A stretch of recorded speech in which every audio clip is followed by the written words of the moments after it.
Chapter 1 Time Travel. Parallel World, City A, Autumn. The sun shines brightly, the air is fresh. In the scenic Changfeng Park, there stands a robust yellow fruit tree, 19 meters tall. On a branch of the tree sits a boy of only 17 or 18. The boy is handsome, with a charmingly effeminate face, undeniably good-looking, giving off an air of refinement. So, I killed myself by taking a dump. The boy frowns slightly. At the same time, gazing at the dozen or so zombies screaming and groaning below the tree, he falls into deep thought. The boy's name is Bian, 17 years old, and outwardly, he is a high school student. Yes, he is an orphan. Bian has a foster sister named Heiyu. The two grew up in the same orphanage. Bian was adopted by the owner when he was 10, and the two lost contact afterward. Not long ago, Bian returned to the orphanage. Upon inquiring, he learned that his younger sister had been adopted by a wealthy family shortly after he left. The kind headmaster gave him the family's address. It was in the next county. Bian was overjoyed and planned to visit them the next day. That night, to celebrate, he bought a large quantity of frozen beef balls from the market for a hot pot. In his single apartment, he ate and drank to his heart's content. Unexpectedly, in the middle of the night, his stomach churned violently, and he rushed to the toilet. After relieving himself, he wiped himself, got up, and was about to fasten his belt. Suddenly, he felt a wave of dizziness, and the next moment, he collapsed to the ground, losing consciousness.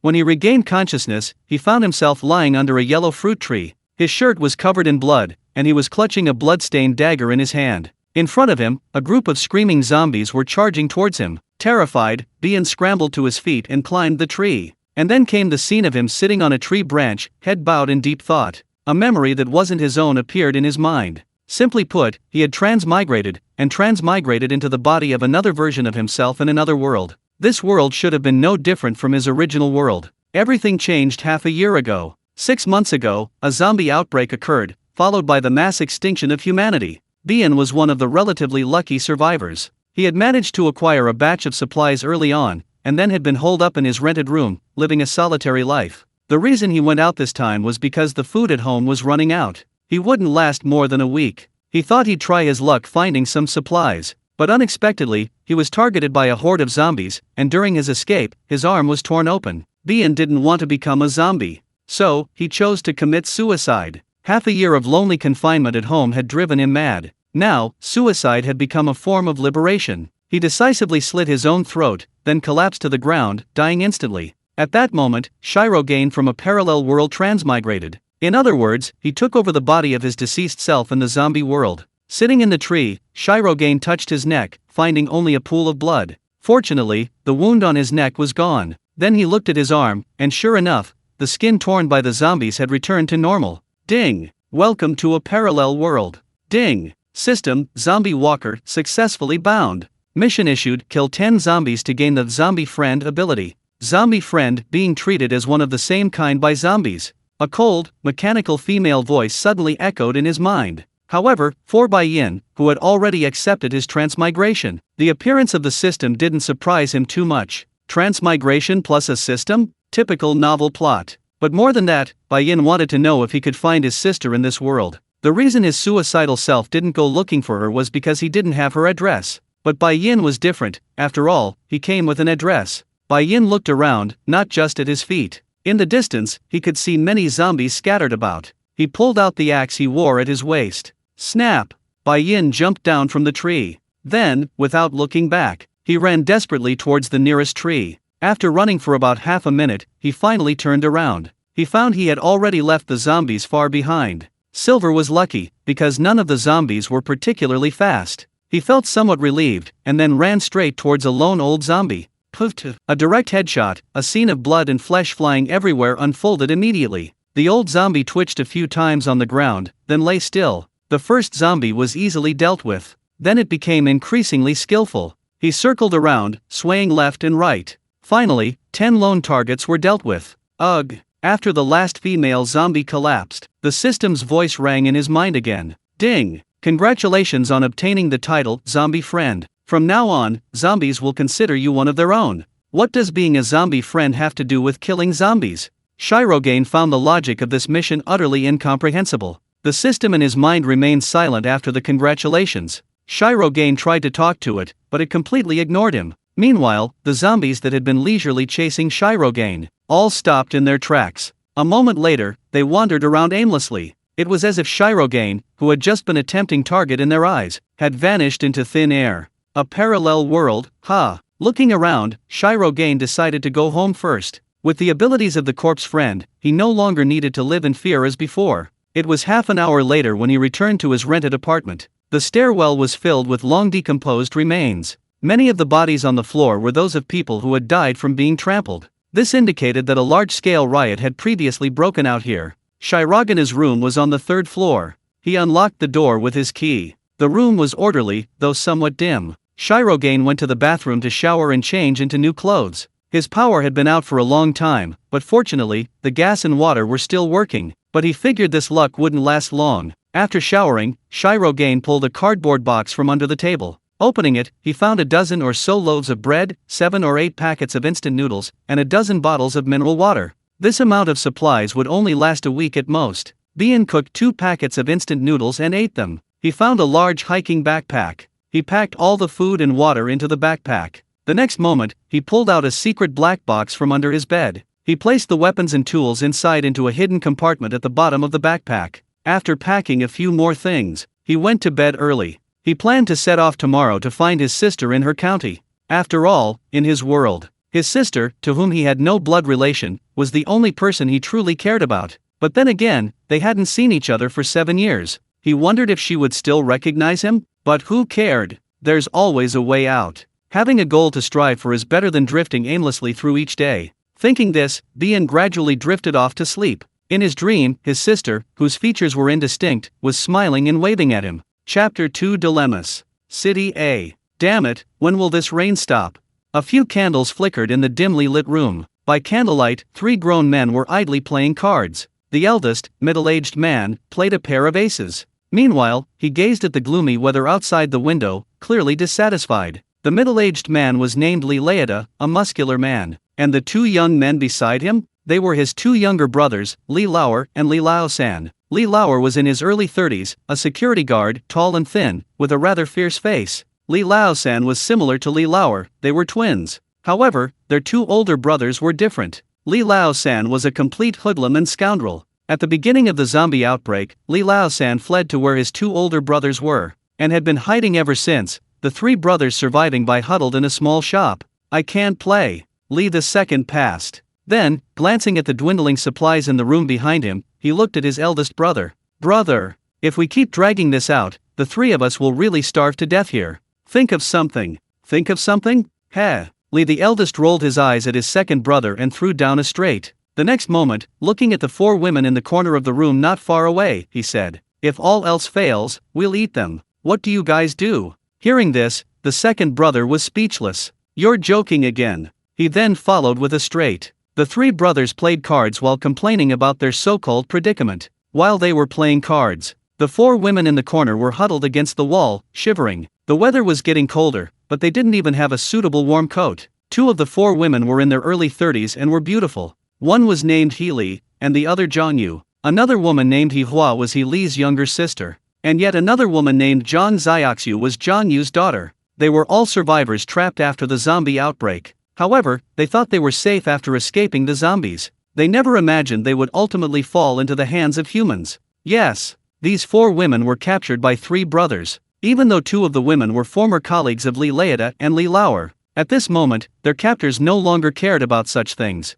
In fact, the 2 women had already been harmed by the 3 brothers. If they hadn't desperately protected the 2 girls, they would likely have been killed as well. The reason these 3 scumbag brothers didn't harm the 2 girls wasn't because they had a change of heart, it was purely to use them as leverage to control the women, to achieve complete control over them. After all, in this era of increasingly scarce resources, sitting around eating away at their savings is tantamount to waiting to die. But going out to find food is too risky. After all, there are hordes of zombies outside. Therefore, the 3 brothers could only send the 2 women out to find food, while they themselves would sit back and enjoy the spoils. If they dared to run away, then what awaited their sister and daughter would be an indelible hellish memory. Damn it, this is boring, I'm not playing anymore. The eldest brother, Li, won another round and slammed the cards on the ground. Then, he went into the room behind him containing supplies. He took 3 loaves of bread from one of the boxes. He tossed one to each of his 2 younger brothers. The 3 brothers, each with one, sat down and ate heartily. Meanwhile, the 4 women in the corner could only watch longingly. John Xiaoxiu couldn't help but swallow. Seeing this, Li Leida ate even more heartily. After slowly chewing and swallowing the last bite, he swaggered towards the four women in the corner. Looking at Healy and John Yu's dirty bodies and the pungent male stench emanating from their bodies from infrequent bathing, Li Leida suddenly lost his lust. Instead, his eyes were drawn to Healy's younger sister, Hihua. Compared to her sister, the untouched younger sister was undoubtedly much cleaner. Li Leida's eyes darted around, and he grabbed Hihua's long hair. Ah! The girl screamed in agony as her hair separated from her scalp. At the same time, she grabbed Li Leida's strong right hand with both hands, trying to alleviate her pain. Seeing this, her usually submissive older sister, Healy, immediately protested. "What are you doing? You said you wouldn't hurt her." She scratched and clawed at Li Leida like a raging mother cat. But having been starved for a long time, she had no strength at all. Thump! Li Leida simply kicked her 2 meters away, without the slightest mercy. John Yu, standing nearby, didn't dare to intervene, only tightly holding her daughter, John Xiaoxiu, afraid that the other party would take their anger out on her daughter. Not far away, Healy, who had been kicked to the ground, just lay there looking at Li Leida in a sorry state. Gritting her teeth, she glared at him angrily. "You said you wouldn't harm my sister." Her voice was hoarse and desperate. Only then did Boss Li loosen Hihua's hair and throw her to the ground. The next moment, he walked step by step towards Healy, who was lying on the ground, a smug look on his face. "Did I say that? I don't remember." Healy didn't speak, only stared at him through gritted teeth. If looks could kill, then Bosley would definitely have been torn to pieces by Healy by now. Seeing that Healy still dared to glare at him, Bosley immediately slapped her across the face. Slap! The slap was loud, instantly sending Healy's hair flying. "Damn it, you dare glare at me? You've gone too far. Don't you know who's feeding you?" After a few curses, he got to the point. "We're running out of food, understand? If you really want us to be kind to you, go find some food. 2 days, I'm giving you 2 days. If you don't bring anything back in 2 days, you know the consequences." Healy didn't speak, only gritted her teeth and lowered her head. "Damn it, I'm asking you a question, didn't you hear me?" Old Lee roared. Healy's body trembled violently. I heard you, I'll go right now." Finally, she managed to get up from the ground with difficulty. The next moment, supporting her swaying body, she opened the makeshift fence outside the convenience store and stepped into the rain. After Healy left, Li Lao Er and Li Lao San went to the inner room. As they entered, Li Lao Er glanced at Zhang Yu, and their eyes met. "What are you standing there for? Come in," Li Lao Er called impatiently. Zhang Yu hesitated for a moment, but reluctantly put down her daughter and followed him in. "Hey, you two, be more careful with your hygiene,"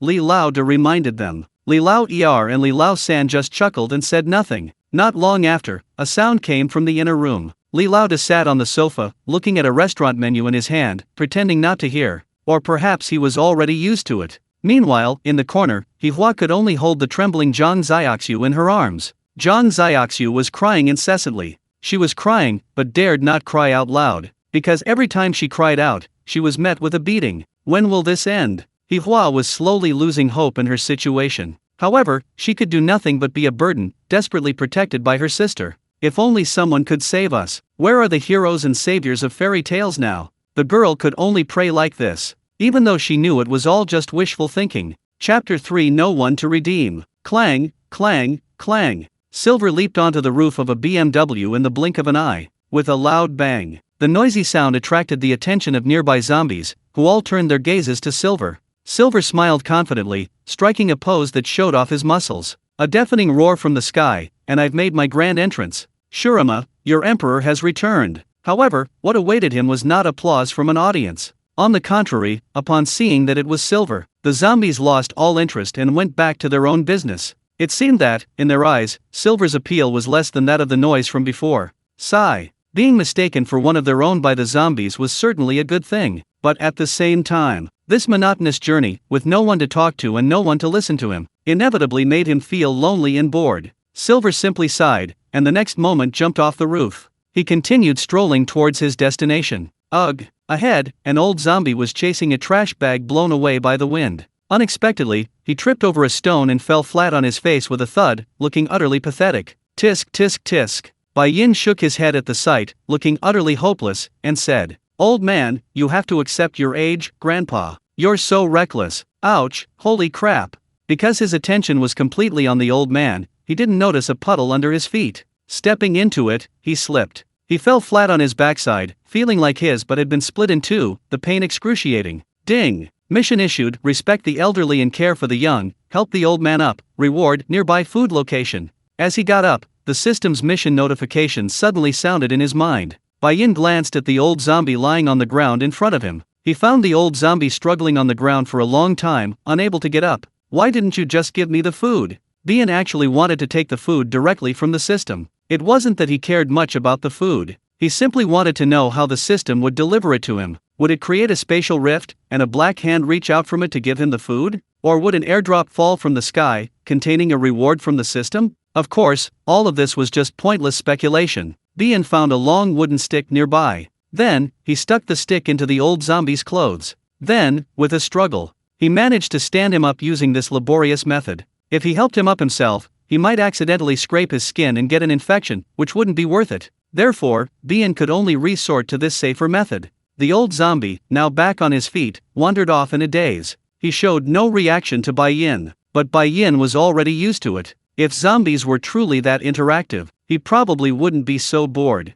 Ding! Mission complete. Food location provided. Left front, Black 9 supermarket, basement. Following the system's instructions, Bai-yin went to the Black 9 supermarket to his left. It was only a mile away. The supermarket door was wide open. The glass door was smashed, and several corpses, seemingly trampled to death, lay scattered around the entrance. They were now dried-out skeletons. A few zombies lingered outside the supermarket. Inside, a high, makeshift defensive line of stools and tables had been formed. Could someone be guarding it from inside? Seeing this defensive line, Bai-yin couldn't help but wonder. However, upon closer inspection, he discovered that the line had several sizable holes. Moreover, the dust and dried blood on the ground, along with the rusty iron legs of the stools, made it easy to conclude that this defensive line hadn't been maintained for a long time. Yes, it was probably a makeshift defensive line erected at the beginning of the zombie outbreak, and it probably had no effect whatsoever. Now, besides having some sentimental value, it had no practical use whatsoever.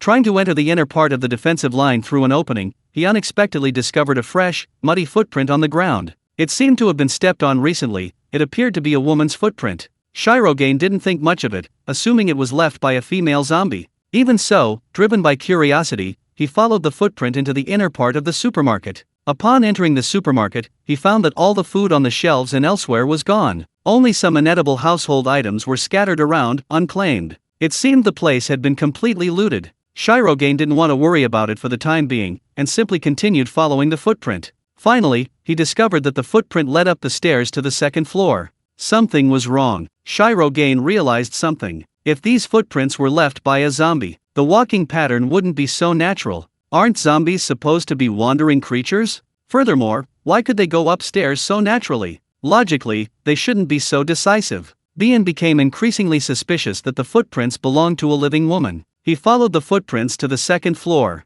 Middle way up, the footprints faded. After following for a while, the footprints disappeared completely. But fortunately, his target had come into view. The second floor was quiet, and there was no sign of any zombies. And on the ground ahead lay a disheveled, ragged woman. Bai-yin hesitated before approaching. Then, he knelt down, brushed aside the hair covering her face, and discovered it was a human woman. She looked to be in her early 30s, with a slender build. Very beautiful, with long black hair. She was clearly malnourished from a long period, appearing pale and thin with split ends. The woman was soaking wet, and although the rain had washed her, her clothes still emitted a pungent stench. As a man, Bai-yin knew exactly what that smelled like. Rape? The word immediately flashed through his mind. Something bad must have happened to this woman. Otherwise, she wouldn't be wearing such clothes. This was a city. Anyone who went out could easily find new clothes to change into. But the woman hadn't. She insisted on wearing these tattered, foul-smelling garments. Bai-yin guessed that the woman probably didn't want to be too clean and become a target for harm.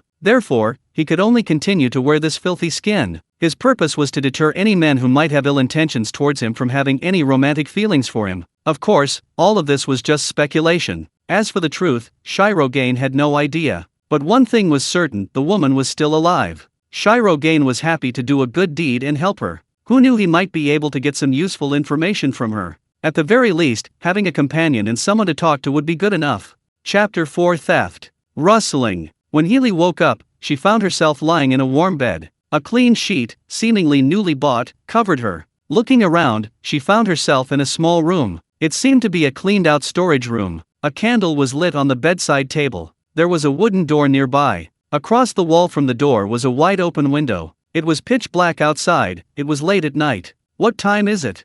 Healy quickly sat up in bed, terrified. Afraid she had overslept. Leida had only given her 2 days. If she couldn't return by the agreed time, her younger sister would be in grave danger. Fearful, Healy immediately searched for any device to tell time. Finally, she found a dusty digital watch on the desk opposite the bed. The display showed March 26, 2021, 9:22 p.m. Seeing that it was the same day she left home, Healy finally felt a sense of relief. At the same time, glancing around, she noticed 2 loaves of bread and a bottle of mineral water next to the digital watch. It seemed someone had left them specifically for her, which surprised her. Gurgle. Her stomach began to rumble after realizing the food was there. Healy licked her lips, hesitating. But in the end, she tore open the packaging and began to wolf it down. Bai Yin, outside the door, heard the commotion inside. She knew the other person was awake, but she didn't rush to greet her. After all, few women wanted to be seen wolfing down their food in such a disheveled state. Bai Yin was in a very large warehouse, and in a corner of the warehouse was a small room, which was where Healy was now. The warehouse was piled high with various cardboard boxes containing household appliances like electric fans. Bian sat beside a box, leaning against his travel bag. He lit a candle and placed it on the floor beside him. Looking at the bright candlelight, he pondered how to introduce himself. After all, in any world, Bian had no normal experience interacting with women. Yes, Bian was somewhat afraid of women. Cough, cough, cough. Healy inside coughed violently. She must have choked from eating too quickly. So, the next step, naturally, would be to open the bottle and drink water. However, Bian didn't hear the sound of drinking. Bang! Boom! Ouch! Instead, he heard something fall to the ground. Then Healy inside cried out as if she had tripped. Are you all right? Bian quickly pushed the door open. Then, he saw Healy, who had fallen awkwardly to the ground. Glug glug. A bottle of mineral water was rolling around his feet. It hadn't been opened yet. Healy must have accidentally knocked it over while getting the water. Then, she accidentally stepped on it, causing her to slip and fall. He picked up the bottle with his left hand. His right hand bent down and reached out. Bai Yin helped Healy up. Did you save me? Thank you. Bai Yin handed her the water, smiling slightly. It's nothing. Healy unscrewed the bottle cap and gulped down about half of it. She was clearly very thirsty. My name is Healy, I'm a teacher at A3 middle school. Really? That's quite a coincidence, I happen to be a student there. Bai Yin's words carried a hint of guilt. The reason was that he frequently took leave for half a semester at a time due to certain reasons. A3 middle school includes both junior and senior high school, and Bai Yin happened to be a sophomore there. Is that right? What's your name, classmate? Hearing that he was a student at her school, Healy was somewhat pleased. My name is Bai Yin. Bai Yin cheerfully introduced himself, then asked, Teacher are you alone? Are there any other people? Probing, Healy's expression became somewhat evasive. Well, there are a few. They're waiting for me at home right now. Healy seemed to be deliberately hiding something, her expression somewhat embarrassed. Bai Yin sensed something was wrong with the other person and decided not to press the matter further. He simply said, walking alone at night is dangerous. You can stay here tonight. If possible, could you take me to meet the other people tomorrow morning? Sure. Welcome. The two remained silent that night. Healy seemed to be deliberately avoiding something, returning to her small house and falling asleep immediately. Bai Yin simply made a makeshift bed on the ground outside. Food was hard to find in supermarkets these days, but other necessities were plentiful. Bai Yin found 2 very thick quilts. Therefore, he slept very well that night. It was probably around 6 o'clock the next morning. Just as dawn was breaking, Healy tiptoed out of bed. She cautiously opened the door like a thief. Then, peeking through the crack in the door, she saw Bai Yin lying on the floor covered with a quilt. Her eyes were closed, and she was breathing softly and evenly. Squeak! The door to the room opened with a creak. But Healy was careful enough that the sound was insignificant. She cautiously approached Bai Yin's travel bag. The next moment, she slowly lifted it. Then, she quietly left. Only after reaching the first floor from the second floor of the supermarket did she quicken her pace. She hurried towards the school, carrying the bag. Healy's heart was pounding. She felt a sense of relief after succeeding, but also unease and anxiety about the theft. I'm sorry.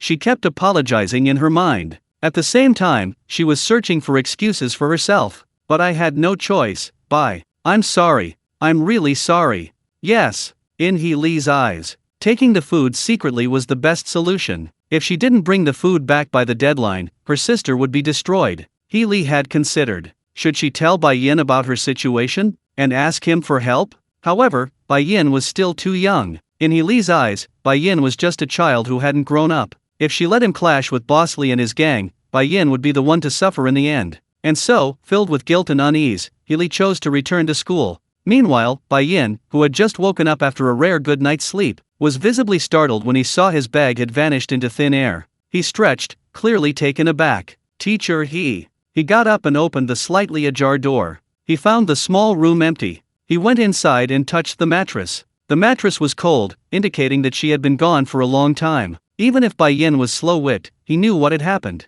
Human nature. He rubbed his eyes, somewhat helplessly. It wasn't that he was heartbroken about the food. It was the tools and weapons he had hidden in the secret compartment at the bottom of his travel bag. Chapter 5 Villains. A 3 middle school. Li returned, bringing a huge bag full of food. Originally, Bai Yin's bag didn't contain this much food. Well, yesterday, before Li woke up, Bai Yin went to the basement as instructed by the system. Then, in a very secluded room, he found several boxes of bread. After putting some into his bag, he hid the rest. He just didn't expect that what he had just put in his bag would fall into someone else's hands so quickly. Li's trip was quite a success. While she and the other 3 women sat expectantly in the corner, Leida and the others excitedly took out various foods from their bags, laughing heartily. Not bad at all. As expected of the woman I chose, she's capable. Leida was somewhat smug, emptying everything from his bag. In the end, even the clothes in the bag were emptied out. Those were silver clothes. Seeing men's clothing in the bag, Boss Li frowned. Looking at Li in the corner, he asked, "So, where did you get these?" Li honestly replied, I met a survivor, I stole them." "A survivor? Just one? Male or female?" "Male, just him, about 17 or 18. "Oh, just a kid." Hearing Li say this, Boss Li felt relieved. After taking all the clothes and daily necessities out of the bag, he looked at the food and bread on the ground. He couldn't help but frown and complain. "You finally got to go out, why didn't you throw away all this useless stuff from the start? That way, at least you could have made room for food." "Yes, I'm sorry, the situation was urgent, I didn't think much, I won't do it again." A humble apology, because Li knew very well that the other party was not a reasonable person. Li, the eldest brother, appeared very magnanimous and said, "Alright, I'll forgive you this time, but the 4 of you don't need to eat today, you can eat tomorrow. After all, you just had a piece of bread this morning, didn't you? The book says a person can survive for 7 days without food." Wait. Hearing this, Li panicked. "At least give the 2 children some food, they're still growing," Li said, leaning forward and stretching out her hand, almost like begging. Li, the eldest brother, glared at her and warned, "Don't think I don't know, you must have sneaked a lot of food on the way back. I'm letting it go, but don't be ungrateful." Actually, when she left in the morning, Li was only focused on quickly bringing the food back and didn't have time to sneak any food. But Li, the eldest brother, didn't think Li was that honest. But Li didn't want to discuss these things, she just pleaded, "At least give the children some food. They really can't go hungry any longer, please." Her voice was choked with sobs, and she stretched out her hand again, begging closer. The eldest brother, Li, smelled the stench from Li's clothes and couldn't help but show a look of disgust. Thump! He kicked Li more than 2 meters away. Then, he roared, "Don't be so ungrateful. I've been more than polite to you. If you keep causing trouble, I'll make sure the 4 of you go hungry for 3 days and 3 nights. Damn it, you bastard, you deserve a beating." The eldest brother, Li, was furious, his chest heaving. The second brother, Li, brought over a box to pack the food, trying to mediate. "Hey brother, don't be angry. Why bother arguing with her? It's not worth it at all." The third brother chimed in. "That's right, brother, it's not worth it. Getting yourself sick isn't worth it." The 3 brothers quickly and happily packed all the food into the inner room, completely ignoring Li's aggrieved and angry gaze beneath her hair, who had been kicked to the ground. "Sister!" Hua came over, helping Li up with great concern. Li immediately smiled and said, "It's alright, I'm here." Then she lowered her voice. "Look, what's this?" Li quietly opened her pocket. Curious, Hua looked over and discovered her sister's pocket was full of dried meat. She was surprised, her expression one of disbelief. Li, on the other hand, made a shushing gesture. She led her sister back to the corner where Zhang Yu and her daughter were. Finally, while the 3 Li brothers were taking their afternoon nap, she secretly distributed the dried meat from her pocket to the other 3. The dried meat, taken from Li's clothes, actually had a foul odor. However, given the current situation, no one seemed to mind. This little bit of food was simply delicious. And even this little bit of food was what Healy had found yesterday before she encountered Bai Yin. She had gone to great lengths to find it. At noon, Li Lao-san, who was taking a nap, was awakened by the urge to urinate. He came out of the inner room, intending to go outside to relieve himself. But he inadvertently saw Zhang Xiaoxiu seemingly chewing on something. He quickly walked over to the four women, whose faces showed alarm. Chapter 6 Water Cut Off. What are you eating? Li Lao-san walked over, his face full of suspicion. The three women almost instinctively tried to shield Zhang Xiaoxiu behind them, but Li Lao-san forcefully pushed them aside. Li Lao-san simply dragged Zhang Xiaoxiu out. Her right hand was clenched into a tight fist. But how could that small, pink fist possibly compete with Li Lao-san's strength? Li Lao-san easily pried Zhang Xiaoxiu's hand open. Then, he found a small piece of half-eaten jerky in her hand. So, you dare to hide some and steal. Slap. A slap landed directly on Zhang Xiaoxiu's face. A handprint appeared on the little girl's face immediately. She stubbornly held back her tears, afraid that crying out loud would result in another beating. She simply silently ran into her mother Zhang Yu's arms. Li Lao-san put the small piece of jerky into his mouth. He didn't seem to mind the strange taste, chewing it a few times before swallowing it. Then, he looked at Healy and held out his hand. What about the rest? You'd better hand it all over, or I'll have my older brother deal with you. Li Lao-san wasn't stupid. He knew perfectly well that the dried meat could only have been brought back by Healy, who had gone out. But he didn't want to share it with his two older brothers. Therefore, he planned to use threats to get all the dried meat. Healy was somewhat embarrassed and only whispered, "No, no more. No more." Li Lao-san frowned. His younger sister, Hihua, was worried that Li Lao-san would tell Li Laeta. Therefore, she quickly handed over the dried meat she hadn't finished eating. There were only 2 pieces left. Third brother, I have a little bit left. Hihua handed over the dried meat, her hands trembling. Li Lao-san took it, and as he did so, he roughly grabbed Hihua's hand. Taking the opportunity to rub the meat with oil, Hihua quickly withdrew her hand in fright. Li Lao-san chuckled. At this moment, Zhang Yu, standing nearby, handed over the last piece of jerky. I only have this much left. Li Lao-san took it, immediately popped it into his mouth, and said, I'll let you off this time. If you have anything like this again, remember to tell me. Maybe if I'm in a good mood, I might save some for you. Yes, third brother, thank you.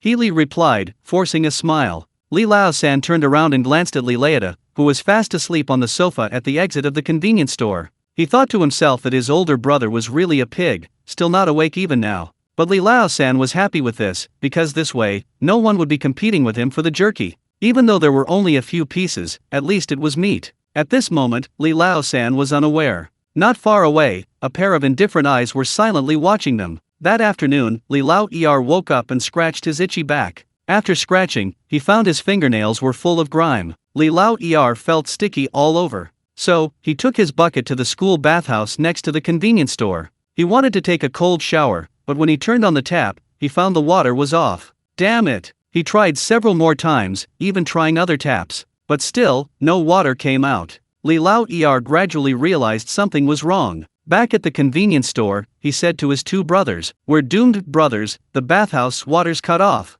Ha! The eldest brother was startled and quickly went to the inner room's toilet, turning on the tap. Sure enough, even the convenience store had no water. In the apocalypse, a water outage is a huge problem. The 3 brothers had gotten used to relying on the school's taps. Now that the water was suddenly gone, they immediately became anxious. Brother, what are we going to do? Li the second asked. The eldest brother frowned, pretending to think. The next moment, he turned his gaze to Healy in the corner and said, You, come here. Healy walked over shakily, forcing a smile. Is something wrong, brotherly? Brotherly went straight to the point. The school's water's been cut off. You need to find a safe place outside with running water right now. We have to move. Same old rule, you only have 2 days. If you don't come back, you know the consequences. He finished speaking, glancing at Yihua and Zhang Xiaoxiu in the corner, his malicious gaze blatantly obvious. The 2 girls shrank back in fright, hiding behind Zhang Yu. I know. Healy felt incredibly tired.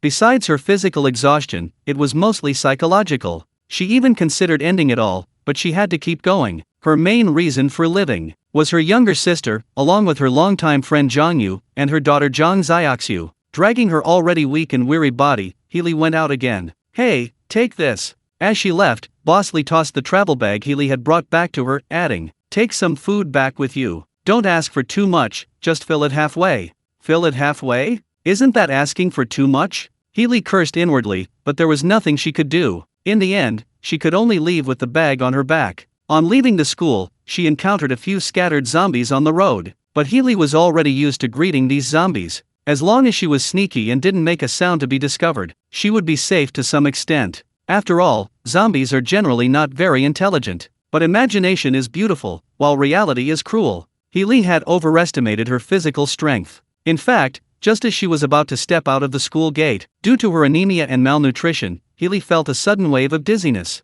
She collapsed to the ground with a thud, making intimate contact with the school's exit gate. Bang! The gate slammed shut with a deafening crash. The loud, ear-piercing sound shattered the tranquility. In the blink of an eye, all the nearby zombies turned their attention to her. Ugh! The zombies that spotted Healy all rushed towards her. Some were fast, some were slow. The slower ones were very slow, but the faster ones were already running at a speed comparable to an average person. Seeing this, Healy panicked. By the time she stood up, a zombie had already lunged at her with its mouth wide open, ready to tear at her.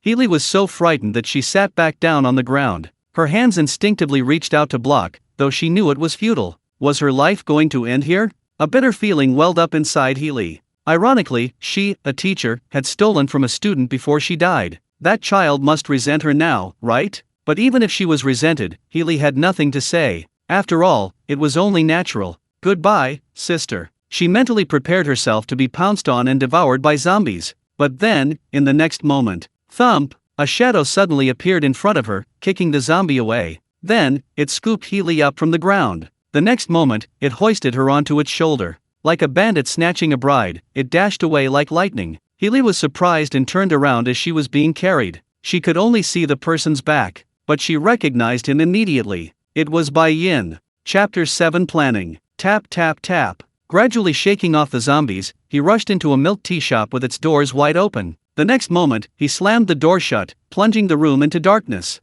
Bai Yin put Healy down without a word. He went straight to the second-floor staircase where there was light, and went upstairs. Healy hesitated for a moment, then followed him up. Finally, she found Bai Yin in a bedroom on the second floor. Bai Yin was peering out the wide-open window, observing the situation below. Thank you. Healy walked over, looking somewhat embarrassed. Bai Yin turned back, staring at her expressionlessly for a few moments. Healy felt guilty and finally lowered her head. She stood there, like a schoolchild who had done something wrong. Before that, didn't you have anything else to say?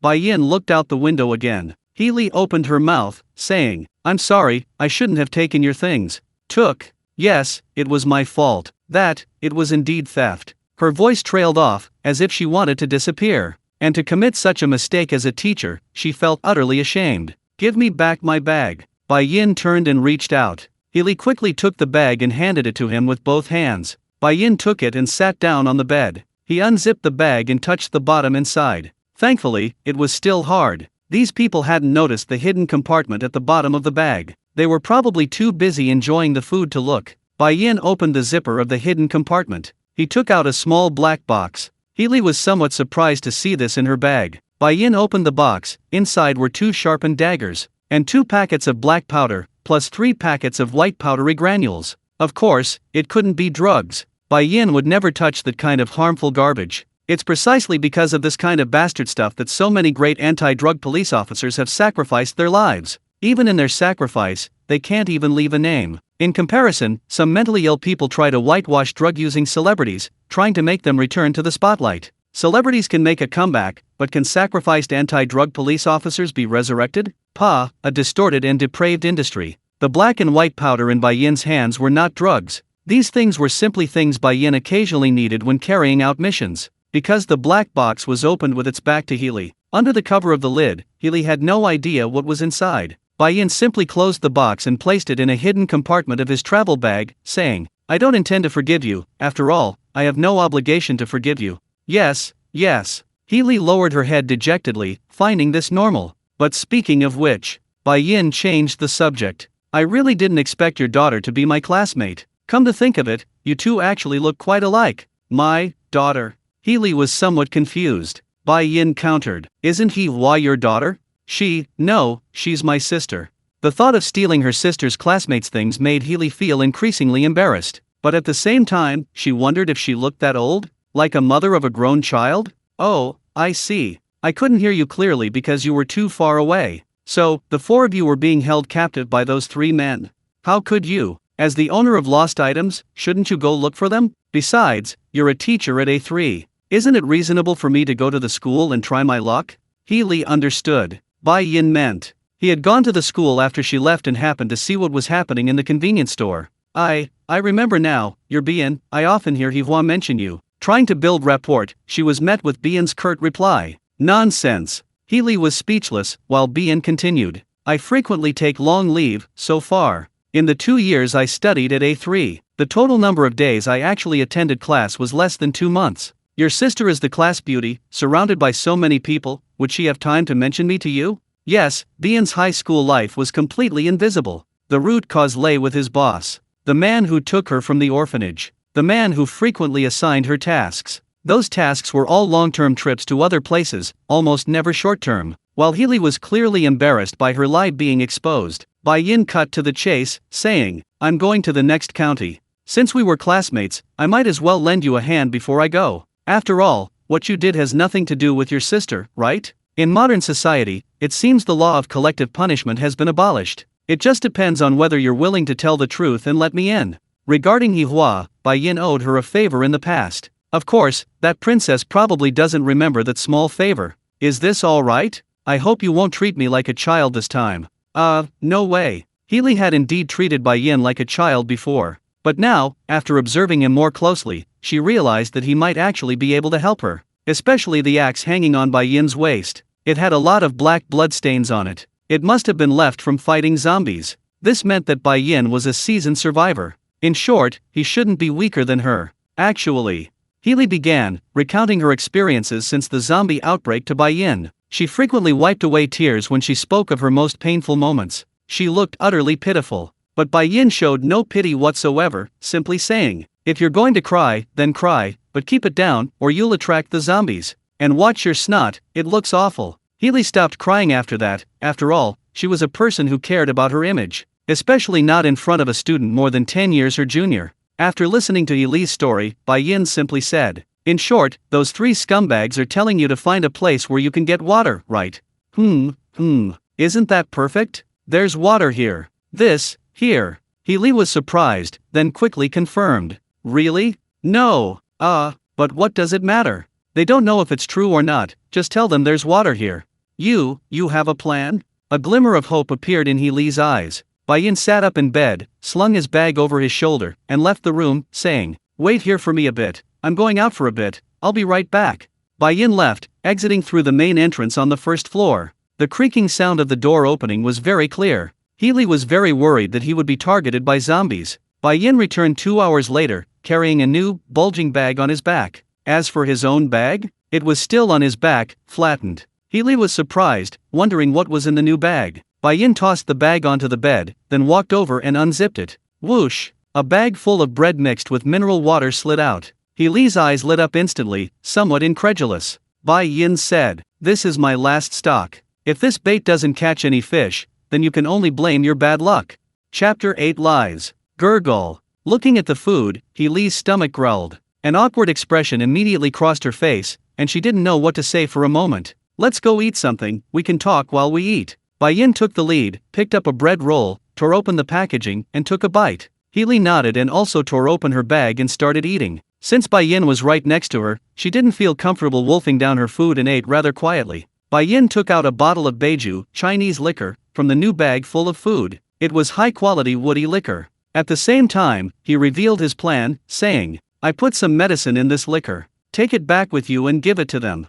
Then, he tore open the outer compartment of the new bag. Inside was a small tin box of mints. The keeper said, I mixed the antidote with these candies. When you get back, you and the others should take them beforehand. Not too many, just one each. In case those scumbags make you test the poison or force you to drink alcohol or something. Okay, I understand. Healy nodded repeatedly. At the same time, she took the mint box. Opening it, she found the candies inside were covered in a strange black powder. This powder, is that the antidote? What else could it be? Bai Yin held the bottle of liquor in his palm, examining it, rotating it left and right. Unless you were extremely careful, it was difficult to notice that a small hole had been punctured in the bottle cap. That was made by Bai Yin when he drugged the bottle. Later, he used some red paint to plug the hole. The bottle cap was red, blending seamlessly with the red paint. What kind of drug was it? Healy felt a little uneasy. Bai Yin glanced at him and put the liquor into her bag. A sleeping potion that knocks someone unconscious, or a deadly poison. Which would you prefer?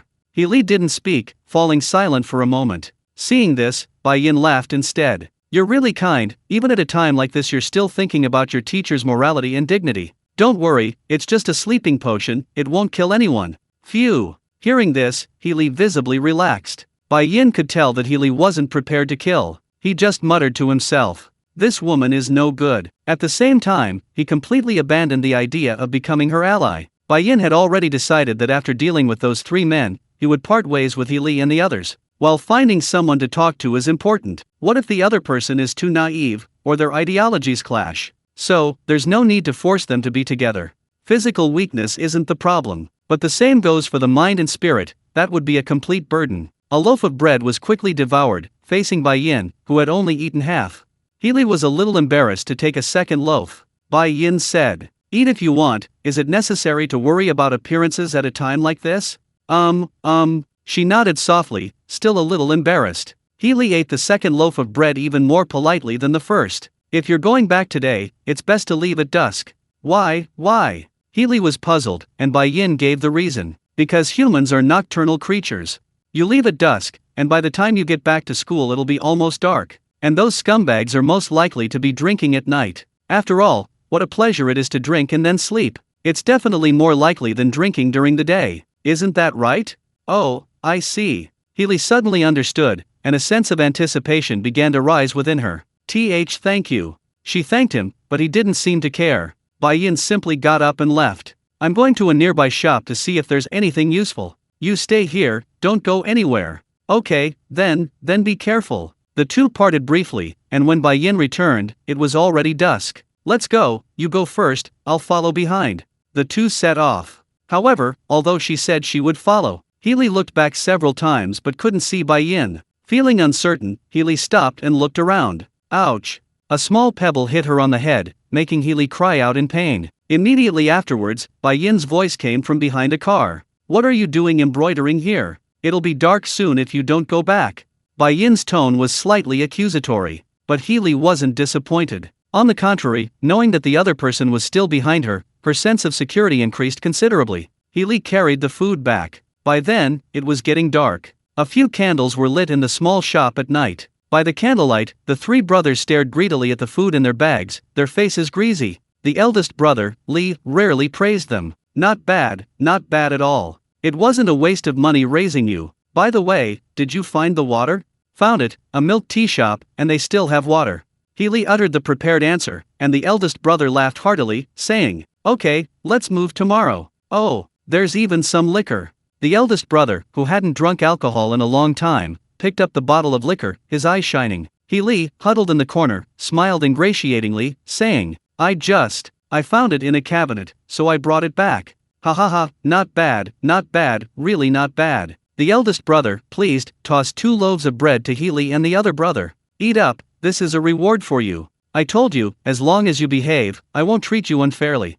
This was never actually said, but that didn't stop Lee the eldest from spouting nonsense. Healy simply gave the bread to the other 3, and also slipped each of them a mint candy. "Eat up, this is lifesavers," Healy whispered. The others didn't understand what she meant, but they still put the candy in their mouths. Lee the eldest called Lee the third to go drinking. He had originally called Lee the second, but Lee the second said he didn't drink beiju, so he didn't go. Lee the eldest thought this was fine, having one person keep watch was better than all 3 brothers getting drunk. After all, letting these 4 women escape would be a huge loss. So, the eldest and third brothers drank to their heart's content. Not long after, the drug took effect, and they all collapsed. Li Lao Er didn't go for a drink, which put Healy in a difficult position. Hearing that there was no movement from the inner room, Li Lao Er couldn't resist going in. At the same time, he muttered to himself, "Are the eldest and third brothers usually such poor drinkers?" But to his surprise, the scene before him startled him as soon as he stepped into the inner room. The eldest and third brothers were lying motionless on the ground.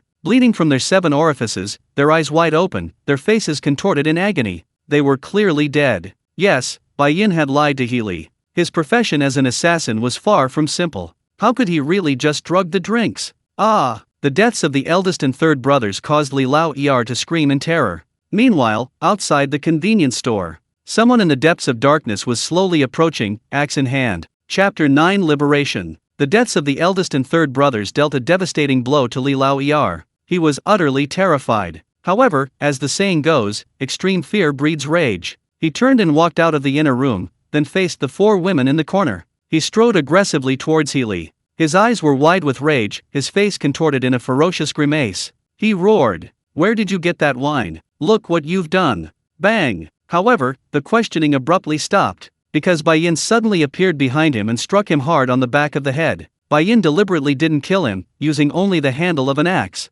Just like that, the axe handle knocked Li Lao Er unconscious. Li Lao Er collapsed to the ground with a thud. Bai Yin couldn't help but kick him, complaining, shouting and yelling, "Are you afraid of not attracting zombies or what?" Then, he looked at the 4 people in the corner. "Do I need to call your names so you can stand up?" Except for Healy, the other 3 were basically bewildered. Until Healy finally let out a sigh of relief and slumped to the ground, saying, "It's over, we're saved." Only then did everyone truly realize what had just happened. Then, Zhang Yu hugged her daughter Zhang Xiaoxiu and couldn't help but cry. And He Hua hugged Healy, sobbing with aggrieved emotions. But for Bai Yin, he had absolutely no interest in this kind of emotional exchange of hugs. He simply went to the inner room and searched for his stolen belongings. Finally, he found his clothes and some tools in a cardboard box. Fortunately, those 3 scumbags hadn't just thrown it away. Bai Yin continued tidying up by himself. He repacked his clothes and other belongings into his travel bag. About 5 minutes later, Healy walked in. Looking at Li Laeta and Li Lao-san, bleeding from their 7 orifices, on the floor, she felt a little frightened. She just stared at Bai Yin's back and said, "Are they dead? What else?" Bai Yin didn't turn his head, showing no particular reaction. Healy asked again, You said, it was a sleeping potion, didn't you?" "Oh, maybe I misread it, put in the wrong drug?" "What? Are you going to judge me?" Bai Yin's tone was somewhat perfunctory, showing no regard for the lives of the 2 scumbags. No. Healy quickly responded, but for a moment she didn't know what to say, and an awkward silence fell over the room. Bai Yin then pushed a box over. It was full of bread, bottled water, and other food. "Instead of wasting time rambling on here, you might as well bring some food for those 3. "Oh, okay. Healy then remembered this. She quickly grabbed the box and went outside. Soon, the sounds of tearing open packaging and wolfing down food came from outside. About 10 minutes later, footsteps sounded again behind her. Bai Yin didn't turn around. "Instead of bothering me, you might as well do some persuasion for those 3. Bai Yin, it's Bai Yin, right?"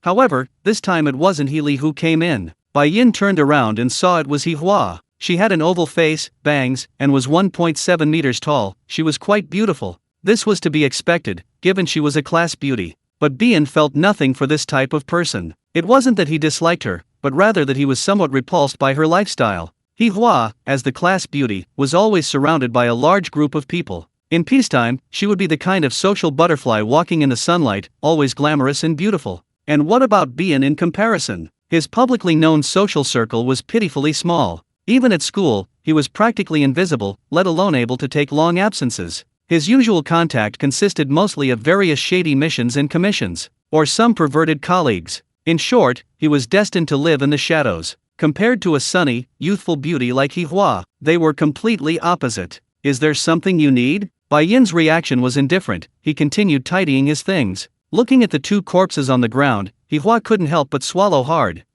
Well, long time no see." "Yeah, it's been over a year." Yes, it's been so long. It's amazing you still remember someone as insignificant as me. By the way, it was your sister who told you my name, right?" No, I still remember your name." "So, is there something you need?" "No, nothing, I just wanted to thank you." He Hua spoke with a hint of fear. Bai Yin could tell that the other person was afraid and wary of him. "If you're not used to dead people, just leave. There's no need to come here and try to please me. Just ignore me like you did back in school. Why make things difficult for yourself?" No, I do occasionally notice you, but I haven't said hello." He Hua's voice was weak, but Bai Yin knew his own limitations. He Hua had no shortage of friends at school and always appeared optimistic and cheerful. If she wanted to greet someone, she would simply chat openly and naturally. Therefore, Bai Yin didn't believe her lie about noticing him. Ignoring was ignoring, and disinterest was disinterest. Why come here and lie to please him because of the current situation? In Bai Yin's opinion, this was completely unnecessary. After rummaging through his things for a while, Bai Yin finally refilled his bag. Then, he walked past He Hua and out of the inner room. He approached Li Lao Er, who had collapsed unconscious outside. Glancing at He Li and the others, he asked, "What should we do with this man?" Zhang Yu and her daughter Zhang Xiaoxiu were eating bread, while He Li was discussing something with them. Seeing Bai Yin's question, she seemed hesitant. What do you think we should do?" Bai Yin shrugged. "I have no grudge against them, this isn't my place to settle." Bai Yin handed the axe to He Li, saying, "But as someone who's been through this, I suggest you kill him." "So, who's going to do it?" No one stepped forward, in fact, everyone's eyes darted away. At this moment, He Hua came out from the inner room and said, "Isn't there any other way? Let's discuss it. Could we not kill anyone?" "Of course," Bai Yin answered decisively. Then, just as the other person was about to smile, he poured cold water on their enthusiasm. "Then you should wait until this person wakes up and discuss it properly with him. As for what might happen, I don't care." How can you do this?" He Hua's tone was somewhat aggrieved, but Bai Yin pretended not to notice, simply saying, "If you want to be a saint, then you must bear the risks and consequences of being a saint. Want to be a good person but not want to get your hands dirty? There's no such thing as a free lunch. Of course, if no one is willing to be the villain, I can do it myself. But I don't think it will help your future survival." Chapter 10 Rescue Team. I'll do it. To everyone's surprise, the woman who ultimately volunteered to be the villain was 10-year-old Zhang Xiaoxiu. She raised her small hand, somewhat frightened, but still stepped forward. Her mother, Zhang Yu, quickly pulled her back, but Zhang Xiaoxiu looked earnestly at Bai Yin and said, I want to use that wine, is that okay?" Zhang Xiaoxiu meant poison wine, after all, she couldn't bring herself to use an axe. "Do you know what you're doing?" Bai Yin asked, a rare smile appearing on his face. Zhang Xiaoxiu nodded and said, "I'm killing bad people." Bai Yin didn't respond, only feeling a sense of relief. Who would have thought that the one who would ultimately impress him among the four was a 10-year-old child? If possible, Bai Yin would be happy to travel with someone like Zhang Xiaoxiu, whose mindset he shared, and survive together in this apocalyptic world. He had a premonition that this child might be one of his own kind. However, unfortunately, Zhang Xiaoxiu's mother would not agree, would not allow Bai Yin to take Zhang Xiaoxiu away alone, unless Bai Yin took all four of them in at once. But Bai Yin wouldn't do that. The reason was simple. Finding companions he liked was certainly a good thing, but what if it meant adding a few unwanted burdens to his team? Bai Yin couldn't accept that. Not even a few, not even one, Bai Yin couldn't accept. Even if the number of companions increased by 99, and the burden only increased by 1, Bai Yin wouldn't be willing. This was the only aspect of his life he had a strong sense of fastidiousness. "You're a good boy." Bai Yin went into the inner room and took the bottle of poisoned wine. When he came out, he dragged the unconscious Li Lao Er out.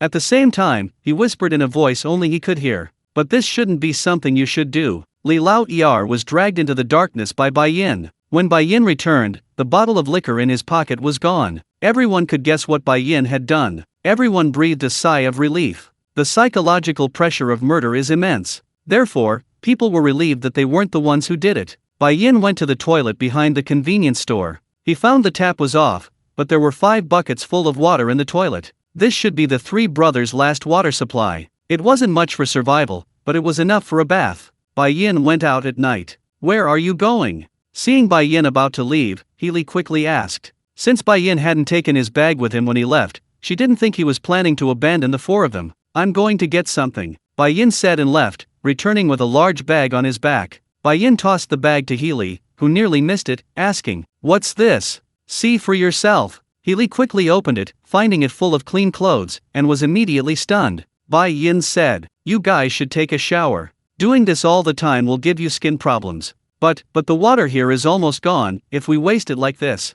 "I know where the water is. I'll take you there tomorrow." Having said that, he went to the inner room and dragged out the bodies of Li Laota and Li Lao San. Finally, he dragged them into the darkness and piled them together with Li Laoer's body. After doing this, Bai Yin casually found a storage room. He spread a piece of cardboard on the floor, then placed his bag on it to use as a pillow. He lay down and fell asleep. This time, before falling asleep, he locked the door from the inside. When he opened his eyes again, it was the next morning. The air smelled of cooking meat. Bai Yin was somewhat surprised and opened the door to go out. He found Healy and John Yu cooking something not far away. Because they hadn't breathed, they were using firewood. On the makeshift stove made of bricks, a large pot was cooking something. Bai Yin walked over, and the two women, hearing his footsteps, quickly turned around. Seeing it was Bai Yin, a smile appeared on her face. Healy said, "You're awake. We're making breakfast. We found it under the bed in the inner room." There was a piece of cured meat cooking in the pot, not much. It would be fine for the four women alone, but if Bai Yin joined in, everyone would inevitably get very little.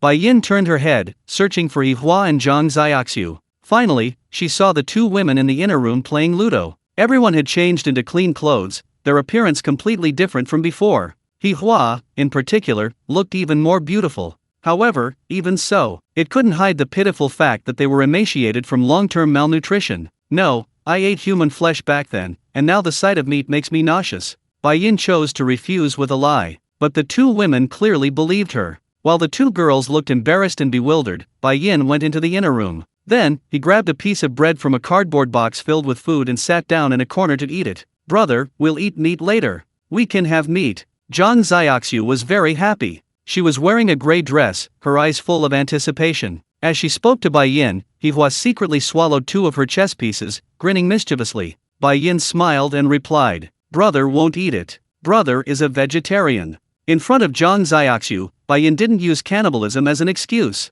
After breakfast, everyone packed their things and prepared to go out. They were thinking of going to the place with water that Bai Yin had mentioned. The four girls were a little excited, as if they were going on a trip. Bai Yin originally planned to take them there and then part ways with this group. After all, he had already done enough. However, the reality was, it didn't come early, it didn't come late. Just after the boss was defeated, justice appeared. Rat-a-tat-tat. While cleaning the house, the sound of a propeller came from the sky. It was the sound of a helicopter's wings. The helicopter hovered above the convenience store, and someone on board was shouting through a megaphone, "Is anyone there? Are there any survivors?" Finally, Zhang Yu and Yihua ran out excitedly, waving to the people on the helicopter. The two sides made contact. Four men jumped out of the helicopter. They all appeared to be rescue workers. Coincidentally, Bai Yin recognized one of them. Li Wei, the vice-class monitor in Bai Yin's class. He was a very vain person. His family was very wealthy, and his grandfather was the richest man in the city.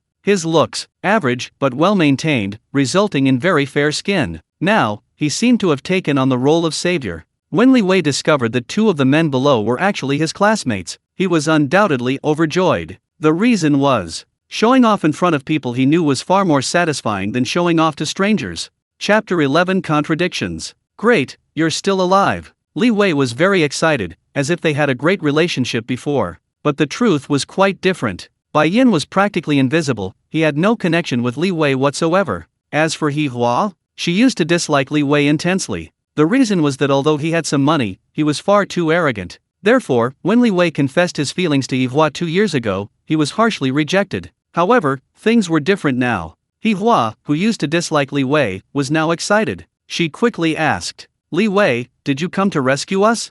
"Of course." Li Wei nodded in affirmation. "My dad set up a shelter. The defenses there are excellent, no zombies can get in. Quite a few people have already gone there. We're currently searching everywhere for survivors. I never expected to run into you all today." Li Wei said this with obvious pride. Yihua clenched her fists, her excitement barely contained. "Great, great, we're saved." Li Wei then asked, "Well, how did you all manage to get through this?"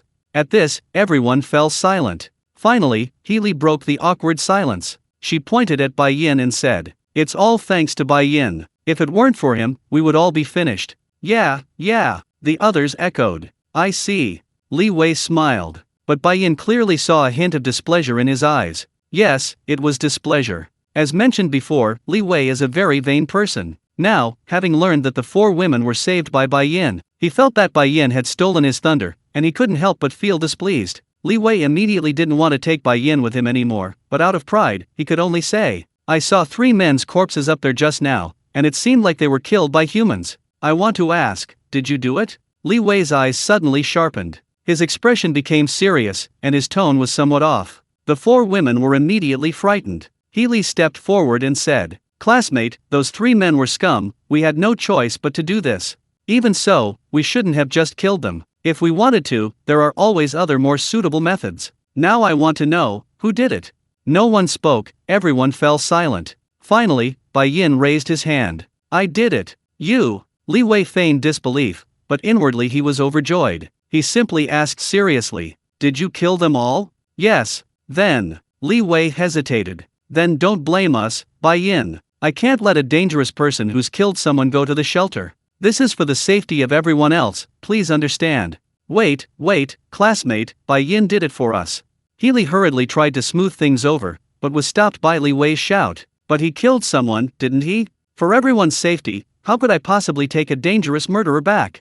Who will be responsible if something happens? Li Wei was completely enraged. After these words, no one dared to speak up for Bai Yin. Firstly, Li Wei's words weren't without merit, the women subconsciously felt that Bai Yin was in some danger. Secondly, Healy and the others didn't dare offend Li Wei. He was already angry, if they were pushed too far, he might refuse to take them with him. That would truly be a loss. Zhang Yu had to consider her daughter Zhang Xiaoxiu's future. Healy had to consider her younger sister He Hua's future. As for He Hua, compared to the pitiful wandering in the apocalypse, she naturally longed for a human civilization without zombies. In short, for a moment, no one dared to speak well of Bai Yin. Just as Bai Yin was about to give a brief farewell speech, Zhang Xiaoxiu spoke up. She walked over and tugged at Li Wei's sleeve. Big brother, please take brother Bai Yin with you, okay? He's not a bad person, he had no choice but to do this to save us, really. Zhang Xiaoxiu's voice was choked with sobs, her eyes brimming with tears. Seeing this, Li Wei looked somewhat troubled.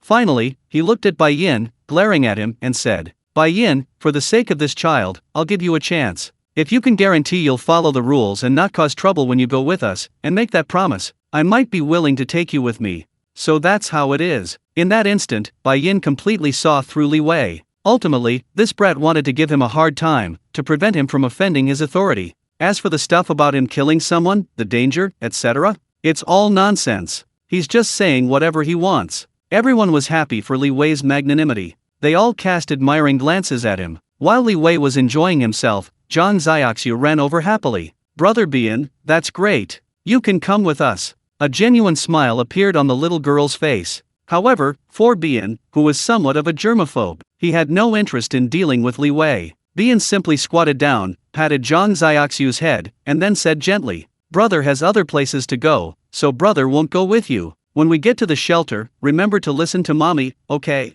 This answer was undoubtedly unexpected by everyone. Everyone was stunned. Wait, Bai, where are you going? Don't do something foolish out of spite. Healy was getting anxious, and He Hua chimed in. Yeah, Bai, at this point, what could be more important than your own safety? Li Wei has already agreed to let you go, why would you? SHH. However, words failed them. Bai Yin had already left with his large bag on his back. He didn't say a word, only waving to the people behind him. Hey, Bai! He Hua shouted, but Bai Yin didn't turn around. Finally, she said, you'll regret this. Her tone was full of utter disappointment. Zhang Xiaoxiu tried to run over and stop Bai Yin, trying to stop him from leaving, but in the end, she was stopped by her mother. Zhang Xiaoxiu cried and screamed, but Zhang Yu held her tightly, preventing her from taking another step forward. Everyone was saying Bai Yin had gone mad. Everyone was shouting for Bai Yin to come back. However, except for Zhang Xiaoxiu, no one took any real action, trying to chase after Bai Yin and stop him.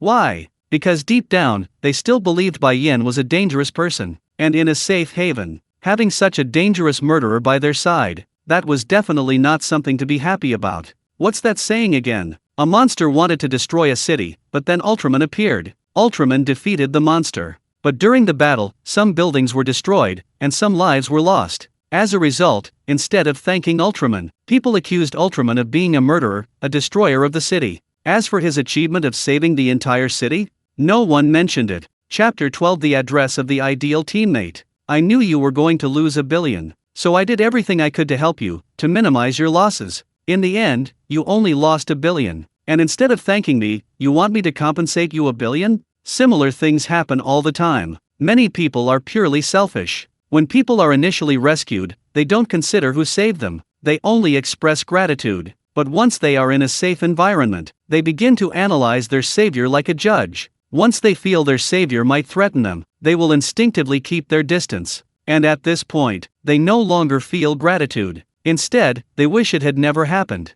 They try to deliberately downplay the pathetic fact that they were saved. Even if they still outwardly express gratitude, it's very likely just out of embarrassment. Thus, it's a pretense of insincerity. Of course, not everyone is like this, but undeniably, such people do exist. And there are many. The helicopter finally took off with the 4 women. Just as it was about to fly into the distance, looking up at them, Bai Yin inadvertently saw this scene inside the helicopter. He, Hua and Zhang Yu were happily discussing something. Their faces were full of anticipation and hope. They wore genuine smiles, very happy. They seemed even happier than when Bai Yin saved them. The helicopter finally flew into the distance and quickly disappeared from sight, leaving only Bai Yin alone, and the zombies wandering around nearby. Speaking of which, when the helicopter hovered above the convenience store, many zombies came following the sound. However, due to the fence surrounding the convenience store and the helicopter's brief stop, the zombies didn't have any direct contact with their prey. By the time the zombies finally managed to break through the fence, the helicopter had already flown away. Phew! Bian, who had blended into the horde of zombies, let out a long sigh. How to put it? It wasn't that he felt unwell. It was just that he felt a little empty inside. System, can you talk to me?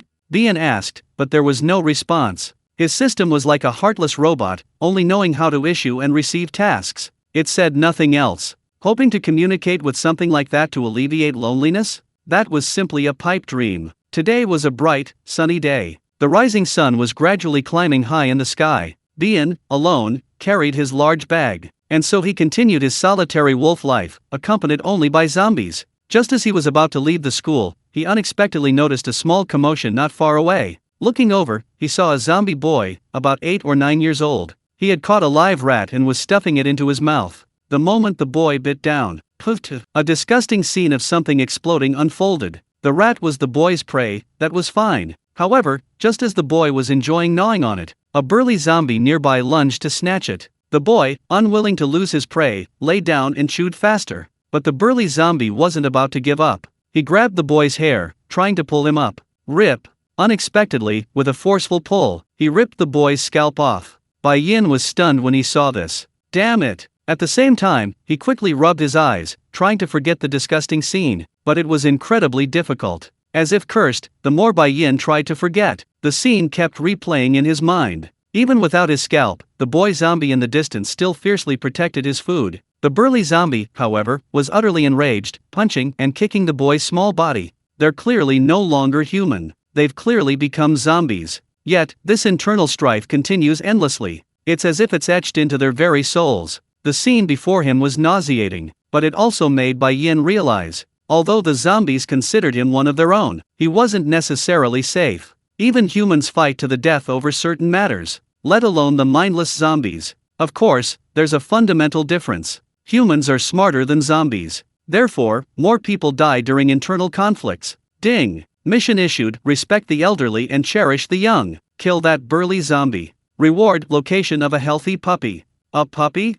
Bai Yin's eyes immediately lit up. In the apocalypse, if only he could have a dog for company. Wouldn't he no longer be lonely? Besides, dogs are more reliable than people and wouldn't betray him. He was practically Silver's ideal teammate. His previously empty heart was suddenly filled with anticipation. Silver was happy to have a dog on his post-apocalyptic journey. He took the axe from his waist and gripped it tightly. He slowly walked towards the burly zombie. When he reached the burly zombie from behind, the zombie was still punching and kicking the boy. Silver seized the opportunity and swung the axe hard at the back of the zombie's head. With a thud, the zombie died instantly. Then, his strong body slid and fell, lying motionless on the ground. As for the boy zombie, he continued to huddle in the corner, engrossed in the food in his hand, as if the whole world was irrelevant to him. Smack, smack. Aside from the boy's chewing sounds, there was nothing else in the corner. Ding! Mission complete. Location of the puppy provided. By Ling County, Hangzhou Town, No. 4, Zaijian Street 3rd Road, Room 250, rental house.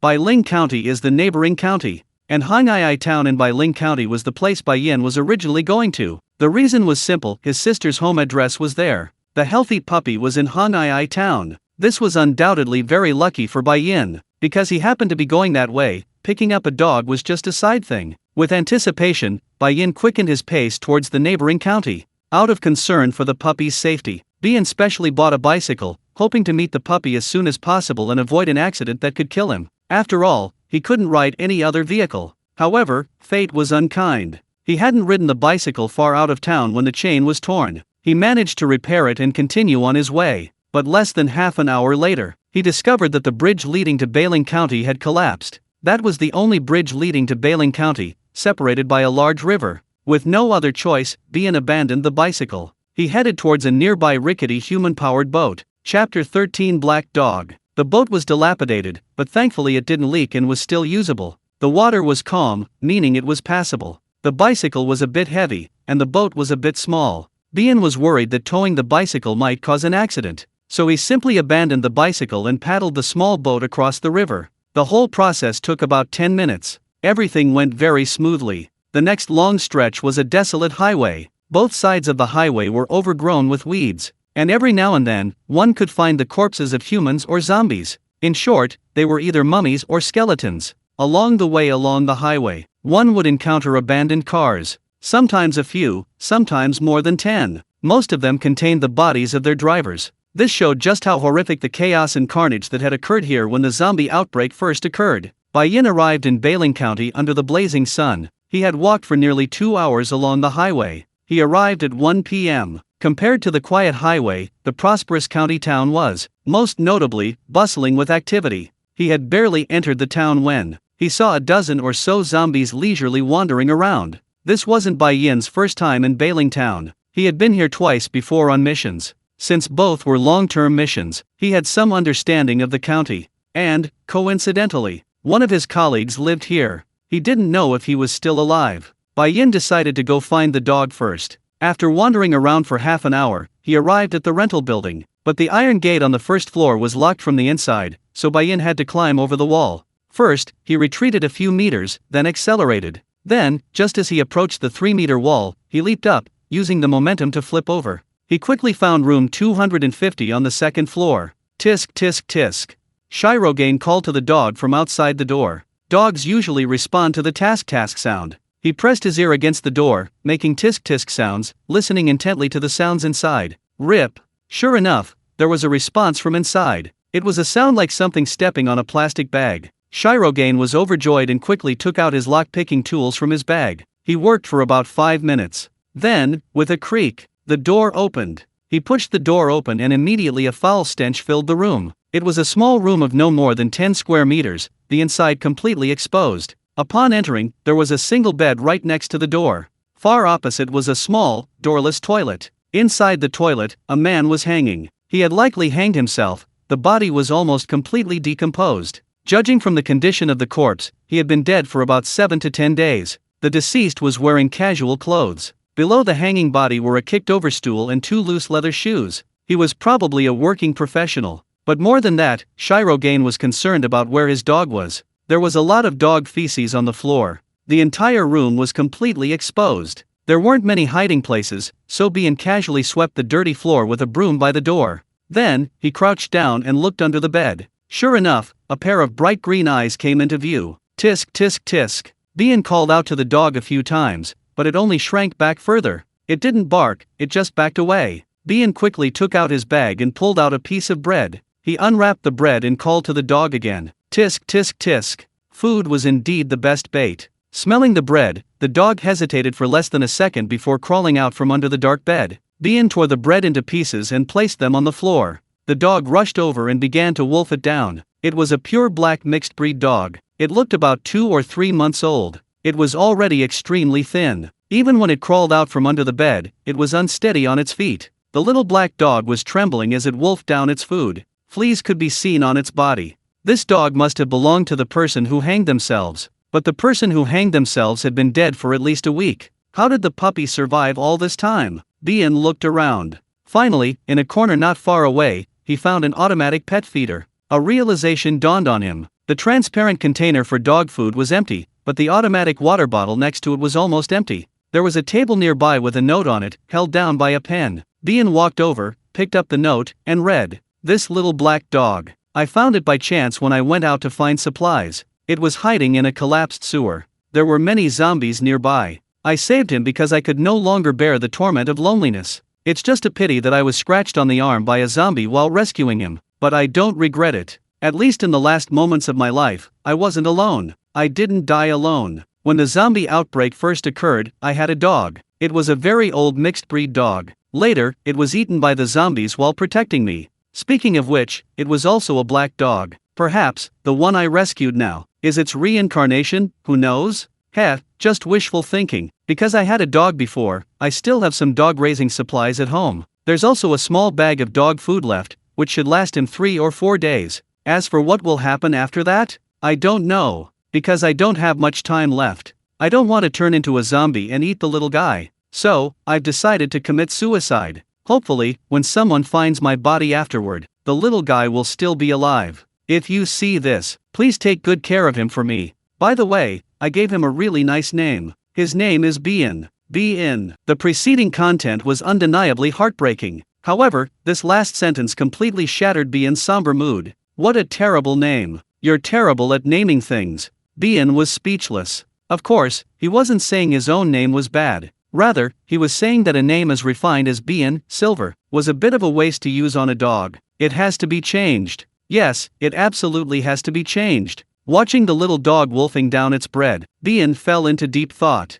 What should it be called? Black dogs are black, so the surname Hey, Black, would be good. As for the given name, how about Long, Dragon? How about Heelong, Black Dragon? Arrogant, domineering, and awesome. But upon closer inspection, he felt that name was too powerful. He was afraid the mongrel wouldn't be able to control it. After another thought, he figured since Long, Dragon, wasn't suitable, why not name it after one of the dragon's sons? As the saying goes, the dragon has 9 sons. How about Heiju, Black 9? Chapter 14 Yang Wei, Black 9? Yes, a good name. Bien thought the name was quite reasonable. Woof woof. The little black dog beside him had finished its bread. Now, it was wagging its tail at Bien, looking very happy. It seemed the temptation of food had completely won over the dog. Hey, how about a name like Black 9? Bien asked the dog with an expectant smile. But unexpectedly, the dog's wagging tail suddenly stopped, clearly a sign of resistance. Black 9? Bien tried calling it, but the dog immediately took 2 steps back, as if it had a grudge against those 2 words.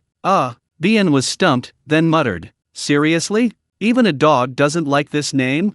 Bien didn't consider himself bad at naming things, but it was obvious the dog didn't like the name. As the saying goes, dragons have 9 sons. Since Heiju isn't an option, how about Hey Zi? Hey Zi. Bai-yin called to the dog. The dog immediately wagged its tail happily and came over. Woof woof. Its body was still weak, so its voice was a little hoarse, but it was clear it liked the name. Hey Zi. Woof woof. Hey Zi. Woof woof. Man and dog, chatting back and forth, Bai-yin found himself thoroughly enjoying this kind of entertainment. Simple as it was genuinely heartwarming. He locked the door to the rented room. Bai-yin went straight to the bathroom. He turned on the tap. Splash. Thankfully, the water wasn't cut off. Bai-yin decided to give Hey Zi a bath. It was covered in fleas, leaving it there might cause some kind of skin disease. The toilet was small, so to bathe the dog inside, the deceased's body had to be removed. Bien picked up the stool the deceased had kicked over before dying. Then he stood on it, and a moment later, removed the relatively light body.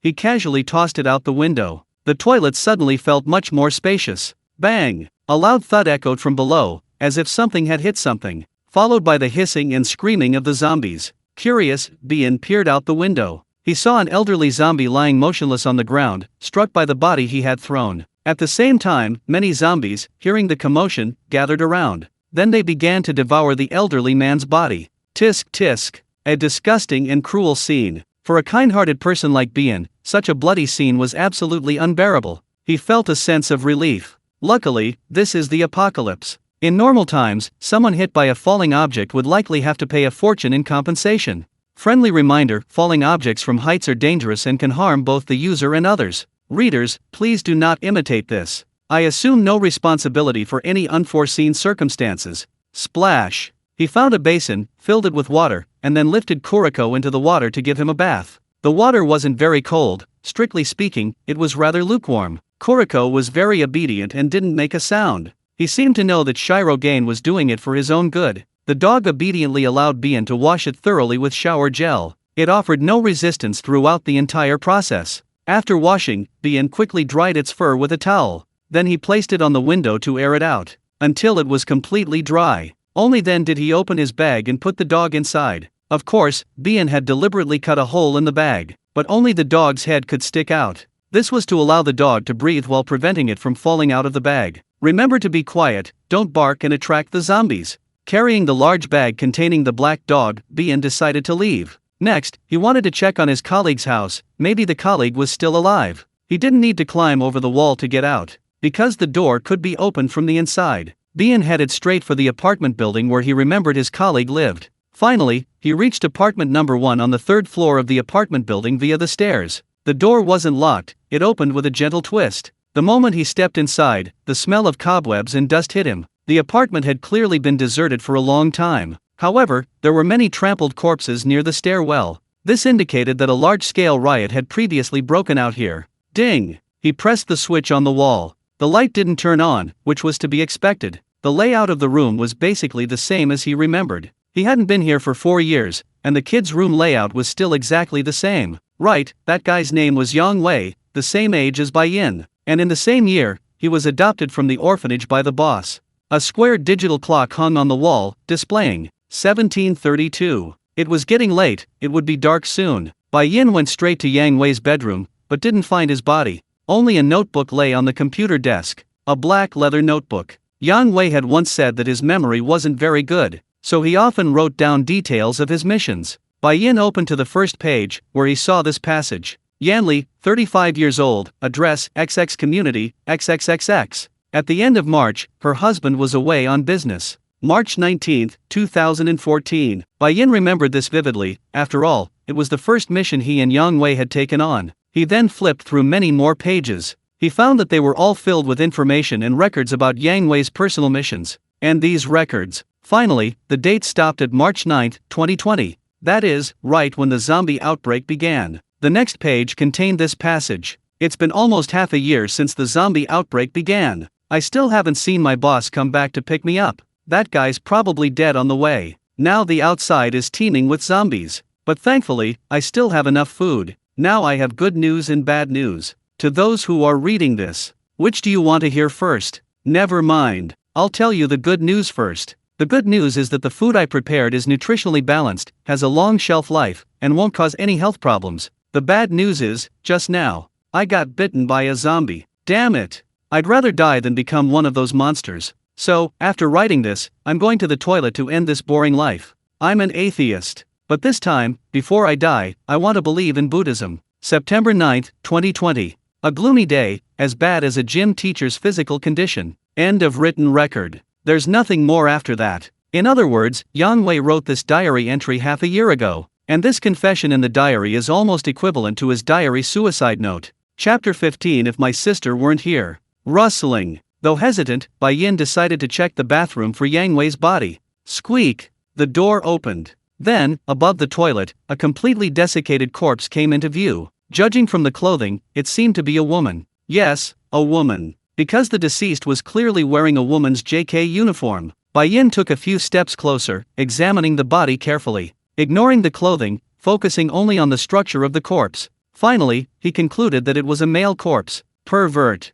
This was the first time Bai Yin had known Yang Wei had such a fetish. A brocade pouch hung around the corpse's neck. Bai Yin hesitated before taking it off. Opening it, he found it contained Taiguanyin tea. Bai Yin was somewhat bewildered. But then he remembered Yang Wei's diary entry about his intention to become a Buddhist before his death. Then everything became clear. Because he's a Buddhist, he wears a packet of Taiguanyin tea around his neck. It's unbelievable that this kid even thought of that. This guy, he's a bit of a goofball when we're on missions together. I never expected him to be like this when he's alone at home waiting to die. For some reason, Bai Yin, who had been feeling rather heavy-hearted, now felt absolutely no pressure facing Yang Wei's corpse. In fact, he wished he could just find a trash can and throw Yang Wei's body away, to avoid embarrassing his line of work. The mummified corpse didn't have any obvious wounds. It was just sitting upright on the toilet, like an emperor. Bai Yin thought of a good phrase. The frozen throne. Bai Yin tentatively concluded that Yang Wei had committed suicide by overdose. Even though he didn't care. He was just about to leave the toilet. Unexpectedly, he glanced at a paper bag behind the toilet. He went around to pick it up, opened it, and found a letter and a lot of paper money inside. Bien took out the letter. The handwriting was still Yang Wei's. It read, "It is said that burning paper money for oneself before death is useless. Therefore, I hope that a kind person who finds this paper money will burn it for me immediately. In return, I will protect you well in hell. Otherwise, watch out. I'll be breaking into your house every night. Also, if my dear godfather and boss finds this letter, I have a few words to say to you, godfather. You son of a bitch. Bastard. What happened to coming to pick me up? I should have chopped you up back then. You son of a bitch. You damn liar. You 5-second man. Bien will avenge me. The letter ends here. Even through the words, one can imagine the deceased's anger and resentment before death. Bien could only rub his eyes. It seemed that in Yang Wei's heart, he was his good friend. Otherwise, he wouldn't have mentioned him in his last words.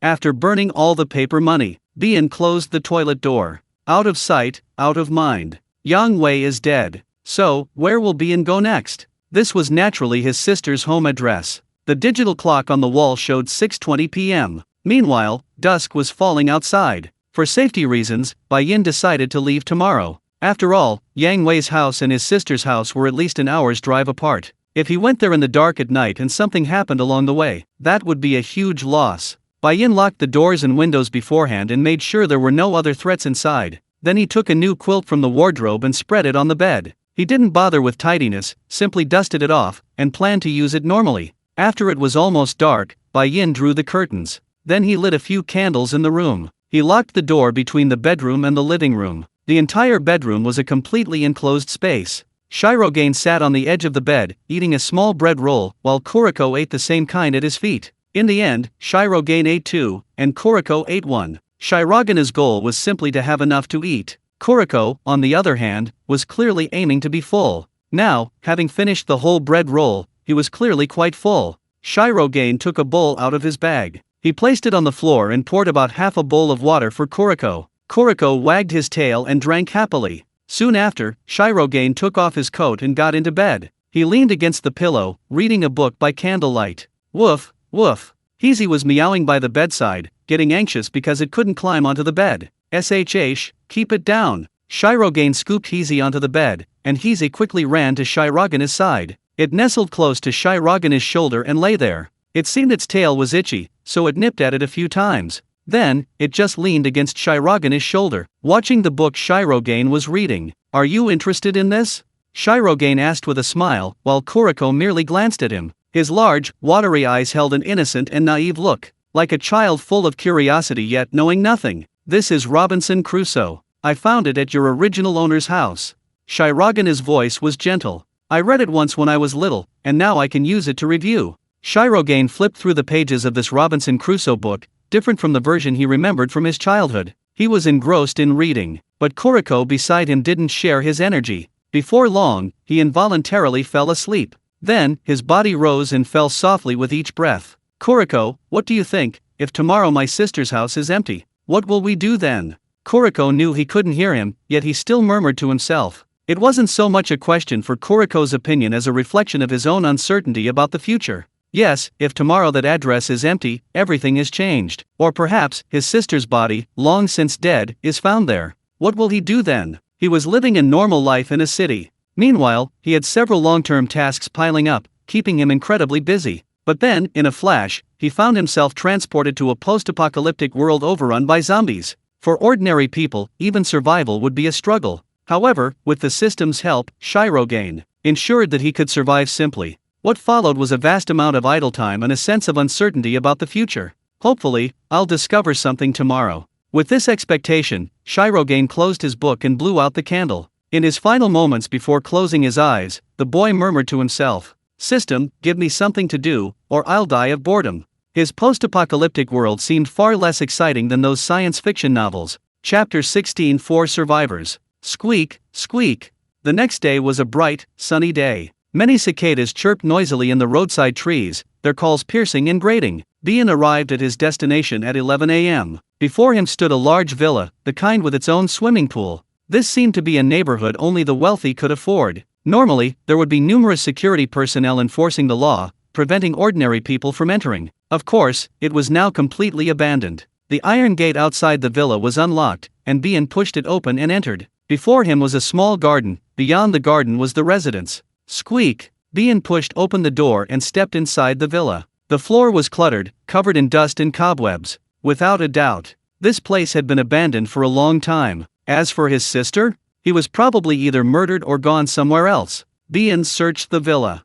Finally, they arrived at a pink room. The walls were covered with posters of a handsome male celebrity. Bien recognized him. He was a very popular celebrity in recent years. In short, a commodity for short-term capital gains. By the window was a desk, and on the desk was a framed photo of a family of 4. Bien walked over, picked up the frame, and wiped off the dust. Soon, the harmonious scene came into view. The photo showed an average-looking middle-aged couple, a pretty girl, and a slightly chubby boy. The father wore gold-rimmed glasses and looked like a professor, gentle and refined. The mother was dressed simply, seemingly plain, but clearly in an expensive brand. The chubby boy was dressed in trendy clothes, wearing a baseball cap, probably just turned 18, striking a pose showing off his muscles. He looked very much like the middle-aged couple. They were obviously their child. As for the little girl, she looked about 16 or 17. She was very pretty, with delicate features. She was wearing a pure white dress and smiling broadly, making a V sign. She was clearly very happy. At the same time, her appearance was quite different from her parents.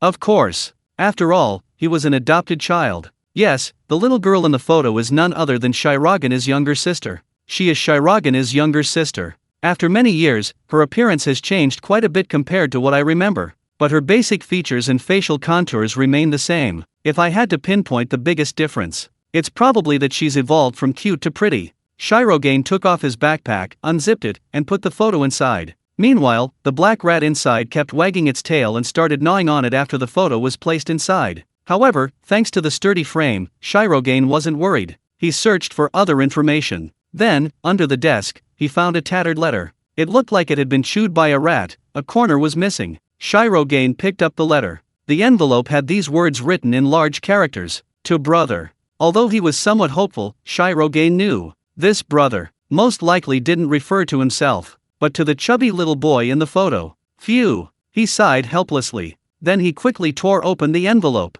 The letter inside was slightly missing, but it didn't affect readability. The content was short, just a few lines. "Brother, when are you coming back? Mom and Dad have been waiting for you for almost half a month. The food at home is almost gone, and there are still so many zombies outside. We're so worried about you. We hope you can come back soon. Today, Dad's friend came to rescue us in a helicopter. Dad said we're going to the shelter in the north. The shelter is located in City B. If you see this letter, please come find us. April 6, 2020, Koroba." The letter ended there. This letter was written about a year ago. So much time has passed. That chubby boy still hasn't found this letter. Either he's gone somewhere else, or he's already been killed. Shirogane silently put the letter back in its place. Then, he placed it on the desk and weighed it down with the lamp. City B, huh?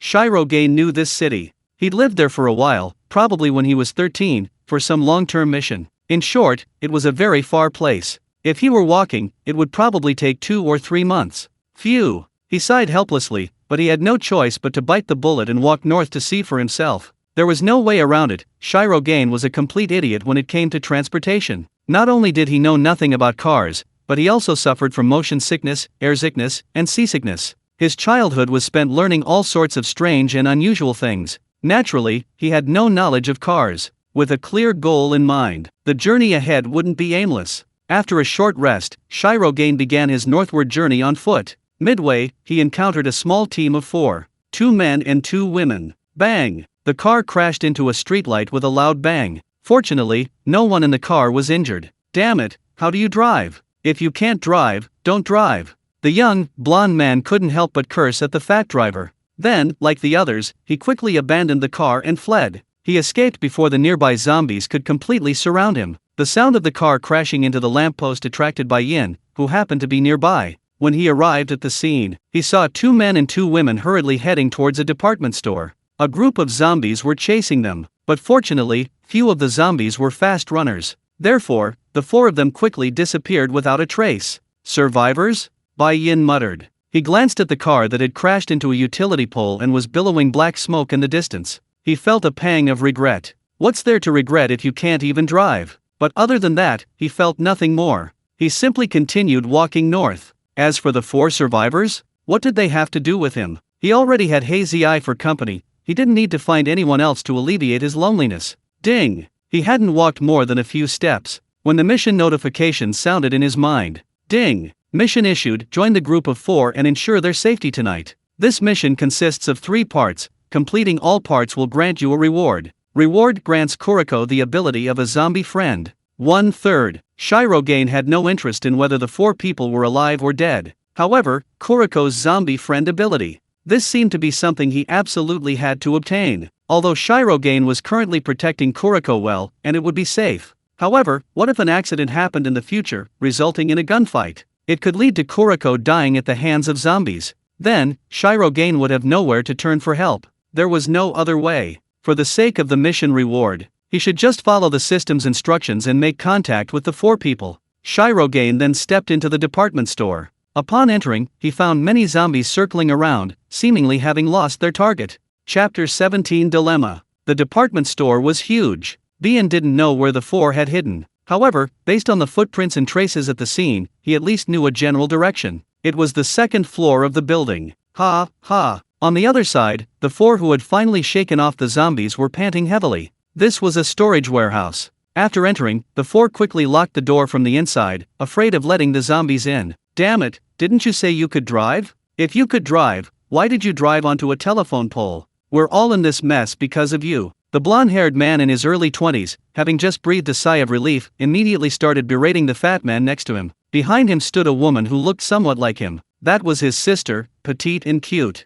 Short hair, probably also in her early 20s. The blonde-haired man's name was Li Huang, and his sister's name was Li Xin. The chubby guy he was currently scolding was named Chen Jin. As for the voluptuous, beautiful woman behind Chen Jin, her name was Wang Lei. The 4 of them were originally residents of a shelter in the next city. There were about 300 of them, but just yesterday, the shelter was overrun by zombies during the night, and it had become a living hell. They had stolen the shelter owner's car in that environment. Then they drove here. The blonde guy and the others couldn't drive, so the chubby guy had to drive. The chubby guy had been driving all night and was driving while fatigued, and he had accidentally crashed into a telephone pole just now. That was because he had momentarily dozed off. The fat man, too lazy to argue with the blonde-haired guy's accusations, simply said sarcastically, "If you're so good, then you drive. You said you weren't good enough." "Seriously, I drove all night and didn't say a word." The blonde-haired guy glared at him and said, "So you blame me for crashing into the lamppost? I wasn't driving. It's you were bragging." "Enough." Wang Lei, annoyed by the blonde-haired guy's arguing, said angrily, "Are you two ever going to stop? Do you have to keep arguing until you attract zombies?" "Heh." The blonde-haired guy sneered. "Since when did it become your place, this burden, to lecture us? You're just a chicken." Slap. Before he could finish speaking, the fat man next to him slapped him hard across the face. The blonde-haired guy was knocked to the ground. He glared angrily at the other man. "What did you say? Say it again if you dare." The fat man was indignant, glancing sideways at Wang Lei's expression, but she just stared coldly at the blonde-haired man, not turning her gaze to him. "You hit me? Damn it, you dare hit me? I'll fight you to the death." The blonde-haired man yelled as he got up from the ground. Then, he pounced on the fat man. He was like an enraged cat. The two quickly began wrestling on the ground. "Stop, stop, stop it, please stop. Don't fight anymore." Li Xin tried to dissuade them repeatedly, but to no avail. Seeing Wang Lei standing by with her hands clasped, not intervening, she said, "Sister Lei, can you help me talk to them?" "Talk to them? What can I do? They've always been like this." Wang Lei was still furious. The blonde-haired man's words had completely enraged her. She wished the fat man would strangle him. Unfortunately, in their struggle, the fat man, who had initially gained the upper hand, was gradually losing ground. Seeing the fat man's quick defeat, Wang Lei mentally cursed him as a piece of trash. Ugh. Ultimately, it was the person outside the door who brought this farce to a complete halt. The howls of the zombies outside the door made the two men, blinded by rage, flinch. They looked at each other almost simultaneously. They each saw a hint of unease in the other's eyes. "I'll let you off this time," the fat man said first. "Next time, I'll definitely make you pay." The blonde man relented. They released each other and got up from the ground. Then, without saying anything more, a long silence fell over the room. After the truce, Li Xin was applying medicine to her brother's wound. She carried a small bag containing some food and medicine. These were the few supplies the four of them had taken with them when they hastily fled the shelter. When the car crashed into the telephone pole, only Li Xin had managed to grab the bag along with her.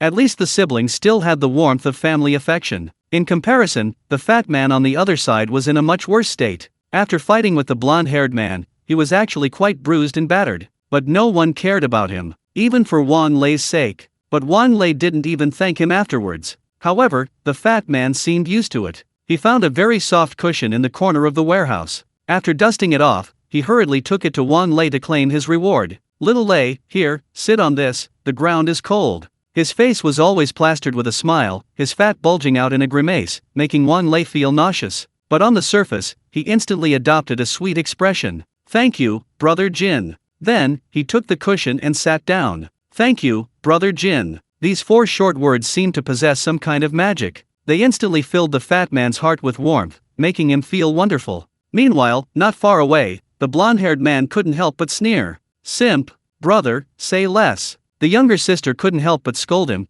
deliberately applying more pressure when applying the medicine. Ouch, ouch. The blonde-haired man couldn't help but hiss in pain. The 4 of them endured the night in the warehouse. During this time, there were always sporadic movements of zombies outside the door. Let's all eat something. Li Xian opened her bag and took out some food. Exactly 8 compressed biscuits remained. After distributing 2 to each person, she sighed helplessly. After this meal, we're completely out. We'll have to figure out what to do next. She looked dejected. The blonde-haired man comforted her. It's okay, sis. This is a department store, after all. Once the zombies are gone, we'll go out and search. We'll surely find some food. Li Xian just smiled bitterly, not holding out much hope. Gulp. It was completely dark. Only 2 candles were lit in the entire warehouse. The fat man usually had a large appetite. How could he possibly endure the hunger after only eating 2 compressed biscuits? So, quite pathetically, he yelled. The other side of the door was completely quiet. It was unclear whether there were still zombies. Hey, fatty. The blonde-haired guy suddenly spoke. The fat guy glared at him. Why are you calling me dad? Nothing, just hoping that as your grandson you'll respect your elders and go out to see if there are any more zombies. Why aren't you going? My stomach isn't growling. Aren't you hungry? Then go out and see if there's anything to eat. Get lost. You go if you want. I'm not going. Even if I did, it would be during the day. Who goes out at night to die? Chapter 18 Encounter. The 2 were bickering when a sudden sound came from outside the door. Then, with a crash, something fell to the ground. The sudden commotion outside immediately silenced the 4 people inside. They almost instinctively remained silent. They looked at each other, their eyes filled with unease and fear. No one dared to make a sound, as if afraid something outside would hear them. Knock, knock, knock. A knocking sound suddenly came from outside the door, startling all 4. Li Xian trembled all over and whispered, Could someone be coming to rescue us? Even she herself almost laughed at the thought. The blonde-haired man hugged her, also a little scared, but still comforted her. Don't make a sound, it might be a zombie. Shh, it's okay, as long as we don't open the door, we'll be fine. The next second, he looked at the fat man. Fatty, peek through the crack in the door and see what's going on outside. Get lost, I'm not going, even if there's something there, it's pitch black behind it. The fat man shook his head vigorously, vehemently refusing. Wan Lei, standing beside him, couldn't help but frown, but quickly persuaded him in a sweet voice. Brother Jin, why don't you go take a look? Anyway, the door is locked, nothing will happen. Just one look. The fat man was speechless, a million curses running through his mind. Because it was Wan Lei's request, he couldn't refuse. After all, the fat man didn't want to ruin his good image in Wan Lei's eyes. Okay, fine. Reluctantly, he stood up. Almost simultaneously, a young male voice came from outside the door. Excuse me, is anyone home? The voice startled everyone. The fat man, hearing a human voice outside, immediately mustered his courage. He ran over in a few strides. Then, standing at the door, he said, Who are you? Hello, my name is Bai Yin, I'm a local survivor.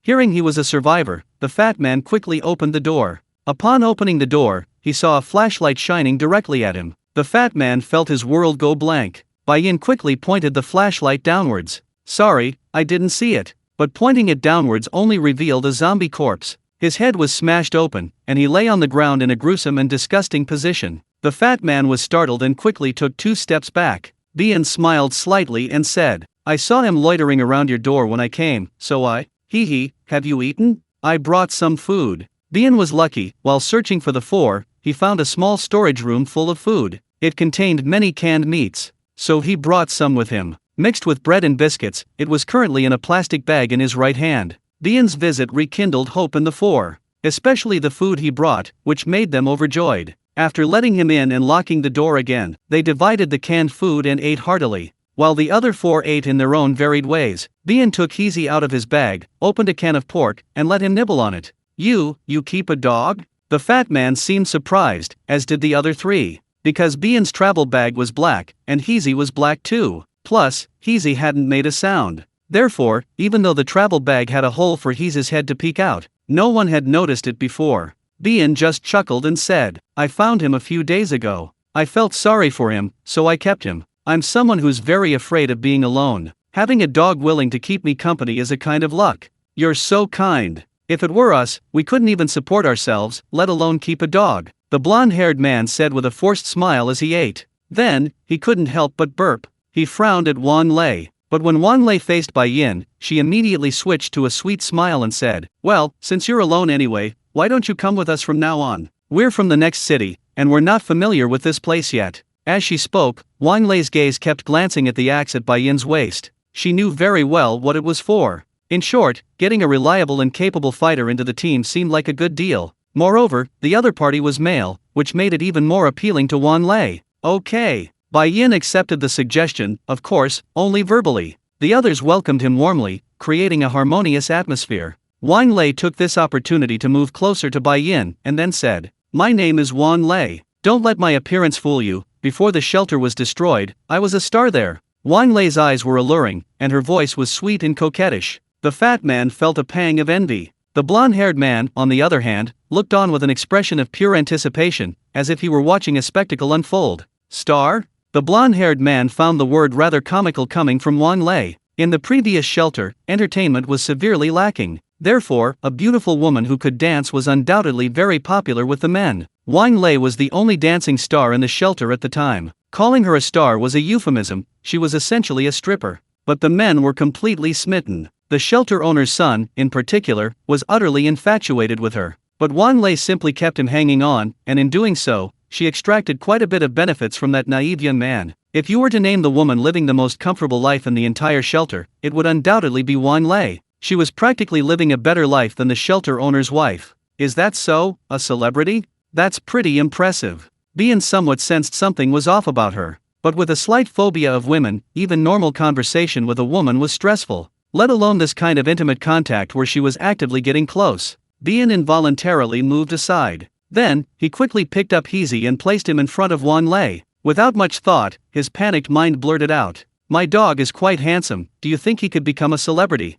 Puffed. Upon hearing this, the blonde-haired man couldn't help but spit out his biscuit. Then, he struggled to suppress his laughter, his body twitching uncontrollably. His sister reacted similarly, but less severely, merely covering her mouth and giggling. The fat man, however, realized that Bai Yin wasn't interested in Wan Lei. He couldn't help but breathe a sigh of relief. Only Wan Lei remained alone. After hearing Bai Yin's words, her expression immediately turned somewhat awkward. In the end, she simply sat back down. She silently ate her biscuit, quite dissatisfied. Chapter 19 Danger Approaches. The system's mission was for these people to survive the night. However, given the current situation, the quiet warehouse seemed devoid of any real danger. The group simply found a place to rest early after dinner. The fat man found an unopened blanket in a corner of the warehouse. Upon finding it, he quickly tore open the packaging, smiled ingratiatingly, and handed it to Wan Lei. Wan Lei sweetly said thank you. Then she took the blanket to a corner, wrapped it around herself, leaned against the wall, closed her eyes, and prepared to sleep.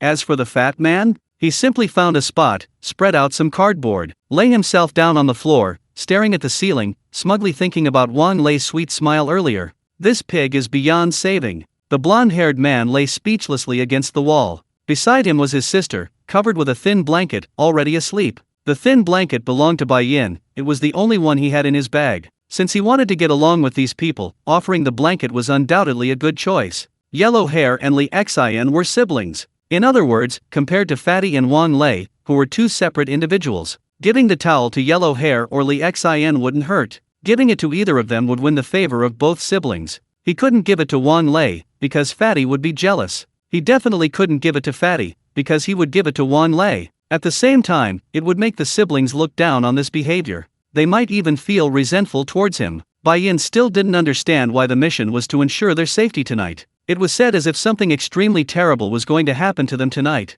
Bai Yin stood by the window, observing the scenery outside by the moonlight. Woof woof. Kuriko's barking came from deep within the warehouse at that moment. It seemed to have discovered something. The sound wasn't loud. What's wrong? Yellow Hair asked in surprise, glancing at Shirogane. Maybe it found something, I'll go check. Shirogane turned on his flashlight and walked deeper into the warehouse. Finally, he arrived at the place where Kuriko was barking. Kuriko was barking at a large pile of cardboard boxes in front of it. SHH. Shirogane picked Kuriko up and patted its head. Don't bark, it's dangerous. Kuriko seemed to understand, and indeed stopped barking. Then, it just kept burrowing into Shirogane's arms, making a whimpering sound, like it was being scolded. It's okay, it's okay. Shirogane patted Kuriko's head and put it on the ground. The next moment, he walked over. With a flashlight between his teeth, he began clearing the cardboard boxes. The boxes were all empty, but there were quite a few, piled up into a wall. After moving all the boxes aside, Bien noticed a slightly ajar door behind it.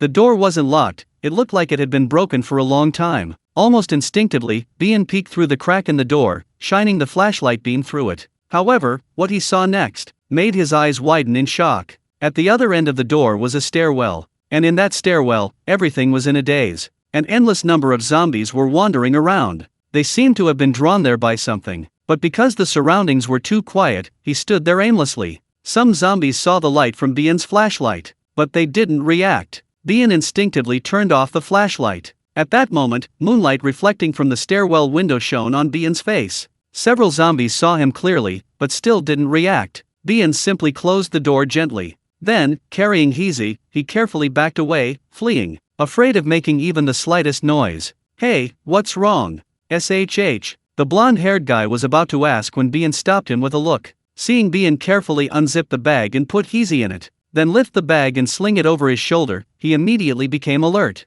What's wrong? The blonde-haired guy swallowed hard, his voice very low. There are zombies, and a lot of them.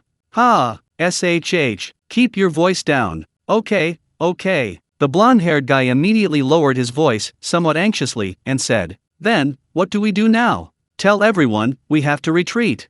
Bien walked towards the fat man, while the blonde-haired guy hurriedly nudged his sister, Xin. The fat man had just fallen asleep, but Bien shook him awake. He was about to speak when he saw Bien make a shushing gesture, and quickly asked in a low voice, what's wrong? Bien pointed to the darkness behind them. There are zombies. Retreat before they find us. Okay. The fat man quickly got up, and the next moment, ran to Wang Lei in the corner. He called softly, Xiao Lei, wake up. Wang Lei was sleeping soundly. She opened her eyes to find the fat man's lewd face. She jumped in fright. You, what do you want to do? Don't do anything rash. She thought the fat man was planning something bad on her. She couldn't help but scream. That scream would have been better. It immediately attracted all the zombies in the broken-down passageway. Ugh! In the quiet night, you could practically hear a nail hitting the ground, let alone such a piercing scream. The zombies rushed towards her. Boom! A strong zombie smashed open the door. Then, countless other zombies followed behind. They all rushed out of the darkness. Run! Without time to say anything, Bien grabbed an axe and a flashlight. He then ran towards the other door. He led the way, with Huang Mao and the newly awakened Xin following closely behind. Bai Yin opened the door, and right in front of him was a lone zombie. Puff! Bai Yin chopped the zombie down with an axe, then kicked him down the steps. The next moment, he ran straight up the empty stairs. The unexpected happened too quickly in the dead of night. Even so, seeing the zombie, Wang Lei immediately understood her situation. She was being pulled away by the fat man in a disheveled escape. But in her fear, she slipped. She fell flat on her face and twisted her ankle. By the time the fat man turned around, he was already 2 or 3 meters away from her. Wang Lei, her face filled with terror, turned around and saw the zombies were already upon her. She practically screamed at the fat man, Brother Jin, save me. For a fleeting moment, the fat man hesitated, but it was only for a split second. The next instant, he turned back and pulled Wang Lei to her feet. He then held her tightly in his arms and chased after Bai Yin and the others with all his might. At that moment, the fat man unleashed all his potential. Holding his goddess, he felt no fatigue whatsoever. And Wang Lei, nestled in his arms, was as docile as a kitten. Chapter 20 Survival. What do we do now? The blonde-haired guy following behind Bai Yin looked panicked. There weren't many zombies on the stairs, but it was still dangerous. Bai Yin practically cleared a path as he ran upstairs. Thud! Another zombie was felled by his blow. Never mind that, just get upstairs. Bai Yin's reasoning was somewhat scientifically based. In his experience, usually in a building, there are always fewer zombies upstairs than downstairs. He only turned around abruptly after reaching the 5th floor. Where are they? A startle ran through him. Here they are, here they are. The fat man, carrying Wan Lei, followed them up. Bai Yin breathed a sigh of relief. Not because these 2 lives were particularly valuable. Simply because of the mission requirements, these people had to all survive tonight. After all, it concerned his zombie friend ability. The 5-person team regrouped and continued running upwards. The zombies behind them relentlessly pursued them, and their speed was not slow. The zombies at night were far more aggressive than during the day. Ha, ha. Human stamina has its limits. No matter how much energy Fatty initially unleashed, after carrying Wan Lei up more than 10 floors, he was starting to feel the strain. His speed was gradually falling behind. Seeing this, the blonde-haired guy in front of him couldn't help but curse. Are you stupid? Can't you just let her walk by herself? Are you blind? Didn't you see Xiao Lei is injured? The fat man retorted, cursing loudly. He hoped to gain Wan Lei's favor. But Wan Lei didn't react, while the blonde-haired man's hatred only intensified. Fortunately, they had already left the zombies several floors behind, otherwise these 2 wouldn't have had the leisure to bicker.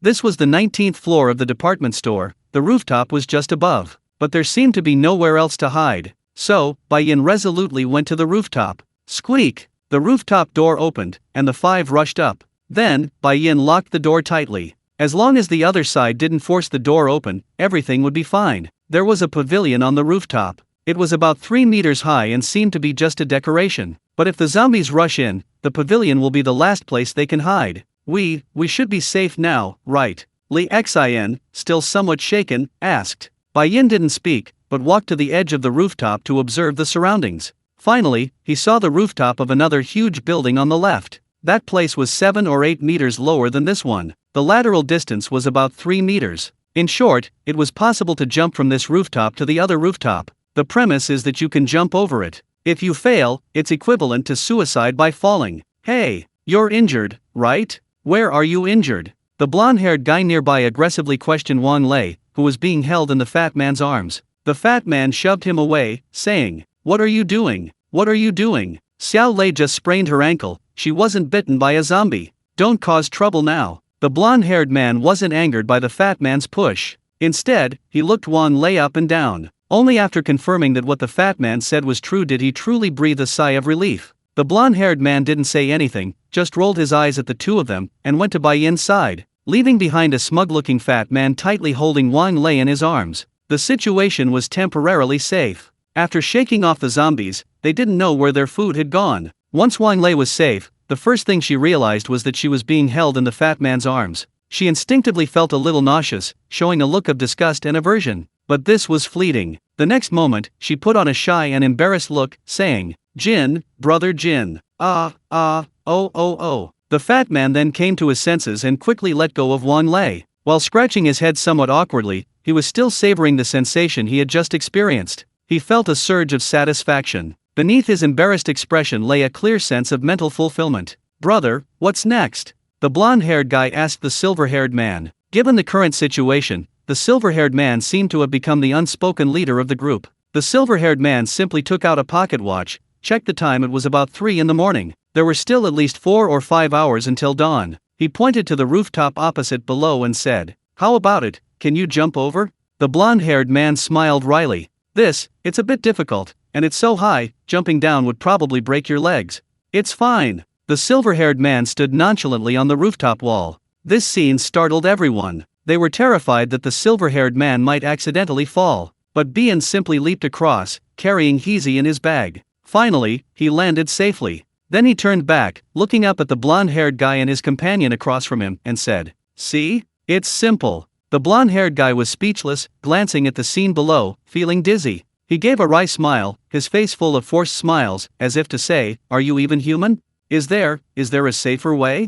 The blonde-haired guy was afraid, and the others seemed to feel the same way. Especially Wan Lei, who had just glanced down, immediately took 2 steps back, too afraid to look again. Wan Lei didn't actually have a fear of heights. But at this moment, facing a height where a single misstep would result in a bloody fall, she couldn't help but feel a little apprehensive. This wasn't a movie shoot, there were no safety measures. None of the 4 of them had the guts. This gave Bian a headache. Of course, Bian's thinking was different from theirs. He just wanted to jump over, regardless of whether he'd break his leg. After all, his mission was simply for the four of them to survive until dawn. But the group of four certainly didn't think that way. How far they could jump was one thing. Whether they'd break their legs after jumping was another matter entirely. None of the four had any idea to come over. So, in the end, it all came down to Bien. He took a bundle of hemp rope from his bag. Then he threw it forcefully. The blonde-haired guy caught it instantly. Silver pointed to a pillar on the rooftop next to Yellow Hair and said, "Tie one end to that pillar, and throw the other end over." Okay.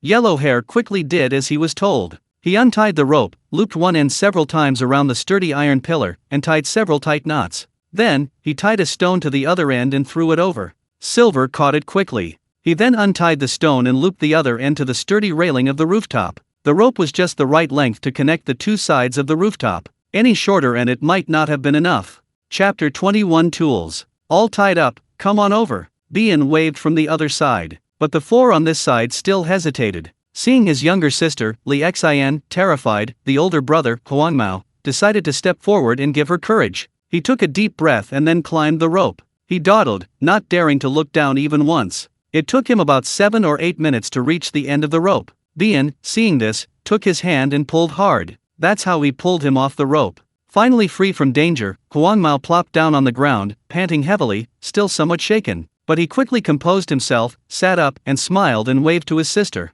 "Come on over, hurry up, hold on tight, it'll be over in a minute." Encouraged by Huang Mao, Li Xian swallowed hard. But ultimately, she decided to climb the rope. However, she was undoubtedly much slower than her brother, taking about 10 minutes. After finally getting across, she waved to the fat man, Wang Lei, on the other side, urging them to hurry up. The fat man hesitated, because he didn't trust the rope's sturdiness. He weighed over 200 pounds, far heavier than the others. Wang Lei was equally hesitant, knowing her own weakness. She feared she wouldn't last long and would fall halfway. "How about we don't go over yet, and wait until dawn?" Wang Lei suggested softly, and the fat man nodded repeatedly. "Okay." The two hesitated, prompting the blonde-haired guy to urge them on. "What the hell are you two doing? Aren't you coming over?" The fat guy casually made an excuse. "I think this rope isn't strong enough, let's wait until it's light." Damn it. The blonde-haired guy was speechless, but after thinking about it, he didn't bother arguing anymore. Anyway, it wasn't like he was the one dying. He just watched helplessly as Wang Lei and the fat guy climbed to the top of the pavilion. At that height and in that corner, unless the zombies deliberately looked up, they generally wouldn't notice. Damn it, two freaks. The blonde-haired guy couldn't help but curse. As he said this, Bai-yin instinctively glanced at him. What's wrong, bro?" The blonde-haired guy was a little flustered, wondering if he had said something wrong. Bai-yin hesitated for a moment, but still said, "Dogs are generally not that weird." Woof woof. The black dog in the backpack barked twice as if in response. This reaction immediately made the brother and sister laugh.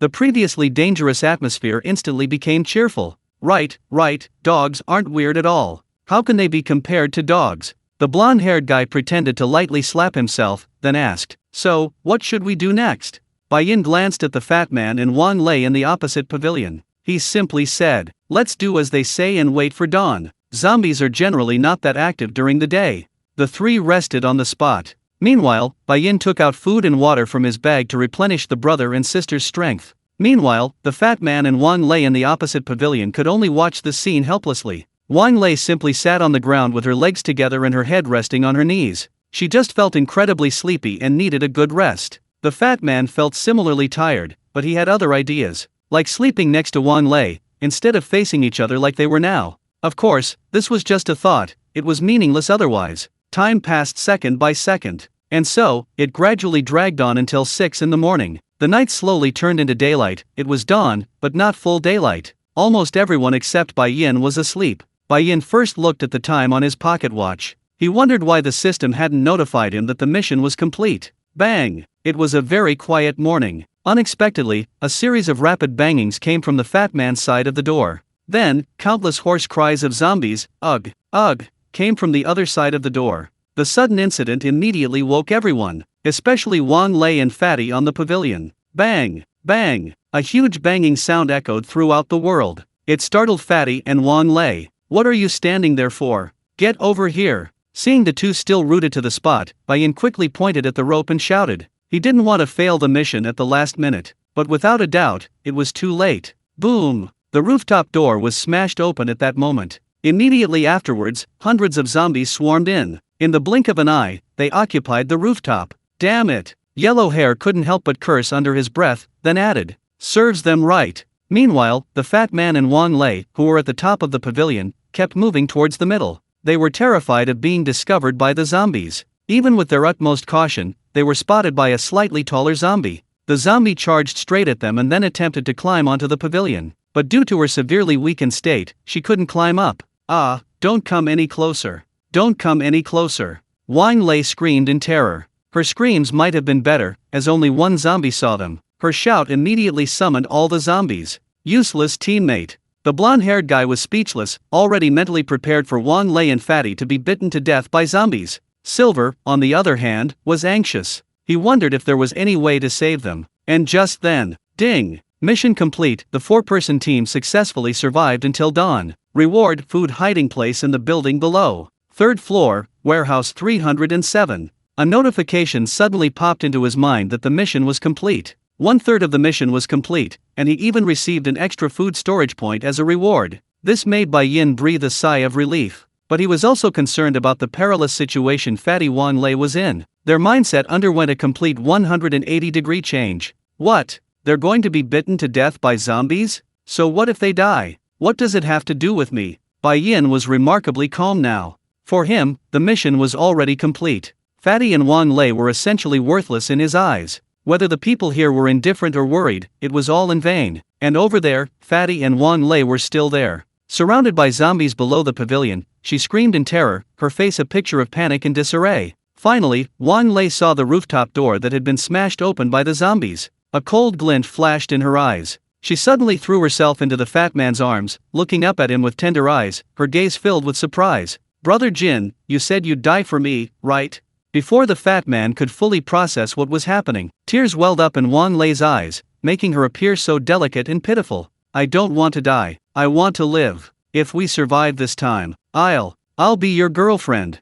Chapter 22: The Fat Man's Death. Girlfriend? These 3 words struck Fatty like a dagger to his very soul. His entire body trembled. It was obvious to anyone with eyes that Fatty liked Wang Lei, but how long had he liked her? About 3 years, I suppose. Fatty and Wang Lei were college classmates, and he fell for her almost instantly. Fatty had liked several girls before. He confessed to some of them initially, but was ultimately rejected. At the same time, some even went so far as to insult him, calling him a toad lusting after a swan. Fatty was insecure. He knew he wasn't good-looking and nobody liked him. Logically, even if he fell for Wang Lei at first sight, he wouldn't have any other thoughts. After all, he was well aware of his own limitations. However, because of one sentence from Wang Lei, Fatty hesitated to let go. The story is like this. Once, the chubby guy mustered up his courage and asked Wang Lei, "What kind of man do you like?" Wang Lei smiled sweetly. "I like someone who can cook and is kind to girls." The chubby guy asked again.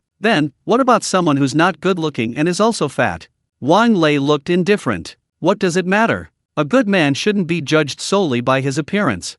It was obvious to everyone that Wang Lei was just trying to bait him. But the chubby guy took those words to heart, believing he still had a chance. After that, he tried to confess his feelings to Wang Lei several times. But she always rejected him, citing her focus on her studies and not wanting to date too early. Wang Lei didn't reject the chubby guy for a long time. This gave the chubby guy the illusion that he had a chance. And now, Wang Lei said she'd be his girlfriend after they escaped. Despite the precarious situation, the chubby guy was secretly overjoyed. He mustered his courage, grabbed Wang Lei's head, and kissed her fiercely. The instant he released her, while she looked on in astonishment, he said, "I'll lure them away, you take the chance to escape." The fat man then jumped off the pavilion. He deliberately chose an open space free of zombies. Then, he turned and rushed towards the entrance to the rooftop. Several zombies tried to stop him, but his obese body sent them flying. The fat man stood at the entrance, shouting at the zombies surrounding the pavilion. "Look over here, you've got the guts to eat your grandpa's fart." His shouts immediately attracted the zombies' attention. The zombies couldn't get close to their target on the pavilion,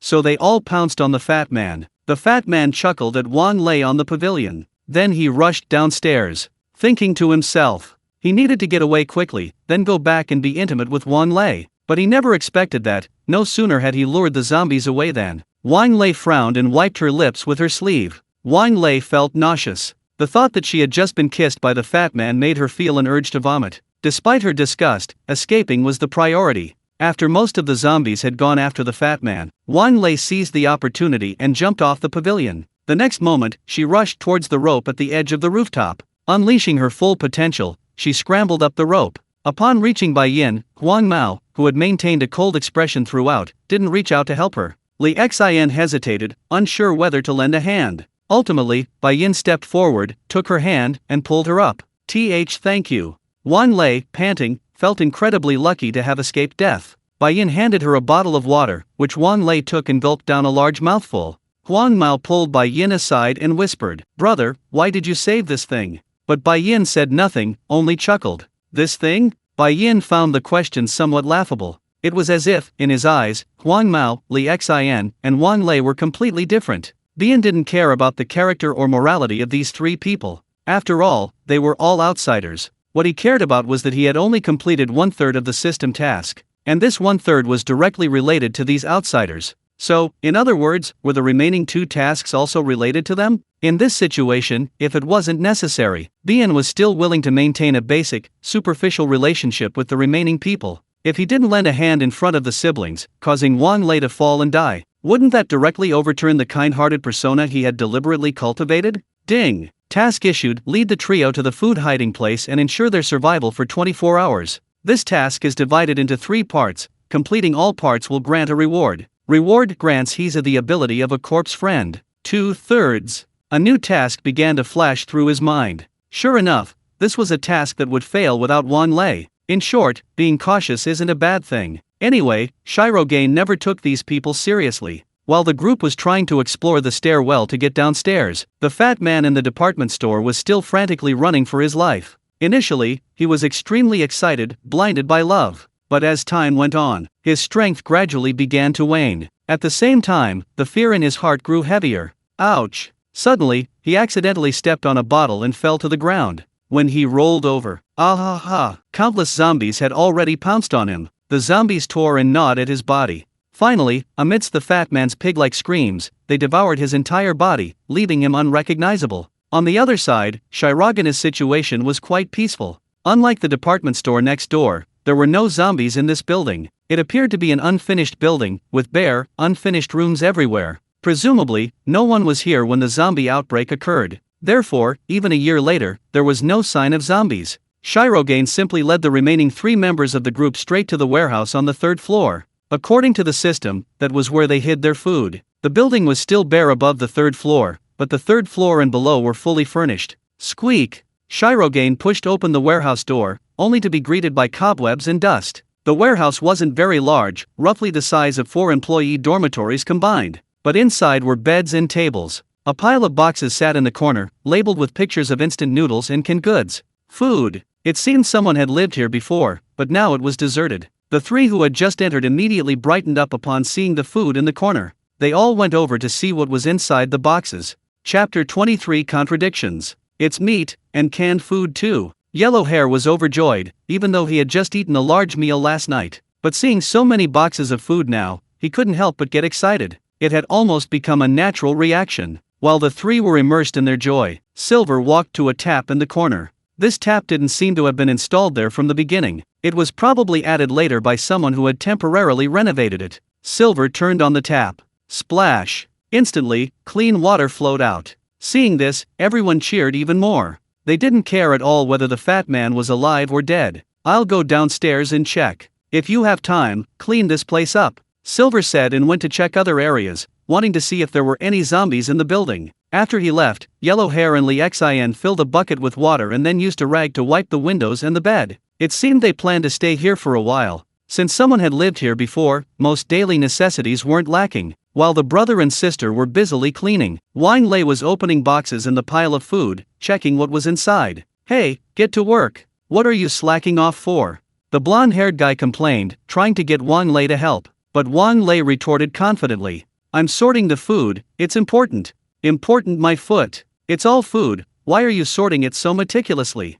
"Vulgar. If you don't understand, shut up." "Fine." The blonde-haired guy was speechless, too lazy to argue anymore. Wang Lei, like a victor, opened the boxes and hummed a little tune happily. Wang Lei understood very well that in this group, she only needed to please Bai Yin. Although Bai Yin's personality was a bit eccentric and didn't respond well to her tactics, he was ultimately a seemingly nice and honest person. Wang Lei thought that this kind of person was simply shy and reserved at first, but given time and familiarity, they were destined to fall at her feet and be used by her. Wang Lei was very confident about this. After all, she was quite experienced in this area. Now that Bai Yin was elsewhere, she naturally didn't need to put on a docile act to win his favor. The more cheerfully Wang Lei hummed, the more annoyed the blonde-haired man became. After wiping the windows and sweeping the floor, he finally couldn't help but say sarcastically, "Fatty just died, and you're so happy? You're such a good person, aren't you?" Wang Lei rolled her eyes at the blonde-haired man and said, "What does his death have to do with me? I didn't hold a knife to his throat."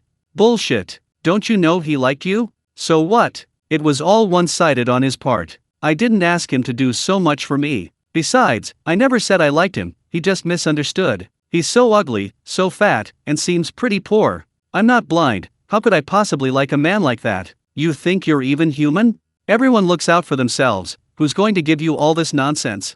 Yeah, you're not afraid of retribution anyway. Only poor bastards at the bottom of society believe in retribution. Anyone with experience in society understands that this is just self-consolation from losers." The two argued, and the argument couldn't be stopped. It gave Li Xin a headache. She finally snapped. "Stop arguing. What's the point of all this arguing? Do we have to be so loud and attract zombies?" Silence fell over the room. Wang Lei and the blonde-haired man just exchanged a glance and ignored each other. Meanwhile, Bai Yin had searched from the third floor to the first. Though somewhat incredulous, he hadn't found a single zombie. When he reached the main entrance on the first floor, he finally understood. The reason was simple: all the exits were locked. The building seemed to have been sealed off before the zombie outbreak. The first floor was a hospital, but most corners were empty. It seemed to have just been renovated, with almost no equipment. Of course, it wasn't open for business yet. Compared to the unfinished upper floors, the ground floor at least had tiles and painted walls. Squeak! Opening a small door, one was greeted by the main road outside. Several dazed zombies heard the noise and gathered around. Upon seeing Bai Yin at the door, they went elsewhere in disappointment. Bai Yin then closed the door. Then he returned to the warehouse on the third floor. Wang Lei heard his footsteps in the corridor. She quickly grabbed a rag and started wiping the window. "I just wiped that there, why are you wiping it now? Where were you before?" The blonde-haired man complained, but Wang Lei retorted confidently, "You didn't wipe it clean. TCH. The blonde-haired man scoffed. Just then, Bai Yin returned from outside. He happened to see the three of them bustling about inside. The blonde-haired man then realized that Wang Lei had been putting on an act for Bai Yin. His dislike intensified. Conversely, upon seeing Bai Yin return, Wang Lei quickly handed him a bottle of water. "You're back, you've worked hard." She unconsciously moved closer to Bai Yin. Thank you." Bai Yin took the water, quickly took 2 steps back, and got to the point. "I just checked, there are no zombies in this building, and the doors downstairs are all locked, so it's safe." Clap clap clap.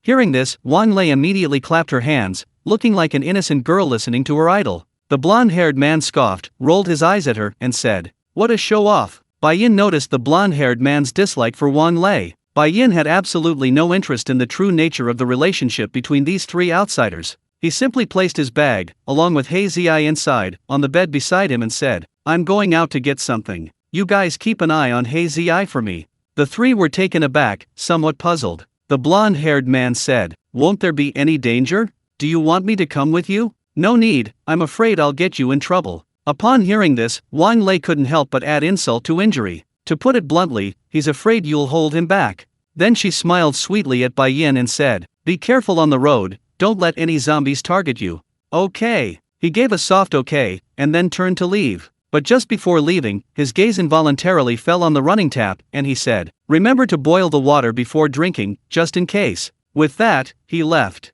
When he returned, it was already noon. He was dragging a large bag. Everyone excitedly gathered around, only to find it full of blankets, quilts, laundry detergent, seasonings, and other daily necessities. Their eyes lit up. Bian simply said, "I found these at the supermarket next door. Let me know if you need anything else, and I'll get it next time." Chapter 24 Automobile. The warehouse had 3 bunk beds. They were typical employee dormitory beds, accommodating 6 people. The 4 men each chose a spot and made their beds. After a night of running around among zombies, they were all exhausted. Bian, in particular, hadn't slept a wink. They planned to eat lunch first, then rest early and get up again for the night watch. Lunch consisted of instant noodles and canned pork. The warehouse had a pot and firewood, so Li Xin started a fire to cook. After each person received a large bowl of noodles and canned food, they all devoured their food with gusto. Eating hot food in this environment was a real treat. The group, including Heze, didn't seem to care much about appearances while eating. Wang Lei, however, seemed to be an exception. Wang Lei poured the canned pork into a plate. Then, using chopsticks, she picked out all the fatty meat. She threw it all into Heizei's makeshift bowl on the floor. Heizei ate happily, wagging its tail joyfully. Bai Yin, seeing this, didn't say anything and continued eating. Only Huang Mao and Li Xian couldn't help but turn their gazes to Wang Lei. Wang Lei, seeing this, said with an air of entitlement, "Why are you all looking at me? I'm a celebrity, of course I have to maintain a good figure. What if I get fat from eating so much fatty meat?" The siblings were speechless and didn't respond, but they were clearly uncomfortable with Wang Lei's behavior. What kind of time is this? Wang Lei still hasn't adjusted to the mentality of a shelter celebrity. It's been over a year since the zombie outbreak. I didn't expect that someone would still be picky about food now. The atmosphere at the dinner table became somewhat awkward, but Bai Yin didn't care about any of that. After finishing her meal, she quickly washed her face and lay down on the bed. After setting an alarm, he fell asleep holding Kuriko, who had jumped onto the bed. Ring ring. The alarm rang at 8 o'clock at night. Upon waking, he found Wang Lei asleep. Yellow Hair and Li Xian were preparing dinner. Dinner was almost ready, and Bai Yin woke up and started eating. Dinner consisted of rice with canned meat and pickled vegetables. The three of them eventually sat down at the table, but no one went to wake Wang Lei. "Brother, she. Ignore her, let her sleep like a log." The blonde-haired man spoke with a hint of resentment, pointing to the bowl of rice and canned food already given to Wang Lei, saying, "I'm already being kind by serving her rice. Anyway, she can eat it even if it gets cold, I don't want to spoil her." Li Xian felt this wasn't right, and simply said, "Don't say that, we're all under the same roof. There aren't many survivors left, if everyone's like this, we'll be too lonely." Li Xian still decided to wake Wang Lei up for breakfast. She went over and gently nudged Wang Lei awake. Wang Lei opened her eyes somewhat unhappily, and said in a sleepy and lazy voice, "Ugh, what's up? I was sleeping soundly. Dinner's ready, Sister Wang." "Ugh, I'm on a diet, I'm not eating. Her tone was a little impatient, then she turned over and covered herself with the blanket to continue sleeping. Wang Lei's reaction infuriated Huang Mao. Finally, he looked at Bai Yin. "Brother, look at him. Shh." Bai Yin simply made a shushing gesture, signaling Huang Mao to be quiet. Then, he picked up the bowl of rice from Wang Lei's bowl. He scooped a third of it into Huang Mao's bowl, and shared the rest with Li Xian. Sigh. Huang Mao sighed helplessly, but said nothing more, and continued eating, even though he was very unhappy. After the meal, Huang Mao and Li Xian, who had been busy all day, quickly fell asleep. Bai Yin moved a stool to the warehouse doorway, lit a candle beside him, and sat there reading. Heizei was nestled in his arms, fast asleep. Rip. Bai Yin turned to the next page. It was about Robinson Crusoe's cat mating with a wildcat on the island, and then having many kittens. This gave Robinson Crusoe a lot of headaches. To be honest, Bai Yin was quite envious when he read this part. It was just a pity that his Heizei was a little male dog, and he would never be able to hold his grandchildren in his life. Shh. Soft footsteps sounded from the warehouse behind him. Bai Yin turned around and saw Wang Lei sneaking off the bed. With the help of the moonlight, she went to the corner where food was stored and grabbed a loaf of bread. "Hungry?" Bai Yin wondered, but guessed she was. He pretended not to notice and continued reading his book. About 5 minutes later, the sound of someone getting into bed came from inside the room. It seemed Wang Lei had finished eating, but who cared? The night passed uneventfully. The next morning, around 6:30, the system's response rang in his mind. Ding! Mission complete. The trio has successfully survived for 24 hours. Reward: location of a nearby usable car. Location: first floor opposite the department store. Is the reward this time a car? Shirogane was somewhat helpless, simply because he knew nothing about the automotive industry. Just as he was pondering how to best utilize this information, ding! The third mission suddenly arrived. Ding! Mission issued, please get in the car and proceed to the next target city, and kill 10 canine zombies in that city. This mission consists of 3 parts, completing all 3 will grant you a reward. Reward grants Kuriko the ability of a zombie friend.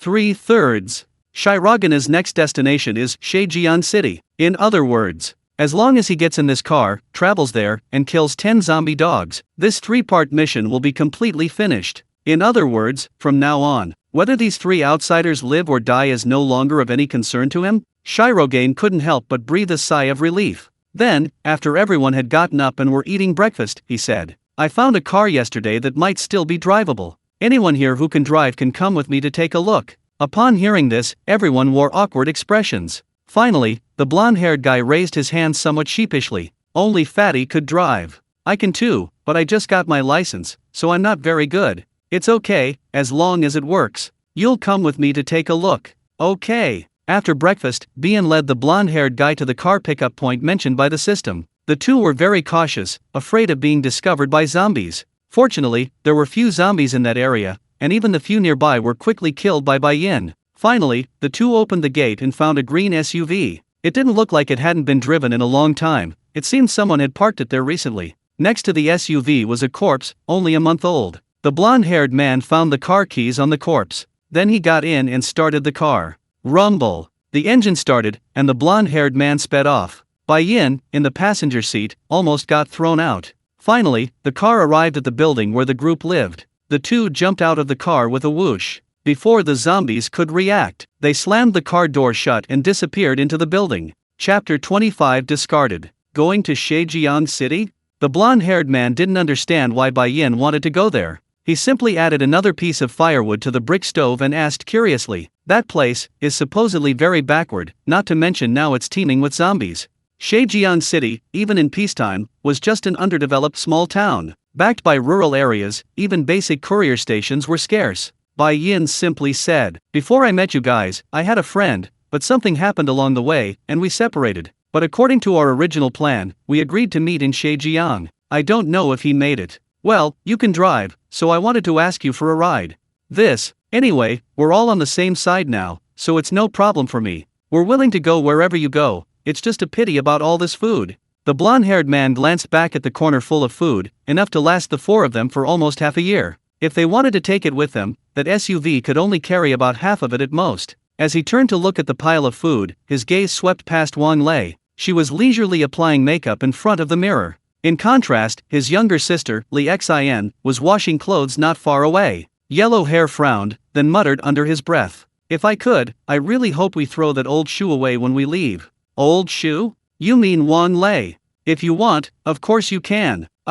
Yellow Hair was somewhat surprised. "You agree? I thought you'd speak up for her." Bien smiled slightly. "What misconception makes you think I'd care so much about someone who's a burden, both physically and mentally? Someone like that only affects internal unity. It's understandable that you want to get rid of her."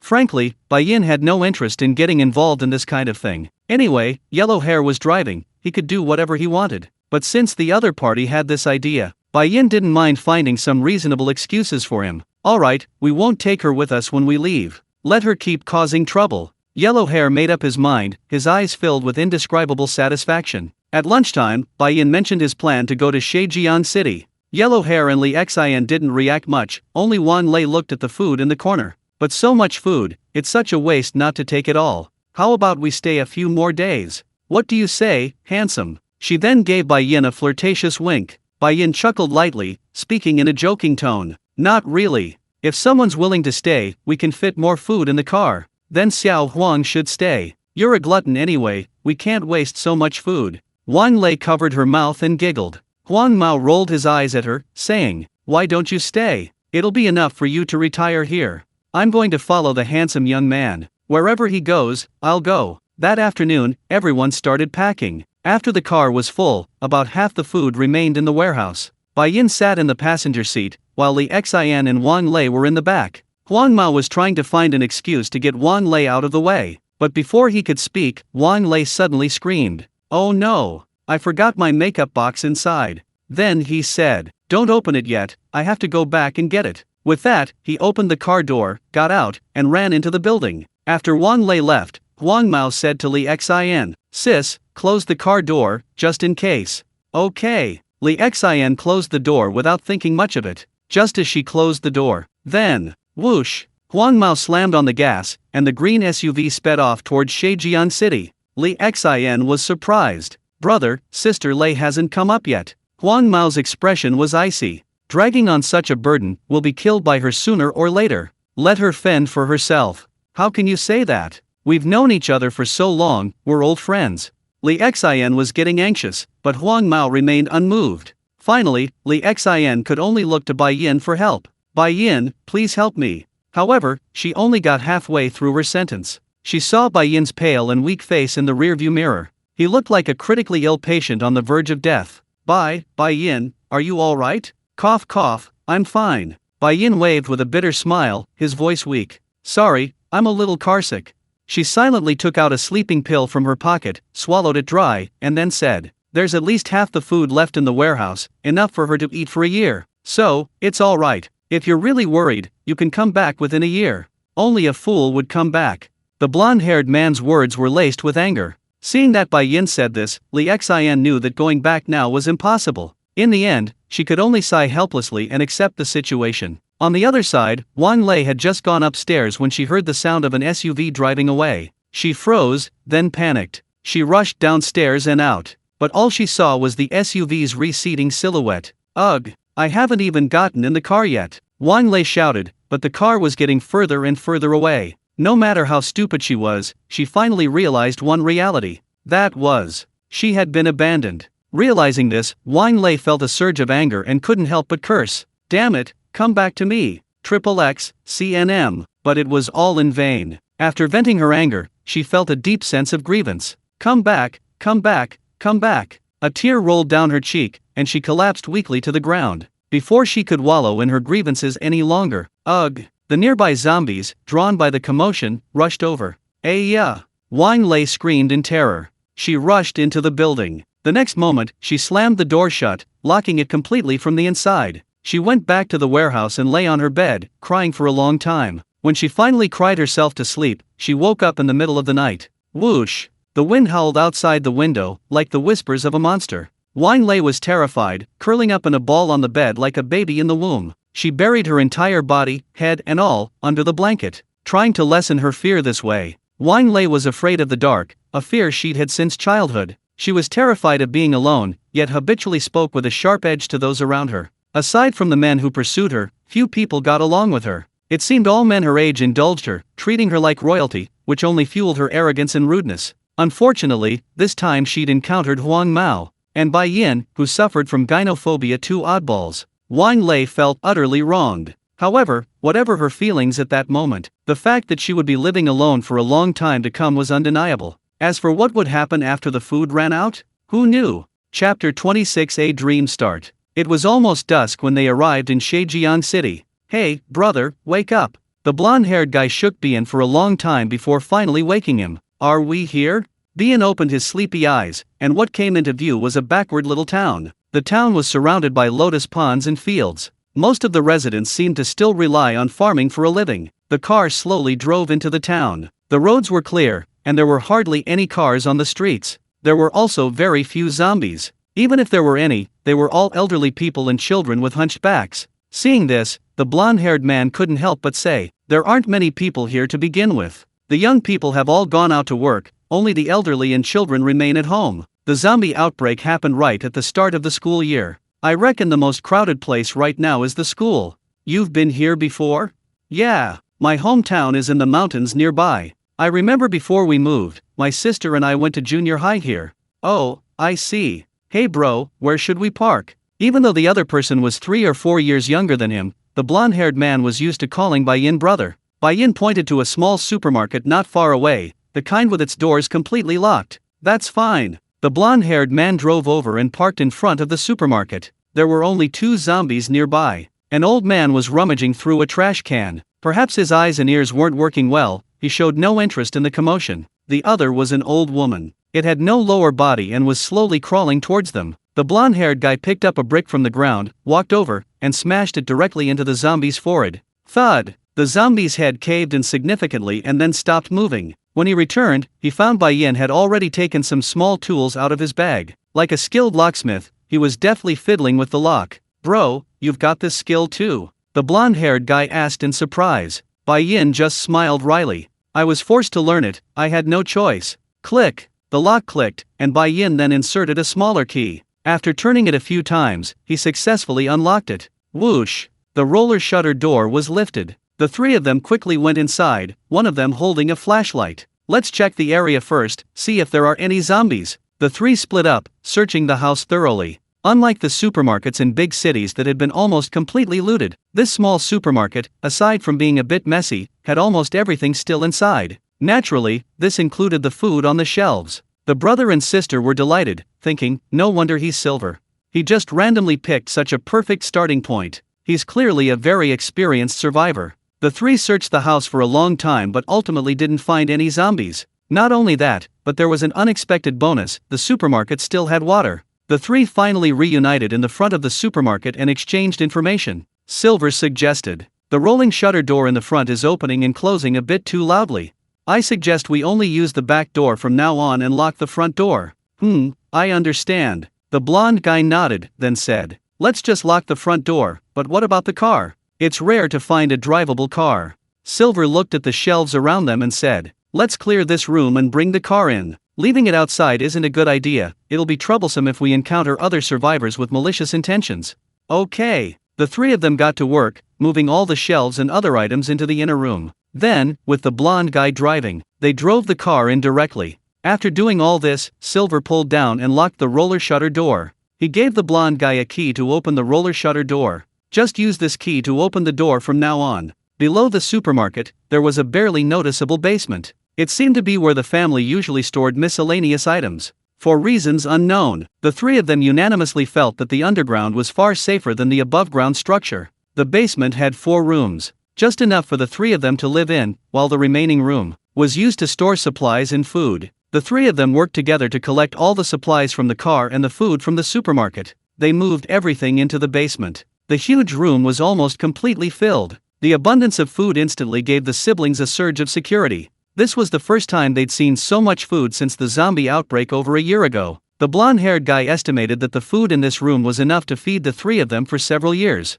And it was all food with extremely long shelf lives. That evening, the three of them sat around a small table in the basement to celebrate. The room was lit by candles. The table was covered with several canned goods and self-heating meals. The blonde-haired guy drank canned beer. Bien and Lee Xin, who weren't good drinkers, drank juice. Yellow-haired guy, however, still drank with great enthusiasm. "Ha ha ha, it's been so long since I've had this much fun." Compared to life here, the shelter was practically uninhabitable. The blonde-haired guy had drunk a lot, his face as red as a monkey's bottom. Bien asked, "What did you guys mainly do when you were in the shelter?" Sigh. Upon hearing this, the blonde-haired man couldn't help but sigh, then said, "My main job every day is to go out and find stones, carry them back to repair the wall, so I'm basically a construction worker. My sister mainly does mending clothes for those grown men. Then she helps with cooking and other chores. Damn it, just thinking about it makes me angry. We siblings work ourselves to the bone all day long, and in the end, we can't even afford to fill our stomachs. On the contrary, that slut Wang Lei can get whatever she wants just by seducing any man. Is that fair? It's not fair at all. So you're blaming yourself for not being a pretty woman?" Bai Yin couldn't help but joke, but the blonde-haired man waved his hand and said, "No way. What's the use of just being pretty? Look at my sister, isn't she pretty?" "But," the blonde-haired man pointed at Lee Xin's chest. "Haha, flat-chested. No man likes that." "Brother." Lee Xin's face flushed red with embarrassment. She glared at him, her eyes blazing with anger. So stingy." The blonde-haired man shuddered. After that, he didn't mention the topic again, simply drinking and changing the subject. The next morning, the blonde-haired man, still hungover, had a terrible headache and couldn't get up. Bai Yin left his bag and Hazy at home. He said to Lee Xin, "I'm going out to check things out. Please take care of Hazy.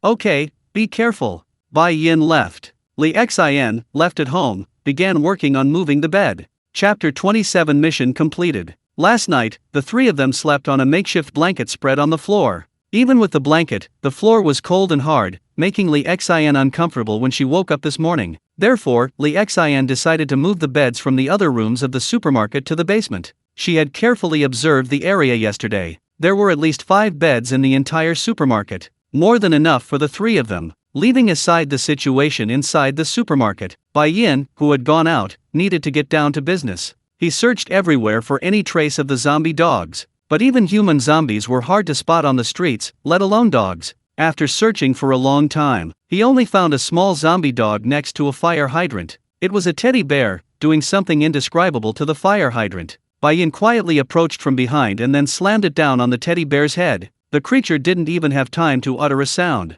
Its head split open and it died, motionless. Who? Bien took out his pocket watch. The time showed 10:30 a.m. He'd been out for almost 3 hours, and all he'd gotten was 1 So what would become of the remaining 9? Bien continued walking along the road. Midway, he discovered an elderly zombie couple. If they were still alive, they were probably in their 70s or 80s. Plop! The old woman tripped over a bottle while walking, lost her balance, and fell to the ground. The fall sent a part of her body flying out. Bien clearly saw one of the old woman's eyeballs pop out and slide several meters away. Just as he found the scene a bit too gruesome and was about to turn away to look elsewhere, ugh! The old zombie next to him actually crouched down and helped the old woman up. The next moment, the two continued their dazed journey into the unknown. Seeing this, Bai felt a mix of emotions. In his mind, zombies were basically emotionless beasts driven by instinct. However, what happened to the old man and woman seemed to indicate that there was a trace of affection between them. Was it evolution? Or driven by a lingering attachment from their past lives?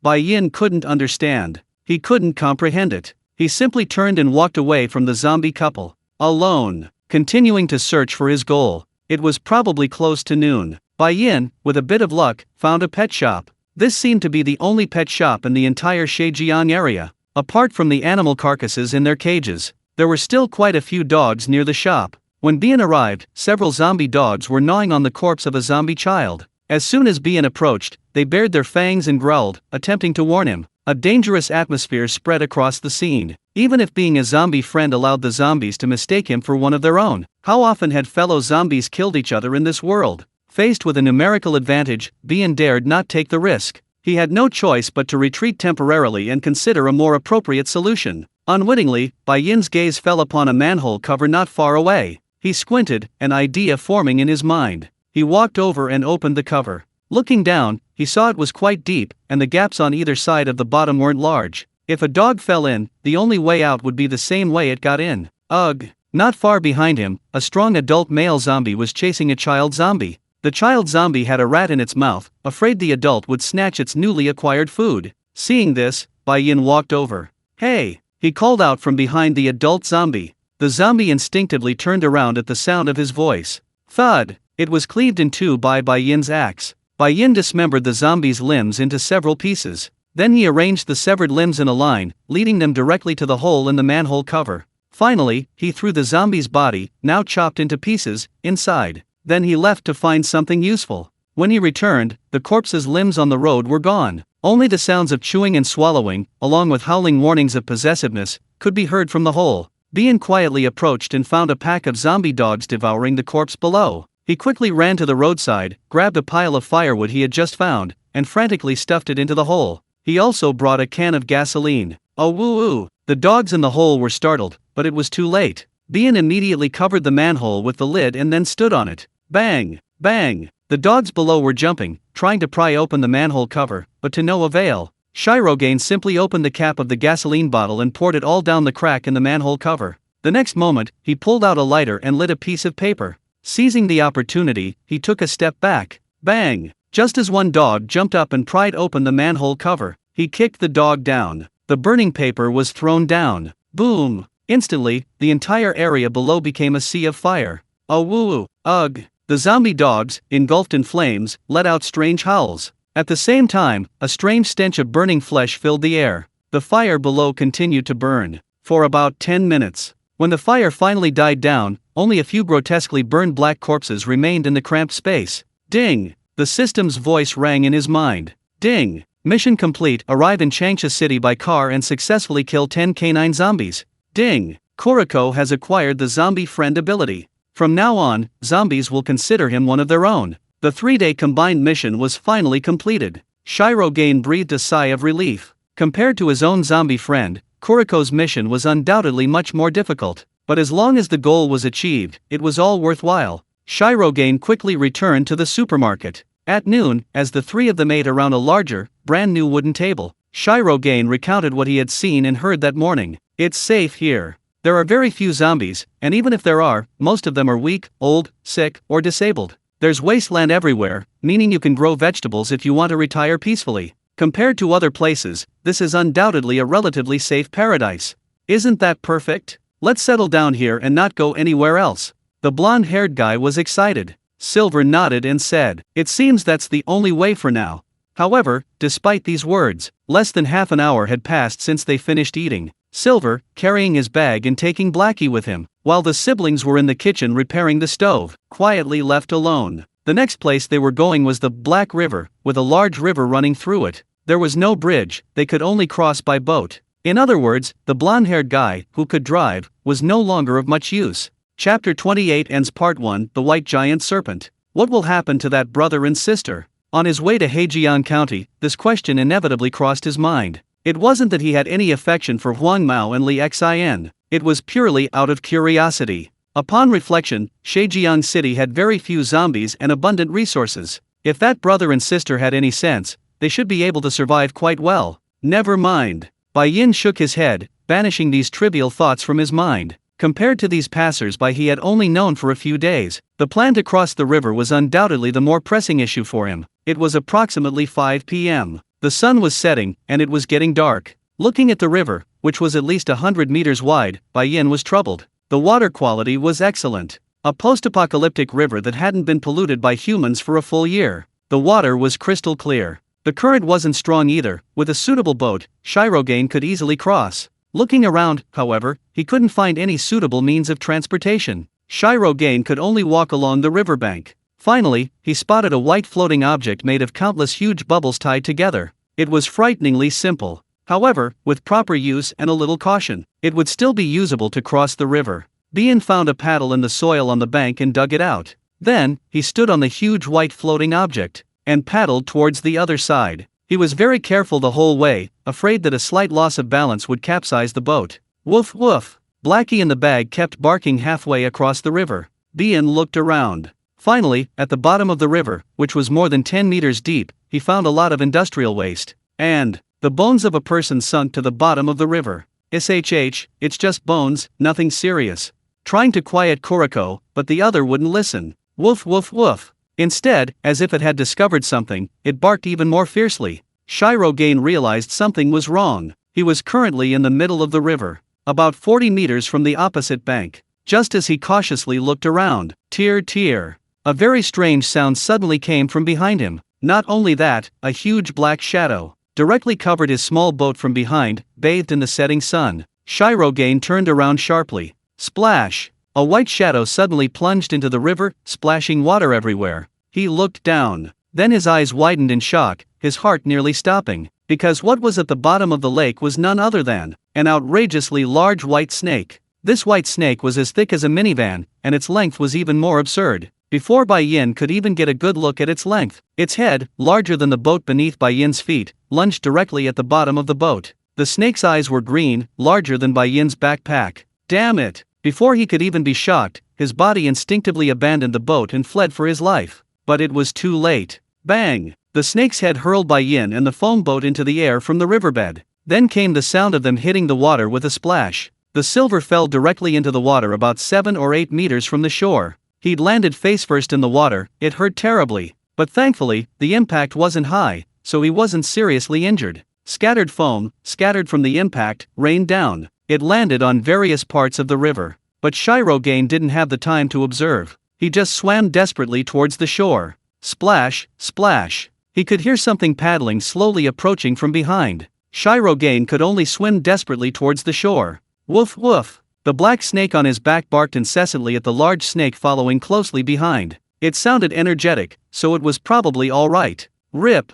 Finally, Shirogane reached the shore. In his haste, he didn't see the iron rod stuck in the ground on the bank when he reached the shore. His leg grazed the tip of the rod. It tore his pants with a tearing sound. Even so, he didn't turn around. He continued running frantically. After running about 30 meters away from the riverbank, he heard absolutely no more sound behind him. Only then did he glance back. Finally, he saw the large snake with only its head above the water. It flicked its black, forked tongue, tearing at itself. Then, after a 2 or 3 second eye contact, it plunged into the river with a splash and quickly disappeared. Ha, ha, a narrow escape. At the same time, its body greedily inhaled the fresh air. Shirogane felt his heart was about to leap out of his chest, and he sat down on the ground, panting heavily. After resting for less than 5 seconds, he quickly took the bag off his back. Seeing that Heezy inside the bag was alright, only his face was a little wet, his anxiety finally subsided. Woof woof! Heezy barked, wanting to come out.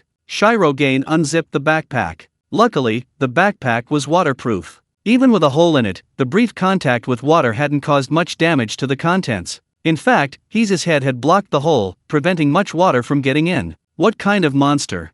The ridiculously large snake made Shirogane question what was wrong with this world. However, the snake didn't chase him directly out of the river. This was something Shirogane hadn't expected. Shirogane knew one thing very well: if the giant snake had come out of the water, he would have certainly died. Woof woof. Heese barked and ran towards Shirogane's thigh. Then, it began licking the wound. Only then did Bien realize. Not only were his pants torn, but his right leg also had a huge, ridiculously large gash. The wound was on his thigh, about 20 centimeters long. It was bleeding profusely. If it continued to bleed like this, he would definitely bleed to death here today. He glanced at the tool that had cut him on the shore. He saw it was a rusty iron rod. Damn it! Bien didn't have any tetanus medication in his bag. But it was too late now. Bien could only push Heese away and take out alcohol and medical cotton from his bag to clean the wound. The whole process was excruciatingly painful, but he had to endure it. Finally, he took out a bandage from his bag. Enduring the excruciating pain, he stopped the bleeding and bandaged the wound.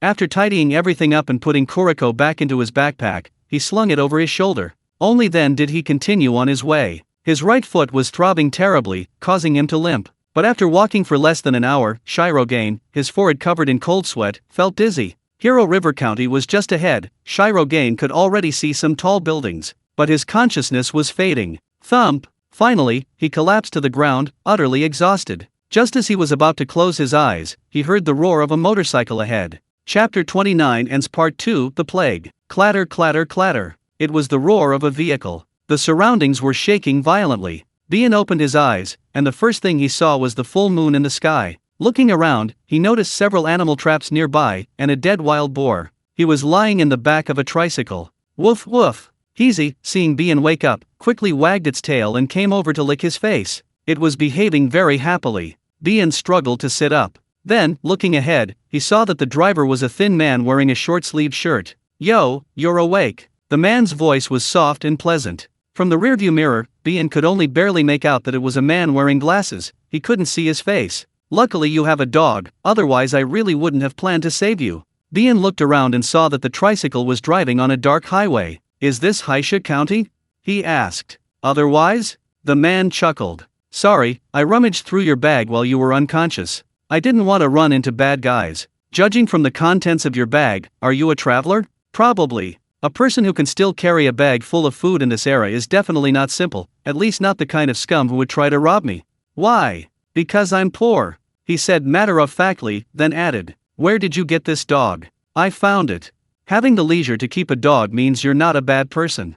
That's not necessarily true. I'm usually very good at judging people. A confident smile spread across the other person's face, and they introduced themselves. By the way, my name is Ans. Don't let my appearance fool you, I'm actually a doctor. Where are we going? My house, a small clinic. What happened to your foot injury? I got caught on an iron rod while crossing the river. Then you'll need some tetanus medication. I'll give you the injection when we get home. Thank you. It was nothing. By the way, are you allergic to that medication? No. That's good. The car had already stopped in front of a small clinic. Bai Yin got out of the car with Anne's help. Then, she was led to the lobby. Tap. Anne's turned on the room's light. Bai Yin asked in surprise. You still have electricity here?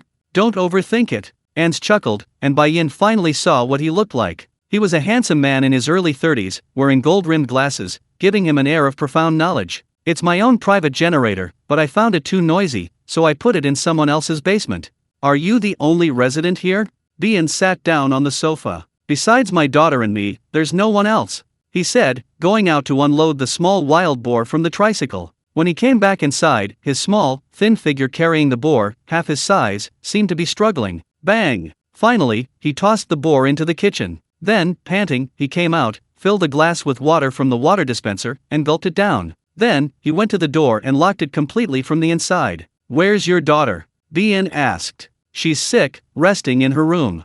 I didn't see many zombies when I entered the city. Where did they all go? A year ago, Black Sand County had a huge plague. Didn't you see the news? I think I vaguely remember. Bien recalled the major event from a year ago. It seemed that a county did indeed experience a strange plague a year ago. Then the government organized staff to bring all the locals to a newly built hospital nearby for treatment. In short, it was a huge undertaking. Didn't you leave then? My daughter and I were delayed by some things. Just when we were finally about to leave, the zombie outbreak happened. Isn't that a coincidence? In other words, are you the only two people left in the entire county now? Not exactly. Occasionally, some zombies wander in from other places. Now, a year has passed, and I estimate there are probably several hundred. But it's not a big problem. I set up some wire mesh traps and stuff around here. The only way to get here is along the highway. As he spoke, the tetanus medication was prepared. Ans walked over and said, "So, do you trust me?" Bien lifted his arm and muttered, "If you wanted to harm me, you would have done it from the beginning." That's not necessarily true. Ans inserted the needle into Bien's arm. "Maybe I just wanted to lure you back before I did it? Then, just in case, you should have drugged me from the first moment you saw me. Like an anesthetic or something?" "Haha, that's true." The needle was pulled out, and he went straight to the kitchen. "You're lucky, you came right after getting the good stuff. You know, even I haven't had fresh meat in days." He busied himself in the kitchen, the sound of chopping meat echoing from within. "Need any help? Come on, get your leg healed first. Do you mainly make a living by hunting?" "Not really, I mainly steal things from other places."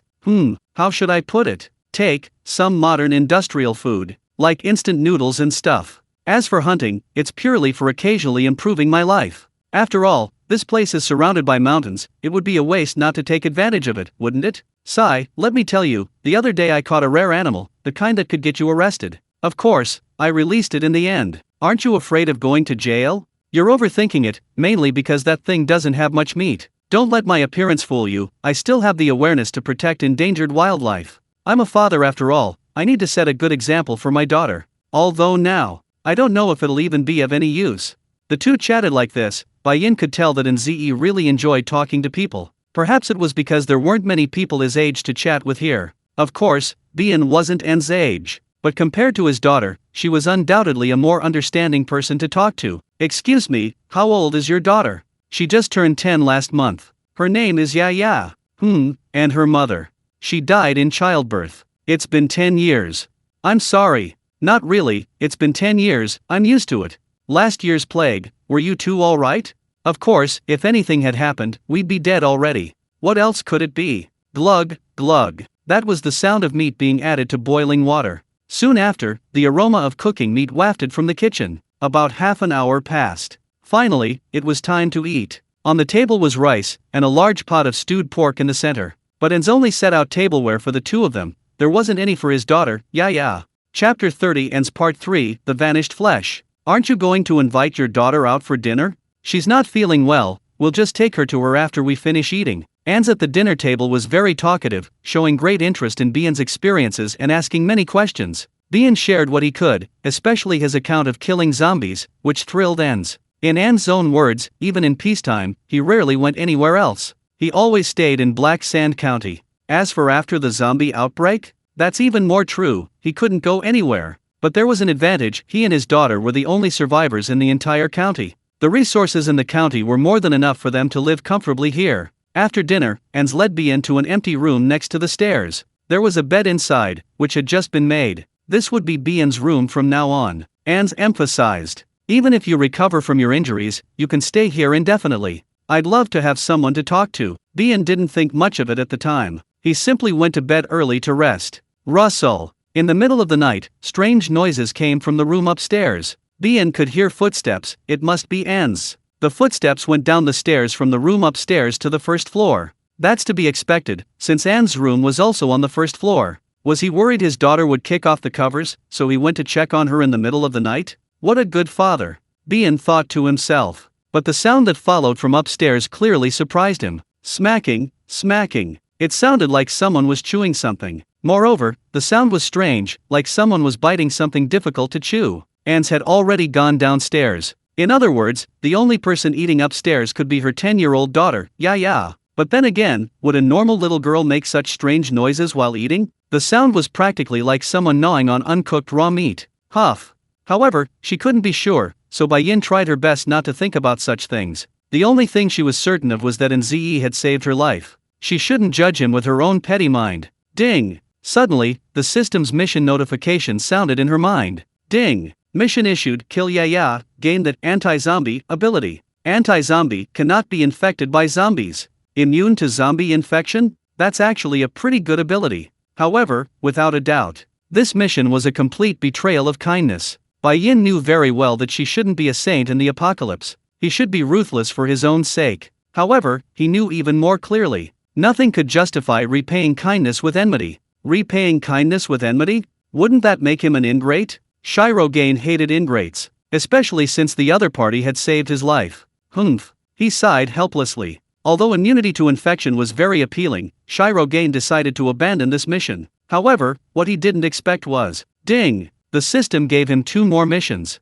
Ding! Mission issued, ensure Yaya's safety for the next 2 weeks. Grant Kuriko the anti-zombie ability. Anti-zombie cannot be infected by zombies. Ding! Mission issued, after 2 weeks, have Ens personally kill 10 zombies to grant him the zombie friend ability. Zombie friend cannot be attacked by zombies. After abandoning the previous mission, 2 new missions suddenly appeared. The system seemed to read Bai Yin's mind, giving him new choices. If the previous mission was repaying kindness with enmity, then the latter 2 missions were undoubtedly repaying a debt of gratitude. Bai Yin would naturally choose the latter 2 missions. After all, it was a luxurious reward that would grant Kuriko immunity to zombie infection. Bai Yin always felt that Kuriko's safety was more important than his own. The reason was simple: Kuriko was too weak and needed more power to protect itself. Mind reading, If the system added new tasks because it understood Shirogane's thoughts, then does that mean if he had accepted the first task from the start, then the latter 2 tasks wouldn't have appeared? Of course, Shirogane could wait until he completed the latter 2 tasks before killing Yaya, to make himself immune to zombie infection. But that was just wishful thinking.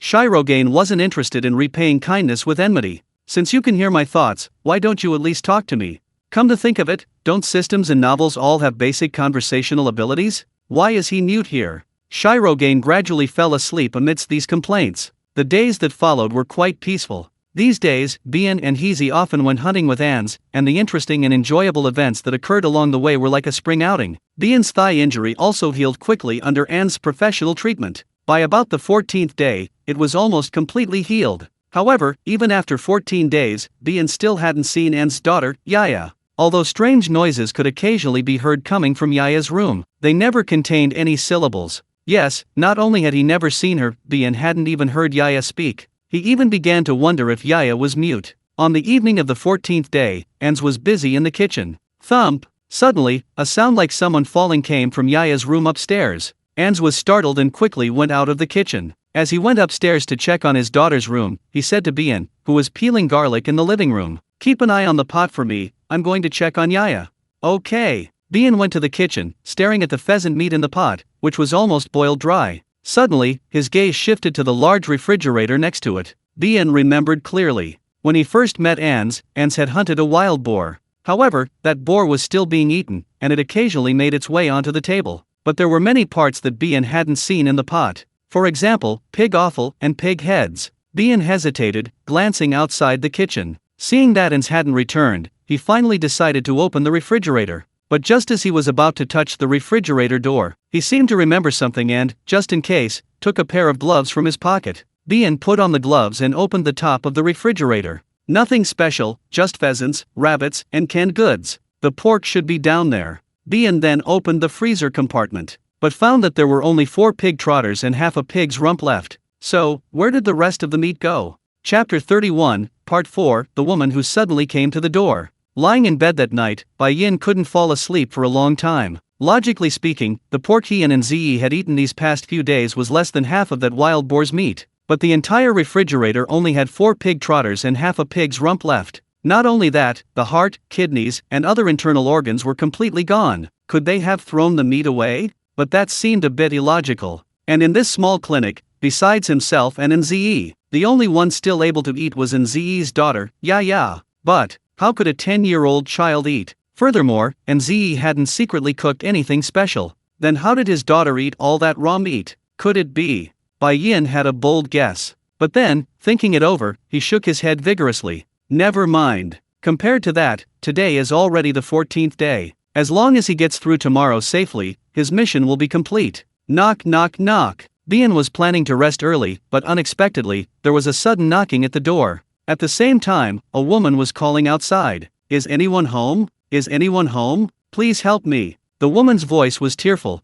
and she sounded like a young woman. Bien frowned slightly and quickly got out of bed. When he opened the door and came out of the room, he happened to meet Ans coming out of the opposite room. The two looked at each other and nodded simultaneously, understanding each other in an instant. "Didn't you turn off the light?" Bien walked over and asked in a low voice. Ans responded in a low voice. "I was just about to sleep, I haven't had a chance yet." "No wonder, I guess they saw your light was still on, so they sneaked over." "What should we do?" Ans was a little nervous. Bien thought for a moment, then said, "Just in case, I'll take Heezy to the basement to hide. Be careful, don't act rashly, your life is more important." "Okay," Bien said and went back to his room. Then, he quietly packed his things and took Heezy to the hidden basement. "Is anyone there? Please help me." The woman outside was still banging on the door, her voice trembling with tears. Ans took a deep breath and opened the door with a creak. Then, he saw a young woman, ragged and disheveled. She looked about 25 or 26, pale and thin. The moment she saw Ans, she was overcome with excitement.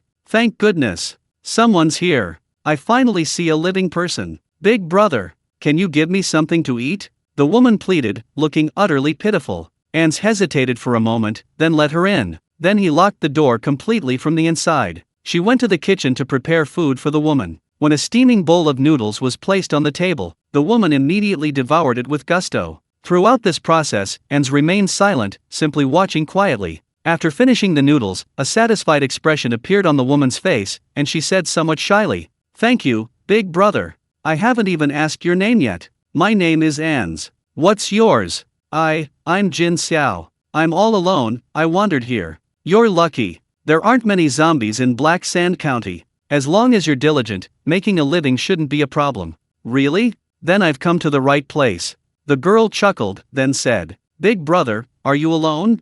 "No." This answer startled the woman, making her somewhat wary. Ans then said, "I also have a cat. It's sleeping upstairs right now." Clang! Just then, the sound of something falling to the ground came from Yaya's room. Ans seized the opportunity. "See? That cat's been rummaging through things again." "Oh, I see." The woman breathed a sigh of relief, then said, Big brother, can I stay with you? I'm very capable, I can do anything." Her eyes were full of pleading, looking quite pitiful. Ans sighed and simply said, "Stay if you want to." "Perfect, I'm all alone and wanted to talk to someone." "Thank you, brother." The woman's face lit up with joy, but a hint of smug satisfaction lurked deep in her eyes. The woman went to the bathroom to shower. When she came out, she was wearing Ans' clothes, a shirt and jeans, and so on. She was quite pretty, with black, wavy hair. Though somewhat thin, she had a great figure. However, Ans had no interest in showing her any mercy. He simply placed a pillow and blanket on the sofa and said, "Can you sleep on the sofa?"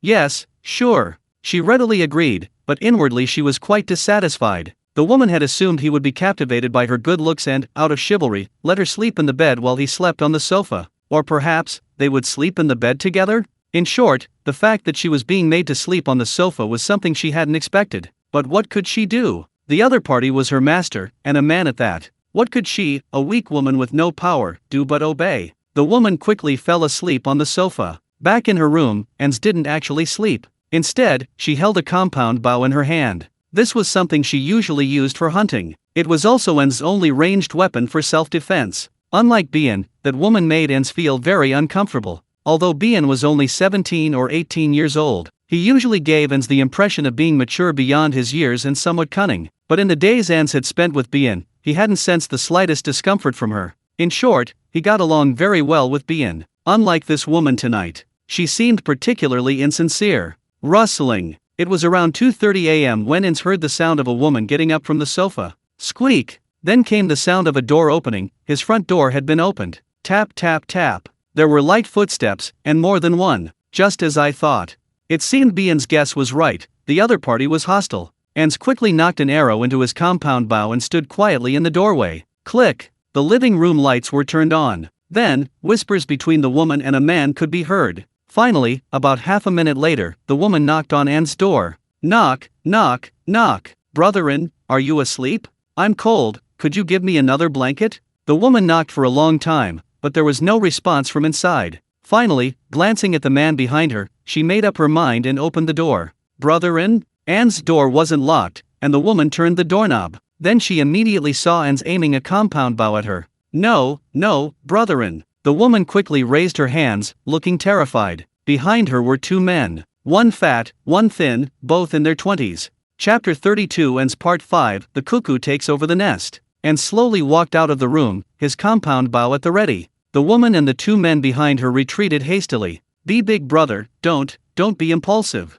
The three men raised their hands, their faces filled with unease, and shouted, "You three, get out of here right now." Bang! However, before he could finish speaking, one of the men next to him struck him squarely on the forehead with a stick. In the instant Ens passed out, he realized, besides the three men in front of him, there was another accomplice. When Ens woke up, he found himself bound to a sofa with rope. At the table in front of him, four people were eating freshly cooked pork, enjoying their meal. Besides the woman, the fat man, and the thin man, there was a middle-aged man in his early 40s. He was muscular and very strong, and bald. He was the one who had ambushed Ans from the shadows. This man was also the leader of the four. "Yo, you're awake." The bald man, seeing Ans awake, couldn't help but greet him while smugly munching on his pork. Ans didn't speak, only coldly staring at the four. He. Don't blame us, everyone looks out for themselves, we didn't want this either. But we've been pretty good, at least we didn't kill you, right?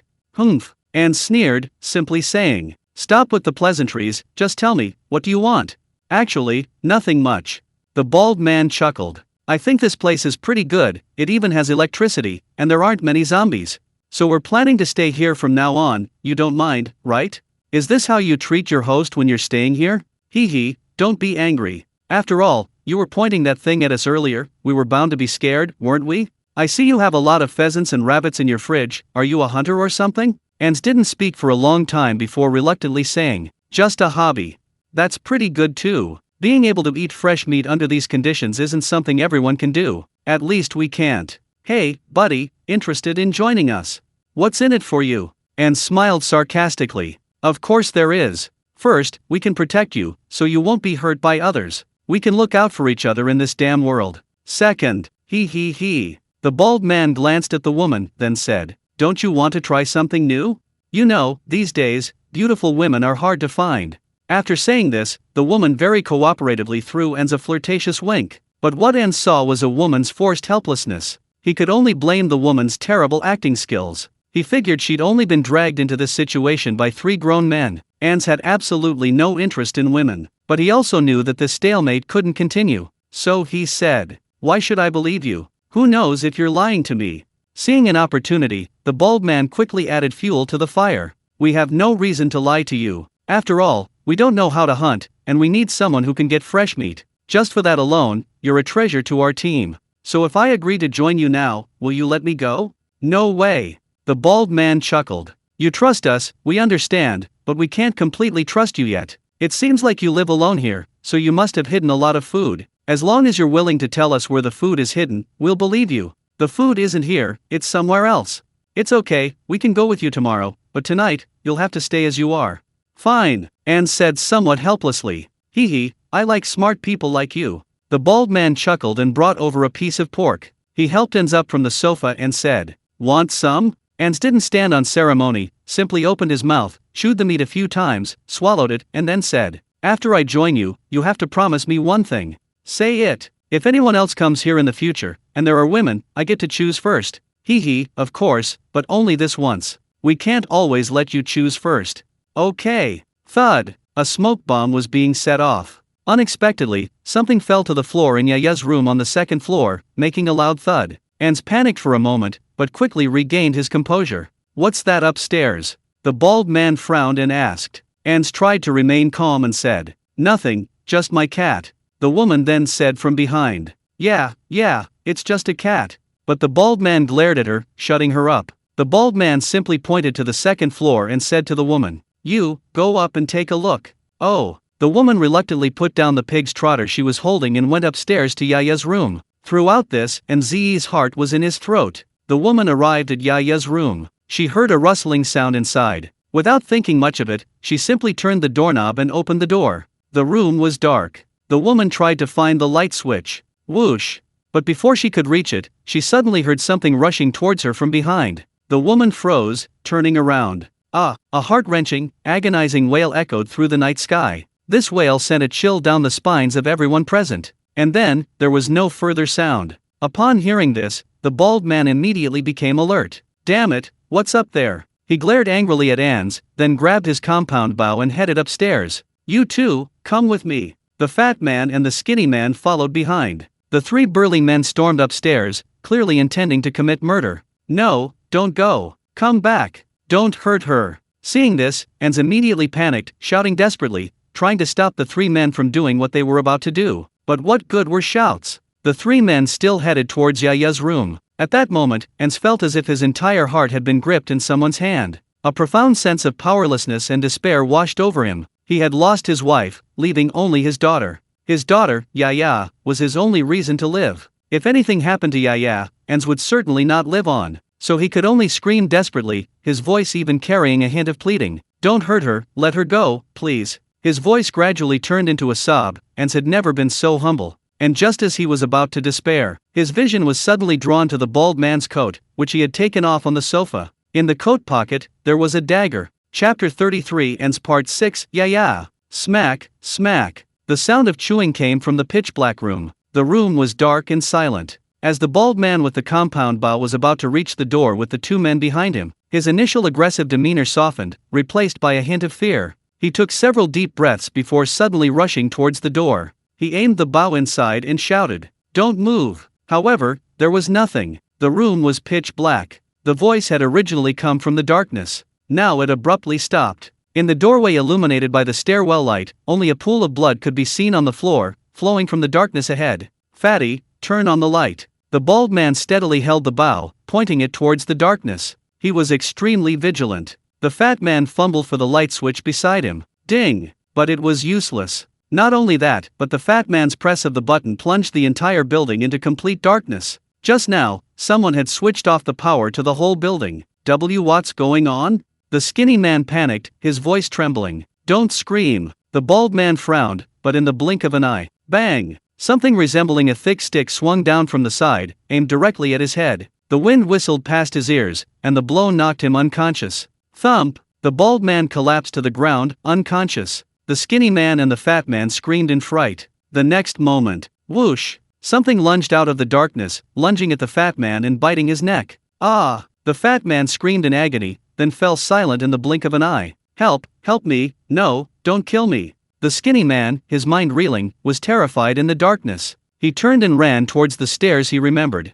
Go to hell! But Ans, who had run up halfway, kicked him off the second floor. After a series of crackling sounds from below, there was silence. Yeah. Ans called out his daughter's name frantically. At the same time, he hesitated whether to turn on the power at the stairwell. He had painstakingly cut the ropes with a dagger hidden in the bald man's jacket. Then, he rushed up the stairs and turned off the power. Yeah, Ans called again. Then, the familiar sound of chewing came from Yaya's room. Phew! Ans breathed a sigh of relief. In the sudden, eerily quiet night, the sound of his daughter chewing was like heavenly music. He turned the power back on at the stairwell. After the light returned to the house, he gripped his dagger tightly and headed straight for his daughter's room. He desperately wanted to know how she was doing, to see if she had been hit by the composite bow or suffered any other injury. Tap tap tap. He hesitated as he approached the door, then a moment later. Hey! Oh my god! A figure suddenly emerged from the room, startling him. He lost his balance, and the dagger clattered to the ground. This left Bai Yin speechless. Are you that timid? Bai Yin was holding a baseball bat, which he had found in the basement. Ans breathed a sigh of relief upon seeing him. You scared me half to death, bro. With Bai Yin here, he could guess what was going on inside. Ans patted his chest and hurried into the house. The lights were already on. Ans immediately recognized his daughter, who was gnawing on the bald man's corpse by the door. It was a little girl, a zombie, wearing a white dress stained with blood. A chain was tied to her right foot, the other end of which was attached to the corner of the bed. The chain was just the right length for Yaya to walk to the door. It seemed that whoever chained her was simply keeping her in the room. In the corner of the room, beside the bed, lay a woman's corpse, badly mutilated. On the floor were two other corpses, the fat man's and the bald man's. The fat man had a large chunk of flesh missing from his throat. He was dead beyond any doubt. As for the bald man, he had been bitten in the throat after passing out, and Yaya was currently eating his flesh. Yaya was a zombie, but her hair was very soft, indicating that someone regularly cleaned it for her. Her eyes had no distinction between black and white. They were completely black. Compared to the other zombies, who were withered and emaciated, either mummies or rotting bodies, Yaya's skin was a pure dark gray. Despite the unusual color, she didn't emit a putrid smell. Instead, it gave the illusion that this was her natural skin color, that she was a healthy person. She was a young girl with waist-length hair. Ignoring the blood-covered face and her current actions, she was indeed a rather pretty young girl. It's all right, Daddy loves you, yeah. Ans breathed a sigh of relief upon seeing his daughter was unharmed. Then, he simply knelt down and stroked her soft hair. Ugh. Yaya bit off a large piece of flesh from the bald man's arm, took it out of her mouth, and offered it to Ans. Ans just smiled slightly and waved his hand, indicating that it wasn't necessary. Yaya had no choice but to put it back in her mouth and continue eating with relish. She really won't bite you. Bian's voice suddenly rang out from behind, accompanied by the sound of a baseball bat being dropped with a thud. You don't seem surprised. Ans smiled wryly, while Bian replied matter-of-factly. After all, I heard strange noises upstairs every night, so I guess something was up. Was all the missing pork in the fridge eaten by her? Looks like I overestimated the soundproofing of the house. Yeah, zombies only eat meat. He paused, as if suddenly remembering something. Wait, you came out of my daughter's room? Yeah, how did you? I climbed in through the window from the outside. Hiding in the basement wouldn't be enough to protect your daughter. I know, but why didn't Yaya bite you? Well, Bian shrugged. Well, you might not believe it, but the zombies aren't interested in me, so they won't attack me. He finished speaking, walked into the house, squatted down, and held out his hand to Yaya. See? She won't bite. OMG. Unexpectedly, Yaya lunged at him, but luckily Bai Yin quickly pulled his hand back, avoiding being bitten. Yaya just glared at Bai Yin hostilely, making whimpering noises. Seeing that Bai Yin didn't make any further moves, she continued eating her food. See, she won't bite me at all. She was just being possessive of her food, not out of hostility. A few beads of cold sweat appeared on his forehead. His smile was extremely awkward and forced, and Zi simply chuckled and then said, "Want some late-night snack? Interested in having a drink with me?" Chapter 34, Part 7, Ans explanation. The skinny guy was dead, but not from being pushed off the building. After all, it was only the second floor. It's not easy to kill someone by falling like that. The skinny guy was scared to death. While Ans was busy making a late-night snack in the kitchen, Bian squatted down and poked the skinny guy's terrified, contorted face. He said, "This kid looks like he's been scared to death. Should your daughter eat him?" A speechless voice came from the kitchen. "Don't talk about such scary things. Please, just throw him away." Okay. Bian opened the front door and casually tossed the skinny guy's body aside. After going back inside, he went to the basement to retrieve his bag. He also let out the dog, Heezy, who was wagging its tail frantically. Heezy is so good, it stopped barking when it said it wouldn't. He picked up the little black dog like he was comforting a child, and sitting on the sofa, Bian just scratched the dog's belly. Midway down the hallway, a glance was made in the second-floor corridor. The sound of chewing was no longer heard from Yaya's room. "Has your daughter ever eaten people before?" Bai Yin suddenly asked, pointing towards the kitchen, somewhat curious. "I told you, don't use such horrible language." Ans was speechless, but still replied seriously. "There was one time, I went hunting. When I came back, I found a man's corpse in Yaya's room, completely mutilated." "A thief?" "I think it was a ruthless bandit. After all, he had a knife." "Was everything all right that time?" "Yeah, Yaya wasn't hurt. I guess she attacked him when he wasn't looking." It feels like once a person becomes a zombie, their attack power skyrockets. Yaya isn't a monster. I didn't mean that. Ultimately, she was forced into it. It was the nature of a zombie that changed her. But you watched your daughter eat people, and you even had the leisure to touch her hair. You're the monster, aren't you? I don't think someone who stood at the crime scene without batting an eye has the nerve to say that to me. The bald man's table was cleared away. Then, the new dishes on the table were stir-fried pheasant and rabbit, along with wild vegetables. There was also a large plate of peanuts. As for the staple food, it was a small bowl of noodles. Ans opened a can of beer for himself. Since Bian doesn't like drinking, he poured himself a Sprite. After finding a plate, he filled it with several large pieces of meat with bones and placed them under the table for Heezy to gnaw on. Then, he got to the point. "Tell me, for the sake of me keeping quiet these past few days." Bian took a bite of meat. Ans took a big gulp of beer, burped, and chuckled. "I like guests like you who are guests but still well-behaved. Unlike those meddlesome idiots in movies, always checking up on things behind the host's back." "You're talking about a horror movie plot, right? How many protagonists like that end up well? Besides, I'm just recovering from an injury. Why should I care so much about you?"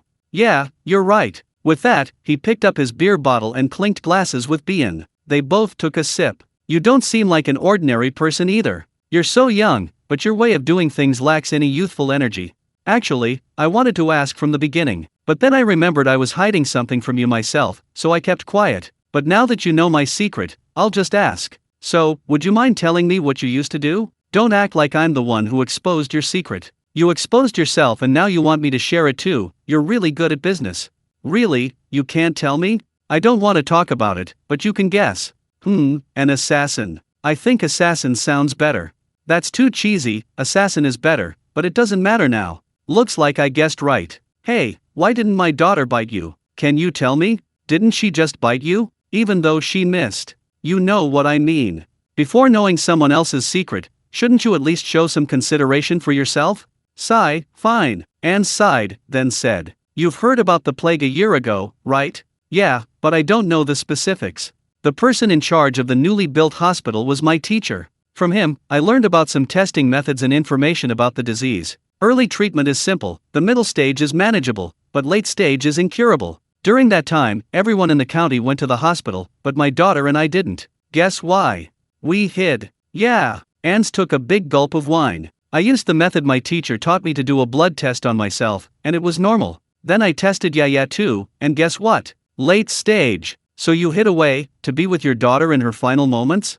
Yes. If not, Yaya would just be slowly dying in a cold hospital room. Anyway, the county was practically a ghost town by then, so even if we stayed here, we wouldn't be a burden to anyone. Weren't you afraid of getting infected by your daughter? Heh. Ans just smiled bitterly, taking a big gulp of his drink. If Yaya can't survive, what's the point of me living alone? And then, the zombie outbreak happened, and the world suddenly became chaotic. One day, Yaya accidentally ran far away, and when I found her, a zombie, who seemed to have appeared out of nowhere, was chasing her. The little girl was crying her eyes out. It terrified me. I carried her home, finally shaking off the zombie. But then I noticed zombie scratches on her feet. Yes, she was infected. Glug glug. A can of beer was downed in one go, then another was opened. Because of the plague, Yaya only had a few days left to live at most. Even so, I was still heartbroken that she was infected by zombies. I originally thought that at least Yaya should die with some dignity. After she passed away, I buried her and immediately went to be with her.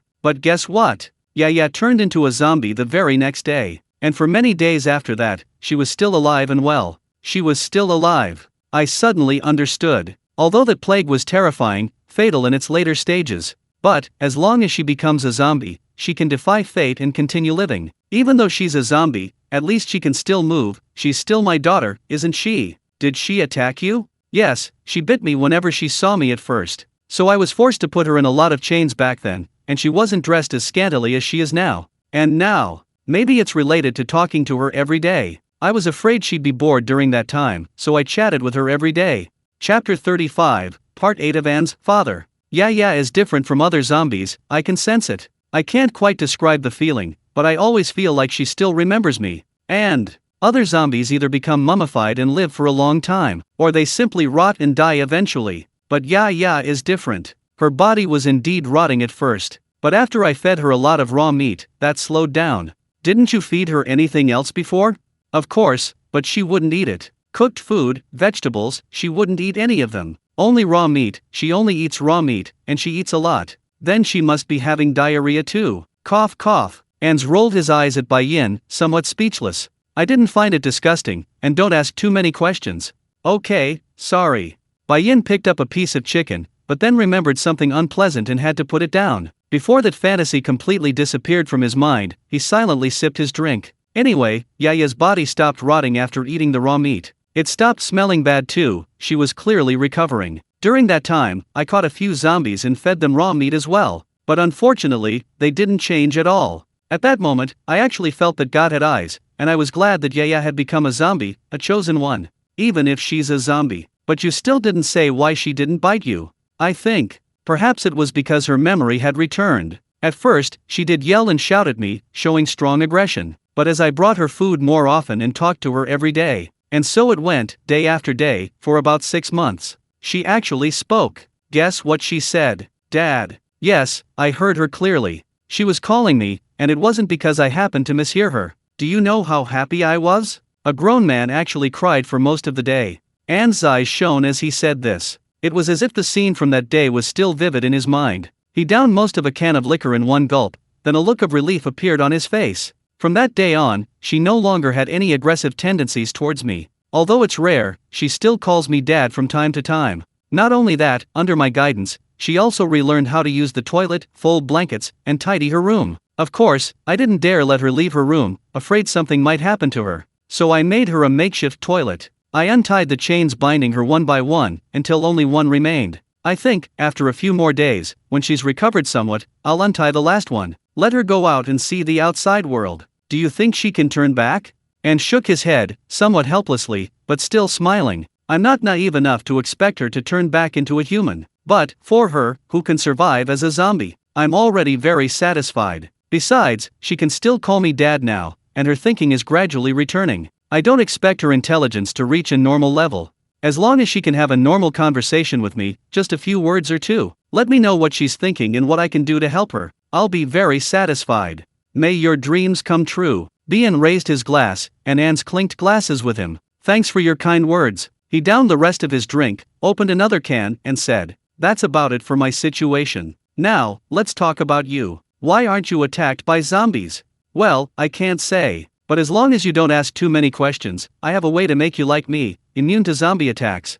Really? Really? Ans was clearly skeptical, giving him a look that said, you're kidding me. Bai Yin remained calm. The day after tomorrow, I'll have a way to make you like me. Of course, it only means you won't be attacked by zombies. Not immunity to zombie infection. I hope you understand that. Okay. If you can really do that, I'll call you Big Brother. Deal. The next day, the 15th day, the half-month the system mentioned. Today's task was mainly to clean Yaya's room. According to NZE, it was summer, although it was quite cold in the latter half of the night. But the flesh of a corpse left overnight was no longer good, and Yaya might get diarrhea from eating it, so it had to be disposed of during the day. So the two spent the whole day moving corpses from Yaya's room and cleaning her room. In short, the process was messy and disgusting. From the moment he entered the room, Bien smelled a pungent, strange odor. But Ans, already used to it, showed no sign of discomfort. He simply began tidying up with practiced ease. By the way, if you have time, cover up the room, or maybe we could convert it and live in the basement. That way, we won't attract any malicious people next time we turn on the lights. I know, I've already thought about that. I'll tidy up the basement in a few days. The two chatted as they tidied up. Rip. There were footprints from last night on the windowsill. Bien wanted to clean them up, but as soon as he drew back the curtains, under the covers, let out a woof woof warning sound. She was tucked under the covers, only her head showing. She seemed to hate the sunlight streaming in through the window. Draw the curtains, Yaya doesn't like the sun. Ans reminded him, and Bai Yin reluctantly drew them, adding, I'd believe you if you told me your daughter was a vampire now. Bai Yin tidied the table, and finally, he saw a crayon drawing. He hadn't seen it last night, so it must have been drawn this morning. It was poorly drawn, but you could make out what it was. It depicted a little girl and a man wearing glasses, holding hands, and looking happy. Next to them was a bed, and beside the bed was a plate with 3 figures drawn on it. A woman, a bald man, and a fat man. Each of them had a wavy line above their heads, indicating that they were all smelling delicious food. Bai Yin even found himself in the drawing. It was a door, and a faceless man stood there silently. On the man's face was a large question mark, giving him an air of mystery. Bai Yin stared at the painting for a long time. When he turned to look at Yaya, he found her staring intently at him. Whether it was Bai Yin's imagination or not, Yaya's eyes seemed to hold not only wariness but also a hint of anticipation. Bai Yin smiled slightly and said, It's quite well painted. Upon hearing this, Yaya simply turned her head away silently. Then, she quickly buried her remaining head under the covers, lost in thought. Seeing this, NZE couldn't help but chuckle and said, She's shy.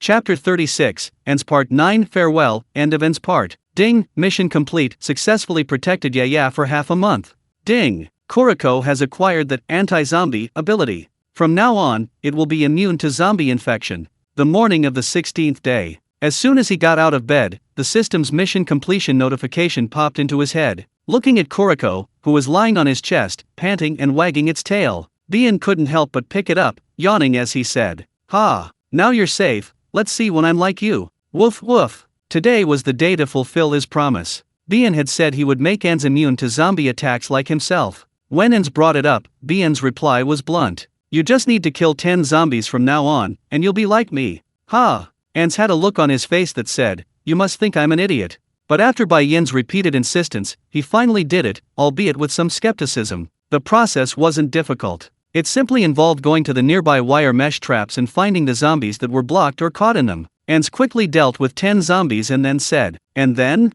I didn't feel any difference." At this moment, Bai Yin, who had already completed the mission, appeared in his mind and simply pointed to a nearby zombie, saying, "Go try it, see if he still pays attention to you." Ans approached slowly, half believing. Then, he suddenly noticed that the zombie that had previously pounced on him upon seeing him, was now acting as if it hadn't seen him at all, eerily peaceful. Looking at the other zombies around him, he found that all the zombies, which had been screaming and highly aggressive just moments before, were now busy with their own things, no longer paying him any attention. "Holy crap! How did you do that?" Ans was utterly bewildered. He looked at Bian with a mixture of joy and confusion. Bian smiled mysteriously and said, "I told you, it's a secret." His injuries had healed, and he seemed to have no regrets. Bian suggested he should leave. Ans was reluctant to let him go and tried to persuade him to stay, but Bian refused. "Do you need a car? I'll get you one." His intention was good, but Bian, who suffered from motion sickness, could only refuse with a wry smile. Bian simply said he preferred walking. After a final exchange, the two parted ways. As he left, Ans gave Bian a lot of useful medicine, which Bian accepted without hesitation. As he walked alone into the unknown future, Bian felt a pair of eyes watching him from behind. He turned around and saw that the curtains of Yaya's room were wide open in the second-floor window of the clinic. Even though she clearly disliked sunlight, the little girl was looking at him bathed in it. Yaya had taken a shower the night before, so she was wearing a different purple dress. From this angle, Bai Yin couldn't see Yaya's expression. He just smiled and waved. Yaya didn't react, she simply slammed the curtain shut and hid. Bai Yin chuckled, turned around, slung Kuriko from his bag over his shoulder, and walked away. Yaya, behind the curtains, peeked through the crack in the window. After seeing the other person turn and leave, a look of disappointment crossed her face. "Goodbye." She managed to utter those two syllables with difficulty.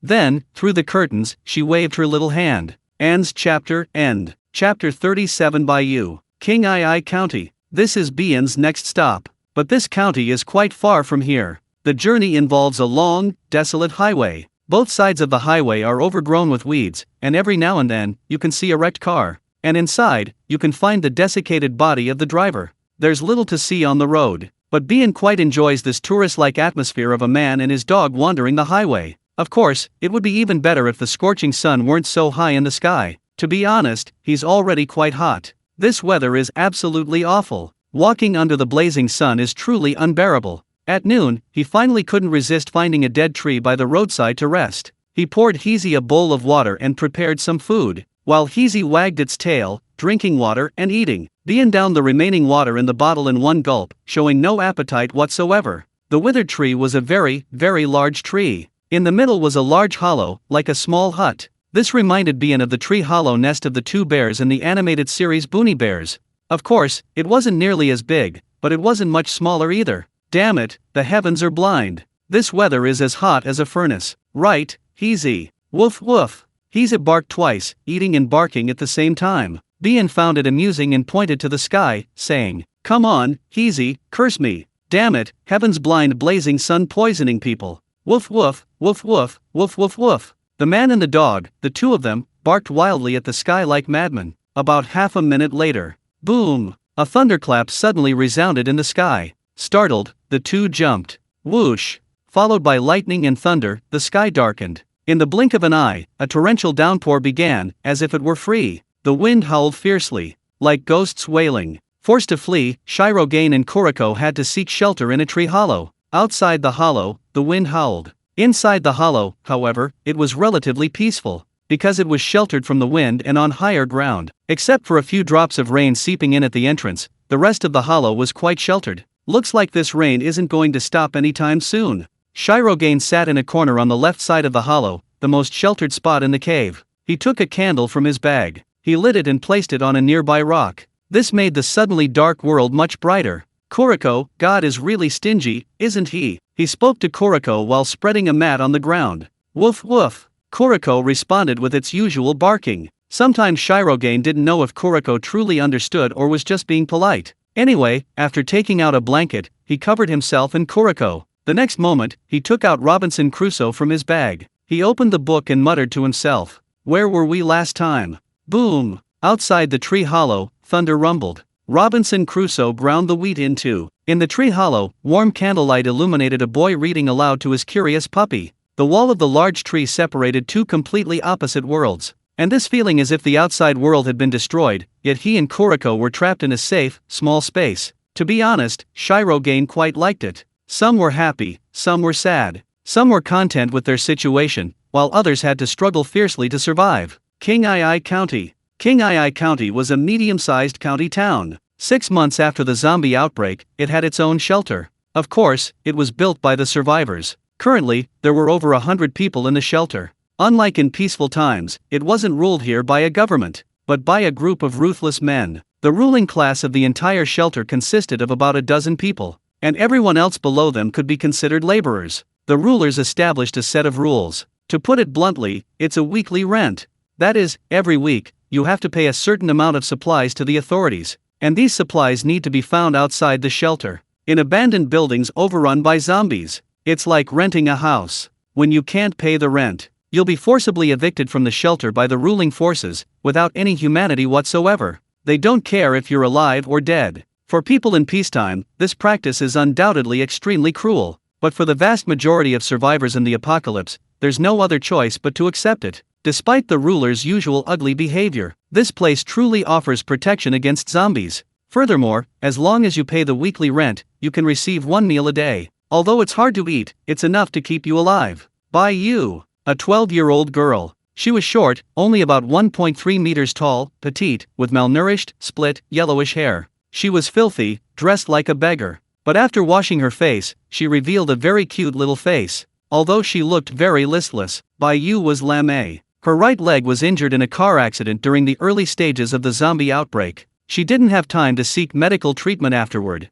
Focusing on fleeing with her parents, she neglected treatment, and her right leg became permanently crippled. So now she walks with a limp. After the zombie outbreak, Bai-Yu and her parents fled for more than 3 months, wandering from place to place. Finally, one night, half asleep, she heard the sound of helicopter wings in the sky, and the sound of her parents talking to someone. They seemed to be talking about something like Northern Refuge or City B, but Bai-Yu was too tired to get up and see what was going on. She simply drifted off to sleep again, half asleep. When she woke up the next morning, she discovered that her parents were gone. Not only that, but all their luggage had also vanished without a trace. Bai-Yu searched the neighborhood for a long time, but couldn't find any sign of her parents. She was terrified, afraid her parents had been abducted by the helicopter the night before. Her only vague memory was of City B, the northern shelter. Bai-Yu was convinced her parents had been taken there. She believed that if she went to City B, she could reunite with her parents. But Bai-Yu didn't know where City B was. She wandered aimlessly, struggling to survive in the dangerous zombie-infested world. Finally, she arrived in King-Ai County, and stayed in this relatively safe city for a long time, preparing to go to the distant City B. Chapter 38 Expulsion. Splash, splash. The only good thing about the torrential rain was that it stopped causing a water shortage. 7 days had passed since the last weekly rent.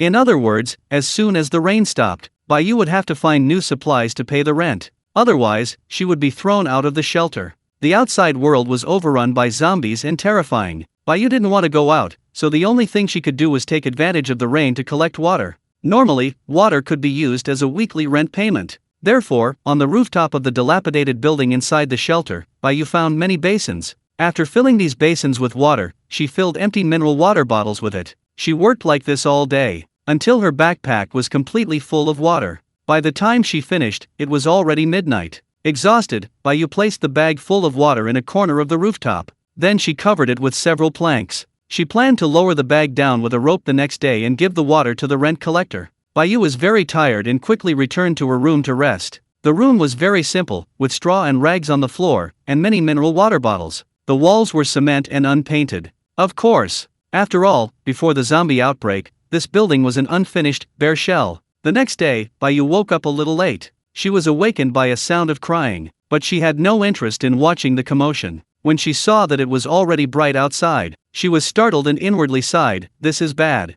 I have to get the water over there quickly, or they'll throw it away." Bai-Yu rushed anxiously onto the rooftop. However, the first thing she saw was a bald, burly man in his early 30s carrying his bag. The man's face was full of menacing features. He ignored Bai-Yu upon seeing her and started walking downstairs with his bag. "Stop! That's my water." Baiyu panicked and quickly spread her arms to block the bald man. The bald man smirked and glared. You say it's yours, so it's yours? Did he write your name on it? It did. It's on the bag tag. Give it back. The bald man hadn't expected Baiyu to actually write it, but he wasn't really going to give it back. He just said irritably, "Get lost," and shoved Baiyu to the ground. Baiyu cried out and fell to the ground. Seeing the bald man about to leave, she grabbed his leg. "Give it back, this is my water." She was agitated, like a raging little female cat. The bald man was annoyed and grabbed her hair. As Baiyu, in pain, tried to grab the bald man's hand to ease the pain of her hair separating from her scalp, the bald man kicked her directly in the stomach. Bang! Baiyu's body was sent flying 3 or 4 meters away. The intense pain caused her to curl up on the ground like a shrimp ball. She was even momentarily speechless with pain. Damn it, you won't listen to reason. The bald man spat fiercely at Baiyu. Then he decisively packed his bag and went downstairs. He disappeared in a short while. Cough, cough, cough. Baiyu lay on the ground, coughing violently. That's my water.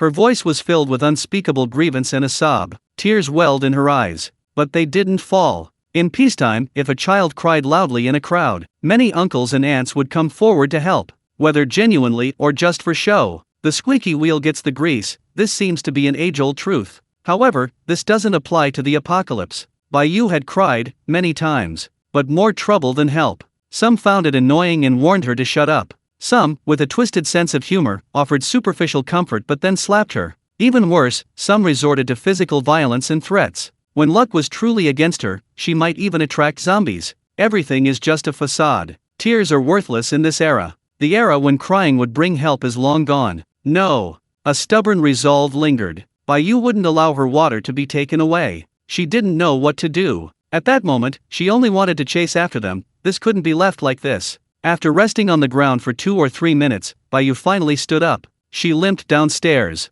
Her pace wasn't fast, but it was at least faster than a normal person's. When she reached the bottom of the stairs, a middle-aged woman was weeping, clutching her tattered bag. Several other women were comforting her, their expressions helpless. Wah, if this gets out, how will I survive? The woman's tears were like raindrops. But no matter what, it couldn't change the tragic reality that was about to unfold. Baiyu knew perfectly well that the women were crying simply because they couldn't pay their weekly rent. These kinds of people happened every day, it was nothing new. Baiyu was preoccupied with her own problems and had no interest in meddling. She simply limped faster towards the place where the ruling class collected rent. It was a 2-story villa. By this time, a long line of more than a dozen people had already formed outside. Around them were the ruler's henchmen, carrying or holding weapons such as machetes and axes. They were the main force maintaining order in the shelter. Everyone in the line carried supplies: food, salt, seasonings. In short, everything they had scavenged from the ruins outside, to pay their weekly rent.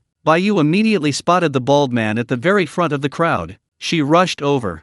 "Thief, give me back my water." The bald man didn't react much, just glanced back. Then he smiled smugly and went inside. Baiyu was stopped by a man wielding a large machete, who shouted, Hey, line up to pay rent, no cutting in line." But Baiyu didn't care, all she wanted was her water back. Overcome with excitement, she lost control and lunged forward. Slap! She was slapped to the ground by the man. "Damn it, can't you understand human language? Want to get beaten up?"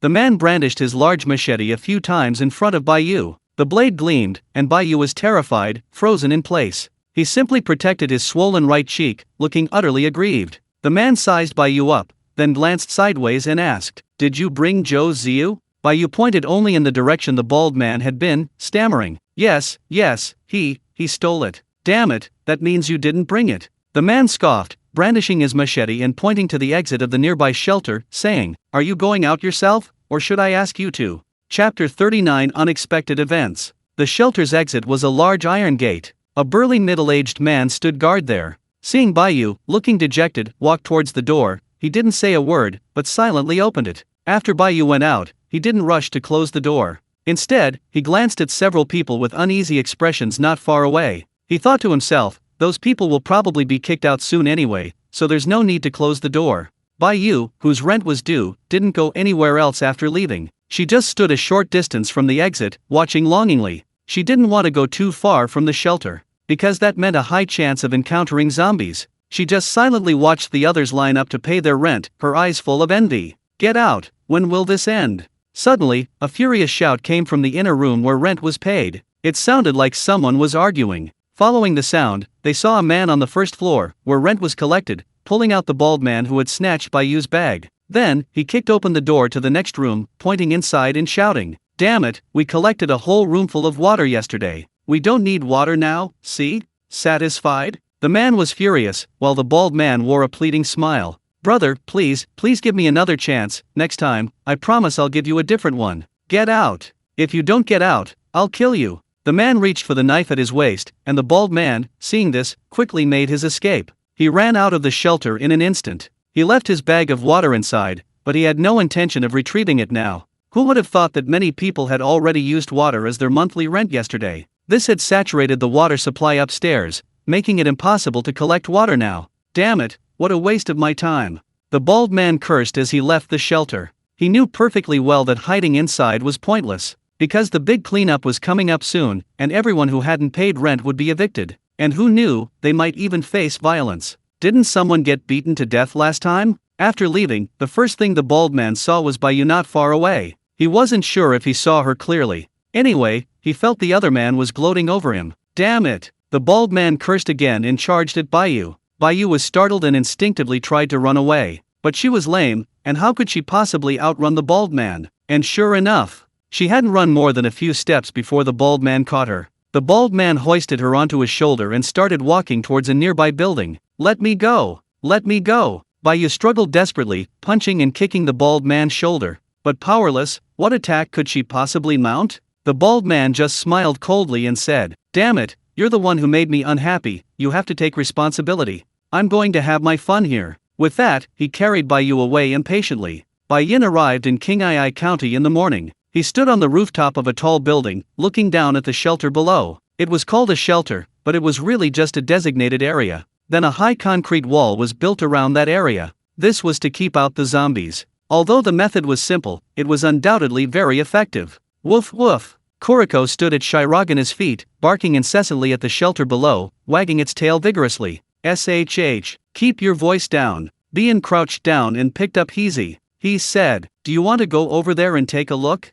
Woof woof. "No way, there are too many people over there, and who knows, some of them might like dog meat hot pot." Woof. Heezy's ears drooped instantly, and his tail stopped wagging. Bien put him back in his bag. He planned to find a place to rest briefly before heading to his next destination. As for the shelter, Bien would absolutely not go there. The reason was simple. There were too many of them, which would make Bien feel very unsafe. What if they were a group robbing him? What if they had their eyes on Heezy and wanted to eat him? Bien was an assassin, primarily engaged in clandestine assassination work, not a tank warrior or anything like that. As for taking on a whole group alone, he wouldn't be so foolish as to take that risk. A familiar zombie call suddenly came from behind him. Bien turned around and saw an old zombie walking out of the rooftop door. He must have been attracted by Heezy's call. After the old man went up to the rooftop and saw Bien and the dog in his bag, he clearly stopped in his tracks, unsure of what to do next. Bien understood this feeling. It was like a cat that hadn't eaten for days hearing the squeak of a mouse.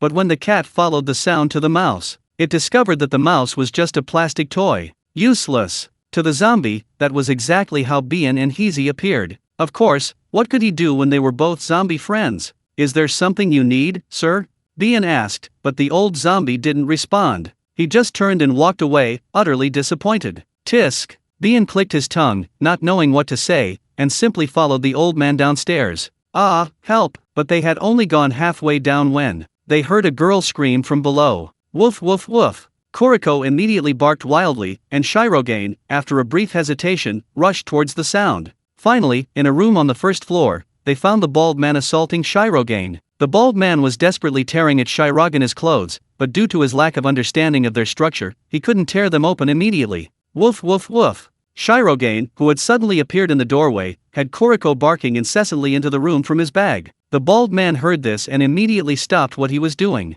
He quickly turned around and saw the strange combination of a man and a dog. Scumbag, raping a minor is punishable by more than 10 years in prison. For egregious offenses, life imprisonment or the death penalty are possible. Aren't you afraid? Shirogane patiently explained the law to the bald man, but the man only glared at him fiercely and said, "Get lost if you don't want to die, or I'll chop you and your dog's head off and use them as a football." Oh, Shirogane squinted and shook his head. Then, a look of disappointment crossed his face. Hopeless. Just execute him. Then, he darted to the side. Humph. Playing tricks. Seeing that Bai Yin was nowhere to be seen, the bald man assumed he had chickened out and run away. He couldn't help but feel a little smug. But little did he know, Bai Yin had barely left his sight. Right after. Ugh. An old zombie appeared in the doorway. This was the same zombie from before. He too had been drawn over by Bai Yu's cry. Chapter 40 Refusal. Cardiac arrest. No matter how arrogant the bald man had been just moments before, at this moment, facing a zombie, he had no choice but to cower instantly. It wasn't about whether he could defeat the zombie. It was about not being able to withstand even a single attack from it. If it were a fight to the death, the old man was nothing to fear. But the old man was a zombie, and he had no weapons. If he were even scratched, he'd be practically finished. The bald man was terrified, and he looked around frantically, searching for anything that might be of use. Just then, the old zombie glanced at the bald man, then at Bai Yu. Ultimately, it decided the bald man had more flesh. It decisively pounced on him. Oh my God! The bald man screamed, kicking the old man to the ground. Then he scrambled away. Tap tap tap. He ran incredibly fast, almost out of the building through the corridor. But suddenly, a foot shot out halfway through. It tripped him, sending him sprawling face-first to the ground. Ah! The bald man was startled and became somewhat nervous, frantically looking around. Finally, he saw Bai Yin watching him from a short distance away. The other man wore an absurdly humble smile. Damn it, it's you! Seeing it was Bai Yin, the bald man instantly flew into a rage. But at this moment, he didn't want to stay in this dangerous place any longer. He just uttered threats. You just wait and see, I'll kill you sooner or later. Is that so? Then I can't let you go even more, right? After all, eliminating the threat is the wise thing to do. Humph, the bald man sneered. You'd better have the ability. With that, he turned and ran. Ugh! Unexpectedly, a female zombie appeared behind him. In the instant he turned around, she pounced. She bit him squarely on the neck. Ugh, oh. The bald man's eyes widened, and before he could resist for even a few seconds, his body collapsed limply to the ground, motionless. What followed was the scene of the female zombie enjoying her meal. Bai Yin wasn't interested in this. He simply turned back and walked towards the room where Bai Yu had been. He didn't know if the little girl was still alive, but even if she was, it didn't matter. After all, he hadn't done it. When Bai Yin returned to the doorway of that room, he found Bai Yu huddled in a corner, trembling. The old zombie was only making weak sounds, lying on his back, unable to get up. Bai Yin approached and noticed that the spot where the old man had been kicked in the stomach had left a large hole. It looked like his back had been broken. He couldn't get up. Are you in pain? Bian asked in a low voice, slowly drawing the axe from his waist. I'll free you. Thud! He cleaved the old zombie's head with the axe. After the old man stopped moving, he breathed a sigh of relief. Then, after glancing at Bai Yu in the corner, he left. Bian decided to find a building some distance from the shelter to rest. Because there were zombies feeding in the passageway leading to the exit. So Bai Yin didn't plan to go over. He was worried the other party would attack him. What if it was a very possessive zombie, thinking he was approaching to steal its food? And in the ensuing misunderstanding, he might bump into something. That would be a huge loss. To be on the safe side, Bai Yin chose to leave through the back door of the building. Rustling. Unexpectedly, after leaving the building, he walked a considerable distance. He kept noticing a shadowy figure following him. Bai Yin turned around, and the figure suddenly hid. Unfortunately, it didn't hide well. Behind a rock, one of the creature's feet peeked out. Hey, don't follow me, it warned, then quickly moved away. When Bai Yu peeked out again, Bai Yin was nowhere to be seen. Bai Yin found a small villa in the border town of Qingyao County. The door was wide open, and the inside was a mess. A zombie boy was at the door, gnawing on a freshly caught rat. Seeing Bai Yin approach, he assumed Bai Yin was there to steal his food and quickly ran away with the rat in his mouth. Bai Yin went inside and searched the house for a while, but found no zombies. Finally, he went up to the rooftop. He saw a naked zombie boy standing on the edge of the rooftop, hands on his hips, doing something. Bai Yin quickly walked over. Sorry. Then he kicked him off the fourth-floor rooftop. The zombie boy cried out and crashed onto the concrete ground floor. He was mangled and bloody from the fall, and didn't move. This was unavoidable. Bai Yin needed this building as his temporary residence. So naturally, he couldn't allow zombies to live in his house. The zombies in the villa have all been cleared out. Bai Yin then remembered that he hadn't locked the door on the first floor. His original plan was to kill any zombies he found and throw them out through the door. But now that there were no more zombies, it was natural to lock the door completely. When Bai Yin went downstairs to lock the door, the first thing he saw was Bai Yu standing outside. The little girl hesitated, looking like she wanted to say something, her eyes full of pleading. Bai Yin was afraid he would soften his heart, so he slammed the door shut before she could speak. Seeing this, Bai Yu felt a pang of disappointment. Then, she approached the villa and squatted down on the steps outside the door. Bai Yu was very hungry, she had no mind to think about anything else. She even started to feel like she should just stay here. Waiting for the zombies to devour him wasn't such a bad thing. Outside the door, Bai Yu slowly drifted off to sleep, lost in despair. Inside, Bai Yin went to find his room to rest. Don't blame me. If you had met me sooner, things might not be like this. Bai Yin was no longer someone who needed to alleviate his loneliness, because he already had Kuriko. He thought, if that girl had met him before Kuriko, perhaps he really would have been interested in helping her. But not now. There was no need. Bai Yin wouldn't lower his guard just because she was a child. He quickly found the original owner's bedroom in the villa. Then, he took out a quilt from the wardrobe. After a quick cleanup, he and Kuriko went to bed after dinner. The rain didn't stop until late last night. Shirogane started traveling as soon as the rain stopped.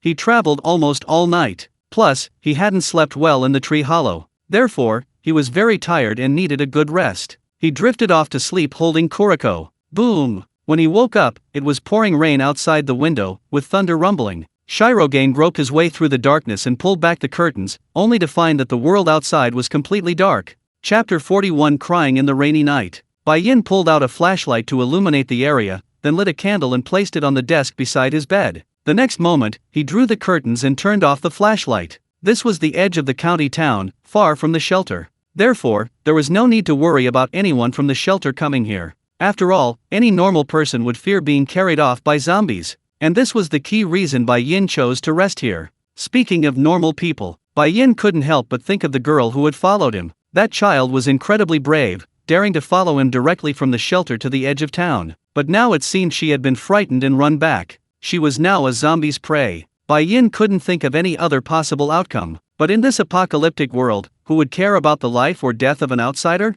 Shirogane took a loaf of bread from his bag, tore it open, and gave it to Kuriko. He took one for himself and sat on the edge of the bed, slowly chewing. Boom! Outside, it was pitch black, the wind howled, the rain poured down, and lightning flashed and thunder roared. Inside, however, it was peaceful and serene, the candlelight warm and inviting two completely opposite worlds. Boom! The thunder roared again, loud and seemingly growing louder. Smack! Shirogane slowed his chewing. The thunder in the dead of night reminded him of some unpleasant things. Woof woof! Kuriko's bark suddenly rang out from under his feet. Shirogane thought Kuriko wasn't full, so he instinctively handed him his half-eaten loaf of bread. However, looking down, he found that Kuriko still had most of his bread left. The little guy was just looking at him with his innocent, watery eyes. His cheerful bark was like a comforting whimper. Some say dogs are very perceptive, because they can sense their owner's sadness, and try to comfort their owner by infecting them with cheerful emotions. Don't worry, I'm fine. Shirogane chuckled softly, bending down to pat Kuriko's head. While Kuriko lowered his head again to eat his bread, Shirogane lost his appetite.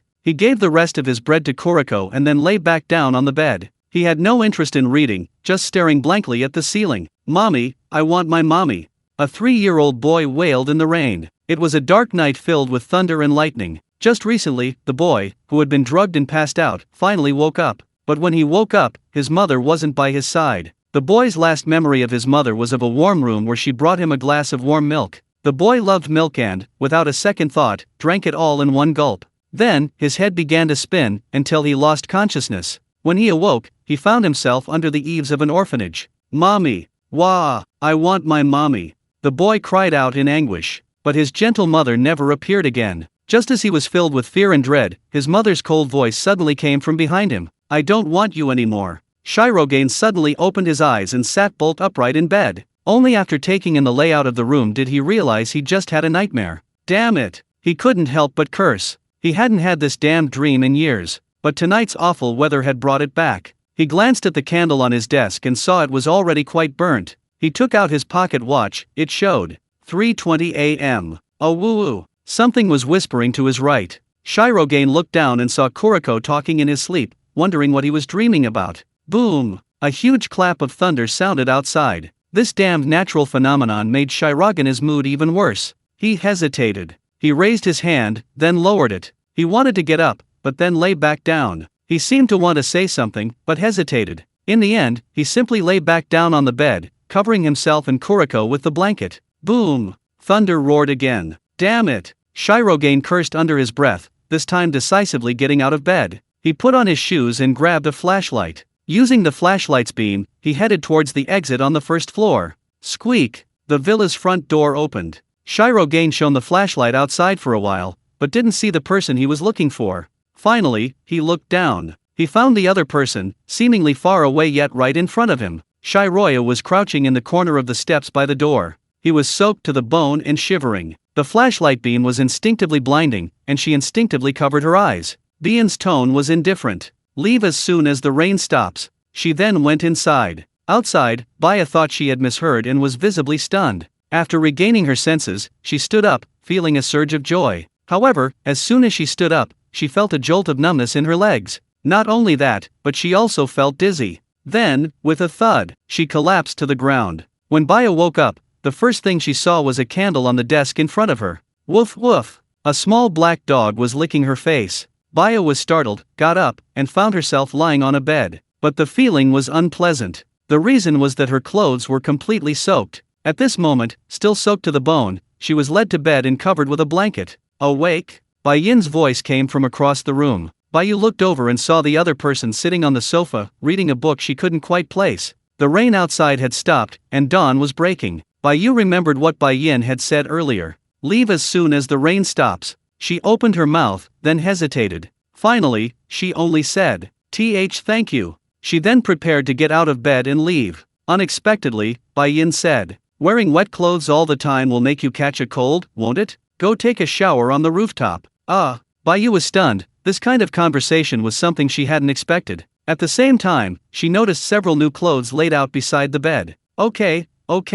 But she did as she was told, taking the clothes to the rooftop. Despite her inner turmoil, wondering how she would take a shower now that the rain had stopped, she only discovered 2 buckets full of water when she reached the rooftop. Next to one of the buckets were shower gel, shampoo, and towels. Phew! Baiyu went to the rooftop, while Bai Yin, who was reading, couldn't help but sigh. The image of Baiyu huddled in a corner was still vivid in his mind. This reminded him of his own unpleasant childhood memories. Chapter 42. Do you want to come with me? Doing a good deed every day? Seeing a reflection of himself in the other person? Bian didn't know, he only knew that he would feel better after helping. In the field of psychology, there's often this phenomenon. When people see someone experiencing the misfortune they suffered in the past, they inevitably extend a helping hand out of empathy. The reason is simple, it gives the person the illusion of saving their past self. But the past never changes. It's just a way of self-healing. In fact, when Bian carried the soaking wet Bio to bed, he did consider taking off her wet clothes. After all, it's easy to catch a cold.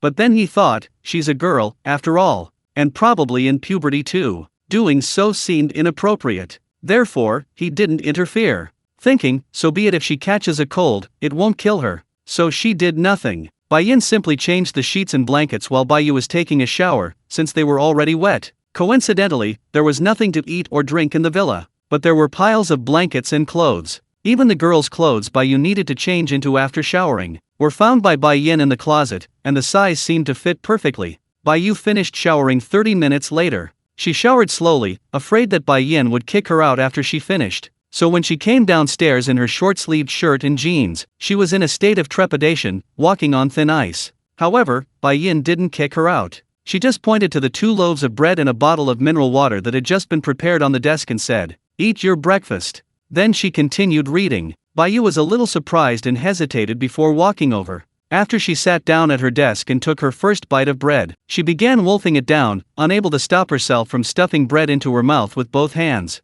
Cough, cough. This resulted in her choking, and she quickly unscrewed a bottle of mineral water and poured it into her mouth. Glug glug. The food went down, and a look of relief appeared on her face. Then, she calmed down a bit. She ate much slower than before. Plop. A tear fell without warning. Then, she ate while wiping away tears, without crying out loud. Watching her silently sobbing back, Bai Yin felt a sense of helplessness. For a fleeting moment, he had the urge to take Baiyu away. But the moment she got out of bed and limped around, he had to abandon this naive idea. Bai Yin couldn't take care of a cripple who couldn't even walk properly. Such a person is nothing but a burden. After finishing her bread, Baiyu sat motionless on the stool. She seemed unsure of what to do next. Seeing this, Bai Yin said, "If you're tired, go to bed and rest." "Oh, okay, thank you." Bai Yu did as she was told, going to bed and pulling herself under the covers. The moment she turned around after getting into bed, Bai Yin saw the little girl's red, tear-filled eyes. "What's your name?" Bai Yin asked. Bai Yu. "Alone." "Yes, now. Where are your parents?" They were taken away." "Taken away?" "Yes, taken away by helicopters from City B." "City B?" Bai Yin was surprised and curious. "Can you tell me more?" The girl was obedient. After speaking, she recounted her entire ordeal in one go. She hadn't found anyone willing to listen to her in a long time. Even though it was just a stranger, Bai Yu wanted to tell her story. After listening to Bai Yu's story, Bai Yin fell silent. According to Bai Yu's words, her parents were taken away by helicopters from City B. Just like He Li, He Hua, Zhang Yu, and Zhang Xiaoxiu, whom she had met recently. They were all rescued by helicopters. But in Bai Yu's mouth, it became a distorted version of the truth. Her parents had been abducted by helicopter. Bai Yin wasn't stupid. A little thought revealed the truth. Bai Yu's parents hadn't been abducted. They clearly abandoned their crippled daughter because they thought she was a burden. Bai Yu's plight reminded Bai Yin of his own childhood. Before he even entered the orphanage, he was from a single-parent family. His father had long since disappeared, and his memory of his mother, who always forced a smile, raised him until he was 3. He must have been a burden to his mother back then. Bai Yin didn't hate his mother for abandoning him. He only hoped his mother could be happy. At least, happier than when she was with him. Ding! The system has issued another mission. Ding! Mission issued, kill Bai Yu, gain the anti-zombie ability. Anti-zombie cannot be infected by zombies. What a twisted mission. This was Bai Yin's first impression of the mission. His gaze involuntarily shifted to the small knife at his waist. He reached out. But at the very last moment, he chose to withdraw his hand. I refuse to let a cold, impersonal system control my life. No one can force me to do anything. Bai Yin chose to refuse the mission. He wasn't living to please the system. And almost simultaneously, another mission arrived. Ding! Mission issued, take Bai Yu with you, find her parents, and obtain the anti-zombie ability. Anti-zombie cannot be infected by zombies. This mission is even more troublesome than the last one. I might as well just kill the other party and be done with it. This was Bai Yin's initial thought upon seeing this mission. Then, he asked, I'm also going to City B, do you want to come with me? Ah, Bai Yu on the bed suddenly sat up. She hadn't expected Bai Yin to say that. Instantly, her excited face showed an uncontrollable hint of joy. Never mind. No, I'll go. Bai Yu nodded frantically, like a chick pecking at rice. But unexpectedly, cough, cough, cough. She couldn't help but cough. She had actually caught a cold a while ago, but hadn't dared to cough aloud in front of Bian. Bian remained calm and collected, simply saying, then you need to get better first. Once you're better, we'll set off. Okay, thank you. Okay, rest now. Okay. She smiled sweetly and then snuggled into the covers. Baya's face was beaming with joy, as if all the suffering she had endured earlier had never happened. Compared to the girl's joy, Bian was struggling with his reasons for not killing her. He kept emphasizing to himself, it's a mission, I'm only doing this for the mission. The reason he didn't kill her was entirely for Kuriko's mental and physical well-being. It wasn't out of sympathy for her, seeing his own reflection in her. Chapter 43 The Old Man and the Dog. Bai Yu's cold would probably take a few days to get better. And coincidentally, these past few days had been filled with torrential downpours. It was alright at first, but then it got colder and colder. In this cold weather, nothing is more comforting than some hot, cooked food. Therefore, Bai Yin didn't really recommend relying on the bread and dry rations in his bag to get by. I'm going out for a bit. You stay home with Hei Zi. Don't open the door for anyone, and don't make any loud noise that might attract attention. Bai Yin was putting on the rain boots he had just found, while giving Bai Yu some instructions. Bai Yu, lying on the bed, was stroking Hei Zi in her arms. She said somewhat uneasily, Do you want me to go out with you? I can help. Bai Yin glanced at her, not answering directly, but simply said, I'll take you to City B, I mean it. With that, he grabbed an umbrella and went out. A loud bang came from the front door shortly afterward. After Bai Yin left, Bai Yu on the bed showed a relieved expression. Then came a sweet smile, a genuine feeling of good fortune. Bai Yu was afraid. She was afraid Bai Yin would find her a burden and abandon her. That's why she was so eager to help, hoping to prove her worth. But Bai Yin undoubtedly saw this anxiety. That's why he said those things. Those words reassured Bai Yu a little. But only a little. Bai Yin had the key to the villa's front door, found under the doormat inside. So Bai Yu didn't need to open the door for him. A knock at the door meant someone else was there. Bai Yin went to the nearest department store. He searched for a long time but only found some candy and the like. Compared to that, Bai Yin wanted to see if there were any noodles or rice. After all, he didn't have any on hand. Bien found a bag on the third floor, a large travel bag. It had a hole in it, but that didn't stop him from putting things in. With a rustling sound, he stuffed some seasonings and candy he had just found into the bag. He continued exploring upstairs. Squeak, squeak. As he passed through the fourth-floor corridor, a rat suddenly scurried past. 3 zombies followed behind, their outstretched arms chasing after it. How to put it? There was something pitiful about that outstretched arm, like a dying person lying on a hospital bed reaching out to touch something. The 3 zombies quickly chased after the rat. Bien went in the opposite direction. There were still rats here, which meant there was still food. The path ahead was quite dark because there were no windows. It was located in the center of the department store. After the power outage, this place had been shrouded in darkness. Fortunately, Shirogane had brought a small flashlight. He turned it on and walked straight into the darkness. At the end of the darkness was a warehouse. A sign read, "Warehouse, restricted area, no trespassing." Shirogane tried to turn the doorknob, but couldn't open it. The warehouse was probably locked, or locked from the inside. Shirogane took out a small lock-picking tool from his pouch. He crouched down, fiddled with it for a while, and finally, with a click, the door opened. Squeak! He pushed the door open. Then a white world came into view. The warehouse had windows, many of them, so it wasn't dark. Bien entered the room without closing the door. He was worried that if he closed and reopened the door, a zombie might happen to pass by. What if he opened the door and bumped into it? And if it suddenly attacked him instinctively, that would be a disaster. The warehouse wasn't large. Bien wandered around inside and found it filled with washing machines and similar items. Rustle! Just as he stood by the window looking at the scenery below, he suddenly heard a very faint rustling sound coming from a corner of the warehouse. From behind a cardboard box, a mouse. Curious, Bien walked over. Finally, he reached the corner. And what he saw next was an old man in his 70s, holding a black mongrel dog. The old man was emaciated, his hair completely white, a mere skeleton. The dog in his arms was even more pitiful, utterly skin and bones, yet still clinging to life. But aside from moving its eyes and breathing, it could do nothing else. The old man was still alive, and wasn't surprised to see Bien. He seemed like someone who knew his end was near, choosing to die silently in this corner with his beloved dog. Kind person. The old man spoke, his voice hoarse and weak. He forced a smile that was more like a grimace. His eyes were deep, dark, and seemingly able to see through everything. Could you give us something to eat?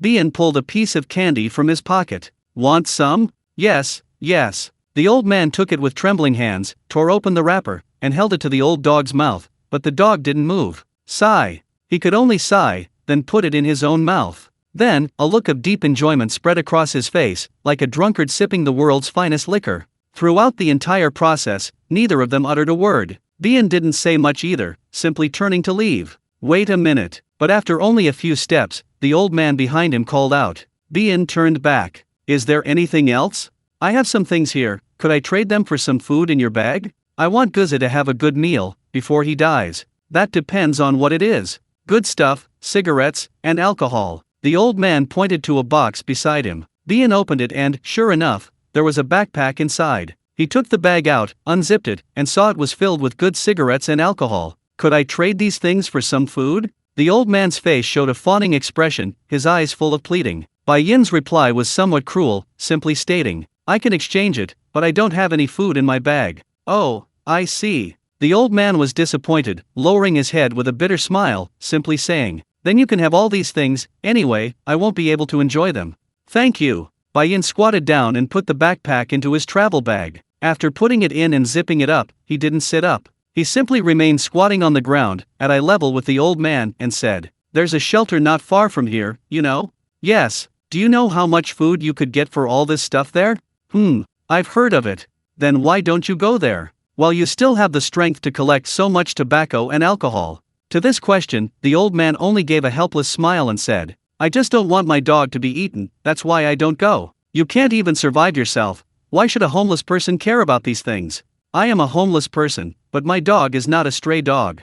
Chapter 44 Transactions. I'm a homeless man, but my dog isn't a stray. The old man said this with a smile, but his expression was unusually earnest. This dog was very important to him. He had found it 15 years ago. At that time, his wife had passed away. His son was unfilial. After winning the lottery, he spent money to immigrate abroad and never cared for him again. During that dark period, only this dog stayed by his side, bringing him some comfort. For the old man, this dog had long become his only family. He knew very well what taking a dog to a shelter meant, even though his dog was very thin. In some people's eyes, it would just be a pot of bone broth. So the old man didn't dare go to a shelter. And because the old dog's health was deteriorating day by day, he didn't dare leave its side. He was afraid that the moment he left, the dog would be gone. 15 years of living together day and night. This made the old man understand his dog's temperament very well. He knew that if he left, the dog would be frightened and anxious, barking and howling. But that wouldn't do, because it would attract zombies.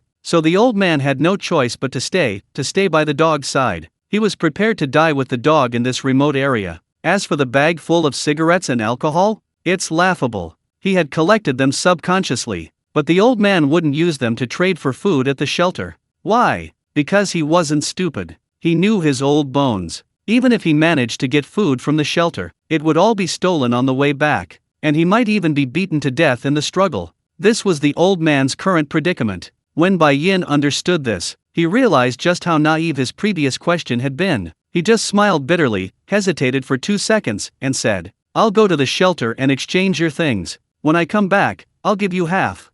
He didn't linger after saying that, slung his bag over his shoulder, and left. The old man behind him was somewhat surprised, quickly wiping away the tears from the corners of his eyes, repeatedly whispering, a good person indeed." Bang! Bai Yin slammed the door shut as he left, trying to close it as quietly as possible. A good person. As he went downstairs, the old man's assessment of him echoed in his mind. Bai Yin asked himself honestly, was he really a good person? Then, he glanced at the dagger and axe at his waist, a self-deprecating smile appearing on his face, muttering to himself, "What assassin is good?" As he approached the shelter, Bai Yin, not wanting to appear too conspicuous, deliberately rolled a few times on the ground. After confirming that he looked disheveled, much like the others, he approached the shelter with his backpack. Wah! As soon as he got closer, he saw several people crying around the entrance of the shelter. These were people who had just been evicted for not being able to pay their monthly rent. They were now crying with tears streaming down their faces, their expressions filled with resentment and helplessness. There were about a dozen of them, men, women, and children. As Bian approached with his backpack, several of them immediately focused their attention on him. Bian quickened his pace, walked over to the young man at the shelter entrance, and asked, "Excuse me, can I exchange something here?" He asked with a fawning expression. The young gatekeeper, seeing a new face, asked, "Never seen you before, new here?"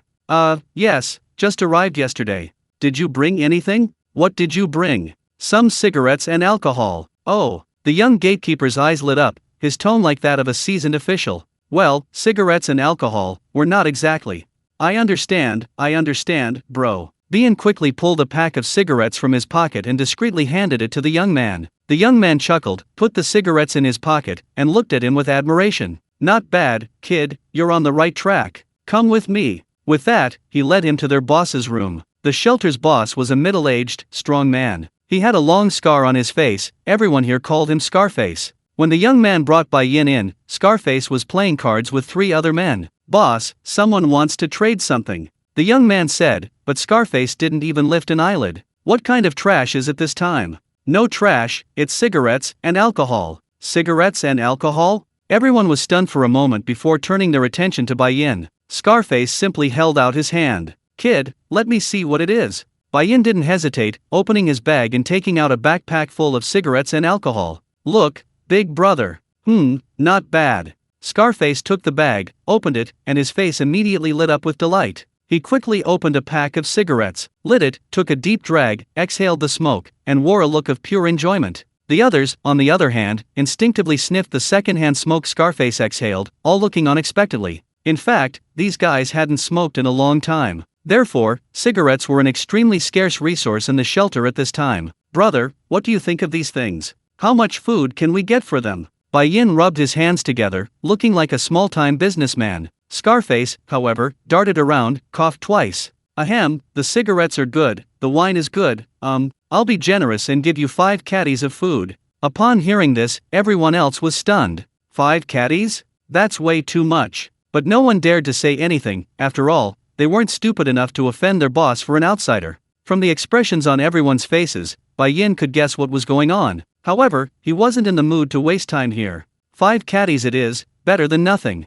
After all, he hadn't planned to get much food in the first place. Thank you, boss." so he could only feign gratitude, while the others inwardly cursed him as an idiot, as the young gatekeeper led him to the supply room to load things. The key to the supply room was with Scarface, so the young man got the key directly from Scarface. On the way to the supply room, the young man struck up a conversation. "Hey buddy, you're new here, you might not understand the situation. Any plans for the future?" Not yet. See? I knew you didn't. The young man, with an air of entitlement, said, "For the sake of that pack of cigarettes you gave me earlier, I advise you to stay here. Then give half of your things to my brothers, and we'll protect you. It's much safer than you carrying all that stuff out alone. You saw it when you came in, so many beggars outside. Just watch, the moment you step out the door, they'll steal everything you have." "Thanks for the reminder, brother, but I have no choice. My brother is still out there, I can't just abandon him." Chapter 45 Younger Brother. "Hey, I've already warned you. How you choose is entirely up to you."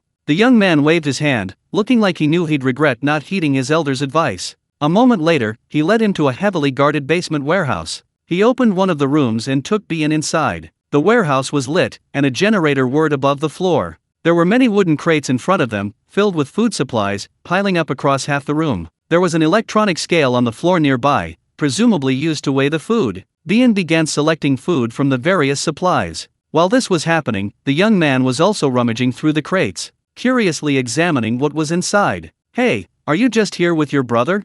the young man suddenly asked. Bien nodded and said, "Yeah, he's sick and malnourished, so I need to take some nutritious food back with me." "You're really good to your brother." The young man found a box of sausages, took out a few, and secretly hid them in his pants. Bien happened to see this and was somewhat surprised. The young man rolled his eyes at Bien and said, "Why are you looking at me? Just take yours." Oh.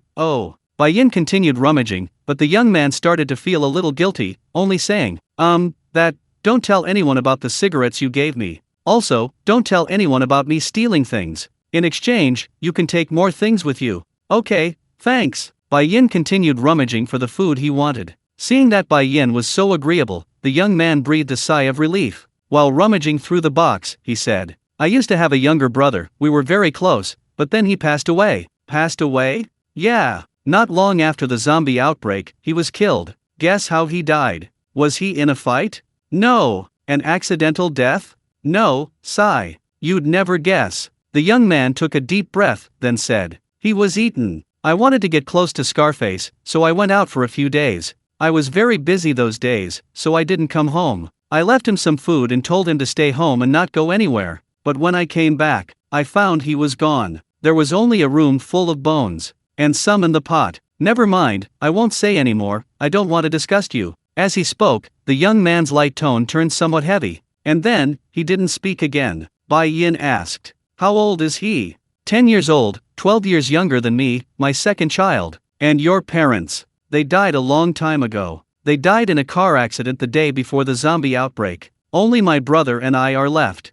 "I'm sorry." "It's okay, it's all in the past. I've moved on." "But has he really moved on?" "That's not necessarily true. If he had truly moved on, how could he have brought up such a tragic topic after hearing that Bien had a younger brother? You're a good older brother, unlike me. So you absolutely can't leave your brother at home for too long. Otherwise, someone like me is quite something." The young man said this with a self-deprecating smile. "I'll take good care of him." Bien had already chosen the food, noodles, canned meat, and 2 pieces of cooked salted duck. When he put everything on the electronic scale, he found it weighed a full 15 pounds. Seems like I took a bit too much." Bien gave the young man a wry smile. The young man didn't react much, simply saying, "It's okay, not much extra." Then he tossed over a bag of dehydrated vegetables, saying, "Take this with you too. You can cook it in soup, it's nutritious and will help your brother recover faster." "Thank you, big brother." Bien took it and put it in his bag. Then he zipped up his jacket, slung the bag over his shoulder, and said, "I'm off." "Okay, wait for me a minute, I'll go with you." The young man handed the key to Scarface and then led Silver to the exit. On the way, he specifically reminded him, "When you get out, just run, don't look back. Don't let them steal your things. Those guys are malnourished, weaklings, they shouldn't be able to catch you." "Okay, I will." The young man stopped at the exit. His gaze lingered on Silver. When Silver came out, he could clearly feel everyone's eyes shifting to the bag on his back. Even those who had been crying when they arrived fell silent. The scene became eerily quiet in the blink of an eye. He quickened his pace for a short distance. Then, he suddenly accelerated and fled. The people behind him, who had been slowly following, grabbed sticks and weapons and gave chase when Bai Yin suddenly turned and ran. In no time, they caught Bai Yin in a cluster of buildings, completely out of the young man's sight. Huff! The young man let out a long breath, muttering to himself, "Good luck, da. Even if a person is weak from hunger, they will fight with all their might to survive." Therefore, these people, whom the young man called malnourished, were not as useless as he claimed. Their physical strength was indeed poor, but they outnumbered him. Under the final encirclement, a dozen or so people forced Bai Yin into a rental building. It was a building over 20 meters high. Bai Yin finally escaped to the rooftop after being chased by these people. Ha! The hunters gradually made their way up the stairs to the rooftop. Panting heavily, they surrounded Bai Yin, cornering him against the rooftop wall. A middle-aged man holding an iron bar pointed it at Bai Yin and said, "Kid, if you want to live, hand over the stuff, or we'll kill you." Bai Yin leaned against the rooftop wall. He glanced behind him, figuring that jumping from this height would be certain death. While the dozen or so men formed a circle and didn't advance further, he calmly picked up a wooden stick from the ground. Pointing to the satellite dish receiver next to him, he said, "If you dare come any closer, I'll smash this thing and attract all the zombies." These words immediately made the timid ones' faces show fear. But the middle-aged man was very confident, merely sneering. "You wouldn't dare, because you wouldn't survive that." "Oh, is that so?" Bai Yin smiled lightly, and the next moment, in front of everyone, thump! A stick slammed onto the satellite dish receiver. Instantly, the loud noise sent a shiver down everyone's spine. Chapter 46. The Hunter. Hunter and prey? If these people were the hunters when they chased Bai Yin, then from the moment Bai Yin rushed into the rental building, their positions were reversed. There were zombies in the rental building. Bai Yin saw more than one as he rushed to the rooftop. However, these robbers, only interested in looting, were blinded by immediate gain. So much so that they didn't notice the dangerous figures lurking in every corner as they climbed the stairs. Perhaps they were just taking a gamble. After all, if they didn't get the supplies, they would all die anyway. The only difference was whether they died sooner or later. When everyone was on the rooftop, several zombies in the corridor had already heard the commotion and were heading towards the rooftop. Boom! Adding to the noise was Bai Yin frantically banging on the satellite dish receiver. This attracted even more zombies from the rental building. "You're insane!" Bai Yin's desperate gamble was something no one had anticipated. They had originally wanted to seize the opportunity and escape immediately. But now, the situation was clearly developing into the most dangerous situation. Ugh! The screams of zombies echoed from the stairwell. This sent a shiver down everyone's spine. "Stop right there!" The middle-aged man panicked and lunged forward, trying to snatch the stick from Bai Yin's hand. He then snatched the bag. He thought to himself that he would seize the opportunity to escape when the zombies attacked the others. However, he had barely gotten close. Bang! He was kicked away by Bai Yin. The middle-aged man landed hard on his backside, his face contorted in pain. Bai Yin seized the opportunity and slammed the satellite dish receiver several more times. Thump thump thump. The loud noise caused panic among everyone. "Stop! Stop!" An old woman's voice was already trembling with tears, her face filled with despair. "Ah!" Just then, a woman at the back of the crowd let out a piercing scream. The reason was simple: the zombies that had heard the scream had rushed up the stairs to the rooftop. There were many of them. In the blink of an eye, 7 or 8 zombies pounced on the crowd. An old man, slower to react, was instantly knocked to the ground and his throat bitten through. Then the rest of the group suffered the same fate. "Help! Help!" A fat man seized an opportunity and rushed into the stairwell, but he was blocked by the zombies ascending the stairs. He was torn to pieces right there on the stairs. Even so, the number of zombies rushing towards the rooftop continued to increase. In the end, there were about 20 more. The entire rooftop instantly transformed into a killing field, a living hell. People watched as zombies pounced on living people, devouring them greedily. Bai Yin stood on the edge of the rooftop, his face expressionless. He remained silent until the last person standing was also pounced on by zombies and brutally devoured. Choose to quietly exit this hellish place. Save. As Bai Yin passed by, a bloodied hand suddenly grabbed his foot. Bai Yin looked down and saw the middle-aged man from before staring at him, his face covered in blood. His lower body was being frantically torn apart by 2 zombies, his eyes filled with panic and pleading. "Help, help me." The man's transformation was swift, a stark contrast to his earlier act of pointing an iron rod at Bai Yin. "All right, give me your hand." Bai Yin smiled slightly and extended a helping hand. At that moment, the man's eyes filled with hope. He removed his hand from Bai Yin's foot, trying to grab the outstretched hand. But unexpectedly, the moment he let go, bang! Bai Yin then kicked him hard in the head. The man felt a momentary lapse in consciousness.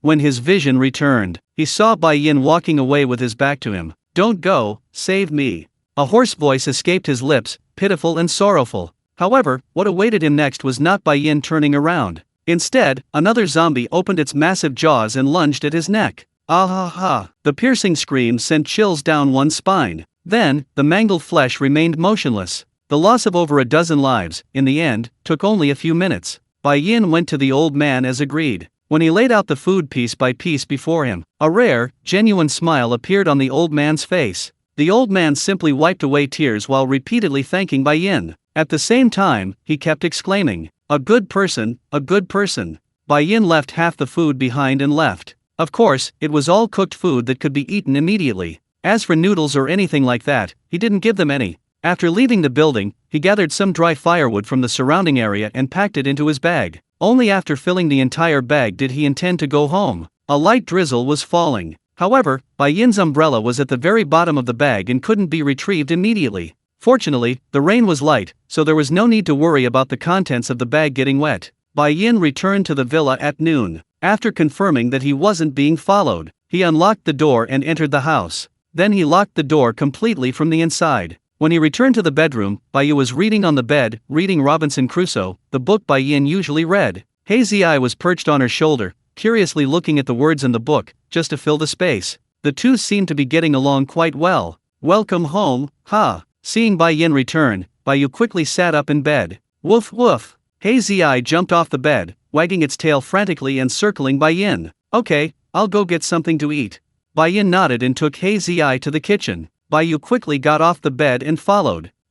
Is there anything I can do to help?" "No, you just need to rest in bed." "But I just have a cold, it's not that serious." "But I don't really need your help with this, unless you're a really good cook." Bai Yu fell silent for a moment, because she truly couldn't cook. Her expression was very awkward, as if she felt guilty, or perhaps extremely uneasy. When Bai Yin threw her bag into the corner and went to find some bricks to build a makeshift stove, she saw Bai Yu standing beside her, looking completely lost. Bai Yin noticed her anxiety. She knew where her unease stemmed from. Finally, she simply said, "Go help me make the sofa, I'll sleep there tonight. The blankets and everything are in the closet, is that all right?" Okay.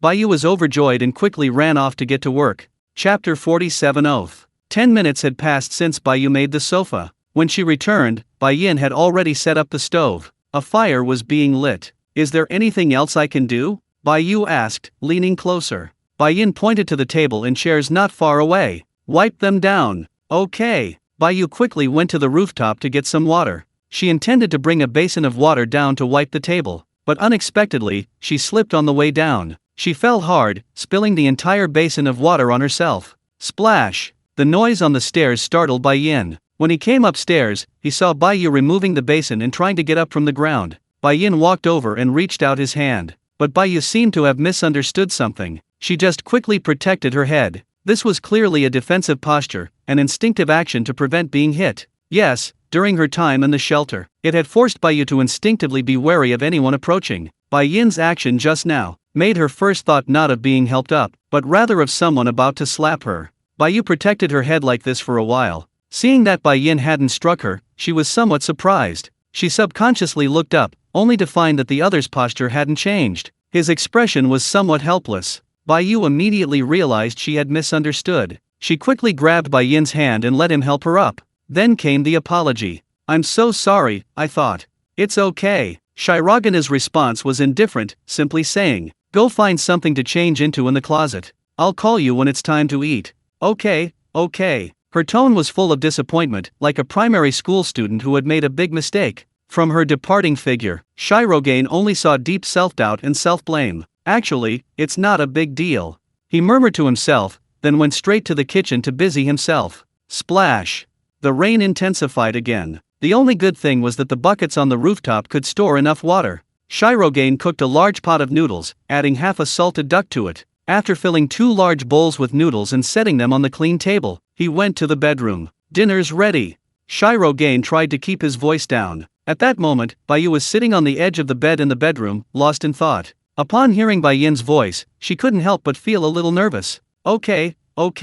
She followed behind with her head down. Even when she finally sat down at the table, she just kept her head down, eating her noodles silently. She seemed to be blaming herself. "You actually. What's wrong?" Bai Yin had barely opened her mouth when the other person reacted very strongly, startling her. Humph. Bai Yin sighed and placed a duck wing from her bowl into the other person's bowl. I've had enough. No, you don't have to. She waved her hands repeatedly, but Bai Yin didn't take it seriously. Only after placing the duck wing in Bai Yu's bowl did she say very seriously, "Let's talk." Talk about what? Bai Yu thought Bai Yin was going to blame him, so his tone became weak, and he subconsciously lowered his head. Bai Yin went straight to the point, saying, "To be honest, I rarely interact with women, so I don't really understand what they're thinking, but you're the only one I can see right through. Are you being a little too wary of me? Or do you think I'm going to eat you up?"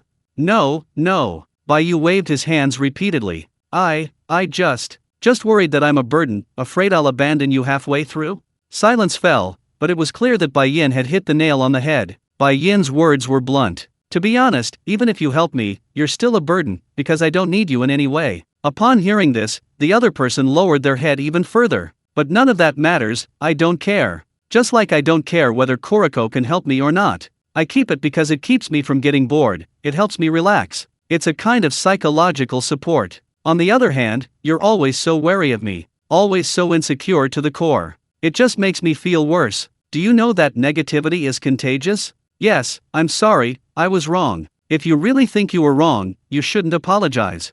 Bien chopped him on the head. "Ouch." Baya cried out in pain, tears welling up in his eyes. "See? You're upset again." Bai Yin sighed, finally putting down his chopsticks and pointing to the sky with his right hand. "I swear to God, I will never abandon you before I find your parents. Otherwise, may I be struck by lightning and die a horrible death. So, don't be so anxious anymore. And don't show that heartbreaking expression anymore." He lowered his hand after saying this. He ate his noodles silently, no longer speaking, appearing extremely calm. Compared to Bai Yin, Bai Yu across from him burst into tears after hearing these words. Plop! She lowered her head, tears falling one by one into the noodle soup. She cried silently, stuffing large mouthfuls of noodles into her mouth. Bai Yin picked up a few more pieces of meat and put them on her plate, but the more she did this, the more unstoppable her tears became. She ate while crying. Several minutes passed intermittently before her emotions gradually stabilized, and she wiped away her tears with her sleeve. Then, with red eyes, she looked at Bien and asked, "May I know your name?"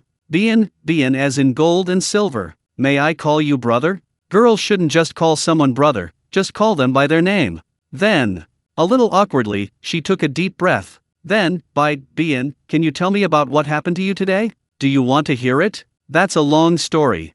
So, Bien began to tell Bio about what happened to her that day. She especially emphasized the old man and the dog. During the story, Bio would occasionally try to interject with questions. It was clear she was genuinely trying to build a good relationship with Bien. After that, the two stayed at the villa for a few more days. As they spent more time together and talked, Baiyu gradually lowered his guard around Bai Yin. Finally, he no longer felt afraid or uneasy about Bai Yin. He also gradually became more lively. As the two were about to leave Qingyao County for their next destination, Bai Yin took a moment to visit the old man at the department store. But in the end, all he saw were two cold corpses. The old man was holding his old dog in his arms, his dying expression extremely peaceful, a smile on his face. The old man and his dog had both died from overeating. They had eaten all the food, only some scraps and packaging remained at the scene. Clearly, they had done it on purpose. "Are the old man and his dog all right?" Bai Yu asked, holding Bai Yin's hand, as they left Qingyao County. Bai Yin chuckled lightly and said, "They went to the shelter. There's a manager there, who seems to be the old man's son." Chapter 48 Whiteclad County. Bai County. A small county town. This is our next stop. To take the shortcut, we need to cross a mountain that used to be a tourist attraction. At the top of the mountain, there is a temple. Splash, splash. Just as the two reached the summit, a heavy rain began to fall. Unable to resist, they had to take shelter in the temple. Passing through the abandoned main hall, they saw many statues. Among them was a dog-headed figure resembling Anubis from the west. They wondered why it was there. Bien. Bio suddenly tugged at Bien's sleeve after seeing the statue. Bien turned around and saw the other pointing at the dog-headed statue. "What's wrong? Why do you think this kind of statue is in a temple?" The little girl was very curious. She liked to frown when she was thinking, "What's so strange about that? This place used to be a tourist attraction, not a proper temple. Frankly, it's just a money-making tool to please the masses. Don't even mention Anubis, I wouldn't be surprised if they worshipped a water monkey." "I see." Suddenly realizing, then muttering to herself, Seeing this statue reminds me of the story of Cerberus, but I can't remember it now. That's a Western story. If it's a hellish legend about a dog, there are Eastern ones too. The Ditting from Journey to the West? No, not at all. It's a folk tale an old lady told me when I was very young. Could you tell me about it? Of course.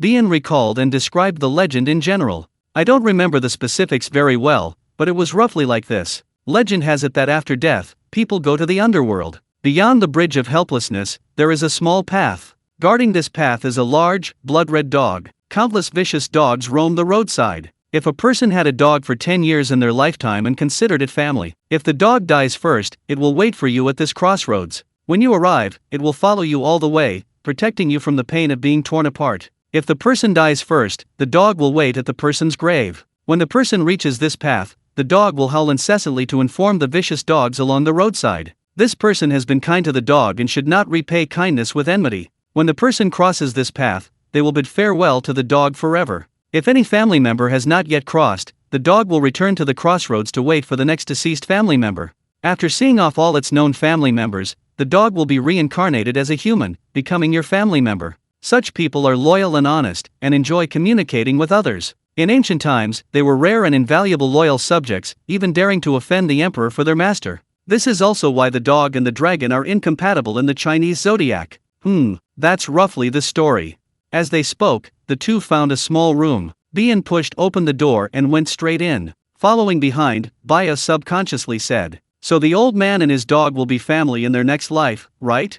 Bian paused, secretly glancing at Baya's expression. Seeing that the other didn't seem to have any suspicions, she said, "Yes, definitely." The time was approximately 5 p.m. Judging that night would fall soon, the two decided to rest there for the night. Baiyu made the bed and tidied the sleeping area. Bai Yin went to scout the surroundings, to see if there were any zombies nearby. At the same time, he brought back some firewood. Fortunately, there were no zombies near the temple. The mountain was undoubtedly much safer than the foot of the mountain. That night, the two slept soundly, a rare treat. The next day, at dawn, they set off down the mountain. The path down was much easier than the ascent, but that was only for ordinary people. Because of his leg problems, Baiyu found the descent more difficult than the ascent. Therefore, his pace slowed. The two walked and stopped intermittently. Finally, they reached the bottom of the mountain at 11 o'clock. After walking for another half a day along a narrow path, they finally arrived at their next stop, Bai County. In the past, Bai County, though a small county, was a very popular tourist destination. Therefore, after the zombie outbreak, a large number of zombies appeared there. The zombie density in Bai County was no less than that of large cities. Even so, far from the county seat, woof woof. Hey Zi, noticing something was wrong, was barking incessantly in one direction. Both looked over at the same time. Soon they saw a jarring apocalyptic scene. On the top of a roughly 20-story building, a huge billboard hung. The billboard was originally a huge screen, but due to the city's power outage, it had become a natural black backdrop. In short, the black billboard had these words painted in large yellow letters. "Survivors, please come to the 20th floor. We will provide you with food and shelter." Survivors? Bai Yin was quite surprised. He hadn't expected anyone to be so kind and compassionate even at a time like this. "Want to go take a look?" Baiyu tilted her head and asked. Bai Yin was about to say no, just to be safe. There was no need to get involved. Ding! Unexpectedly, the system issued a mission at this moment. Ding! Mission issued, investigate the truth of the 20th floor, reward, zombie-attracting drug recipe. Zombie-attracting drug releases a large amount of odor that only zombies can smell in a short time. It can attract all the nearby zombies. A zombie horde? This drug immediately reminded Bai Yin of the famous zombie horde scenes in science fiction movies. A zombie horde is a group of zombies attacking a certain direction or target. Similar to a monster siege in a game. If you still don't understand, just imagine what the school cafeteria looks like at lunchtime. In short, in Bai Yin's opinion, the zombie-attracting drug seemed to have the effect of creating a zombie horde at an extreme level. Meanwhile, he couldn't help but complain inwardly. Isn't this medicine a bit too sinister? The system gave him the formula for this medicine. It makes him feel like he's going to be the main villain. Anyway, thoughts are one thing, words are another. Having a skill is always better than having nothing. Bian decided to accept this mission. Not for anything else, but just to find a place to retire in the future, he needed the medicine's formula. Think about it, if he were to choose a place to settle down in the future, but there are just too many zombies in that place. Couldn't he just use a zombie-luring drug to drive them all away, and then build his home in peace? So, in response to Baiyu's question, he replied, Let's go take a look, but we should still be cautious and not eat food from strangers. Hopefully, the other person is half as kind as their advertisement claims. With that, the two headed straight for the building. Whether it was his imagination or not, Bai Yin felt that the journey had been unusually quiet. Chapter 49 The Peace District on the 20th floor. Bai Yin walked for a while and then stopped. What's wrong? Bai Yu asked, as Bai Yin headed towards a passageway. Bai Yu followed behind, and soon the two found a metal fence blocking their path in the passageway. Bai Yin emerged from the passageway and searched other areas. Ultimately, they found many places where roads were blocked. Not only the narrow passageways, but even some highways were blocked. Bai Yu noticed this as well. However, she couldn't understand why. Didn't you notice there are fewer zombies? Bai Yin asked. Bai Yu nodded. There are fewer, but I don't understand. She shook her head, indicating her confusion. Bai Yin pointed to the debris blocking the road across the street and said, Not just here, there are many places, including the ones we just encountered. These obstacles were all set up to prevent zombies from entering this area. As for the purpose? It's probably to increase the survival rate of those on our side, so they deliberately kept the zombies out of other places. Why? Because there's a safe shelter on the 20th floor here. I think it was the owner of the 20th floor who did it. He really went to great lengths to ensure people could safely reach his place. So, he must be a good person, right? Not necessarily, let's go check it out first. Okay. The two then walked towards the building. Outside the main entrance of the building was a rough cement wall built later. It was very tall, and there was an iron gate. The iron gate was locked with a large combination lock, similar to the combination lock on a suitcase, except it was made of iron. A sign hung on the iron gate, reading, Password 1234. Please lock the door again after entering to prevent zombies from getting in.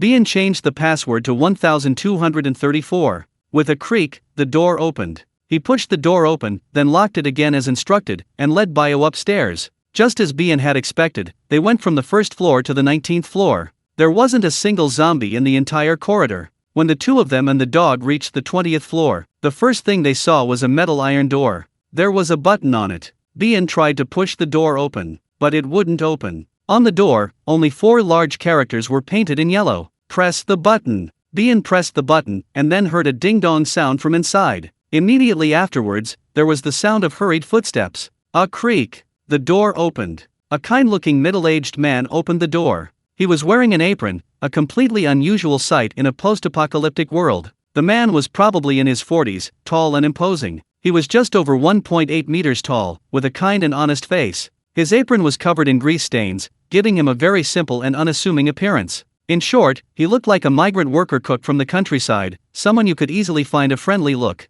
After seeing who was outside, the man paused for a moment, then quickly broke into a wide smile. He excitedly grasped Bai Yin's right hand, saying, Hello, hello. New here, right? Please come in, please come in. We're all family now. The middle-aged man seemed a little overly enthusiastic. He then ushered the two inside. Bian was somewhat wary, glancing around. He found the building's architecture quite interesting. What he initially guessed was just an ordinary hotel building now seemed to have been converted into a residential area. Right ahead, the sound of cooking was coming from one of the rooms. The aroma of food wafted through the air. Everyone, come on out, come on out. We have new friends. Come on out, come on out. The middle-aged man shouted at the top of his lungs. Soon, the activity in the kitchen stopped. A kind-faced middle-aged woman emerged. People also began to emerge from other rooms and corners. In the end, a dozen or so people gathered around. Bian carefully observed their clothing and noticed that they were all well-dressed and smartly dressed.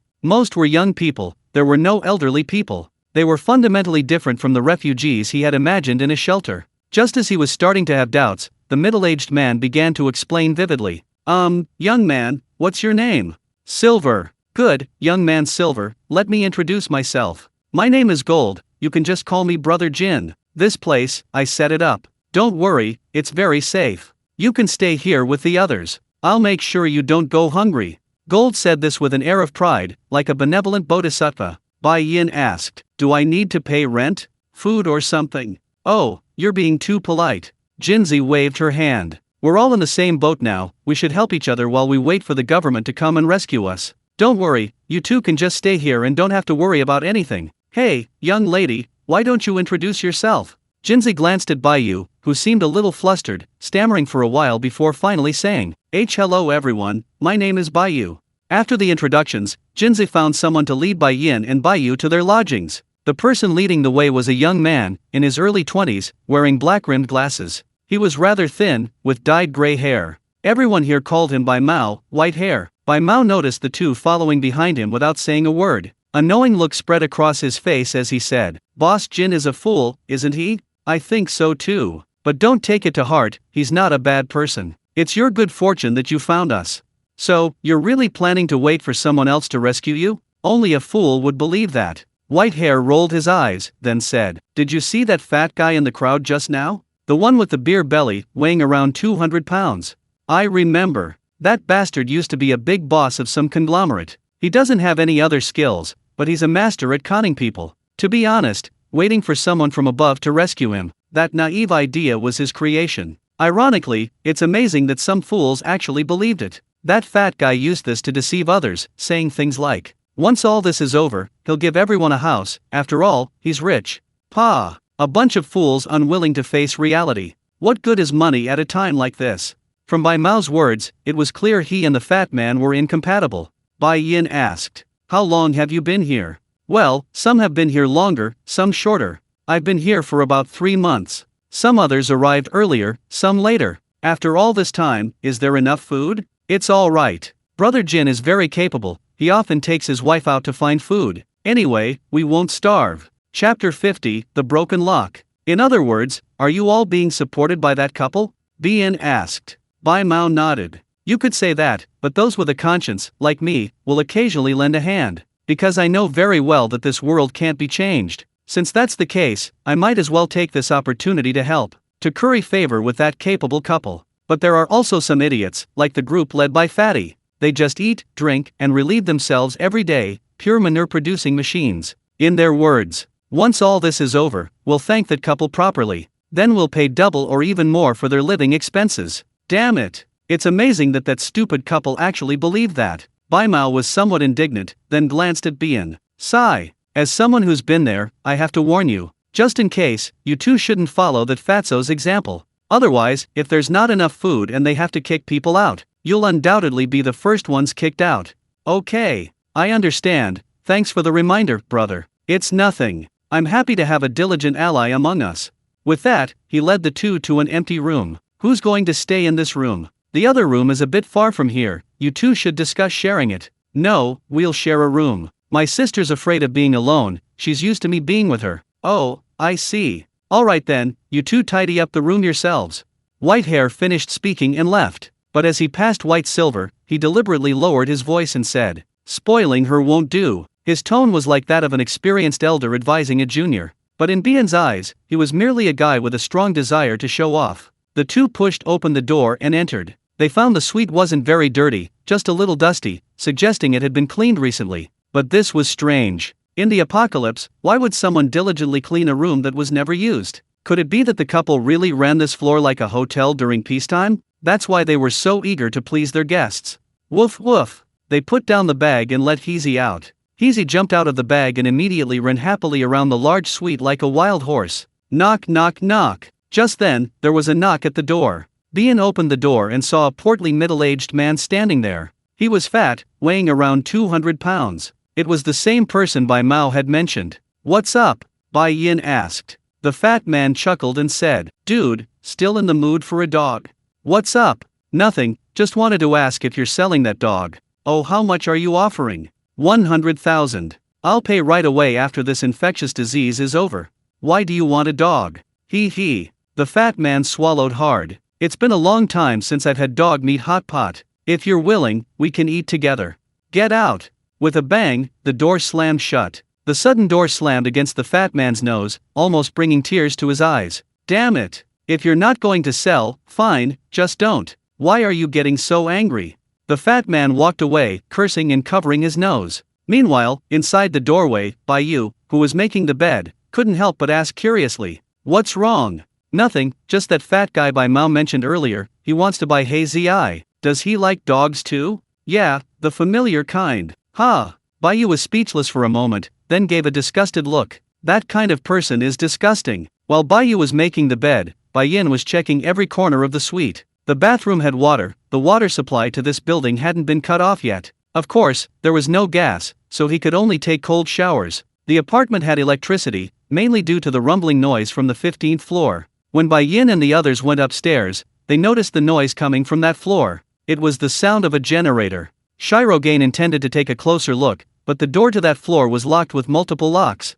A sign painted in bright yellow read, "Power generation area, no trespassing." Shirogane couldn't get through and had to give up. The rest of the rooms seemed fine. Only the exit door caught Shirogane's attention. Shirogane opened the door and turned it inwards to lock. Under normal circumstances, the door should be locked. It shouldn't be able to be opened from the outside. However, when Shirogane turned the doorknob from the outside, click, it opened with just a little force. Yes. If the door wasn't broken, someone had tampered with it. If Shirogane hadn't been observant, a normal person wouldn't have noticed this so quickly. This door can only be closed, but it can't be locked. Anyone from the outside could easily open the door, so Bai Yin had to install a new lock from the inside. What's wrong? Bai Yin noticed Bai Yin installing the lock. Bai Yin said, "This door won't lock, I'm getting a new lock, just in case." At that moment, there was a knock at the door. It was Bai Mao's voice. "Brother, dinner's ready." Bai Yin replied, "No need, we just ate."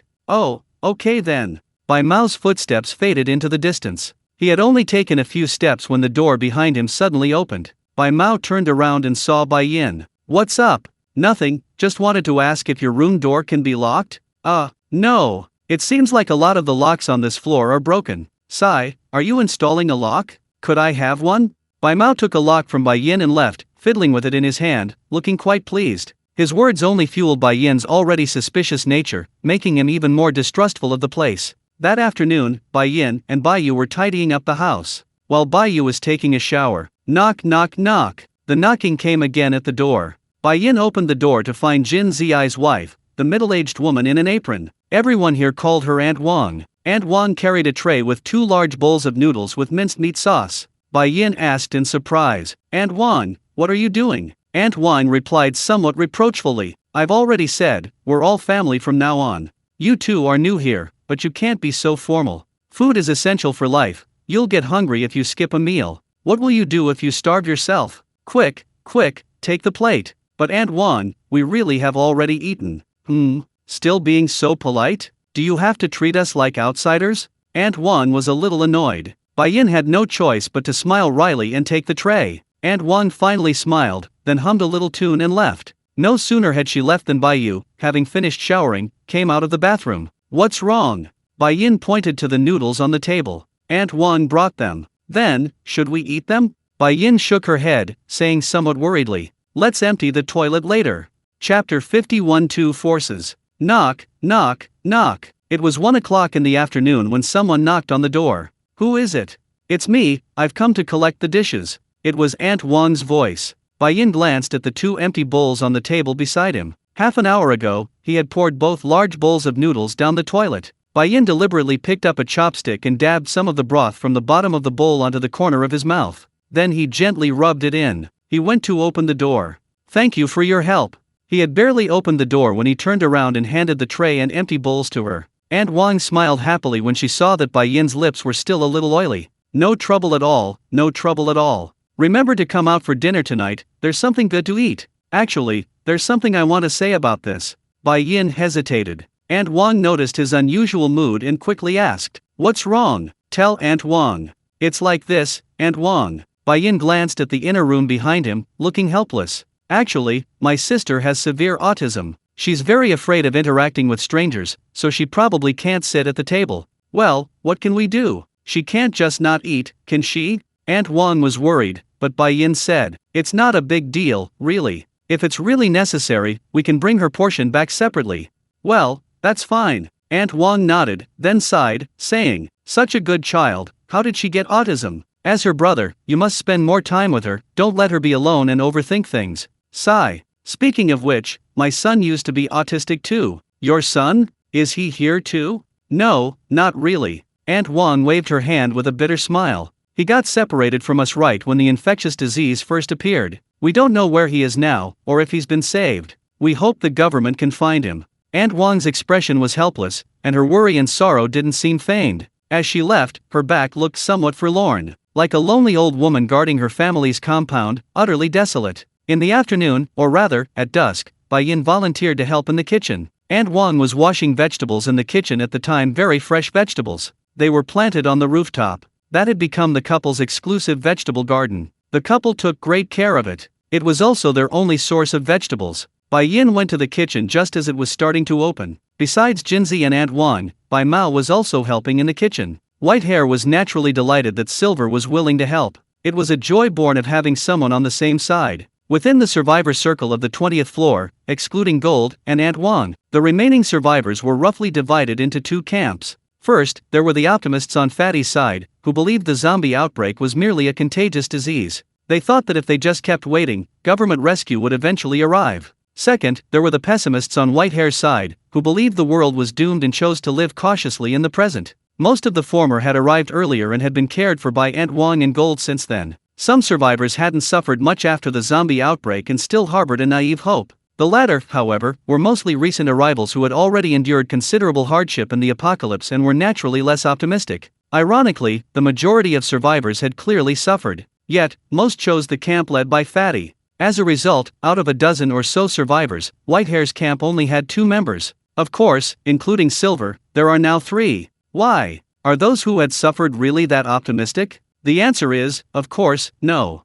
Ultimately, it's because they don't want to work. They just want to reap the rewards. They want to be like Fatty. Using, after the epidemic is over, will repay you properly. This kind of empty promise. To eat and drink for free under the guise of guests at Gold and Aunt Wang's. In their words, everything would eventually be paid for. Of course, that would have to wait until the contagious disease was over. The person on Bai Mao's side was his younger sister, a little girl named Hua Hua. She was a 16-year-old girl with 2 pigtails, about 1.5 meters tall, a bit chubby, and very cute. She was currently watering the vegetables on the rooftop with Jin Zi. They probably wouldn't come down for a while. Bai Yin had watched the entire dinner preparation process. The reason he came to help in the kitchen wasn't for anything else. He simply wanted to monitor the cooking process, to see if there was any possibility of poisoning. But after watching the whole thing, tonight's food seemed to be fine. Bai Yin hadn't found anything wrong. After finishing cooking, the group placed all the food on a large round table. Jinzi, who had just come down from the rooftop, shouted at the top of her lungs, "Hey, hey, hey, dinner's ready. Everyone, come out and eat." A moment later, the other survivors lazily emerged from their rooms and sat down at the table. There were a few plates of stir-fried vegetables on the table, and the rest was mostly reheated canned food. It certainly wasn't as good as the food during peacetime, but for the time being, it was actually quite good. Bian first packed a portion for himself from the kitchen. Then he carried it to his room. As he turned a corner in the corridor, he saw Fatty standing at his door, furtively peeking through the keyhole. "Hey!" Bian frowned and called out. Fatty jumped in fright. He immediately stood up, and seeing it was Bai Yin, he looked somewhat embarrassed. Ahem. I heard some strange noises inside, so I just came to check." The fat man finished speaking and hurried away. But Bai Yin clearly saw him secretly glare at him as he brushed past him. Trying to steal a dog? Bai Yin guessed, then walked to the door and knocked. "Bai Yu." Sigh. Bai Yu's voice came quickly from inside, followed by the sound of the door opening. Bai Yin handed the food to him. "Eat up, these things should be fine." "Hee hee, thanks." Bai Yu seemed to be in a good mood, accepting the bottle with a natural smile. Bai Yin glanced into the room and noticed a bottle of nutritional drink, looking somewhat surprised. "Nutritional drink?" Bai Yu looked back and said, "Oh, that chubby uncle gave it to me when you were helping in the kitchen." "You opened the door?" "Yeah, I thought there was another lock on the inside, so I opened it." The new lock in the inner room was the kind with a chain. Without a key, the door could only be opened a crack. People outside could pass things in through the crack, but they couldn't get in themselves. Bai Yin was a little worried and asked, "Did you drink it?" "Of course not. I'm not stupid. Why would I drink something from a stranger?" Chapter 52 Disappearance. Bai Yu was having lunch with He Ziai inside. Bai Yin had brought enough food for both of them. He himself went to the table, joining the atmosphere he didn't like. Aunt Wang had arranged the seating beforehand, but even so, there was still an empty seat at the lively table. "Is someone missing?" Bai Yin asked in a low voice to Bai Mao, who was sitting next to him. Bai Mao nodded, looking at Aunt Wang, who was standing and eating with her bowl, and said, "Aunt Wang, have you seen Xiao Er? Why isn't he here?" Aunt Wang glanced at the empty seat and shook her head. "I haven't seen him. He was fine at noon." She put her bowl on the table. "I'll go check his room." She went straight to Wang Er's room. Just then, Jin Zi came over from the kitchen with a bowl of vegetable soup. This was the last dish. "Oh, where's your Aunt Wang?" Jin Zi asked, standing and picking up food from her bowl. The couple always seemed to eat standing up, never sitting at the table with the others. Bai Mao said. She went to see Wang Er. "Oh, I see." Jinzin nodded, then naturally recalled. "Speaking of which, Xiao Er told me this morning that he was planning to go out sometime, apparently to find inspiration or something." Inspiration? Bai Yin was puzzled, and Bai Mao explained. Wang Er is a painter, and his favorite thing to do is paint, but unfortunately, he's never been famous, let alone now. I see. Bai Yin nodded, indicating understanding. Not long after, Aunt Wang came out of the corridor looking uneasy. She kept giving Jinzi meaningful glances, clearly flustered. Jinzi, completely baffled, simply said, "Why are you always winking and making faces? Are your eyes acting up? There's no one else here, can't you just say what you want to say?" Jinzi's tone was somewhat displeased. At this moment, a woman beside her chimed in. "Yes, Aunt Wang, just say what's wrong. What happened? We can all work together to solve this." Aunt Wang looked around at everyone, swallowed hard, and said, "I just went to Xiao Er's room, but found no one there. I searched everywhere else, but still no sign of him." Everyone continued eating, seemingly unconcerned about the painter except for Aunt Wang and Jinzi. The fat man spoke up. "Did that kid go to your room?" Everyone shook their heads, indicating they hadn't had any contact with him. Jinzi's expression turned somewhat somber, yet she still tried to reassure everyone. "It's all right, it's all right. Xiao Er isn't a child anymore. He's probably gone to some floor looking for inspiration. Anyway, there aren't any zombies in this building, so it's probably not dangerous. I'll go look for him after we finish eating." The real purpose of her words was to reassure everyone and prevent panic, but it seemed to say nothing at all. No one cared where the reclusive painter had gone. Everyone just kept putting food into their own bowls. The fat man couldn't help but sarcastically remark, "He has such a peaceful life, yet he insists on going out to look for some worthless inspiration. Even if he dies, he deserves it. Yeah, it's dangerous outside anyway, and he still dares to go out like that. With that kind of mentality, it's no wonder that kid's never been famous before. Is he out of his mind?" Many people started echoing the fat man's sarcastic remarks. During this, Bai Yin noticed that Bai Mao frowned noticeably, as if he was very annoyed by the atmosphere. Finally, Aunt Wang stepped in to smooth things over, saying, "Everyone, please say less. Wang Er is a good kid, he's just not very talkative. When he comes back, everyone should get along with him peacefully, and not bully him." "Oh, I know, only Aunt Wang can be so saintly." A perfunctory reply, even tinged with impatience. However, even so, Aunt Wang's face remained smiling, without a trace of anger. She was like an old lady with an exceptionally good temper. "Since Wang Er isn't here, Aunt Wang, please sit down. You've had a hard day." Bai Mao pointed to Wang Er's seat. Aunt Wang was about to say something when Jin Zi, who was also standing, joked. "Hey, what kind of talk is that? Does that mean I'm not tired? So you only care about Aunt Wang and not me?" "Oh." Aunt Wang narrowed her eyes and glared at Jin Zi. "Then you sit down." I was just kidding. My dear wife, please sit down." Jin Zi quickly admitted defeat with a forced smile. In an instant, the atmosphere at the dinner table became relaxed and cheerful. It was as if Wang Er's disappearance had never happened at all. After dinner, everyone who had finished eating left the table early and went back to their rooms. The only ones who stayed behind to clean up the table were Bian, Bai Mao, and Bai Mao's younger sister, Huahua. Jinzi went out to find Wang Er after finishing her meal. Bai Mao told Aunt Wang to go and rest, saying she was tired after a long day and that they could handle the cleanup. While Huahua was clearing the table, wiping it, and sweeping the floor, Bai Mao and Bai Yin were washing dishes in the kitchen. Seeing no one else around, Bai Yin probed, "You seemed a little angry at the table earlier?" Bai Mao glanced at Bai Yin and chuckled. "You noticed? You were sitting right next to me, it would be strange if I didn't notice." Sigh. Bai Mao sighed. "It's because of those lazybones sarcastic remarks, but it's okay, I'm used to it." "Used to it? Has this happened before?" Several times since I came. Missing? Some are missing, some are dead. That's outrageous. What happened? Let me think." The white-haired guy began to recall, then said, "One guy seemed to have argued with someone, then left in a huff and never came back. Another brother apparently died from a food allergy. There were also those who recklessly went on adventures. Plus, some couldn't accept the situation and jumped off buildings. In short, in this situation, death is nothing new. I'm still not used to it, I can't stand it. But those lazy bones accepted it quickly. Some even said something like, The fewer people, the better, that way we can save a lot of food. Listen to that, is that even human language? They're pretty selfish. You bet you think so too, right? Can I ask you a question? Go ahead. Well, Bai-yin glanced outside the kitchen, making sure no one was around, before saying, do you know where the bodies of those dead went? Or rather, did you see how they died? Well, no, but Aunt Wang said that Brother Jin took the bodies out and buried them. Did anyone see it? Who would go and see the burial of the dead? They'd definitely have nightmares. Why are you asking this? Are you planning to study forensic medicine and want to work on some corpses for your internship?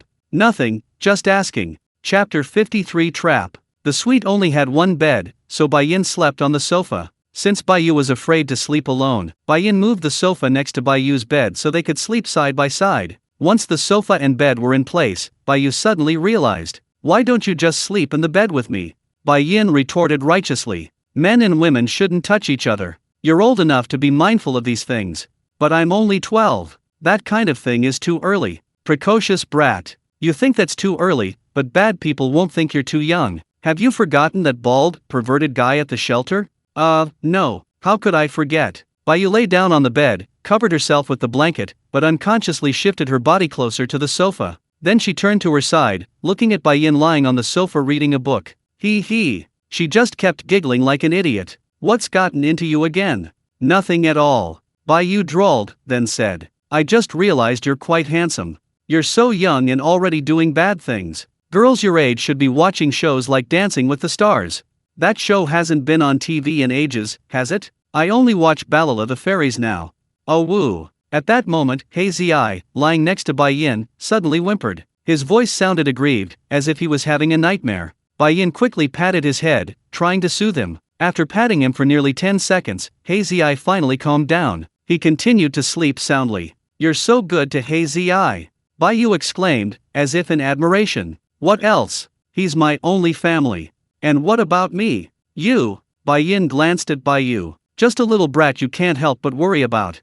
TCH. Bai-yu rolled over, looking at the ceiling. Does Bai-yin want to be a bad guy? If it's that saying, bad guys don't care if you're young, I think I probably can't be a bad guy. After all, at least 10 years, and it could easily lead to the death penalty. Do you need me to give you a legal lesson? No way. Besides, I'm a middle school student, not an elementary school student. It's all about the same. What kind of person does Bai-yin like? An adult you get along with. I mean in terms of love. I'm talking about love too. What about men? Do you like them too? As Mr. Lu Sun once said, the reason you like women is because you haven't met a man who makes your heart flutter. I'm not kidding, I'm serious. I don't want to talk about this kind of thing with a little girl. Your parents might blame me in the end, saying I'm the one who corrupted you. Aren't many parents like this nowadays? All the mistakes their children make have nothing to do with them, it's all someone else's fault. Games, anime, novels, movies, all they do is report them. Anyway, they're sure their parenting is flawless. Such a troublesome problem. This is the reality adults have to consider. I don't want to grow up. Just thinking about it. Once we get to City B, and find my parents, will we have to separate? Bai-yu hesitated when asking the question. Bai-yin, however, sounded dismissive, simply pressing the switch by the bedside. A ding sounded. The room lights suddenly went out, plunging the world into darkness. More than this, you should be worried about your safety. A girl worrying about such trivial things in this environment, only someone as carefree as you would. But you're here, you'll protect me, right? Well, as your bodyguard, I have to remind you, that fat uncle who brought you water during the day made me very uncomfortable, you'd better be careful of him. Don't worry, I'm not that stupid. What about that bottle of nutritional drink? I poured it down the toilet, and threw the bottle in the trash. The next morning, at breakfast, the painter was still nowhere to be seen. Jinzi announced to everyone in the morning with great frustration. He had searched the building until midnight last night, but still couldn't find Wang Yar. Aunt Wang and Jinzi both looked quite disappointed. But Fatty and his group didn't seem to care, continuing to devour the food on the table. Bai Mao, though speechless, was already used to it. That morning, while Bai Mao and Bai Yin were washing dishes in the kitchen, Fatty, unusually, came over to greet them. He handed them 2 cartons of breakfast milk. Gentlemen, have something good to drink after your meal, it'll help with digestion. Bai Mao looked at Fatty with a disbelief. Hey, you fatso, what's gotten into you today, offering such a friendly gesture for no reason? He, not at all, just trying to get on your good side. Also, I hope you two can do me a small favor tomorrow. What favor?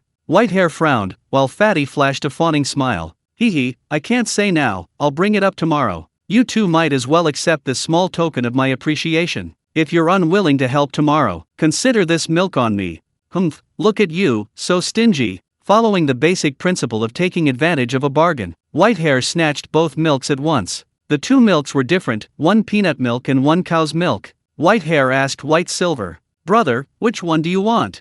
"I don't care." So, Whitehair gave the cow's milk to White Silver. Seeing that both of them had accepted the milk, Fatty left with a smile. And White Silver and Whitehair, having finished washing the dishes, they went to chat on the sofa in the lobby. Whitehair drank his milk while talking, recounting his past. During this, White Silver felt a pair of eyes watching him from behind. As a highly perceptive assassin, he guessed something. Without turning around, he silently opened the milk carton and opened the straw. Then he inserted the straw and put it in his mouth. The two chatted like this for a while longer. Whitehair quickly finished his milk and threw the carton into the trash can. White Silver followed closely behind, throwing the carton into the trash can with a thud. After that, they chatted about random things for a while. As they chatted, Whitehair got sleepy and let out a big yawn. "Damn, I'm a little sleepy. I guess I didn't sleep well last night. I'm going back to my room for a nap," he said, standing up and heading back to his room. Bai-yin nodded, then yawned as well. "Speaking of which, I'm a little sleepy too. I'll take a nap." Bai-yin chose to lie down on the sofa for a short nap, soon emitting soft snoring. The fat man, hidden in the shadows, was overjoyed to see Bai-yin asleep. He immediately went to knock on Bai-yu's door. "Knock knock knock. Who is it?"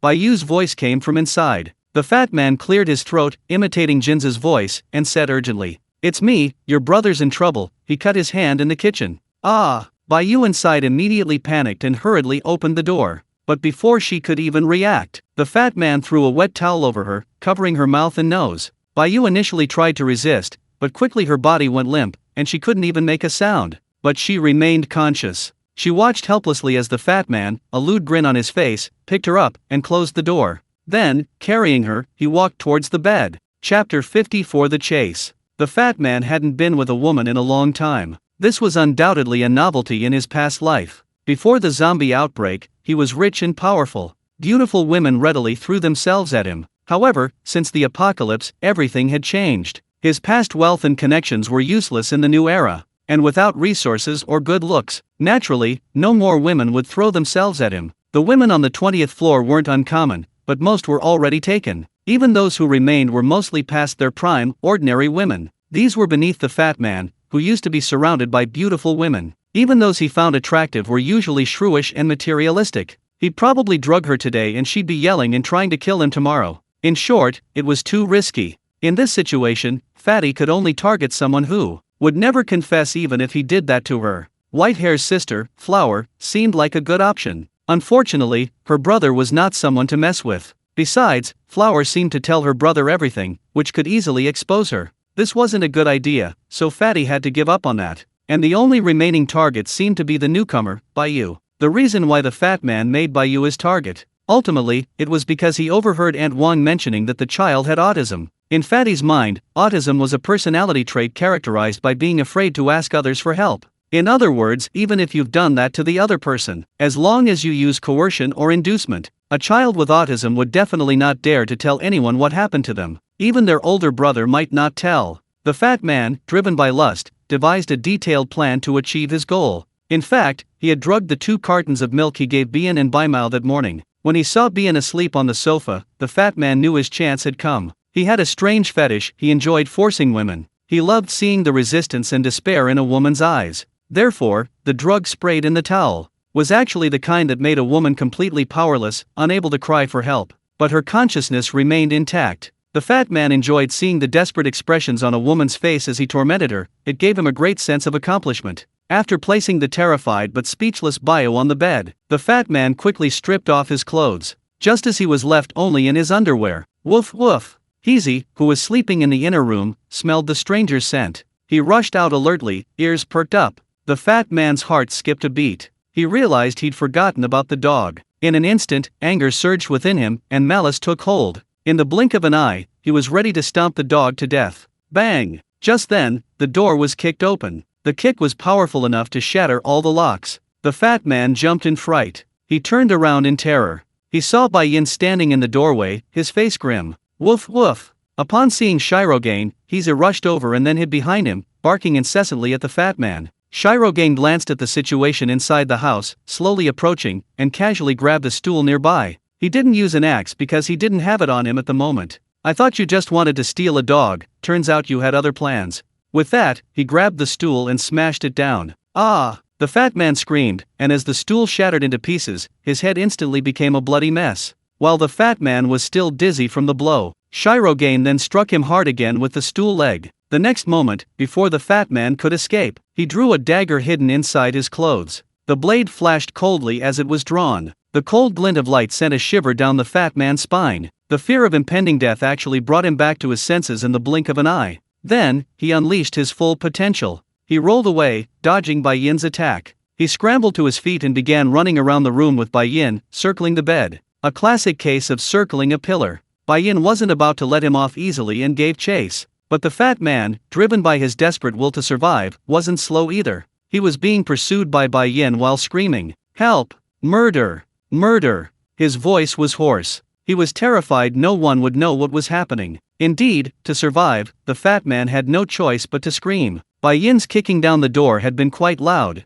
The commotion had already attracted the attention of many. Now, with the fat man shouting and yelling, even those who hadn't taken it seriously gathered around. When everyone arrived at the scene, the first thing they saw was the fat man, wearing only his underwear, fleeing in a disheveled state. Everyone was stunned. Seeing everyone had arrived, the fat man plunged into the crowd and ran away. Damn it! Bian, knife in hand, gave chase. But Jinzi, at the front, grabbed him around the waist. Hey, don't be impulsive, young man, put the knife down first. Jin Zi, tall and burly, easily stopped Bai Yin. Seeing he couldn't break free, Bai Yin could only shout, "Brother Jin, don't worry about this. Today I'm going to kill that beast." "Oh dear, calm down, don't be impulsive, tell me what happened first." As he spoke, he also glanced into the room. When he saw Bai Yu lying motionless on the bed, and the clothes scattered on the floor beside the bed, his pupils clearly dilated for a moment, but then quickly concealed themselves. Bai Yin, looking only furious, said, "That pervert tried to rape my sister, and he almost succeeded. Brother Jin, tell me, if this happened to you, could you let it go?" Upon hearing this, everyone at the door exchanged glances. Then came the accusations and sarcastic remarks directed at the fat man. Aunt Wang interjected at this point. "Can't let it go, of course he can't let it go, who can tolerate this?" She first agreed, then advised. "But young man, no matter how wrong that fat man was, you can't kill him. It will only ruin you. It's not worth it for someone like that. Why don't we talk to that fat man and ask him to find a way to compensate you? Yes, young man, we understand your feelings, but you absolutely cannot kill someone. Besides, if you kill someone, we can't keep you here. So, why don't you calm down first? Calm down, leave this to us, we'll handle it for you." Jinzi kept advising, while holding on tightly, clearly determined not to let go until being compromised. Chapter 55 Summation. "Fine. I'll give Aunt Wang and Brother Jin face and let him off this time. But please tell that pervert for me that this matter will never be left like this." After pushing the group out of the room, the door slammed shut with a loud bang. Because the door had been broken, a chair was placed there as a safety barrier. Seeing that things had quieted down, the people in the corridor dispersed. Aunt Wang, walking at the back, frowned and glanced at Jinzi, noticing his extremely agitated expression. "Damn it!" Jinzi muttered a curse under his breath. "That pig eats a lot, and now he's just causing us trouble." Jinzi's words were completely different from his usual honest and simple self. On the other side, after everyone else had left, Bian, who had just been furious and aggressive, then, with a single turn, his expression instantly transformed into his usual calm, nonchalant one. It was as if the boy who had just been chasing and hacking at the fat man was a completely different person. He looked down, the black cat on the floor was wagging its tail and circling him, seemingly still unaware of what had happened. "Humph." He sighed helplessly, then walked to the bedside. He glanced at Bai Yu, who was lying on the bed, unable to move, staring at him. Bai Yu was already in tears. His face was full of grievance. "You still have the nerve to cry." Bai Yin, speechless, sat on the edge of the bed and delivered a swift chop to Bai Yu's head. "I told you not to open the door for strangers, but you wouldn't listen. See, you almost got hurt, didn't you?" He picked up a damp handkerchief from the bedside table, smelled it, and then immediately threw it into the fat man's clothes on the floor.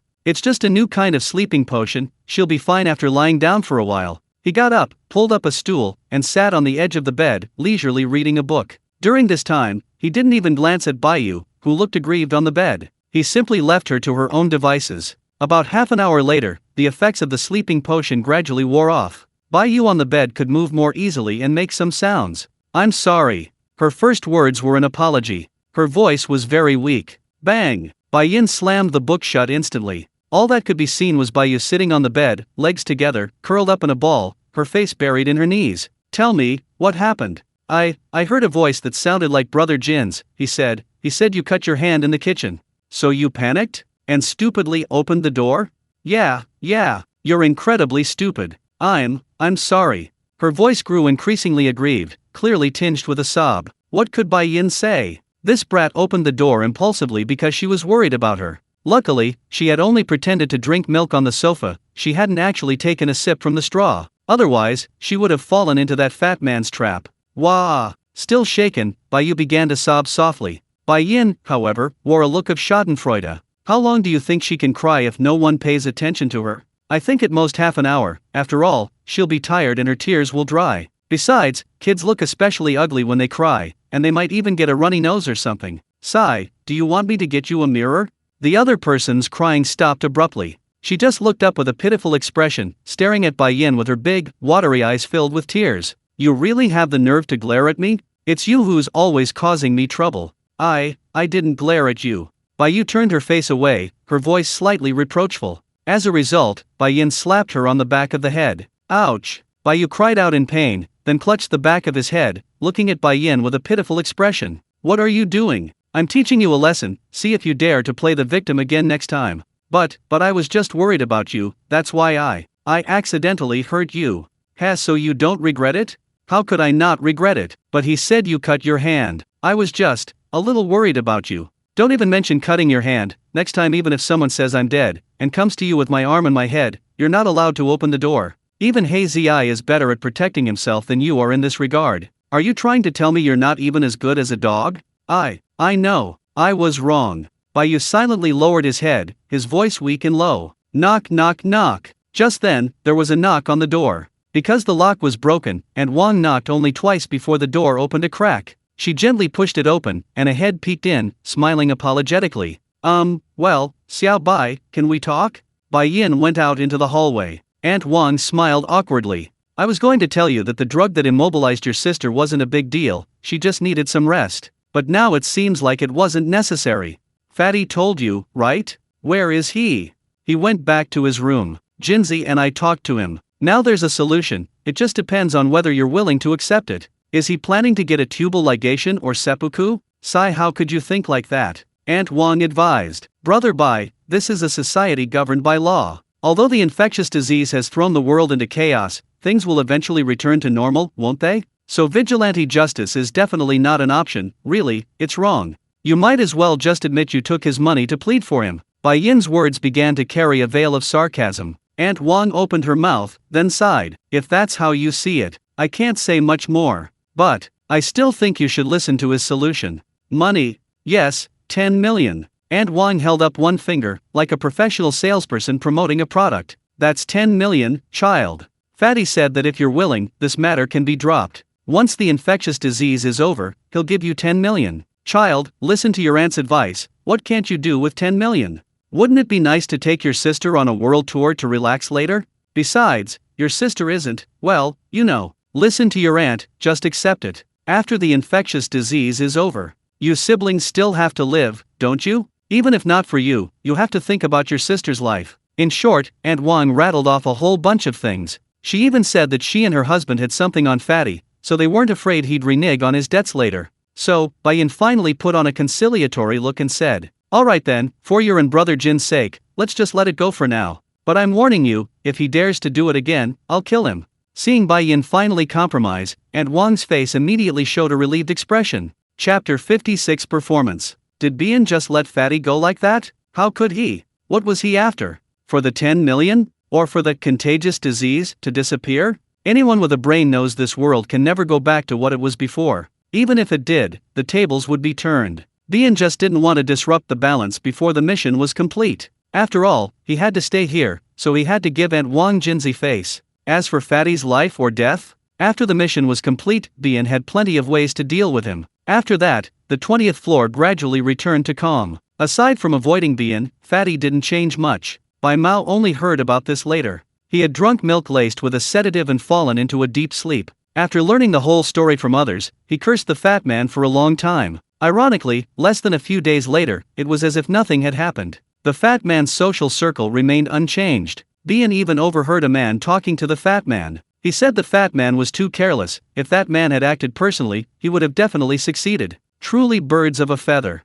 Bien coldly watched the fat man and the man talking from the shadows. He didn't go out. But one thing was certain, the fat man's circle truly disgusted him. A few more days passed, and life went on peacefully as usual. The fat man, who initially avoided Bien, gradually became more confident when he saw that Bien didn't seem to intend to retaliate. Therefore, he became more confident. It was as if nothing had ever happened. Finally, he even took the initiative to go up and greet Bai Yin. Of course, Bai Yin ignored him. These past few days, Bai Yin had been observing Aunt Wang and Jin's movements. He discovered their lives were very regular. Besides taking care of a group of people from dawn till dusk every day, Jinzi also went out every day after dinner. According to Bai Mao, Jinzi went to the 15th floor to refuel the generator and check it out. This was every day, without fail. Bai Yin asked Bai Mao if he had been to the 15th floor, if he knew what it was like inside. Bai Mao said no, while giving a disgusted look. Anyway, I guess it's just black oil everywhere or something. What's there to see in that kind of shabby place? That night, Bai Yin decided to go to the 15th floor to investigate. He instructed Bai Yu, this time, absolutely do not open the door, otherwise there won't be a new lock to replace it.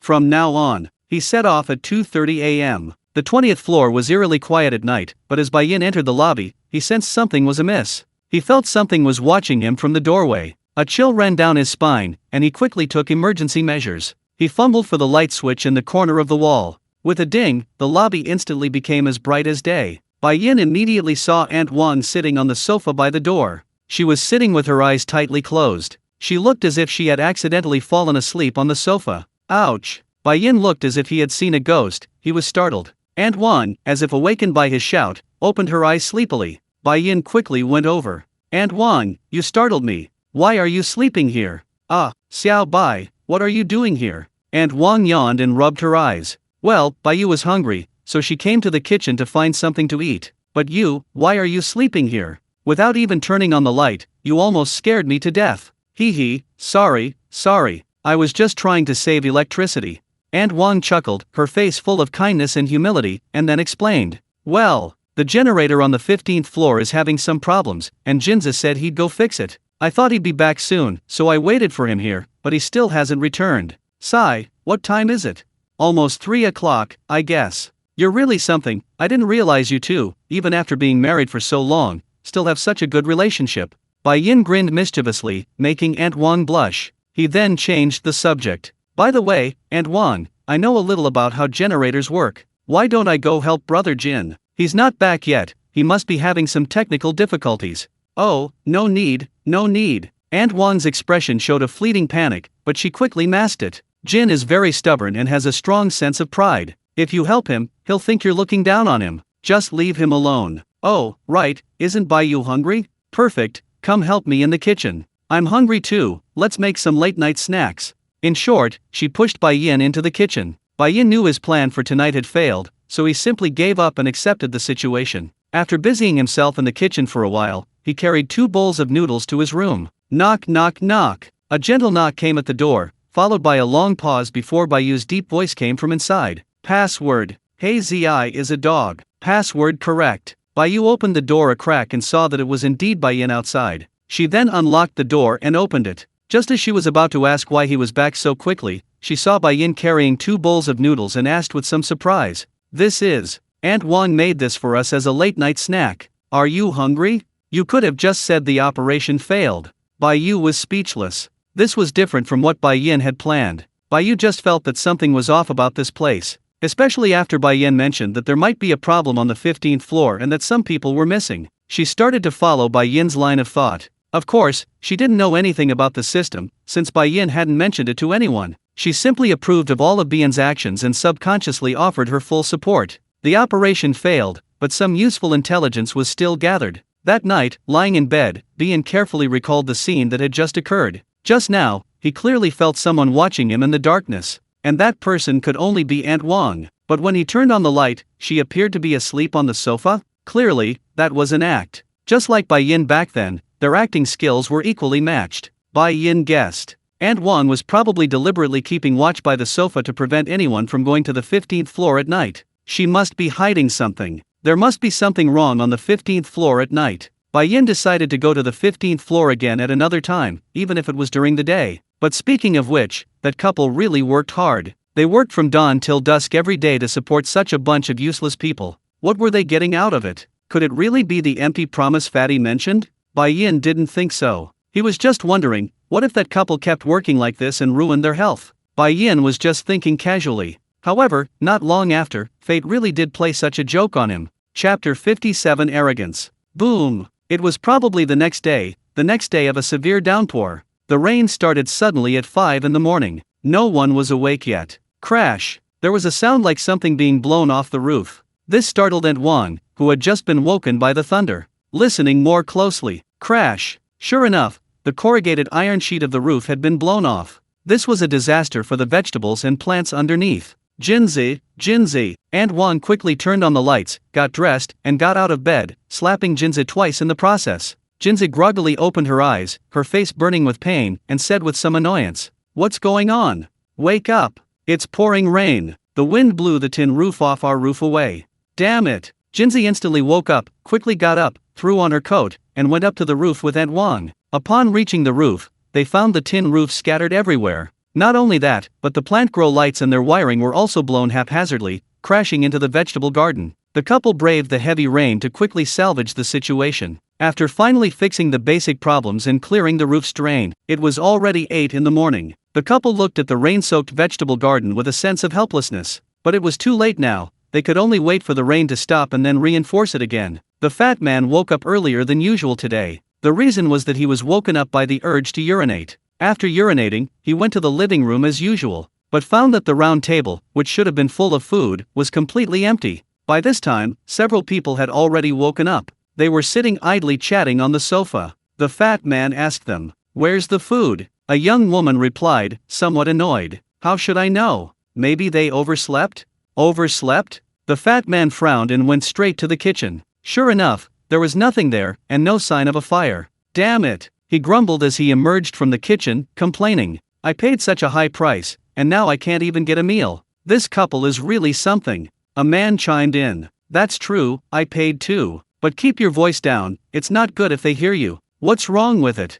The fat man retorted righteously, "I paid, so I'm a customer. Have you ever seen a restaurant not serve its customers? Damn it, two lazy bones." Squeak! At that moment, the door to the bathroom in the lobby opened. A white-haired man with a cold expression walked out, his tone unfriendly. "If you want to eat, go make it yourself. What are you whining about so early in the morning?" The fat man glared at him. "None of your business. I paid for this, and now that I haven't eaten, what's wrong with saying a few words?" "Oh, I forgot, sorry, you and your sister are both poor bastards. You definitely don't understand how a rich man like me feels. You better watch your mouth," the white-haired man said, walking over to the fat man. He grabbed the fat man's collar. The fat man quickly said, Hey, I'm warning you, this is a society ruled by law. If you dare hit me, I'll hire the best lawyer to sue you for intentional assault." "Oh, try it then," White Hair said, throwing a punch. But halfway there, someone behind him grabbed his fist. White Hair turned around and saw it was White Silver, somewhat surprised.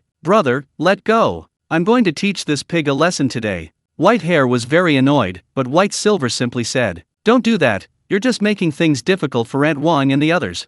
That's right, little brat, learn from your friend, look at him." The fat man looked smug, thinking that money really is omnipotent. He thought White Silver was helping him, for the sake of that verbal promise of 10 million. Ouch! Just then, Aunt Wang, Jinzi, returned from the rooftop. Seeing the white-haired boy grab the fat man's collar, she immediately screamed. Like an old woman trying to mediate a family feud, she rushed over. "What's going on? What's going on? We were just having a peaceful day, why are you fighting?" Aunt Wang forcibly pulled the white-haired boy's hand off the fat man's collar. The fat man said with displeasure, "Aunt Wang, you really need to discipline this kid. I didn't do anything to him this morning, and he's already hitting me." "You didn't do anything? Who's been babbling on and on this morning? And now you're playing the victim, huh? I'll give you a piece of my mind." All right, stop arguing, what's there to argue about? Aunt Wang quickly stopped the two from arguing, then said, "You two, please have mercy. For my sake, can't we just let this go? Stop arguing. What's the point?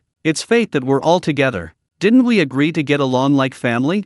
Fine, for your sake, I won't pursue this." The fat man appeared magnanimous, but then immediately questioned, "But Aunt Wang, where's our food?" "Yeah, Aunt Wang, why isn't there any food today? If there's no food, we'll definitely deduct from your pay." The group on the sofa echoed this sentiment. Aunt Wang apologized somewhat sheepishly, saying, "I'm so sorry everyone, the torrential rain this morning blew away the rooftop vegetable garden. You can tell from my wet clothes. I'll go change first, then I'll cook for you.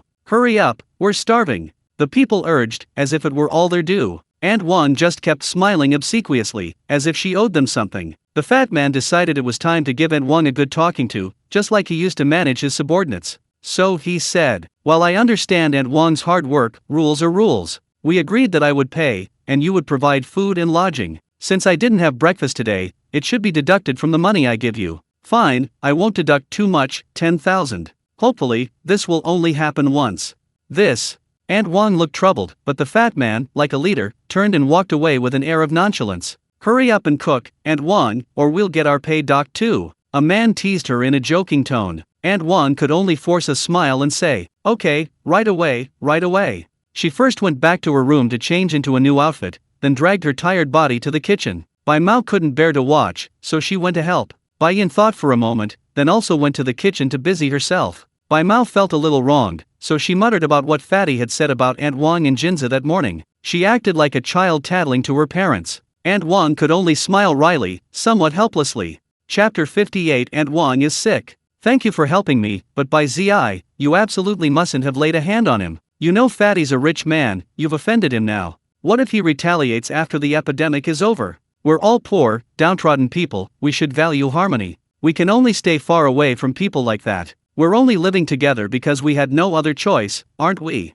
Aunt Wang tried to comfort Bai Mao with these words, but Bai Mao was still angry and said, "Honestly, Aunt Wang, if I were you, I'd throw those freeloaders out to feed the zombies." "Sigh, you can't say that, that's not the right way to think." Aunt Wang gave Bai Mao a disapproving look. At this moment, Bai Yin noticed that Aunt Wang's hands were trembling slightly as she cooked. White Hair didn't notice this, and continued his reluctant muttering, "Aunt Wang, have you heard of Notre Dame Cathedral?" "What do you mean? Notre Dame burned down a while ago, so you came out. Hey, you little rascal." The two were very friendly, like a mother and son. Bai Yin then said, "Why don't I cook, Auntie? You go and rest for a while." It's all right, I can still cook. But your hands are shaking. You should rest if you're tired." Upon hearing Bai Yin's suggestion, Bai Mao noticed her fatigue and quickly said, "Yes, Aunt Wang, you should rest. We'll take care of things here." No. Aunt Wang simply gave a humble, kind smile and said, "Thank you for your concern, but the others are used to my cooking. If you cook, I'm afraid they won't like it." "Why are you doing this?" Bai Mao was somewhat speechless. "What if you ruin your health?" It's all right, Aunt Wang is in good health." Her face always wore a simple, kind, and loving smile. No matter how much the two tried to persuade her, she refused to leave the kitchen. Helpless, the two could only assist Aunt Wang in other areas. While preparing to add salt to the pot, Aunt Wang discovered the salt container was empty. So she said to Bai Yin, "Bai Yin, could you go to Aunt Wang's room and get a bag of salt? Just ask Jin Zi." "Okay," Bai Yin said and went to get some. Knock knock knock. A knock was made on the door, followed by Jin Zi's voice from inside. "Come in." Bai Yin pushed open the door. Then, she saw Jin Zi applying medicine to a wound on her thigh. It was a fresh, 10-centimeter long wound on her right calf. Jin Zi was sitting on the sofa, legs crossed, wiping away the dark blood with a cotton swab. "Brother Jin, what's this?" Bai Yin asked in surprise, while Jin Zi smiled helplessly and said, "I tripped and fell on the rooftop and got cut by a piece of metal. Do you need tetanus medicine?" "I have some." "No, I have some here." "Oh, by the way, did you need something from me?" "No, it's just that we ran out of salt in the kitchen, and Aunt Wang asked me to get some." "There." Jin Zi pointed to a large wooden box in the corner. "In that box."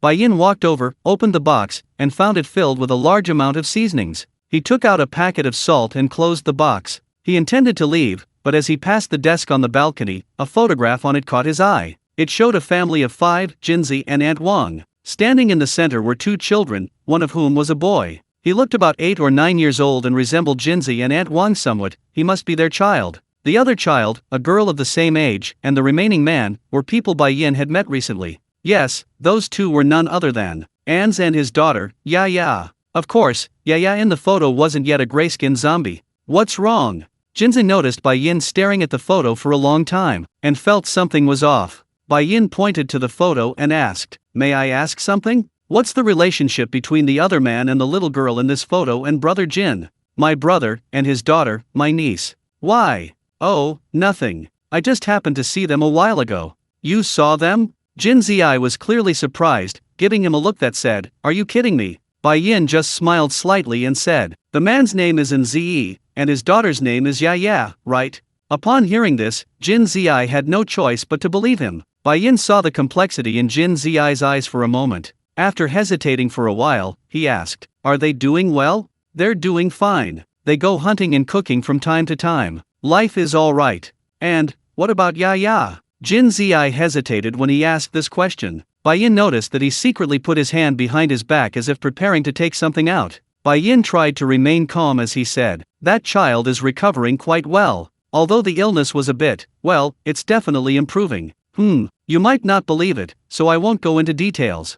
With an enigmatic smile on his face, Jin Zi didn't press further. He simply looked relieved and said, "That's good. So the illness is treatable. Back then, that kid said it was some kind of late-stage plague, which almost scared me to death." As he spoke, he silently put his hand back down. Of course, to appear more natural, he deliberately scratched his buttocks twice, as if he had only put his hand behind his back to scratch an itch. Supporting a large group of people. Growing vegetables, building generators. Taking care of a group of lazy people from dawn till dusk every day. Even though things are usually fine. But once an accident happens, the body completely collapses. Only the second day had Aunt Wang fallen ill. Jinzi said she had caught a bad cold and was overworked, so she needed to rest for a while. Therefore, Jinzi took over all of Aunt Wang's usual work. This made Jinzi, who was already exhausted, even more tired. So much so that on the fourth day, in a daze, Jinzi mixed up the seasoning ratios when cooking. That meal, the whole table of dishes was ridiculously salty. "Pa, what kind of awful taste is this? Did they beat the salt cellar to death?" The fat man was furious and spat his food onto the table. He had diarrhea today, so he took this opportunity to vent his anger. Crash! The fat man slammed the bowl on the ground, scattering shards and rice everywhere. He pointed at Jinzi's nose and rudely shouted, "Brother Jin, this is going too far. We paid money and you give us this pig swill. Do you even want your money anymore?" "Yeah, the food hasn't been good these past few days. We didn't say anything outright, out of consideration for you too, but now you're pushing your luck." Chapter 59. The fat man disappeared. Complaints and grievances abounded, with many expressing dissatisfaction with Jinzi's cooking. Furthermore, because Fatty had just vomited the food directly onto the table, no one had any appetite left. They all echoed Fatty's criticism of Jinzi. Bai Mao, unable to bear it any longer, was about to stand up and say a few words in Jinzi's defense, but Bai Yin beside him pressed his thigh down. Bai Mao glanced at Bai Yin, looking aggrieved, but Bai Yin simply shook his head, telling him not to act impulsively, and whispered, "If you make a scene, you'll only hurt them both." Bai Mao, helpless, could only remain silent, but he was seething with anger. Jinzi kept apologizing to everyone, her face bearing a fawning smile. "I'm so sorry, everyone, I've been so tired these past few days, I'm really sorry." "If you're tired, rest. Don't you understand the importance of work-life balance?" Honestly, no one bought it, they just kept complaining. Fatty slammed his hand on the table and turned around. "Damn it, I'm not eating anymore. Only pigs would eat this stuff." He left with that. The others followed suit, leaving the table and grumbling incessantly. Even so, Jinzi kept forcing a smile at their retreating figures, saying, "Sorry, really sorry everyone, I'll definitely cook a good meal for you all tonight." Fatty's group had all left, leaving only Bai Mao, Hua, Bai Yin, and Jinzi. Bai Yin picked up a piece of stir-fried vegetables, chewed it, then shoveled some rice into his mouth, saying, "It's all right with rice, you should try it." Seeing this, Jinzi could only manage a wry smile. He put aside all the food that Fatty had spat out. Then he sat down at the table and ate with the remaining three. "Brother Jin, why did you do this?" Bai Mao sighed, expressing his incomprehension. Jinzi chuckled lightly. "For money, it's not shameful. But what if there's no money? What if the world can't go back to what it was before? Are you planning to support those ungrateful wretches for the rest of your lives?" "It will go back." Jinzi gave a bitter smile. "Everything will go back to normal. the infectious disease will definitely pass. As she said this, there seemed to be a hope in Jin's eyes. Shirogane felt that hope might not be for the world to return to what it was before. It was something else entirely. That evening, Jinzi made a large pot of decent instant noodles, with lots of ham sausages and odon, among other things.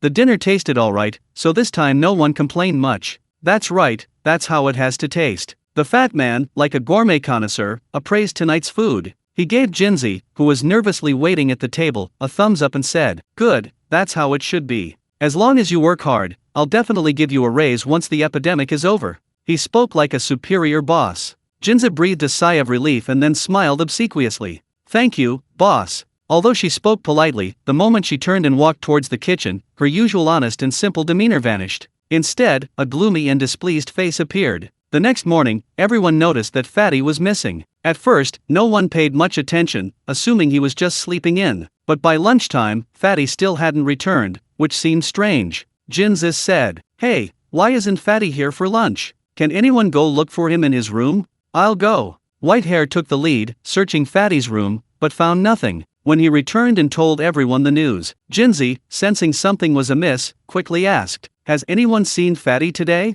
Everyone shook their heads, indicating they hadn't seen him. Jinzi muttered, "That's strange. He usually arrives for lunch very early. How come he's nowhere to be seen today?" Jinzi looked puzzled. At this moment, Bai Yin suddenly interjected. "Yesterday Fatty told me he was planning to go out and find some mahjong sets to play with. He probably went to find mahjong sets. That lazy pig is finally bored and starting to act recklessly?"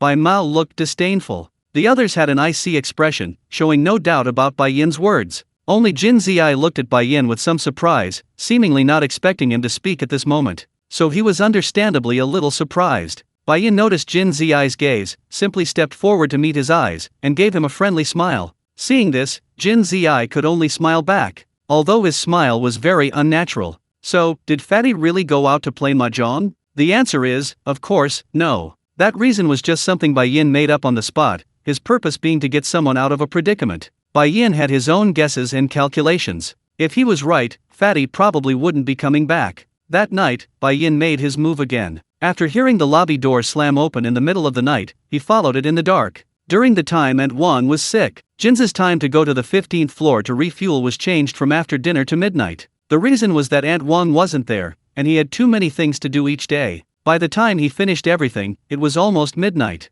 During this time, Aunt Wang would occasionally stay in the lobby to prevent anyone from going out in the middle of the night. But today was an exception. Due to another heavy rain and a sudden drop in temperature yesterday, Aunt Wang's condition worsened again. He was increasingly unable to get out of bed. So much so that when Bian, as usual, sneaked around observing the hall in the middle of the night, he didn't see Aunt Wang at all. He didn't hear any breathing in the dark hall either. On the contrary, the door leading to the stairwell was ajar. The moonlight filtering through the crack in the door was incredibly alluring. Bian decisively went out. Then, cautiously, he quickly reached the 15th floor. The 15th floor was now open, all the locks that were usually locked were unlocked, and Jinzi was inside. Bian went in, slowly approaching, following the roar of the generator deep in the darkness. Finally, he saw Jinzi. Jinzi was diligently tinkering with a generator in the power generation room. A separate light illuminated the room. The air was thick with the pungent smell of machine oil, and amidst the stench, Bian distinctly detected a faint odor of rotting flesh.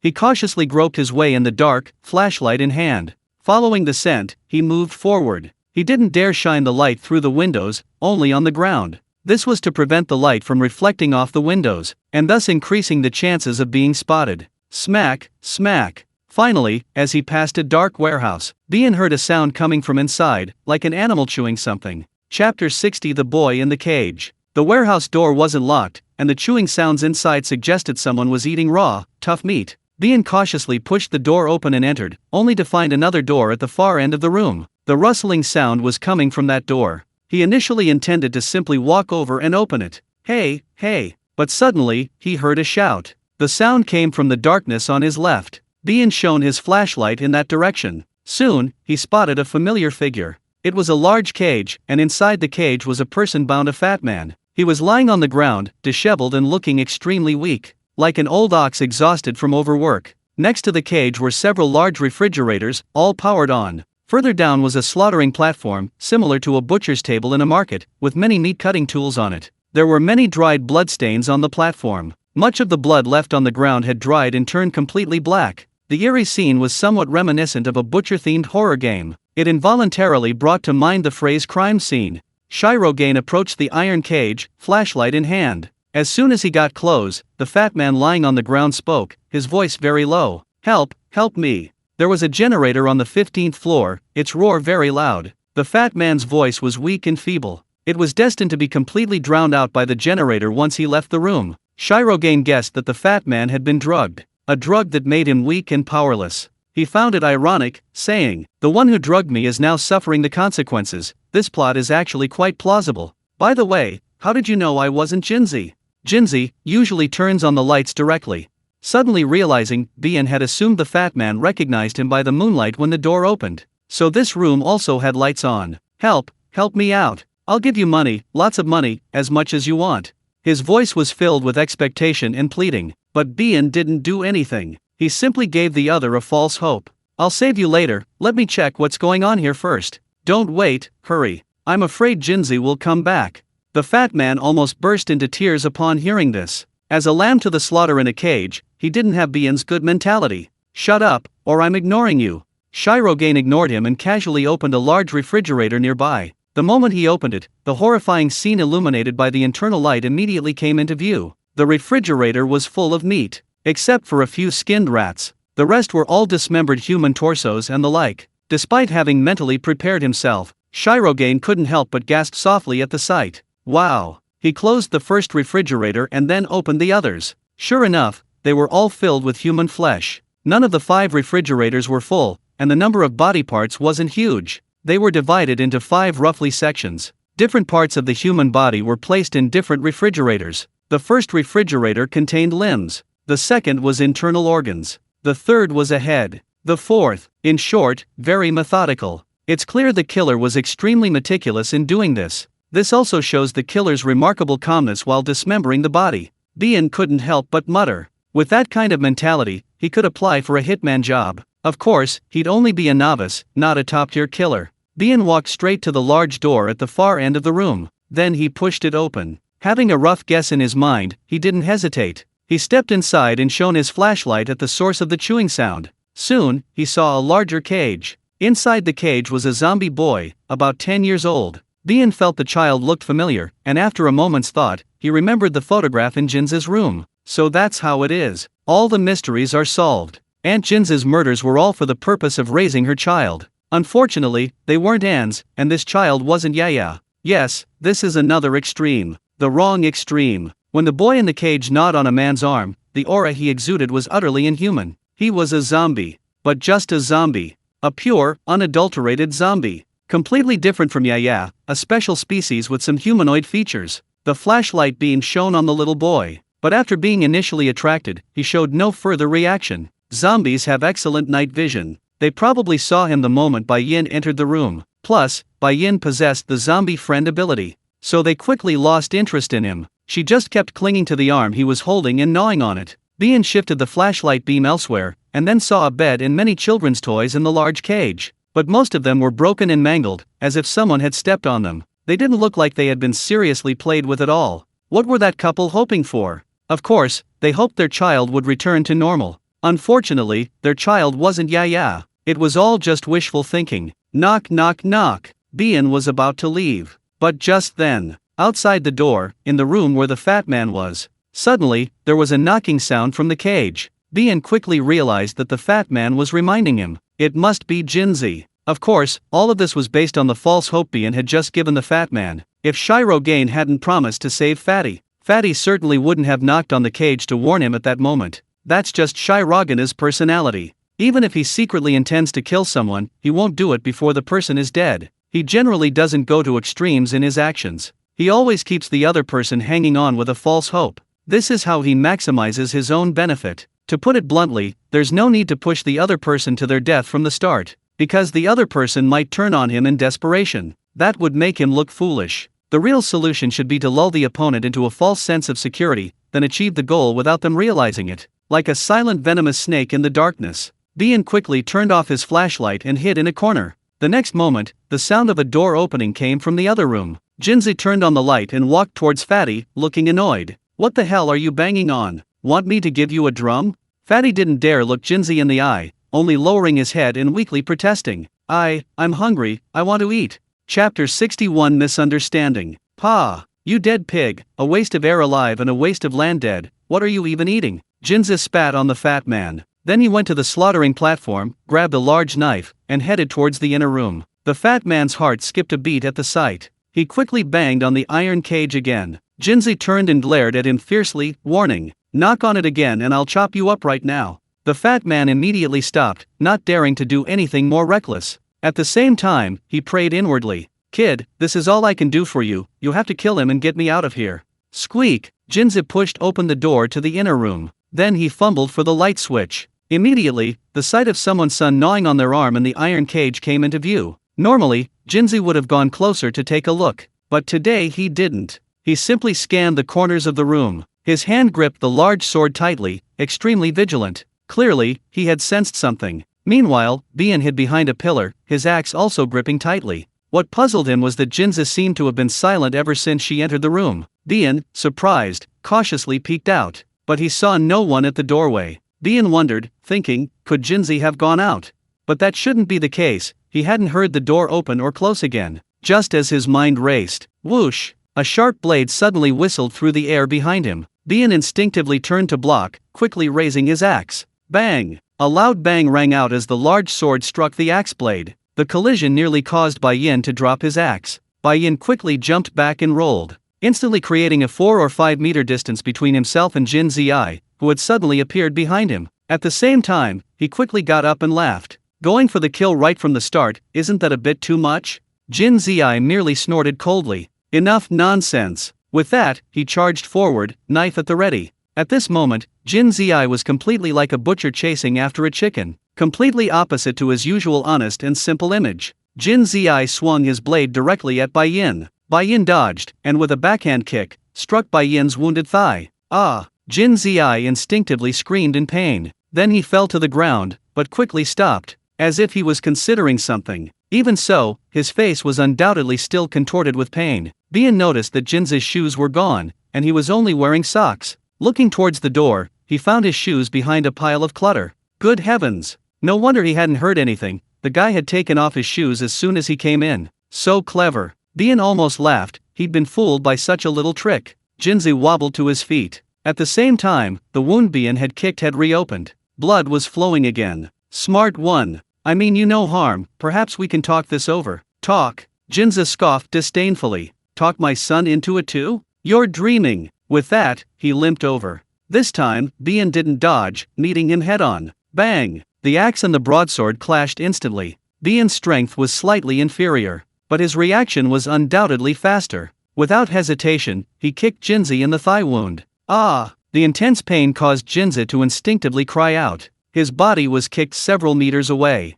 But in that instant as he lay on the ground, Jinzi glanced at the cage and forcibly shut his mouth, stopping his wailing. The fat man outside, hearing the commotion inside, was overjoyed, thinking he was finally saved. Meanwhile, Bian inside calmly picked up the knife that Jinzi had dropped when he was thrown out. He casually tucked his axe back into his belt. Don't want to lose face in front of your son? What a good father. Jinzi tried to stand up, but his foot was throbbing with excruciating pain. After several attempts, he realized he couldn't get up at all. Sweating profusely, he frantically looked around, hoping to find something to use for a last-ditch effort. Don't look. By the time you fight back, I'll have killed you already. Bian walked over and held a knife to Jinzi's neck. Jinzi's eyes were filled with resentment. But seeing Bian's calm and collected demeanor, he realized this guy was no ordinary person. He deflated like a punctured balloon, saying, "You can kill me, but please release my wife and children. In exchange, I have a place where I hide grain, you can have it. I don't need to support a dozen useless people at once.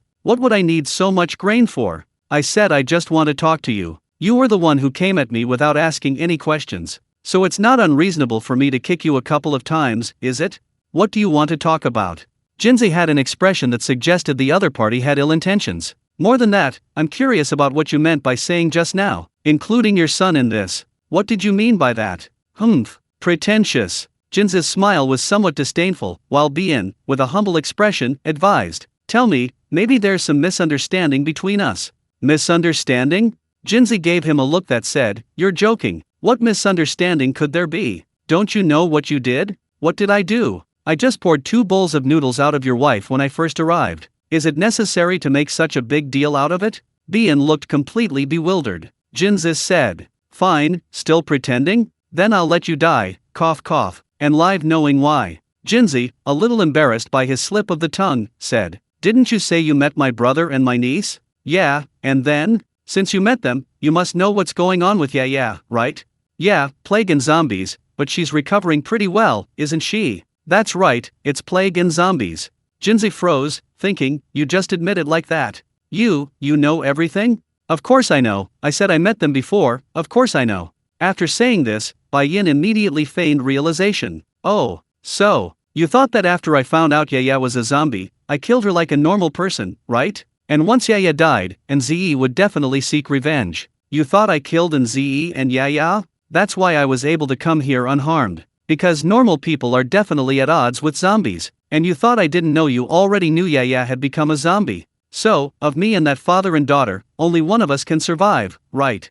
Chapter 62 Reason. Absolutely correct. Everything is exactly as Bien said. Jinzi and the others didn't separate from Ans before the zombie outbreak. On the contrary, it was after Yaya turned into a zombie. Therefore, they naturally knew about Ans' situation. So, when Bien said he came from Ans' side, Jinzi instinctively felt that Ans had already been killed. Isn't that obvious? What can a normal person do when encountering zombies? Either run away or eliminate them. Since Bien knew Ans and Yaya's names, it means he must have spent some time with them. That means he didn't run away. So, the only remaining outcome is killing them, right? Yaya is dead, and Ans certainly won't let it go. If Bien wants to escape, he has to kill Ans as well. Therefore, following this line of thought, Jinzi naturally assumed that Ans and Yaya had been killed. As for why Bien dared to openly admit he came from Ans' side, that's even easier to explain. This kid must have been prejudiced, unaware that he knew about Yaya's situation. After all, no normal person would think that the two sides were separated only after the zombie outbreak, because it doesn't make sense. Bien had hit the nail on the head. For a moment, Jinzi was speechless. Bien continued, you think I killed that father and daughter, so you won't let me go after knowing about your situation? Because your son is a zombie? How boring. You asked for those kicks yourself. Why didn't you talk to me earlier?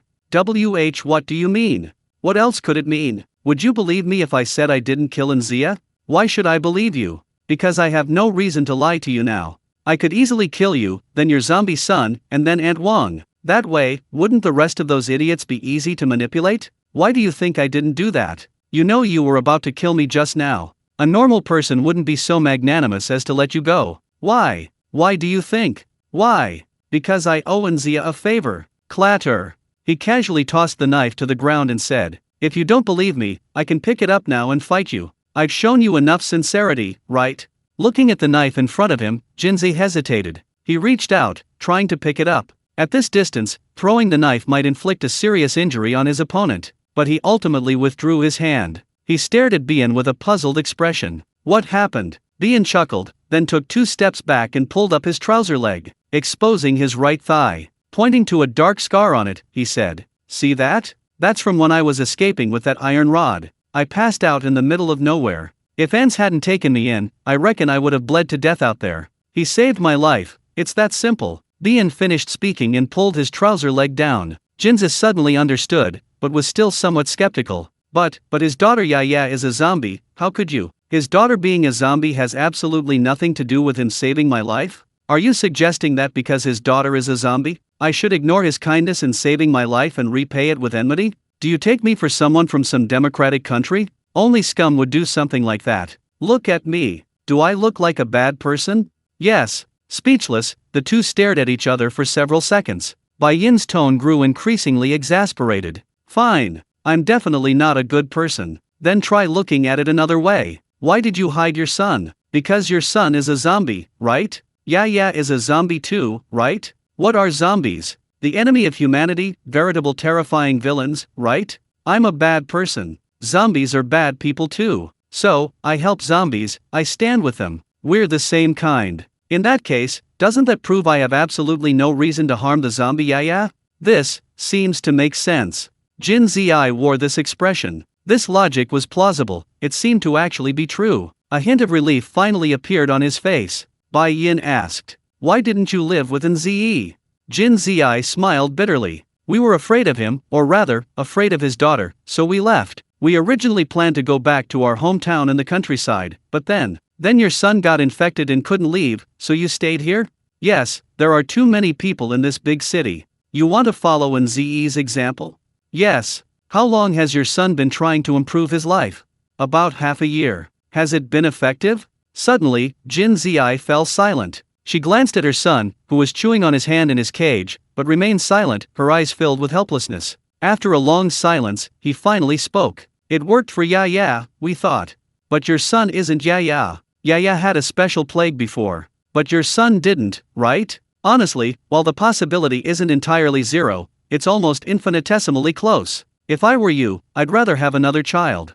I've thought about it too. Jinza seemed unable to offer any other expression besides a bitter smile. He just sighed deeply and said, "My wife and I are the same age, we got married in our 20s, but we never had children. At first, we thought there was something wrong with one of us. After going to the hospital for a checkup, the doctor said there was nothing wrong with either of us, just a simple incompatibility in our sexual relationship, and we could only try harder. This is rare, but it happened to both of us. We tried very hard, but by the time we had a child, we were already over 30. We love this child very much, especially my wife. She treats him like her own life. In our situation, having another child is just too difficult, so we can only pin our hopes on this child. But in the past 6 months, there hasn't been any sign of the child recovering, has there? I know." Jinzi looked at her son in the cage, her eyes filled with complex emotions, and said, "I knew all along, and I was mentally prepared. But my wife wouldn't listen. Do you know what she did when I told her the baby might not come back?" "What?" Jinzi smiled bitterly. "She tried to commit suicide. Luckily, I came back early that day, preventing a tragedy. So after that, what else could I do? Keep lying to her. Don't let my appearance fool you, I used to be a doctor. So she always listened to me. I had to lie to her, saying that although the chances were extremely slim, the baby could still recover. That's when she came to her senses. Are you planning to lie to her for the rest of your life? What else? If she dies, I won't be able to live either."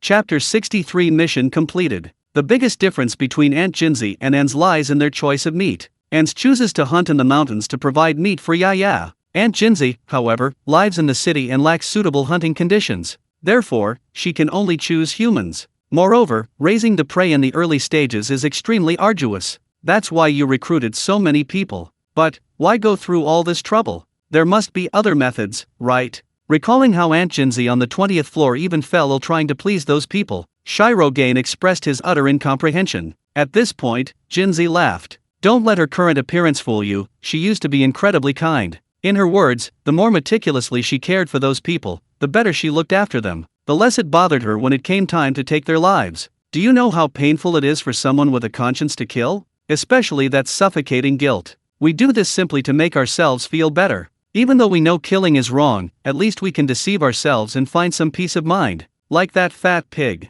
When I tied him up, I felt absolutely no guilt. After all, that guy was really disgusting. See? That's it. Since we're going to kill him anyway, we might as well choose a reasonable solution that we can accept." "Rip," Jinza said, pulling up her trouser leg. She unwrapped the bandage and then rewrapped the wound. Bian's 2 kicks just now were indeed quite vicious. The wound reopened, causing the bandage to bleed, so it needs to be rebandaged to slow the bleeding. The dressing will be changed again once we get back to the room. Jinzi, while tending to her wound, said with a wry smile, "In this era, especially in a big city like this, how many of those young people and slick-faced big bosses aren't good for nothings? What can they do living in peacetime? How many can build a generator? How many can grow vegetables? And how many know how to create a nutritional plan, cooking, and other basic survival skills? Yes, in peacetime they might thrive. But this is the apocalypse, zombies everywhere. Those useless brats, it would be a miracle if they survived. They're just destined to die sooner or later.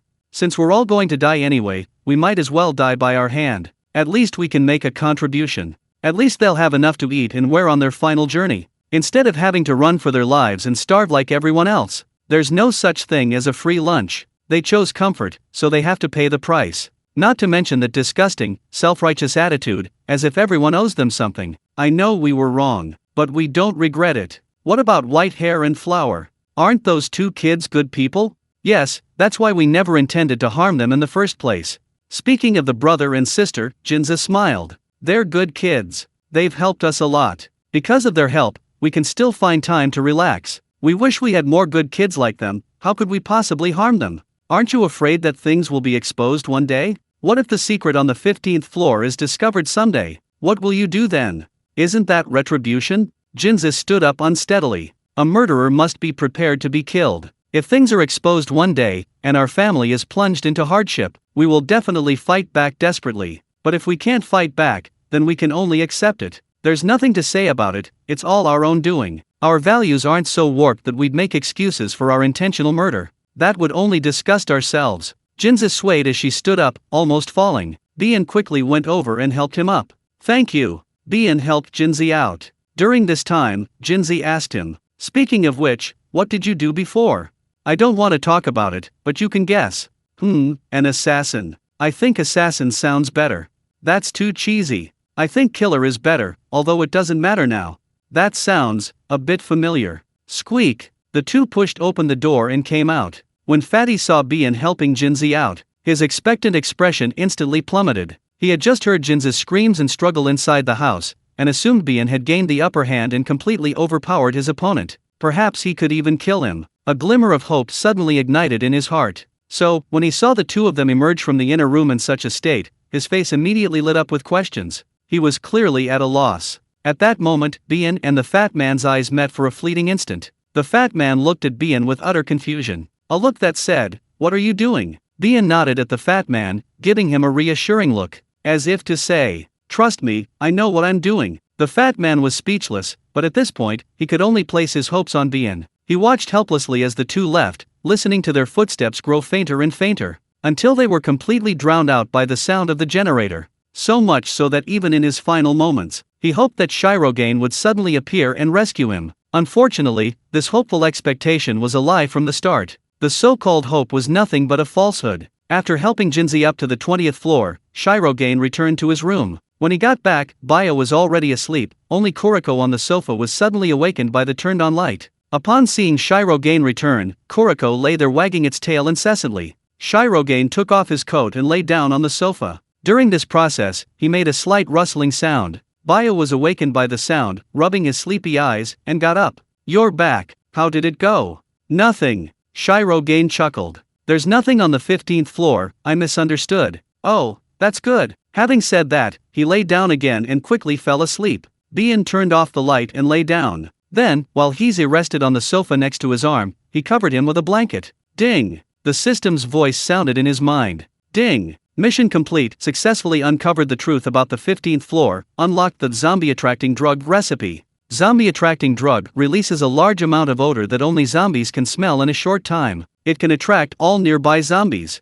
Recipe as follows. Mammalian blood, rat brain marrow, zombie brain, eggshell, zombie tailbone. Each ingredient must be in a proportion of at least 10%. Chapter 64 Finding Materials. The so-called ingredient ratios were actually simpler than Bai Yin had imagined. To be honest, Bai Yin was startled when the system released the ingredients. He quickly got up, turned on the light, and grabbed a pen from his bag. By the time he got the pen, the recipes had already been released. It was only 5 ingredients, they weren't actually difficult to remember. But Bai Yin was still worried he might forget them, so he decided to write them down. After writing them down, looking at the 5 ingredients in the black leather notebook in front of him, Bai Yin seemed to remember something. He whispered, "What were the ingredients again? Can you repeat them?" Then, the system's voice appeared in his mind again. Corpse-attracting drug recipe as follows. Mammalian blood, rat brain marrow, zombie brain, eggshell, zombie tailbone. Each ingredient must be in a proportion of at least 10%. Damn it!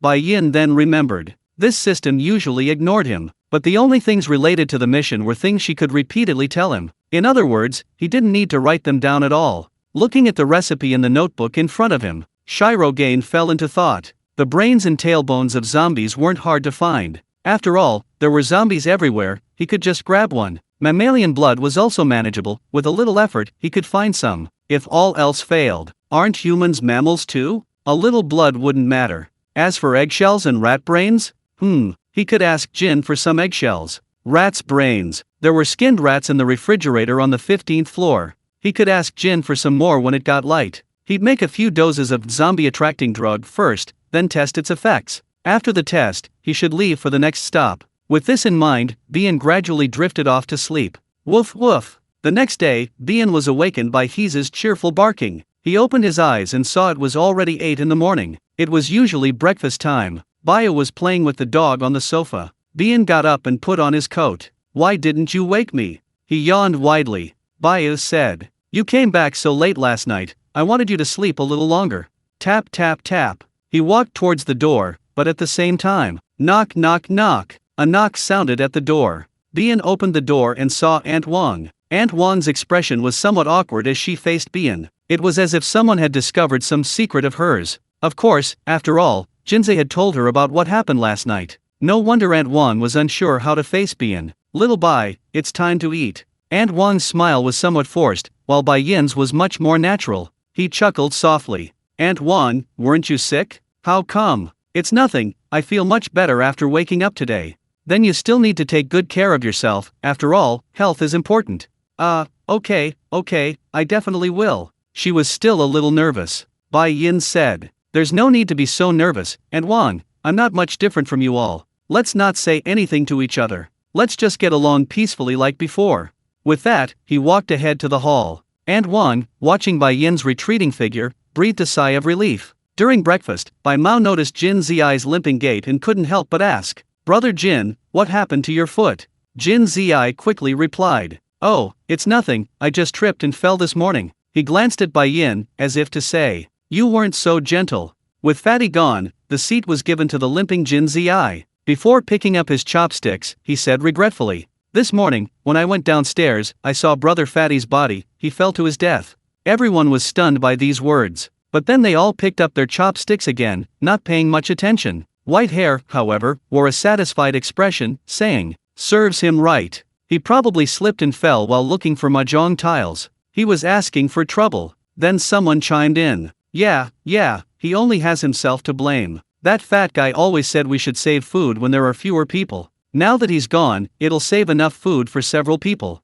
"Yeah, I've been fed up with that pig for ages." The discussion was filled with negative complaints. Not a single person said a good word for the fat guy. Even though the fat guy was usually a leading figure in the infectious disease faction, and everyone generally agreed with his views. But faced with his sudden departure, everyone scoffed at him. The fat guy wasn't actually dead, he was still alive, in the cage on the 15th floor. But the people on the 20th floor had already accepted his death. This meant that no one would conduct any investigation into his death. This also meant he had completely lost all hope of living. But it was Bai Yin who pushed him to the brink of death. After washing the dishes in the morning, Bai Yin went to the rooftop to help Jin Zi tend his vegetable garden. During their conversation, he said, "Brother Jin, I'm missing a few things, could you find them for me?" "Oh, what are they?" "Eggshells, rat brains, and mammal blood."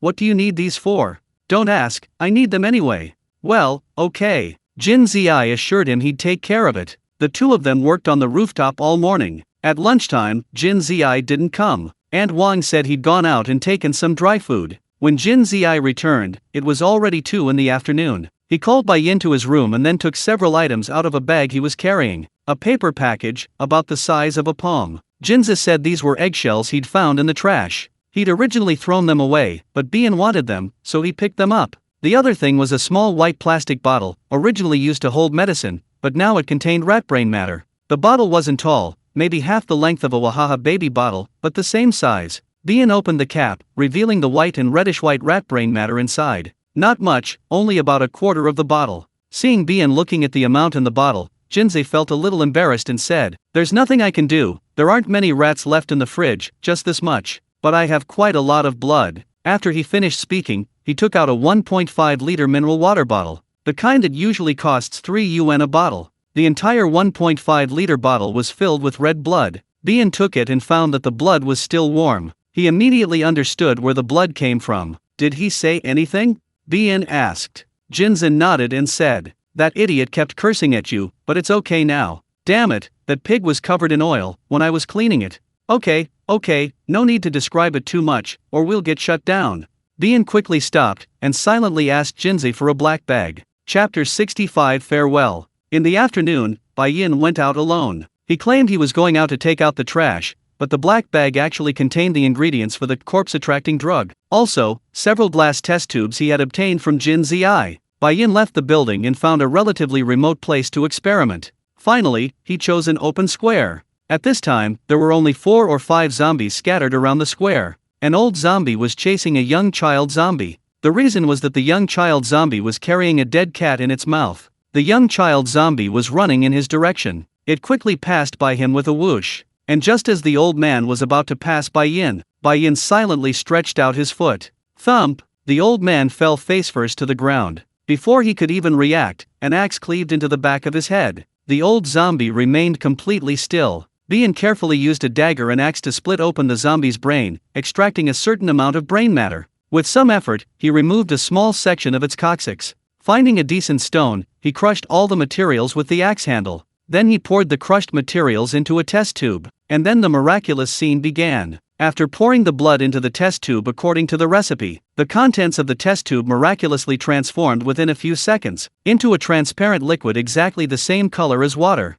Bai Yin brought it close to his nose and smelled it, finding no odor whatsoever. This stuff looked exactly like water. But Bai Yin knew perfectly well that this was corpse-attracting drug. He simply plugged the test tube and continued making the drug. This time, he deliberately didn't crush the coccyx or other materials. However, after all the materials were put into the test tube, the originally harder material melted instantly, leaving only a clear liquid in the tube. Just as a wooden bucket's capacity depends entirely on its shortest plank, the amount of corpse-attracting drug that could be made depended entirely on the least valuable ingredient, rat brains. Bai Yin worked hard for a long time, but in the end, he only made 7 tubes of corpse-attracting drug. He first used a small amount for experiments. He poured half a tube into the center of the square. Then, not long after, boom! The zombies around the square all swarmed in. Soon, about 100 more zombies appeared on the scene. Bai Yin walked around, checking for any remaining zombies. Finally, he found a zombie without a lower body. His movement speed was slow, so it took him a long time to reach it. Bai Yin circled around and found that the area covered by half a tube was approximately 500 meters in radius. He found another spot. He poured an entire test tube on the spot. Then, a large number of zombies rushed over, many more than before, over 1,000. But like the zombies in the square, they were dazed and confused upon arriving at the scene. They didn't know what to do next. They just kept circling the area where the medicine had been sprayed, unwilling to leave for a long time. Bai Yin wandered around again and found that the area covered by one test tube was approximately 1 kilometer in radius. He moved to a different spot and poured out 1.5 vials this time. But the final result was that the effective range was still only 1 kilometer. It seems this drug has a limited effective range. And 1 test tube is the maximum effect, any more would be wasteful. The experiment using the corpse-inducing drug used 3 test tubes, and now there are 4 test tubes left. Bai Yin carefully placed the stuff inside his clothes. Then he chopped up and collected the remaining experimental materials. The eggshells and tailbone were all chopped up. In reality, not much storage space was needed. Only the 1.5 liters of blood was far too much. Bai Yin casually poured some into the small bottle originally used to hold the mouse brains. As for the rest, he threw it away. After working all afternoon, it was almost dusk. On the way back, Bai Yin thought of a new experimental idea. He uncorked a vial of corpse-attracting medicine and stuck it in the ground. He hid in the shadows. Soon, a zombie followed the scent to the vial. Without hesitation, it picked it up and shoved it into its mouth. The glass vial shattered on the ground with a hissing sound. The zombie had swallowed the entire vial. Less than 5 minutes later, a horrifying scene unfolded. Boom! The surrounding zombies swarmed towards the center where the medicine had been poured. Right before Bai Yin's eyes, they devoured the zombie who had drunk the medicine, consuming him completely. As if he weren't a zombie, but a living, fragrant person. In Bai Yin's mind, zombies shouldn't eat their own kind. Shirogane circled the origin point, peering around. He found the effective range was still about 1 kilometer. It seemed that even if it was ingested, the smell would still emanate from the body.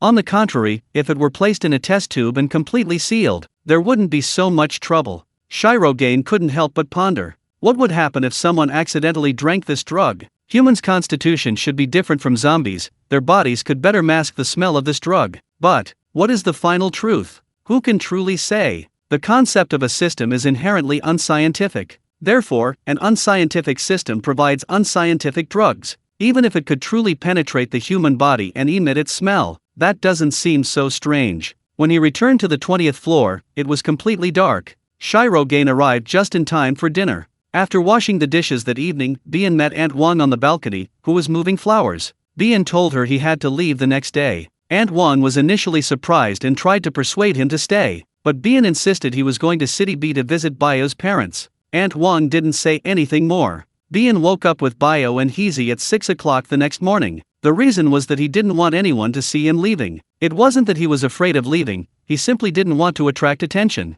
When the two of them and the dog came downstairs, they were surprised to hear a familiar voice ahead. Jinzi was there, and next to her was a tricycle. "Hey, I knew you'd leave around this time. I came to take out the trash and gave you a ride. Come on, see what you think of this vehicle?" Bien walked over and saw a bag on the back of the tricycle. "This is?" he asked, puzzled. Jinzi chuckled. "Your Aunt Juan left this for you. It's all food, a kind of fate. What do you think of this vehicle? Didn't you say you can't drive and get carsick? You're completely clueless about driving, only able to ride a bicycle. So I found you a tricycle, pedal-powered, even simpler than a bicycle. Want to try it out?"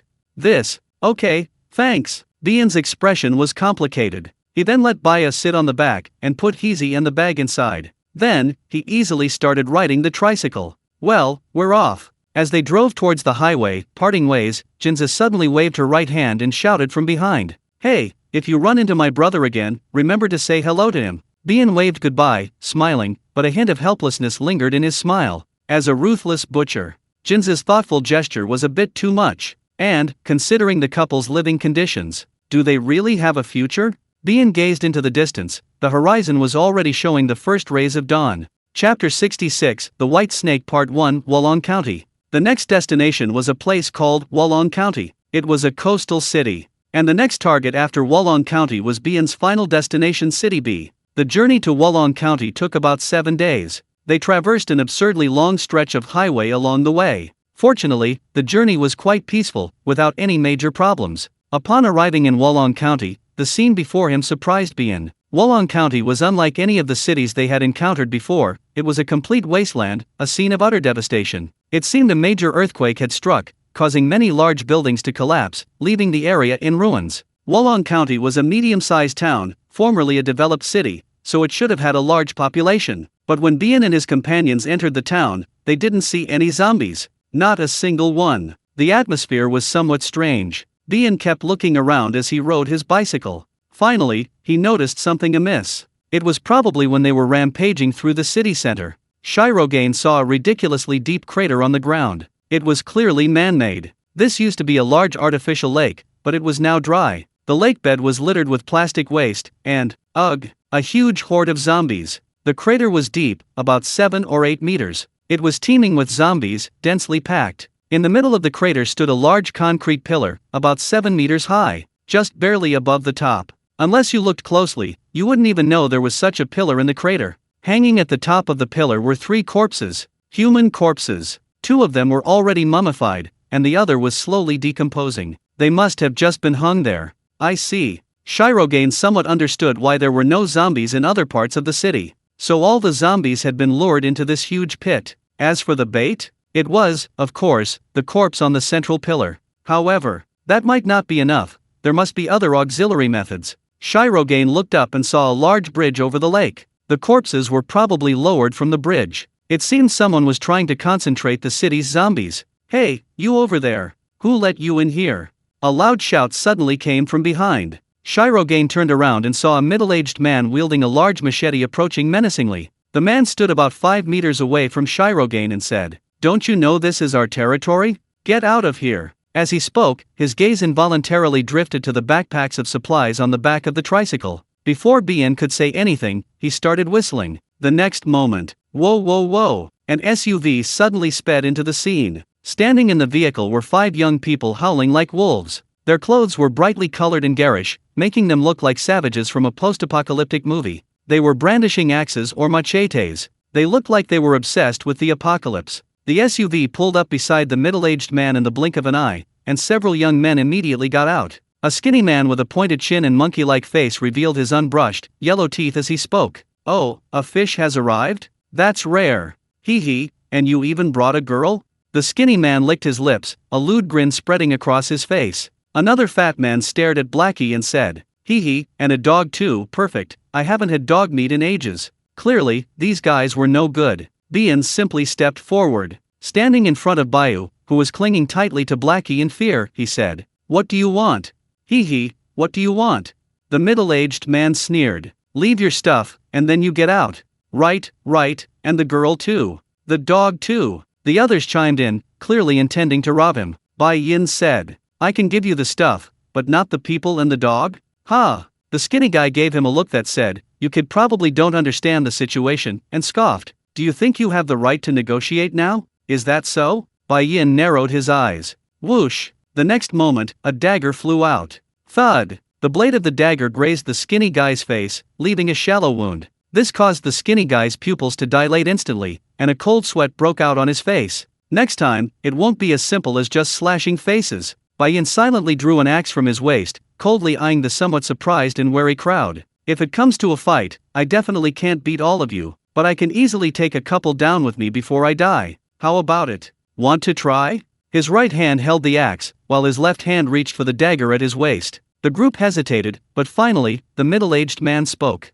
Fine, I'll let you go this time. Leave your things in the car, then get lost. Thank you. This thank you was devoid of any emotion. Bai Yin kept an eye on the group opposite him, while gesturing for Baiyu to carry He Ziai down. When they saw Baiyu limping, the group laughed instead. So he's a cripple. Hey buddy, why are you carrying around such a burden? You might as well let us brothers play with him, it'll lighten your load. Ha ha ha, yeah, it'll save you some food. The language was foul, every nasty thing they could say. Baiyu lowered her head, clearly both scared and angry. But Bai Yin just protected her as they walked. They headed towards the main road to the north of the city. When they saw the group unloading supplies from the tricycle onto the SUV, Bai Yin immediately turned around. Then, he squatted down and said, Get on! Baiyu was surprised, but quickly grabbed He Ziai and climbed onto Bai Yin's back. Bai Yin immediately sped off with Baiyu on his back. He had to get out of this troublesome place as soon as possible. Oh woo woo. However, the two hadn't run far. Then the wailing and howling of that group of people began again behind me.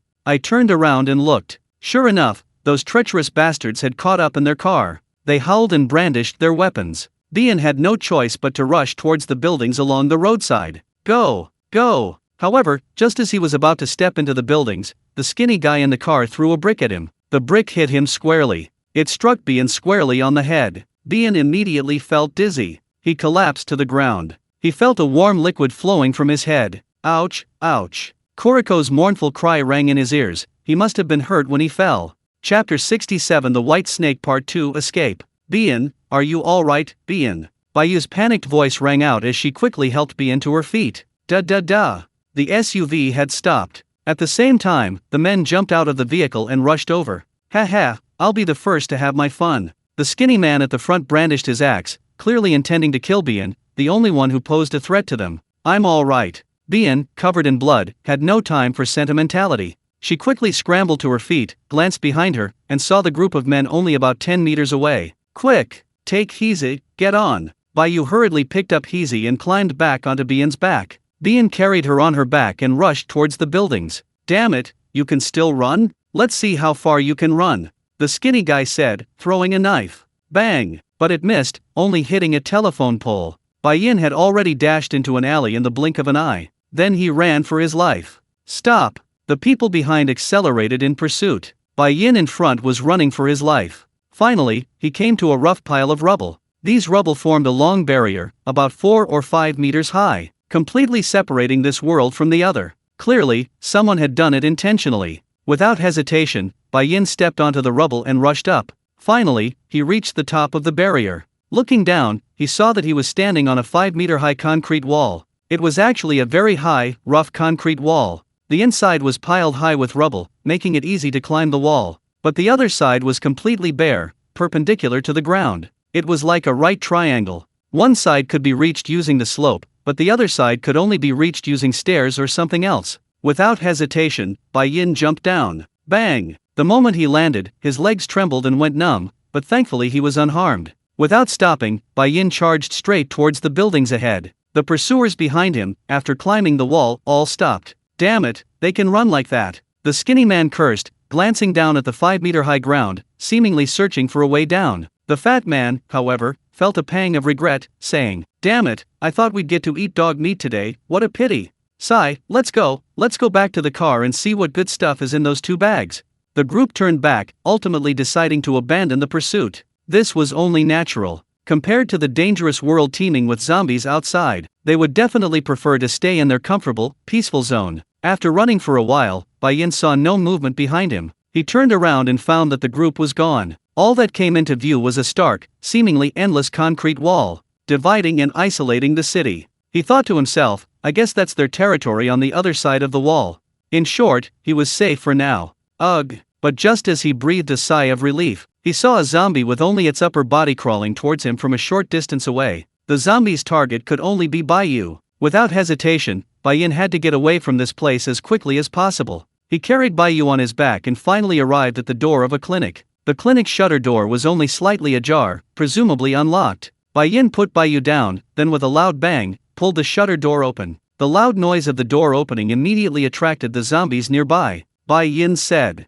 "Hurry up and go in." Bai Yu rushed in with Hei Ziai in her arms, looking back but not seeing Bai Yin following. What about you? What awaited her was the fact that the shutter door was only halfway down. Bai Yin didn't come in. Be careful, I'm coming in right away. Ugh. The surrounding zombies had already swarmed around, intending to follow the sound to its source. But upon seeing Bai Yin standing in front of the rolled-up door, they immediately lost interest. They were all somewhat disappointed. The zombies went elsewhere, going about their business. Taking advantage of this opportunity, Bai Yin crouched down and entered the clinic, then slowly lowered the rolled-up door to minimize the noise. The room was dark. Bai Yin turned on his portable flashlight. He handed it to Bai Yu. "Shine it for me." Then he tore off a piece of his sleeve and tied it to his head to stop the bleeding. After that, he began investigating the clinic's interior. There were 3 floors in total. The inside was messy, but thankfully there were no zombies, and the water was still running. A first aid kit was found in a bedroom on the 2nd floor.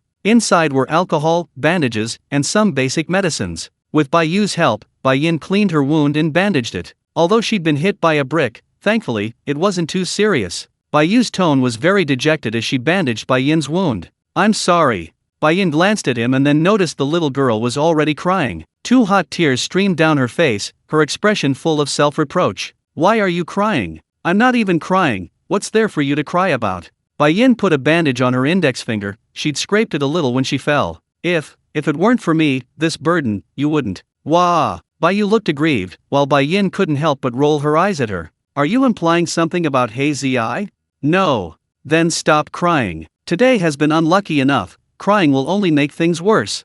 "I'm sorry." Bai Yu silently lowered her head, pouting, looking utterly wronged and distressed. "Sometimes, honestly, your mentality is worse than a dog's. Look at Hei Ziai, he's so happy." Bai Yin glanced down at Hei Ziai, who was wagging its tail at her. However, the smile was clearly fleeting. The reason was simple: Hei Ziai's left front paw was raised, which was strange. "Hei Ziai." Bai Yin called twice. Hei Ziai came over. However, it was limping. Bai Yin immediately understood. He must have broken Kuriko's foot when he was hit by a brick and fell down. He quickly picked up Heizi and carefully examined his front paw. Fortunately, it was just a minor scrape, nothing serious, it would heal with some rest. Phew! Bian breathed a sigh of relief. He handed Heizi to Bai Yu, who took it and wiped away his tears. Bian comforted him. "Don't be sad. You two better not worry me too much. Instead of blaming yourselves, you should help me clean Heizi's wound."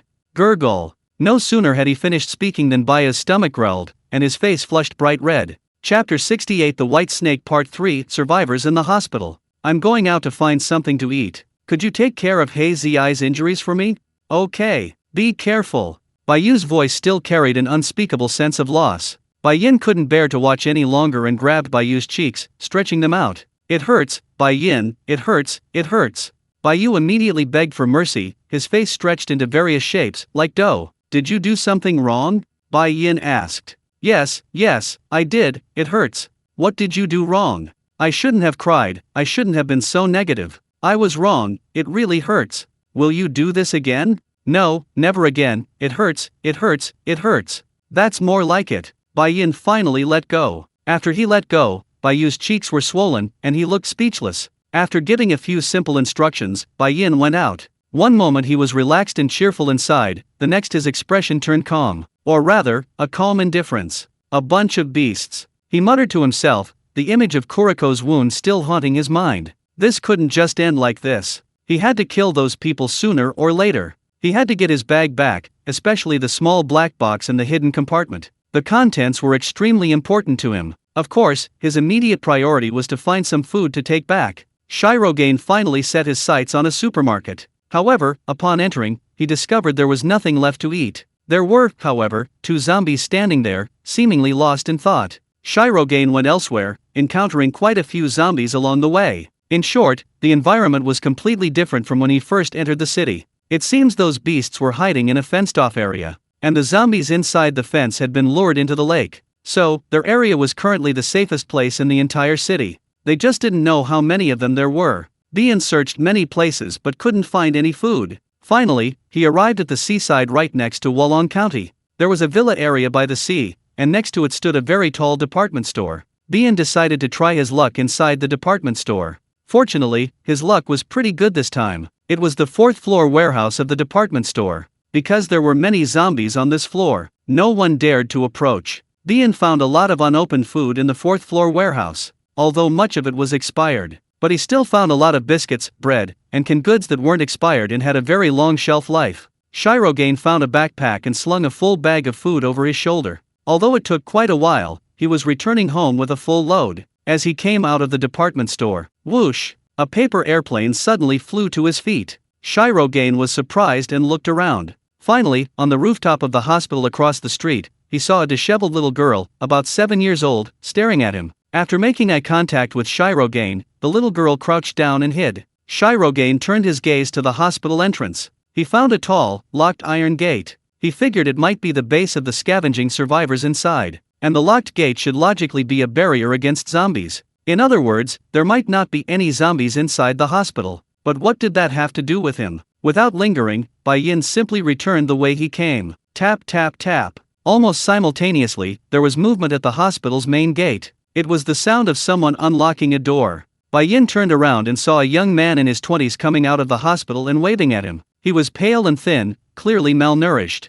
Fearing attracting zombies, he didn't dare call out to Bai Yin. The young man just kept waving at Bai Yin, hoping he would come over. Bai Yin hesitated, but thought he might be able to get information about those beasts from him, so he went over anyway. He stopped just 3 meters away from the other man and pulled out an axe. Please don't misunderstand, I mean no harm. The young man was startled by Bai Yin's actions. He quickly emptied all his pockets, to show he wasn't carrying anything dangerous. Is there something you need? Bai Yin asked. The young man looked around. He noticed a zombie nearby, but it hadn't yet noticed them. He swallowed hard. It's not safe here. Is it alright if we come inside to talk?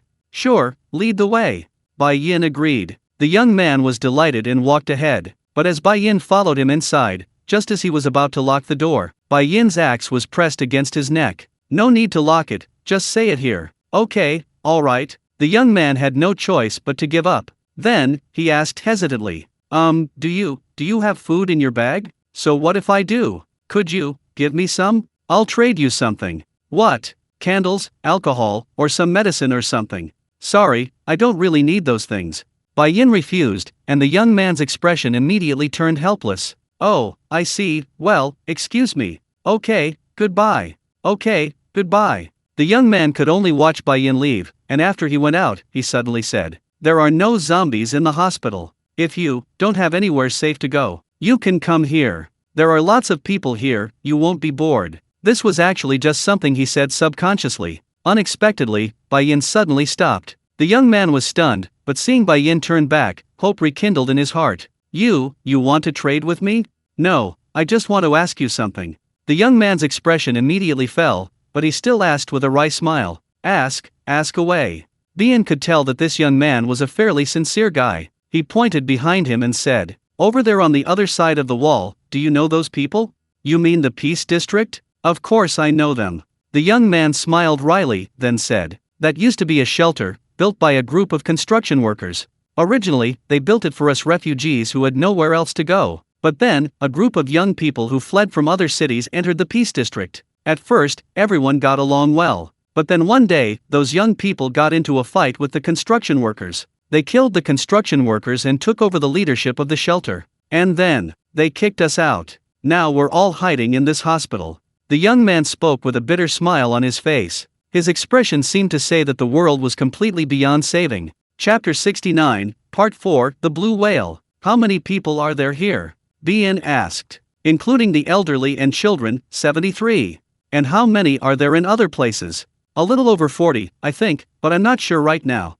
40-something isn't actually that many. Bien noticed a detail. When asked how many people were in the hospital, he immediately gave the exact number of 73. This showed that the young man cared about the overall picture. He was very concerned about his companions. If he were the kind of person who only cared about himself and his own well-being, he would never remember so clearly. Are you the person in charge here? Bien asked. Sort of. I usually have a lot to consider. What's your name? Blue Whale. Do you know the structure of the shelter and the habits of those bandits? If you want to go in and do something, we do have people here who know more about that place. Okay, wait for me. Bien left temporarily and returned a little while later. However, when he returned, his backpack was gone. Could you take me in to see how things are going? Of course. Blue Whale very politely led Bien to the hospital. First, they walked through the front yard, then the central plaza, until they reached the residential area at the very back. Most of the hospital's survivors lived in this building. While walking down the corridor, Bien happened to see an old man pushing an old woman in a wheelchair out to bask in the sun. Both elderly people were emaciated and pale. Upon seeing Blue Whale, they both smiled and waved. Blue Whale smiled and brushed past the two elderly men. Along the way, they encountered several children playing, almost all of them malnourished. Blue Whale led Silver around, explaining their current situation. Simply put, it's tough here. Of the 73 people, 53 are children and the elderly. The remaining 20 are young people, 17 men and 3 women. Originally, there were more women than these, but when they were driven out by the bandits, the pretty women were kept there because of their looks. Even some women who were released weren't taken with them, but life in the hospital was too harsh, and many couldn't resist going to the shelter. As for their fate, Blue Whale said, some stayed there. Others were killed and hung on pillars to fish for zombies. Besides women, some young men also chose to join them. At first, they needed a few more people, but once the population reached a certain saturation point, they stopped taking more. Going further would likely be suicide. In short, the residents of the hospital and the people in the shelters were completely different. The bandits who occupied large swathes of peaceful land could enjoy the remaining supplies there. The hospital refugees, driven out and left with nothing, could only choose to grow a small amount of vegetables in the hospital, and occasionally risk the danger of zombies to go out and search for supplies. However, it was clear that food supplies were far from sufficient.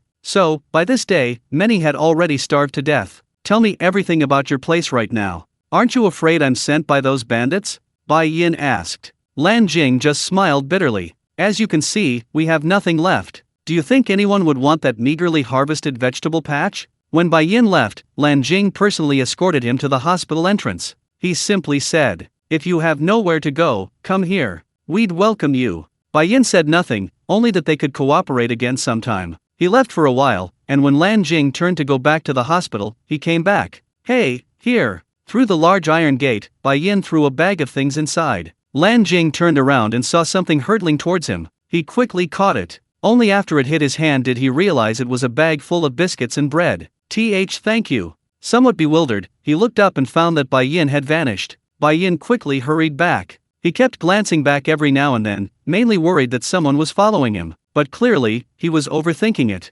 Behind him, all he could see was a group of idle zombies. Wah! As he passed a certain spot, he thought he heard a baby crying for a fleeting moment, but when he stopped to check, the crying immediately disappeared. Was he mistaken? Bai Yin looked around but didn't notice anything unusual. He went straight back to the clinic. During lunch, Bai Yu brought good news. The gas cylinder in the kitchen still had gas, so they didn't need to cook with firewood. Bai Yu had boiled a kettle of water while Bai Yin was out. For the time being, the group wouldn't have to worry about not having clean water. During lunch, Bai Yin told Bai Yu about his experiences that morning. When he mentioned there were many children in the hospital, Bai Yu's eyes lit up. Shall we go there? No, we're not going. Upon receiving this answer, Bai Yu's face instantly fell. Then, as if trying to comfort himself, he said, that's true, who knows if those people are good or not. It's best if you understand. Never easily trust others, no matter what. Yeah, I know. He nodded, deciding not to think about those things anymore. He simply said,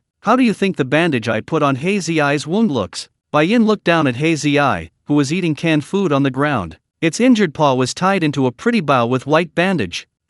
Looks good, right? Bai Yu looked smug, while Bai Yin was unimpressed. Hopefully he won't get bored and tear it off.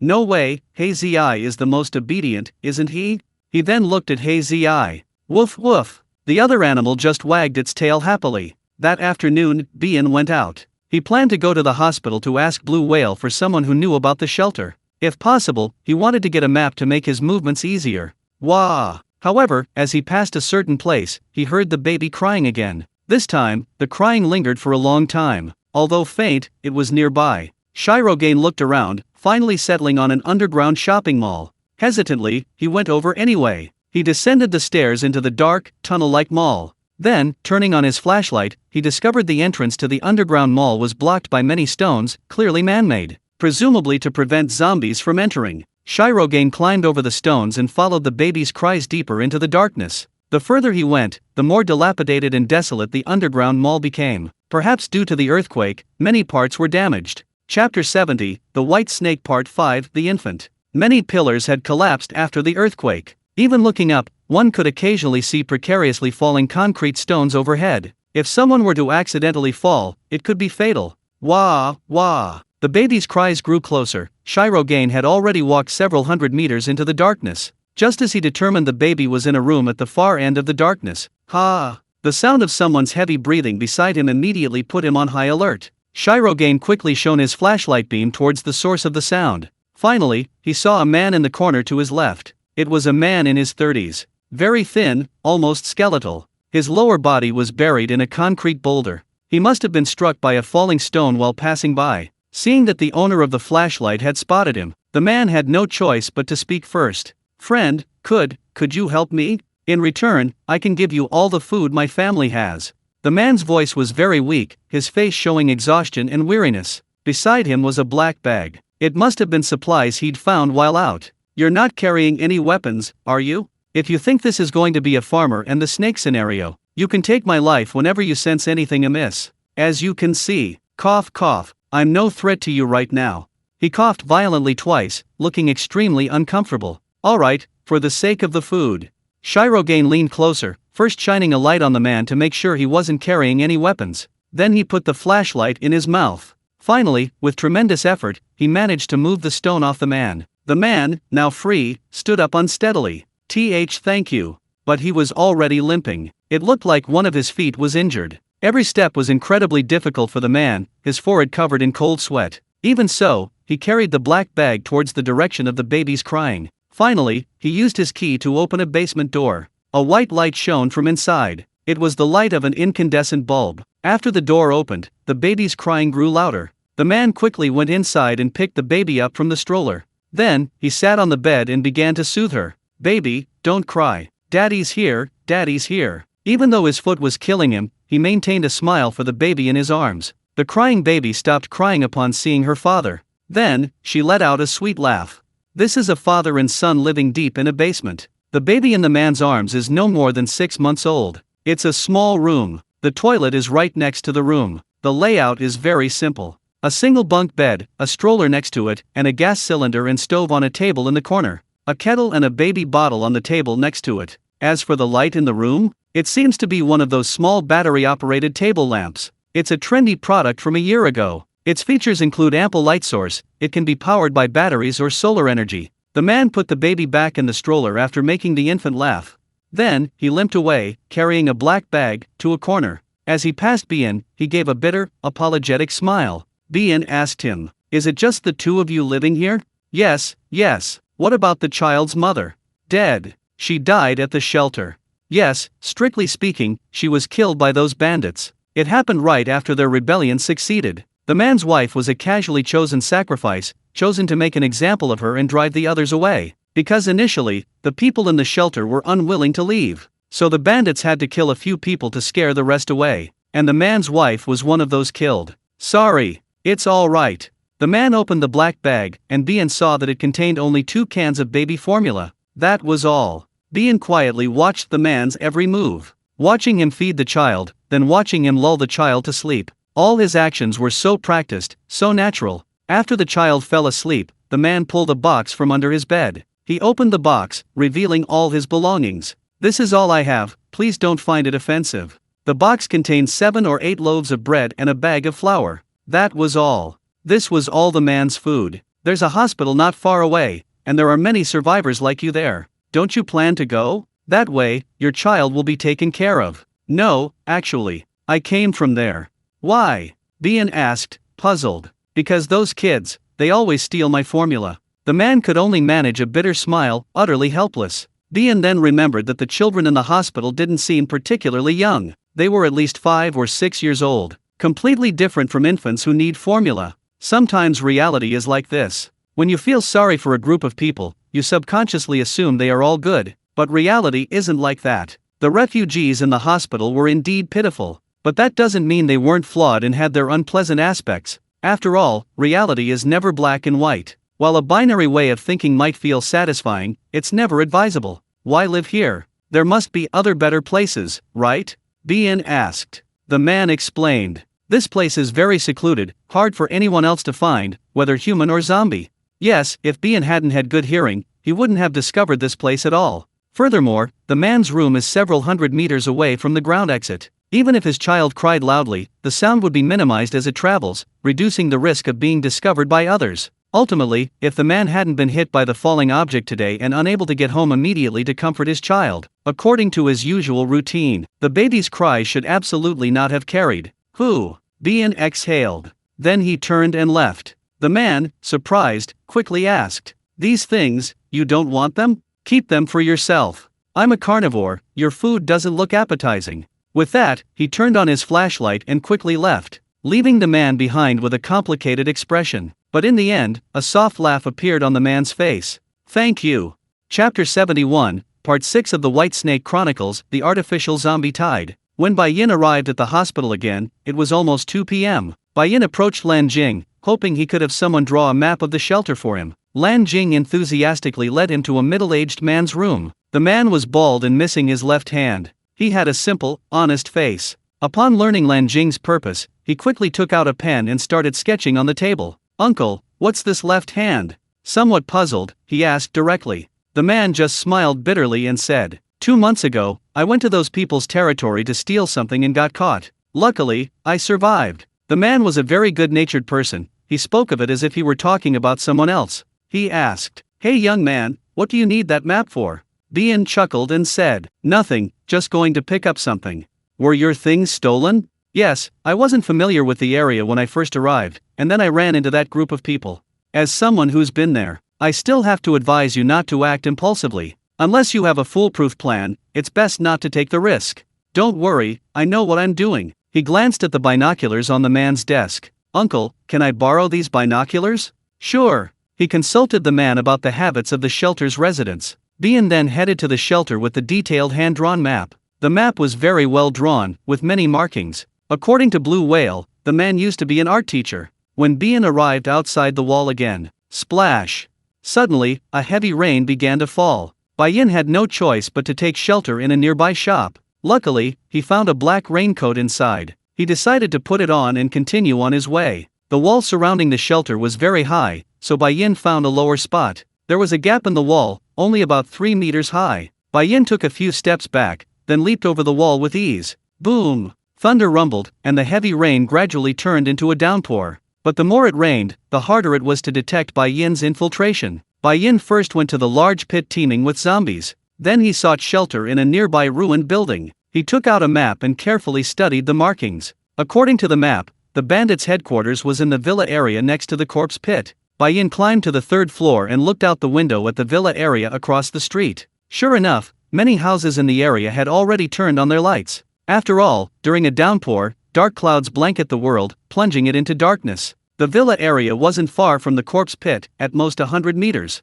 This gave Bien ample room to maneuver. He left the building, then headed straight for the villa area. He didn't encounter anyone along the way. Presumably everyone had gone inside to avoid the rain. Bien found an abandoned villa that was clearly uninhabited. He went directly to the rooftop. This villa was about 20 meters high. It was the tallest building in the area, offering a clear view of everything below. However, due to the earthquake, the house was heavily tilted, so it was uninhabited. Gazing at the cheerful lights of the nearby villas, through the windows, he could even see someone cooking inside. Notably, Bien recognized a familiar face. The skinny guy. One of the men who robbed him that morning. His house was just to his left. through the window pane. Bien could see the skinny guy playing cards with several others in the living room, and those men were none other than the group that robbed him that morning. What a coincidence!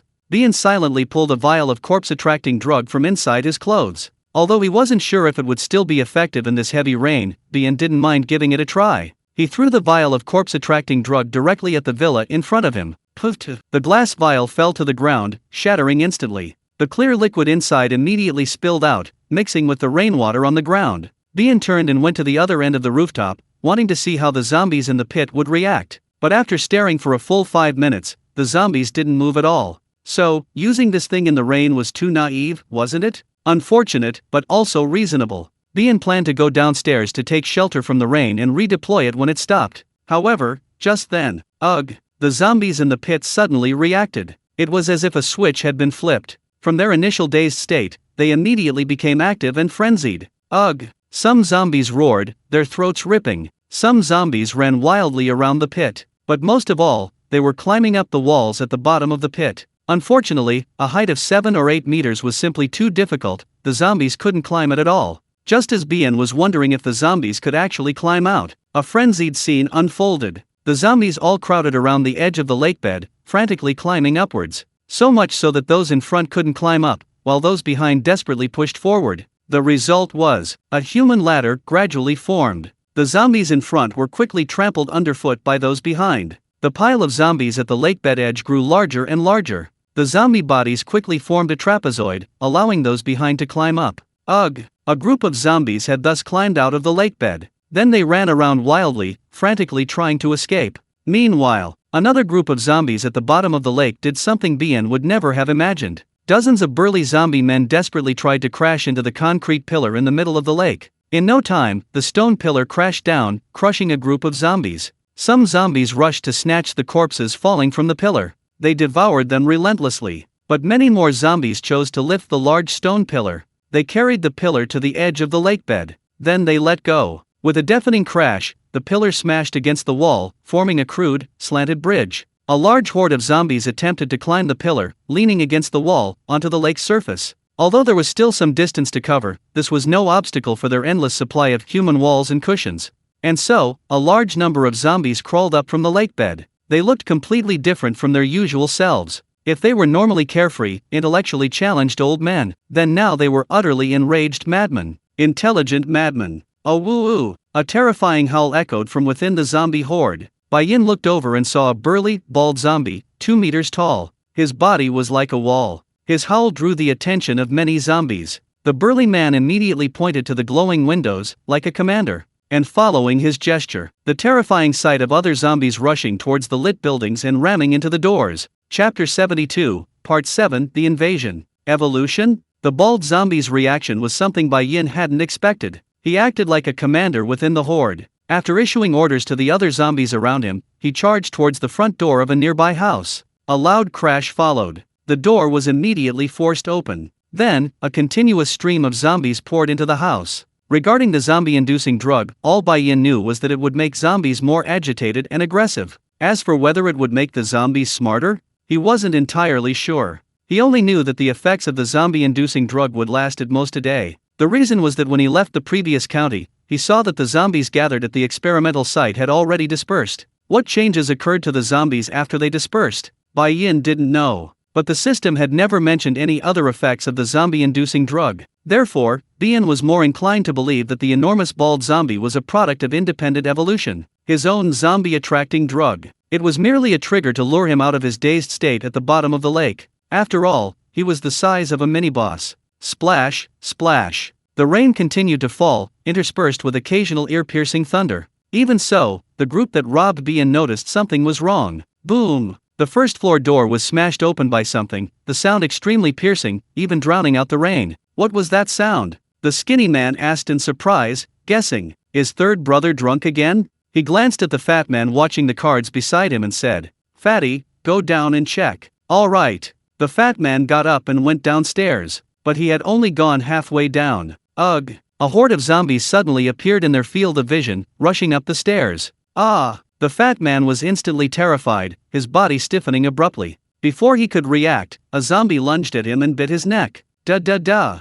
The fat man collapsed at the bottom of the stairs, where he was brutally devoured by a horde of zombies. Not all the zombies remained. The zombies behind them saw that there were no more seats available, so they simply rushed straight to the upper level. The skinny guy and the others playing cards on the second floor noticed something amiss with the commotion on the stairs. They immediately became alert. Before they could even react, ugh! A large number of zombies rushed up the stairs. Holy shit! Instantly, the scene descended into chaos.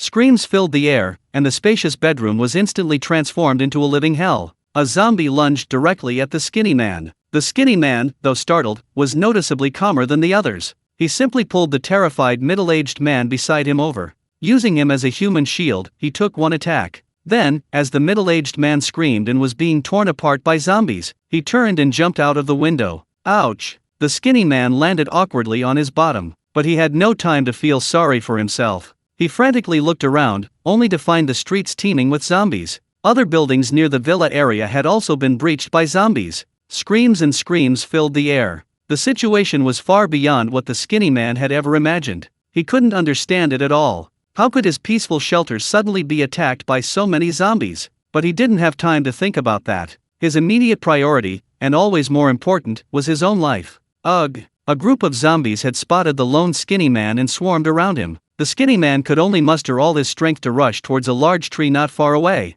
He scrambled and crawled like a monkey, quickly climbing the tree. He thought he was safe now. But then, thump! A burly zombie slammed directly into the tree trunk. With each impact, the tree swayed violently. Moreover, the number of zombies surrounding the tree increased. The number of zombies responsible for ramming the tree also grew. Thump! Thump! Thump! The tree wasn't very big to begin with. After repeated impacts, the shaking became increasingly violent, and it looked like it was about to topple over. Looking at the man-eating monsters below, the skinny man's face turned deathly pale. It's over. He gradually despaired, his mind filled with the horrific scene of himself being dismembered and devoured. Just as he was about to cry, whoosh! A thick rope fell directly in front of him. The skinny man was surprised and looked up, but couldn't see what it was. But he had no other choice at this point, so with a mixture of elation and excitement, he quickly climbed up the rope. The rope had been thrown down from a fifth-floor window. The skinny man used all his strength to climb upwards. Although he didn't know who had thrown the rope, it undoubtedly ignited a spark of hope in the overjoyed skinny man's heart. Just as he was about to climb to the fifth-floor window, only a meter away, a head suddenly popped out. It was a man in a black raincoat, his head wrapped in bandages. The skinny man recognized him immediately. It was the young man he had given a brick to. Remember me? Bai Yin's tone was indifferent, as he silently placed the blade of his dagger on the rope. The skinny man was terrified and hurriedly begged for mercy. Brother, spare my life. What happened this morning was my fault. I was a bastard, I'm not human. He looked utterly remorseful, his expression as sincere as could be. Bai Yin simply said, "Where are my things? Tell me where they are, and I'll let you go." Thank you, brother. I'll be your slave once I get up there. The things are in the second-floor bedroom over there, in the villa behind mine. Really? I swear to God, brother, I would never lie to you after all this. We haven't touched your things much. Why should I believe you? Brother, I really didn't lie to you. His voice was already trembling with tears, his expression pitiful and desperate. Fine, I'll believe you this once.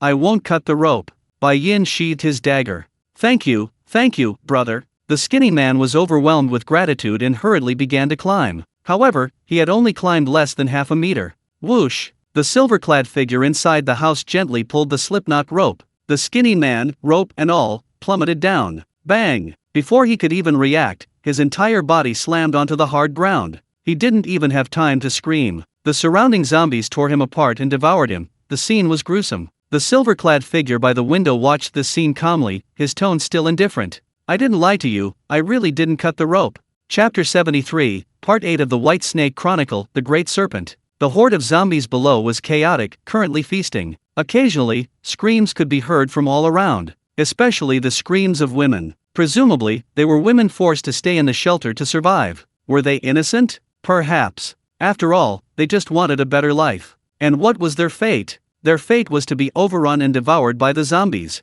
Whose fault was it? It was Shirogane's. Because Shirogane was the culprit. Would it affect Shirogane's mood? The answer was no. Shirogane's hands were not unstained by the blood of innocence. This was his profession, and he knew right from wrong from the beginning. Shirogane felt no regret for his actions. because he understood the cause and effect of the matter from the start. Of course, he wouldn't make any excuses for his sins. Right is right, wrong is wrong. There's no need for black and white. A murderer must be prepared to be killed. Therefore, even if he finds himself in a deadly situation one day, he will accept it gladly, without a single complaint. He can be bad, he can be inhuman, but he must never be hypocritical. This is Bien's bottom line for himself. The once safe shelter has now become a hunting ground for zombies. As the enthusiasm of the zombies below completely faded, Bien decided to stay upstairs for a while. After all, he didn't want to be accidentally injured in the crowded horde of zombies. Hiss. However, just as he was about to leave the window and sit in the inner room, a white shadow suddenly flashed past not far ahead.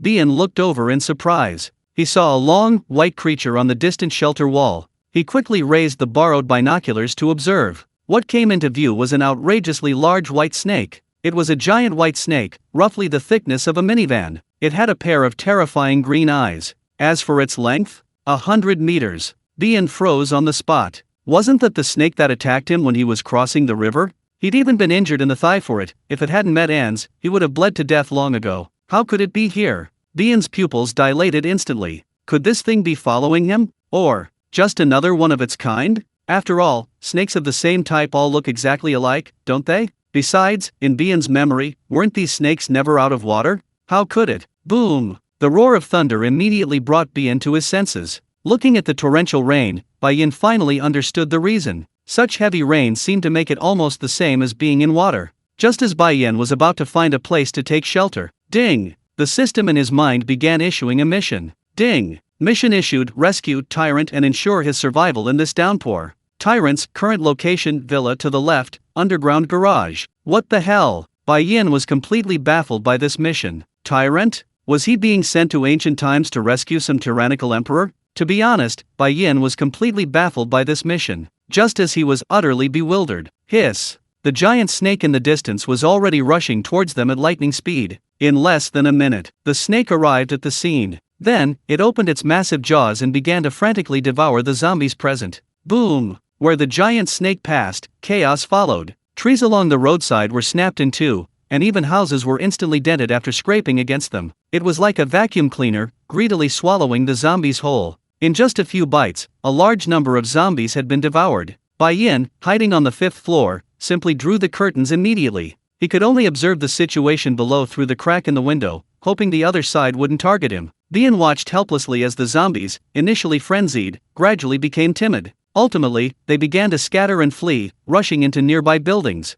The zombies' fear of the giant snake was the same as humans' fear of zombies. Below was a one-sided, crushing attack, devouring of one monster by another. But Bien couldn't understand why the giant snake had come here. And even if it was hunting in the rain, why was it rushing directly to this place? It was as if something here was calling to it. Wait, calling? Bien suddenly had a guess. Logically, given this snake's habit of never leaving water, it could only have been in the sea before. And from the sea to here, at its speed, it should only take about 10 minutes. But the rain had been falling for at least several hours. The white snake hadn't appeared before this. In other words, he didn't initially intend to come here. But after suddenly receiving some signal, he suddenly decided to come ashore. And that signal could only be the corpse-attracting drug. Yes, the corpse-attracting drug had only been thrown out for about 10 or 20 minutes. Then, the white snake suddenly rushed over. The timing was perfect. The range of the corpse-attracting drug was roughly 1 kilometer in radius, and this place was more than 1 kilometer from the sea.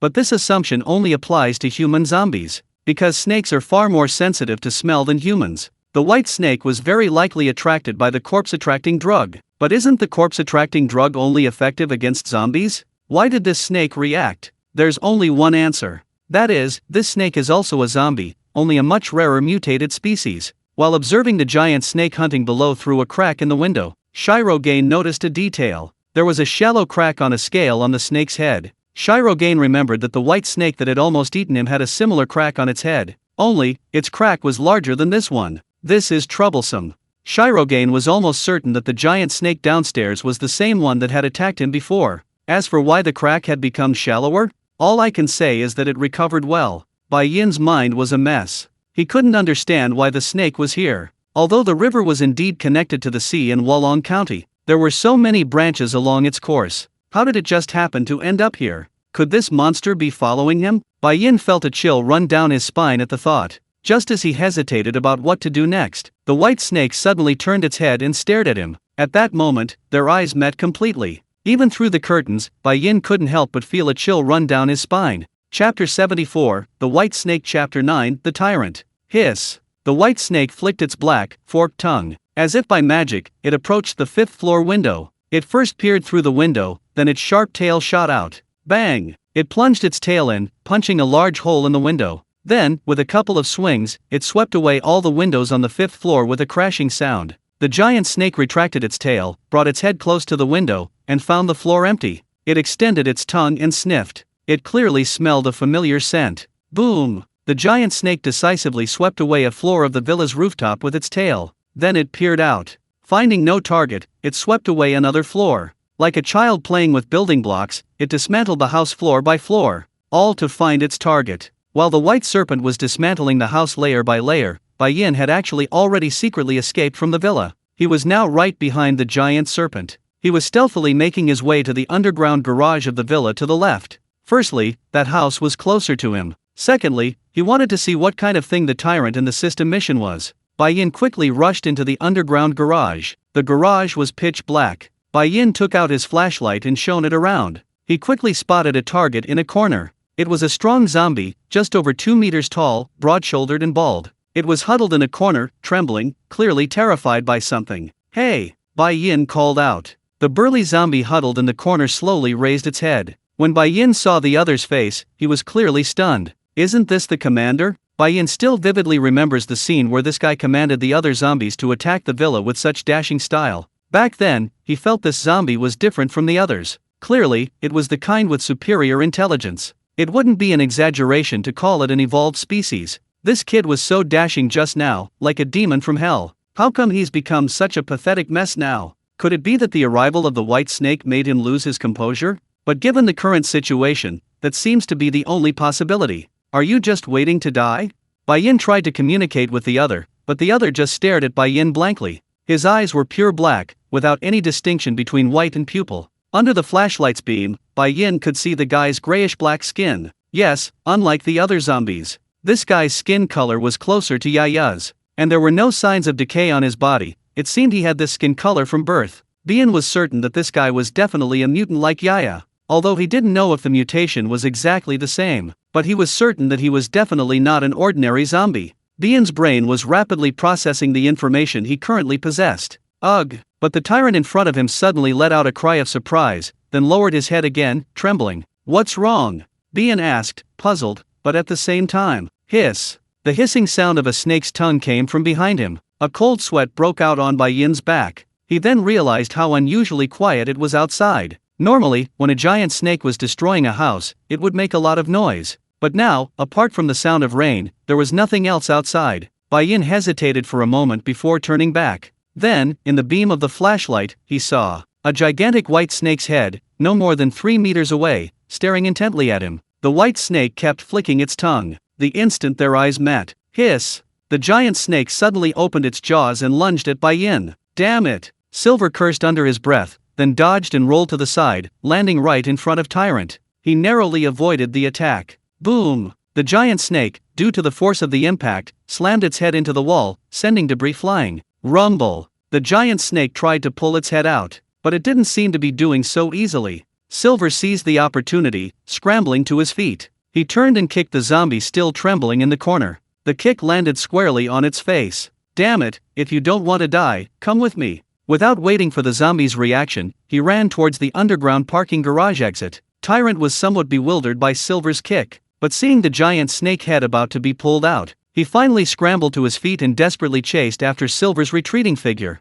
Boom! He had just stepped out of the garage. The giant snake, its head still protruding, thrashed wildly inside. The entire garage, along with the building above, collapsed instantly. If Tyrant had been even a second later, he would have been smashed into a bloody pulp. Silver ran frantically into the narrow alley. The incredibly fast Tyrant quickly caught up. Boom! At that moment, the giant snake also pulled its head out of the ruined underground garage. It looked around, but couldn't see any sign of Silver Tyrant. Ugh! The garage building was now a pile of rubble, exposing a dozen or so zombies hiding behind it. Without hesitation, the giant snake decisively opened its blood-red maw. It swallowed the dozen or so zombies, along with a few stones nearby, whole. With a soft gurgle, it reared up once more. Looking down from its vantage point, its tongue flicked, it searched its surroundings for its target. While the giant snake peered down from the sky, Silver quietly slipped into a supermarket from behind. He had barely stepped inside when Tyrant followed closely behind. Both were panting and disheveled as they entered the supermarket.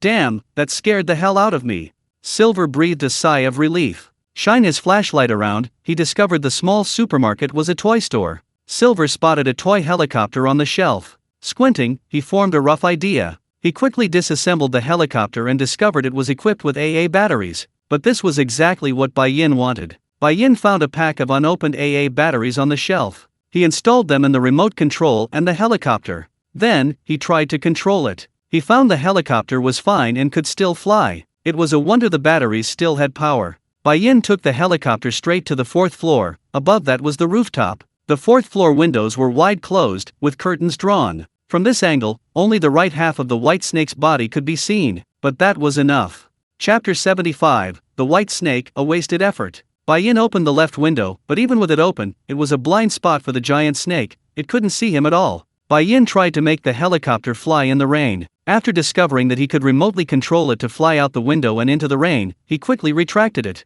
The next moment, he pulled out a vial of corpse-attracting medicine. He found a rope and tied it to the remote-controlled aircraft. Then, he controlled the aircraft. It flew towards the distant horizon. Throughout this process, Tyrant watched blankly, a bewildered and curious expression on his face. Bai Yin didn't know the remote control range of this helicopter, but he didn't expect much from a broken-down aircraft that used AA batteries instead of rechargeable ones. It was obviously another knockoff. Bai Yin would be grateful if it could fly 200 meters, but the remote-controlled aircraft had a much larger range than Bai Yin had imagined. The remote control range was a full 700 or 800 meters. As the plane flew past the giant snake, it showed no interest whatsoever in such a trivial matter, until the plane reached its maximum range of 800 meters and lost contact with the remote control. It crashed, scattering the corpse-attracting drug on the ground. Only then did the giant snake suddenly turn around. It charged directly towards the spot where the drug had fallen. The freshly spilled drug was at its most potent, and this scent was undoubtedly the most attractive thing to zombies. Even the giant snake was no exception. While the giant snake was rushing towards the crash site, Silver ran downstairs. Simultaneously, it sprinted frantically in the opposite direction. It ran for about 2 kilometers in one go. Finally, it escaped into a general store. Throughout this entire ordeal, Tyrant relentlessly pursued it. So much so that Silver eventually sat panting on the sofa in the back bedroom of the general store. Tyrant sat down on the bed, though he wasn't as heavily breathing as Silver. It should be safe now. We can only wait for the rain to stop. The giant snake could smell the corpse-attracting drug from a great distance, but that was purely a matter of the drug itself. He was just a human. Having run so far, and with the relentless rain, it shouldn't be able to track him by scent. Silver shone his flashlight on Tyrant and said, "What's your name? Can you speak?" But the other just stared blankly at him, still with a bewildered expression. "Damn it, I'm sick too." Silver rubbed his eyes, feeling a headache coming on. He felt utterly exhausted. He rummaged through the bedroom for a while and finally found some candles and a lighter. Silver lit the candles and placed them on the desk, instantly filling the room with a warm, dim light. The bedroom curtains were excellent at blocking out light, so even with candles lit inside, nothing could be detected from the outside. Shirogane felt a little sleepy, but sharing a room with the Tyrant, he wasn't about to fall asleep. He simply said, "I want to take a nap. Could you leave?" He expected no reaction. But to his surprise, the Tyrant actually understood. He got up from the bed and left. After leaving, he slammed the door shut. The Tyrant's reaction was something Shirogane hadn't expected, but Shirogane was too lazy to think about anything else. He lay on the sofa, utterly exhausted. He thought that once the rain stopped, his mission would be complete. Wait, a mission? Bian suddenly realized something. This mission, is something missing? "Excuse me, system, could you please repeat the Tyrant's mission?" Bian asked. The system always patiently repeated the mission details to him. Soon, the system's voice appeared in his mind. Ding! Mission issued: rescue Tyrant and ensure his survival in this heavy rain. This mission didn't provide the location as before. That's understandable, since the Tyrant had already escaped from the underground parking garage. However, the only thing that remained the same was no reward. Yes, this mission has no reward at all. Bian then realized something was wrong with the mission. Where's my reward? Bai Yin questioned the system, but the system offered no response. You beast! This is underhanded, exploitative, oppressive, a filthy capitalist system. However, no matter how much the victim complained, the system remained unmoved. Damn it! Speechless, but his exhausted body was clearly giving out. Bai Yin fell asleep in this state of utter exhaustion. When he woke up again, he took out his pocket watch and saw it was 9:30 p.m. The rain outside had stopped. Bai Yin drew back the curtains, only to see the cunning moonlight illuminating the outside world as a frosty white. The candle on the table was half burnt. Bai Yin opened the bedroom door. The burly tyrant was sitting on the stairs not far away, lost in thought. Seeing Bai Yin come out, he continued to cast his signature bewildered expression at him. Bai Yin ignored him and simply left the general store. The rain stopped, and the tyrant survived safely. In other words, this free mission was complete. Ding! Mission complete, successfully protected the tyrant. A mission notification sounded in his mind. Bai Yin felt the system was showing off and humiliating him, but it was too late now, so he could only pretend nothing had happened. He'd consider it his daily good deed. Bai Yin retraced his steps, wanting to see if the giant snake was still there. He deliberately turned off his flashlight. The moonlight tonight was sufficient for his illumination. Not to save electricity, but simply for greater discretion and safety. SHH. Bai Yin walked ahead. Tap tap. The tyrant followed behind. SHH. Bai Yin began to speed up. Tap tap tap. The tyrant followed closely behind. Finally, Silver stopped. He turned to look at the tyrant, who had also stopped. Why are you following me? Now that you're safe, go do whatever you want. What's with chasing me? I don't have any cough syrup on me. Get lost, go do whatever you want. A very rude dismissal. He turned and quickly walked away. Tap tap tap. But the tyrant still followed closely behind, like a stray dog that wouldn't leave. Bai Yin turned around abruptly, pulled out his axe from his waist, and pointed it at the other man. He tried to look as fierce as possible. If you keep following me, I'll chop you down with this axe. However, he stopped abruptly halfway through his sentence. Boom! The reason was that tyrant, imitating Bai Yin, uprooted a nearby telephone pole. Then he waved it around, pointing it at Bai Yin, while repeatedly making noises. Although Bai Yin couldn't understand what tyrant was saying, it was clear that this big oaf was imitating him. Knowing that his axe was no match for the telephone pole, Bai Yin could only silently put the axe away. TCH. Nothing. That's all. Chapter 76, The White Snake. Chapter 11, Departure, The White Snake. Chapter End. Under the moonlight, the shadows of the houses slanted. Bian walked in the shadows, trying his best not to expose himself to the moonlight. Tap tap tap. The tyrant followed him as always.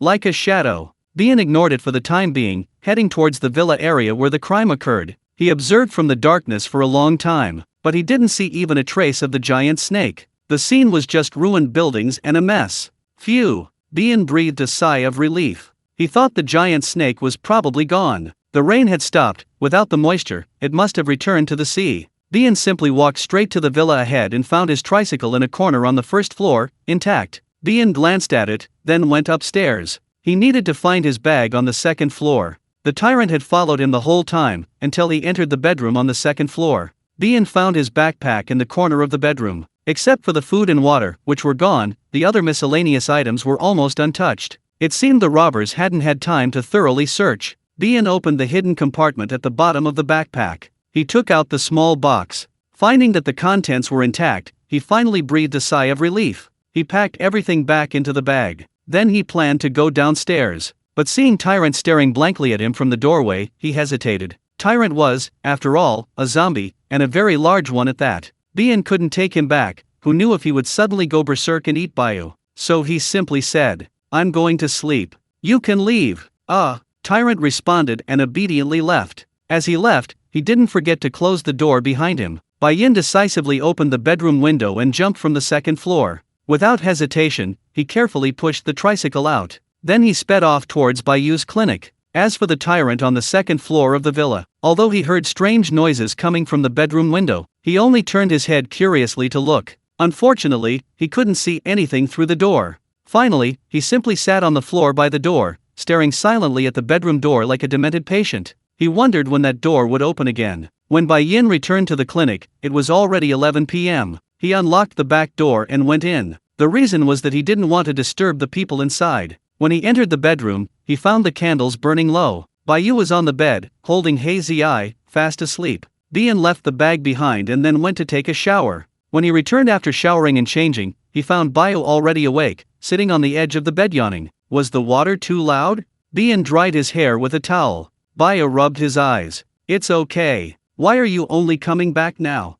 I had a lot to take care of, but thankfully I got the bag back. Have you eaten? Yes, I have. What about you? I ate on the way back. Get some rest, we're going to City B tomorrow. Okay. Nodding emphatically, Bayu's face lit up with anticipation upon hearing the word City B. Bai-yin, on the other hand, sprawled out on the sofa, stretched, and pulled the blanket over himself. The sofa, made by Bai-yu, was padded with a thick quilt and was quite warm. Bai-yin, can I ask you a question? What is it? What are you going to City B for?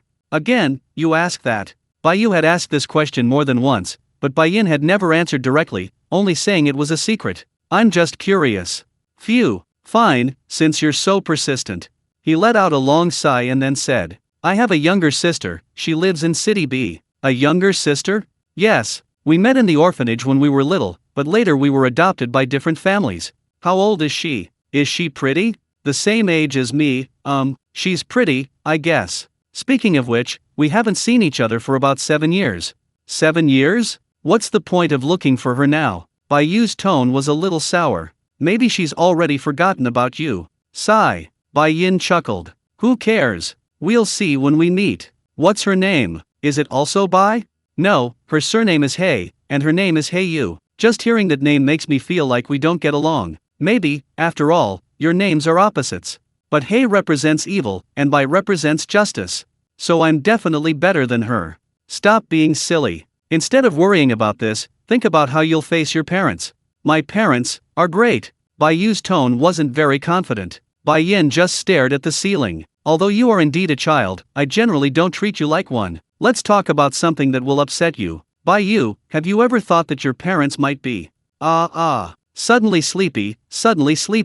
I'm not talking anymore, I'd better go to sleep, I have to get up early tomorrow. Bai-yu chose to avoid the topic, seemingly unwilling to think in that direction. Bai-yin didn't say much, just silently closed her eyes. About half a minute later, Bai-yu's weak voice came from the bed. If that's really the case, what should I do? Have you considered finding a father, like me? No way. Bai-yu rolled over and pulled the covers over his head. The next morning, Bai-yin got up early. He quickly cooked something to eat, then packed his things and prepared to leave. The next stop was City B, their final destination. Bai-yin rode his tricycle straight towards the northern highway. Ugh! He hadn't gone far when several zombies chased after him, drawn by the sound. These zombies had no interest in Bai-yin, but they were very interested in Bai-yu behind the tricycle. They couldn't help but give chase, making ugh-ugh sounds as they pursued. Fortunately, they weren't going very fast. Bai-yin noticed the zombies behind him, but seeing that they weren't moving very fast, he simply ignored them. He sped up, determined to shake them off completely.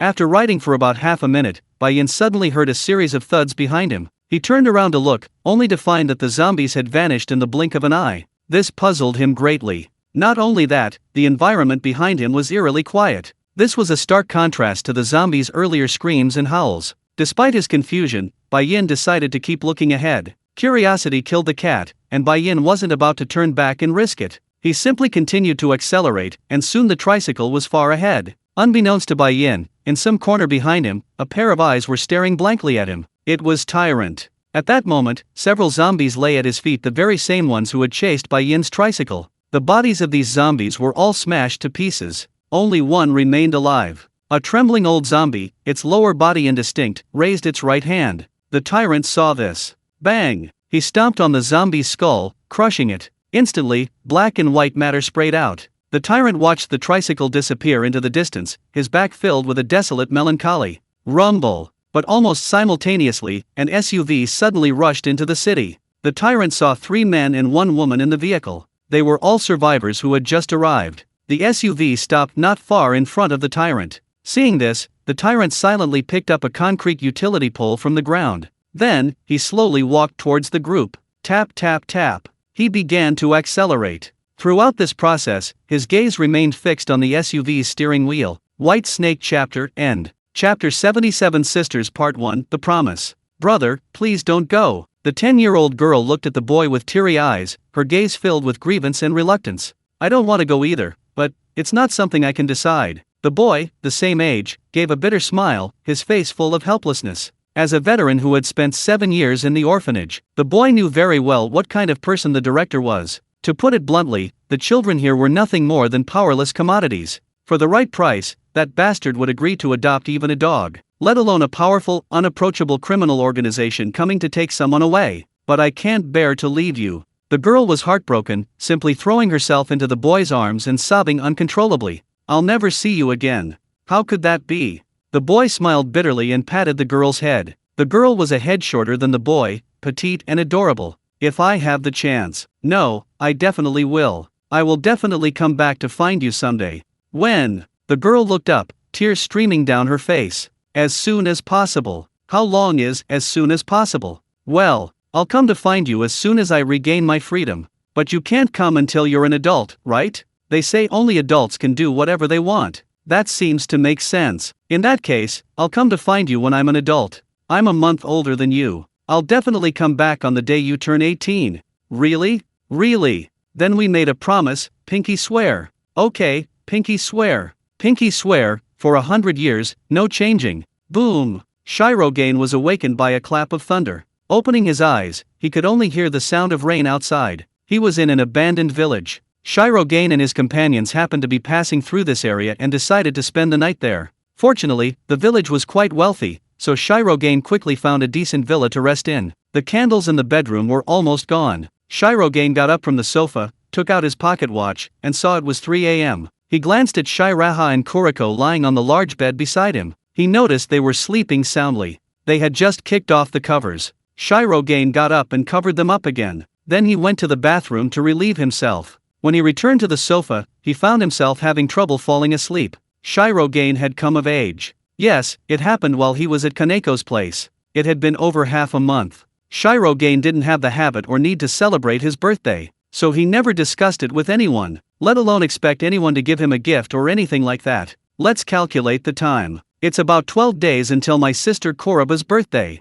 At this rate, if nothing unexpected happens, I can arrive in City B early to celebrate her birthday. But 7 years have passed. Will she still care about that promise? Who? Shirogane exhaled. For a moment, he felt a pang of irony. After Koraba was adopted, she went to a fairly wealthy family. She must have become a pampered princess. Her family must be incredibly happy and fulfilling. Conversely, look at myself? A blood-stained handsman, a scumbag who's been a hitman since I was 10, a scumbag from the sewers. Do I really have the right to disturb her glamorous life? Although I hate to think about it. Their upbringing is undeniably worlds apart. An angel from heaven would never accept a demon from hell. Even if I were to acknowledge her, what could I possibly do? Would it be a new beginning? Or a complete end? Bien felt a headache coming on and rubbed his eyes. Never mind. He muttered to himself, a self-deprecating smile appearing on his face. Just as a truly good person doesn't care what others think. Good deeds aren't done for any reward.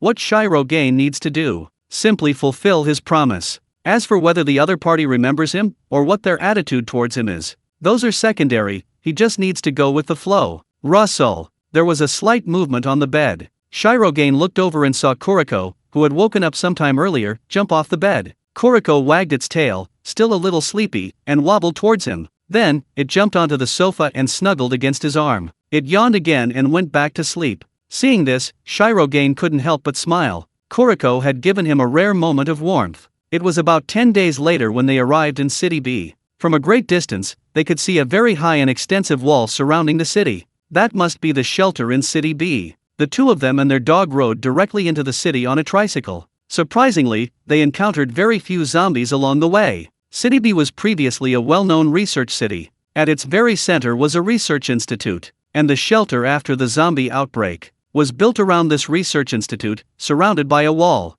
The wall was vast, a large circular concrete wall. It occupied about a quarter of the entire city. The wall was very high, at least 10 meters high. A great deal of manpower and resources must have been invested in building this shelter. It was also the largest and most impressive shelter that Silver had seen so far. Rat-a-tat-tat. They were supposed to continue towards the city, but unexpectedly, a helicopter suddenly flew overhead. The helicopter noticed Bien and the others riding the tricycle below and immediately stopped in midair. Then, a man in his early 30s stood in front of the helicopter's door and lowered a rope ladder. He grabbed a megaphone and shouted, "Get on! Danger ahead!" Bien saw that there were other people in the helicopter, mostly dressed in tattered clothes. He figured those people were probably survivors the helicopter was looking for. After hesitating for a moment, he finally decided to board the helicopter. Bien told Baya to climb up first, then he carried the bag and followed with Easy. As for the tricycle, it seemed they would have to leave it there for now. Once the two of them and the dog were all on the rope ladder,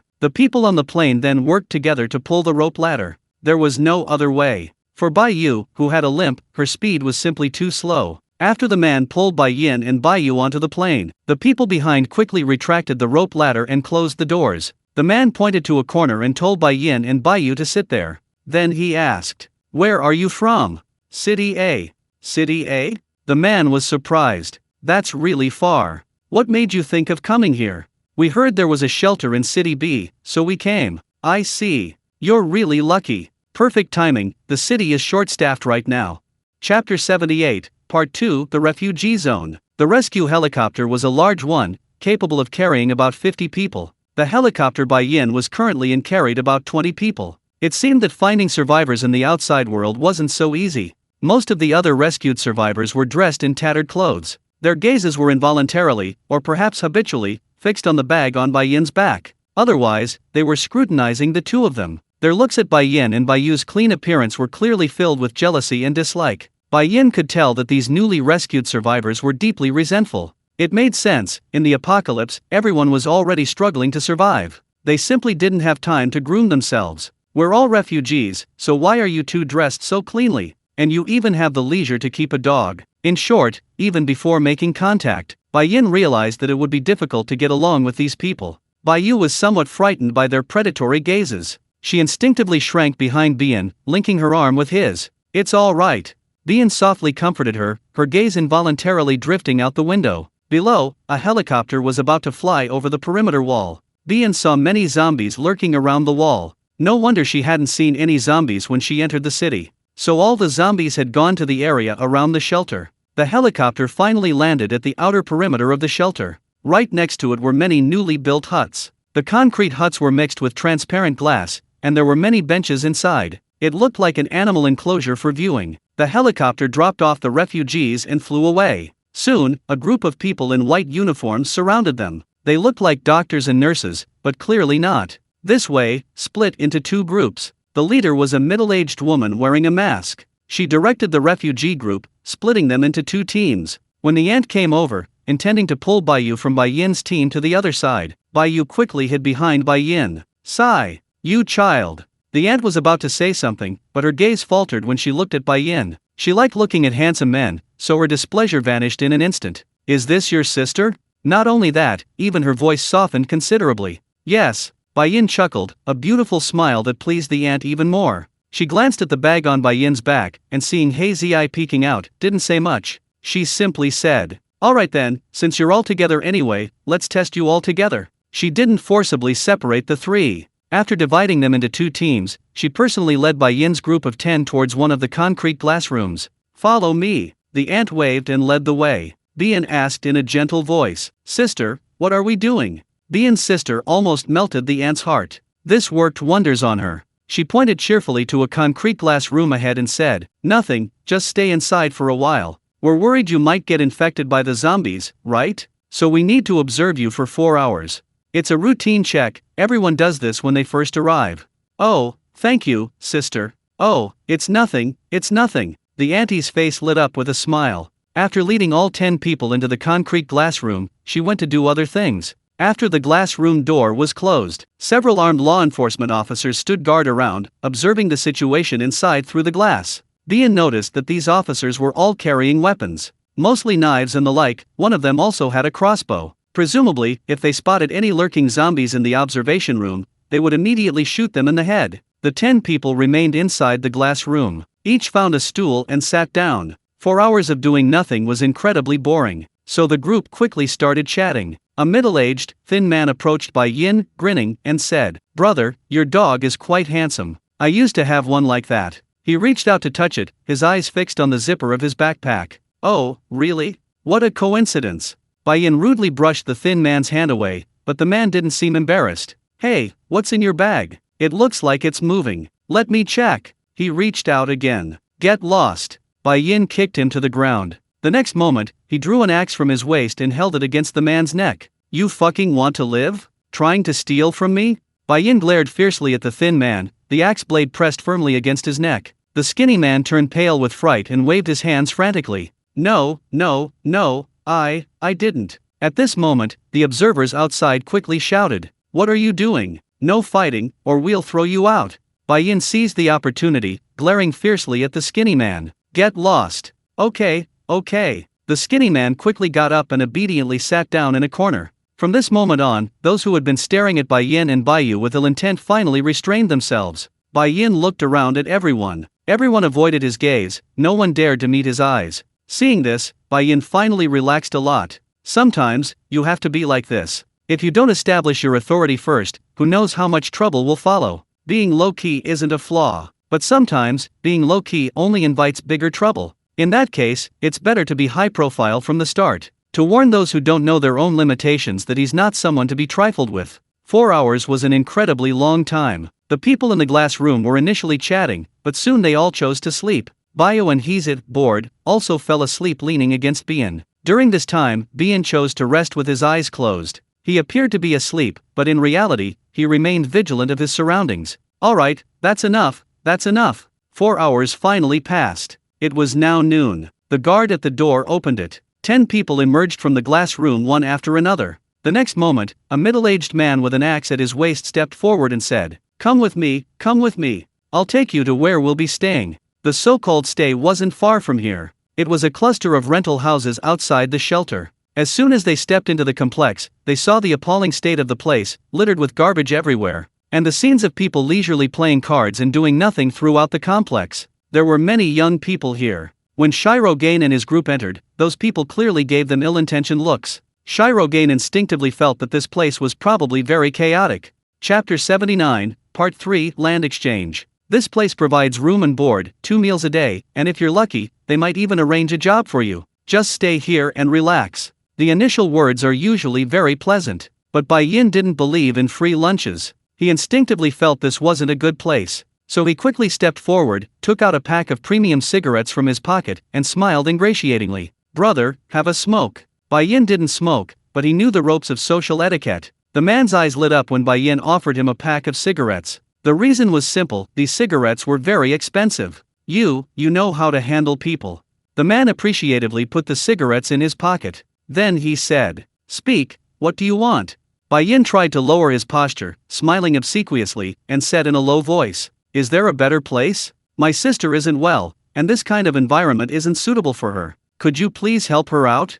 The man glanced at Bai Yu, who was limping behind Bai Yin. In a tone that sounded familiar, he said, "You've been working hard enough. As her older brother, it's what I should do." "All right," the man said. "There are good places, but they don't include food and lodging, and you have to pay rent every month. If you want to eat in the cafeteria, you can pay separately. But seeing how clean you two are dressed, and how you even have the time to keep a dog, you must have some skills. I suggest you try your luck and get a job. If you get noticed, you might be able to become someone in the system. By then, rent in the cafeteria will be completely free." "Thank you for the reminder, brother. I'll try my luck once I'm settled." Brother, what do you mean by paying rent and all that?" "Oh, I'm used to saying that. Actually, it's about using something of value as collateral. It could be food, cigarettes, alcohol, or even good weapons. In short, whatever's most useful right now is most valuable. Of course, medicine works too. The bolder ones usually go out of town to scavenge. Experienced scavengers might even get promoted to government positions." "I see." Bian nodded, then said, "I still have some food in my bag. If possible, could you please take us to a better place to live? I assume we won't have to worry about rent in the beginning. As a token of my gratitude, I have a bottle of good wine here." "Oh, it's just a small thing, no need to be so polite." The man's face instantly lit up with a smile, then he immediately whispered, "What kind of wine?" "Wu Dai, yeah. All right, I'll take care of it." He patted his chest confidently, then said, "But I need to settle these people in first. Wait here for me, I'll take you there when I get back." "Okay, thank you, we'll wait for you at the entrance of the complex." With that, he took Bai Yu's hand and headed in the opposite direction towards the complex's exit. He didn't want to stay a second longer in this place that made Bai Yin so uncomfortable. The middle-aged man led the group of newly arrived refugees to settle them inside the complex. Bai Yin and Bai Yu sat quietly on the flower bed at the entrance of the complex, waiting. At this moment, 3 young men dressed like thugs walked over. "Hey, buddy, new here? What are you doing all alone?" Their eyes were all on the backpack on Bai Yin's back, while Bai Yu instinctively hid behind him. Bai Yin glanced at the 3 and said coldly, "Get lost." But the 3 young men didn't seem to care. The leader said, "Hey, why are you so angry? But it's understandable, you've just come from outside, it's normal to be fierce. To be honest, we used to be like that too. After all, dealing with zombies, you can't survive without being fierce. But it's much better now, after all, it's safe here, and everyone has become civilized again. Hey, is this your sister? She's so beautiful. Maybe you can make a fortune off her, you know there are many." Bang! He immediately stood up and kicked him. The man was sent flying 4 or 5 meters away in the blink of an eye, crashing heavily to the ground, followed by a series of painful howls. The remaining 2 were clearly angered by the situation, but Bai Yin had already drawn his axe from his waist and roared, "If you babble any more, I'll kill all 3 of you." His eyes glared fiercely at the 2, the black bloodstains on the axe blade particularly conspicuous. For the 2 young men who had been living here for some time and were gradually becoming listless, Bai Yin's attitude immediately made them feel uneasy. So, they didn't dare say anything more. They could only admit defeat and help the wailing man away. Ring ring ring. Less than half a minute later, a series of urgent rings suddenly rang out in the neighborhood. As the ringing sounded, people around them got up and started walking into the neighborhood. Some ran off quickly, while others strolled leisurely, seemingly unconcerned. Bian glanced at his pocket watch, it was 12:30 p.m. Therefore, he guessed the ringing bell was a reminder that the cafeteria was opening for lunch. Didn't that middle-aged man just say that meals and lodging were provided here? So it was very likely that the cafeteria was opening for lunch. "Are you hungry?" Bian asked. Bian nodded. Bian opened his bag and let Heezy out. He also took out a few pieces of bread, and the 2 of them and the dog made do with what they had. "Shouldn't we eat sparingly and save more for rent?" Baya was a little worried about their future livelihood, but Bian laughed. "You're going to meet your parents soon, why are you thinking so much? Don't worry, I'm more capable than you think. I can easily carry a huge bag of supplies just by going out." She nodded weakly, but wasn't particularly happy. Bai Yu hesitated, but still said, "If possible, if I find my parents, could you and Hei Zi live next door to us?" We'll see." She didn't immediately agree, because it was practically impossible. If Bai Yu's parents really accepted him, the 3 of them would be completely reunited. Then Bai Yin would have to say goodbye to this kid forever. Bai Yin didn't like interfering in other people's families. Besides, he knew with his eyes closed that Bai Yu's parents and he were from completely different worlds. Perhaps he already sensed the impending separation. That's why Bai Yu had been somewhat sullen. Bai Yin didn't say much, only gently patting the other's head. When he wiped the oil from his hands while eating bread onto Bai Yu's hair. Ouch! Bai Yu finally realized something was wrong. He then stared at Bai Yin speechlessly, his pouting lips like a goldfish. Bai Yin just mercilessly laughed. During this process, Bai Yu's mood noticeably improved. He was no longer the sullen man he had been before. The middle-aged man came out about half an hour later, carrying a bag. Inside were 2 gray steamed buns. Chapter 80, Part 4, 3 Levels. A middle-aged man approached, eating a steamed bun. He reached Bian and handed him 2 buns from his bag. "Hungry? The cafeteria's just opened, so I got these." "Thanks, but we just ate," Bian said politely, but the man had already grabbed them. "Eat as much as you can. It's a waste not to eat. You won't get these coarse grains at my place," he said, leading the way. Bian and Bayo followed behind. Bian shared a bun with Bayo. They both stuffed it into their mouths almost simultaneously. Then, they both showed somewhat unpleasant expressions. The taste of these buns, how to put it, extremely unpalatable. A bit bitter, like a bowl of spoiled porridge mixed with moldy cheese. Bian forced down the bite in his mouth, then handed the rest to Heezy on his back. Kuriko sniffed the food, then quickly turned her head away, looking disgusted. "Hee, it tastes awful, doesn't it?" The middle-aged man seemed to have anticipated Shirogane's reaction, but he was used to the taste. "There's nothing we can do, this is the standard food in the outer refugee camp's canteen. Of course, my canteen isn't this bad, it serves normal food. Did you live in the refugee camp before, big brother?" Shirogane ate the steamed bun in large mouthfuls, trying not to chew slowly. Shiroya did the same. She felt it was wrong to waste food, so she ate with a pained expression, her face somewhat grotesque. "I spent about half a year in the refugee camp. Luckily, I got into the system and have moved to the middle circle now." "The middle circle?" "Yes, the middle circle," the man explained carefully. "This place is divided into 3 areas. The outer circle, which is the refugee camp, is the outermost layer. The middle circle, which is the middle layer, is generally where people within the system live. Of course, there are also people like you who pay rent but are outside the system, though they are few in number. Finally, the inner circle, which is the very center layer. Those who live there are basically the big shots of the shelter. Research institutes, high-end hospitals, and so on are all there. The security, environment, canteen, etc., are all in that place. It's considered the best place. Look, all the high-ranking officials of the shelter live there. The system the man referred to wasn't the traditional national-level system. Instead, it was purely about the shelter as a whole, referring specifically to the shelter system in City B. The so-called insiders actually refer to the official staff of the shelter. In other words, the shelter's own people. I see, I've learned something. Bien was extremely polite. Hey, brother, I didn't know your name yet. My name is Bien, the Bien of gold and silver. Bien? That's a pretty good name. You're sure to be rich someday. My name is Shilahu, those young people all call me Uncle Shi. Okay, Uncle Shi, can I ask you a few questions? Go ahead, ask away. It's the refugee community on the outer edge. Is the living environment good? Is it safe? How could it be safe? Shilahu chuckled self-deprecatingly. Anyway, you didn't plan to live there, so I'll tell you the truth. When I lived there, I was constantly robbed and harassed. In short, that place can't cultivate anything else, but it certainly cultivates a bunch of decadent thugs. Fights were constant. And the food the canteen provided each day? It was never enough to fill your stomach. The only way to get by was to take on side jobs. Life was far from satisfactory. Side jobs? Yeah, occasionally the research institute comes to the refugee camp to draw blood, giving them some food as a reward. That's one source of income for them, but the number is limited. Or the government needs their help, and they take on those kinds of jobs more often. There's also some shady business, like casinos, brothels. Forget it, I won't go into details. Anyway, not many of them are respectable. Shilahu waved his hand, a disappointed look on his face. Ultimately, this place is just a refuge built by a few businessmen. Those refugees are basically guinea pigs in cheap labor. After all, if there's no one to do the work, things aren't going well for those above either, right? Hey, don't tell anyone I said that. Yeah, I understand. Bai Yin chuckled. After all, if the flock of sheep doesn't produce offspring, the wolves will get anxious, right? Hee hee, that's pretty much the idea.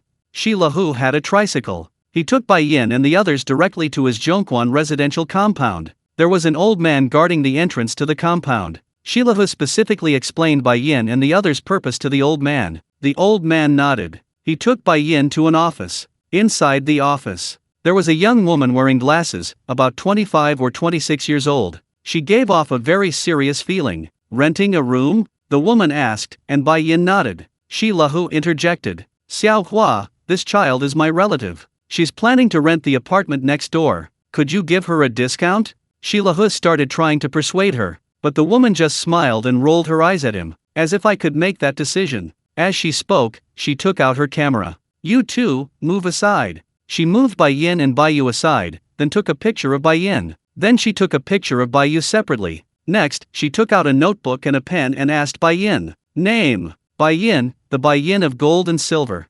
And this little girl next to her? Bai Yu, the Yu of feather. Xiao Hua quickly wrote down their names in the notebook. Then he said, come pick it up tomorrow, I'll be here during the day. Now let's talk about rent. What supplies do you have? Bien took off his bag and placed it on the opposite table. This dog. No, this dog isn't enough. Bien took out Heezy and had Bio hold it. Then he took out all the food cans, cigarettes, and alcohol from the bag. There were 2 cartons of cigarettes and 1 bottle of alcohol. Zayahua immediately spotted the bottle of alcohol. This alcohol is good, enough to cover a month's rent and cafeteria fees. Hey, no.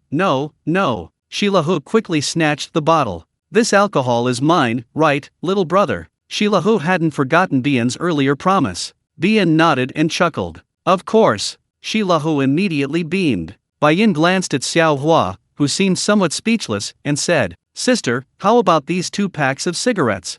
Xiao Hua took the cigarettes, examined them carefully, and nodded.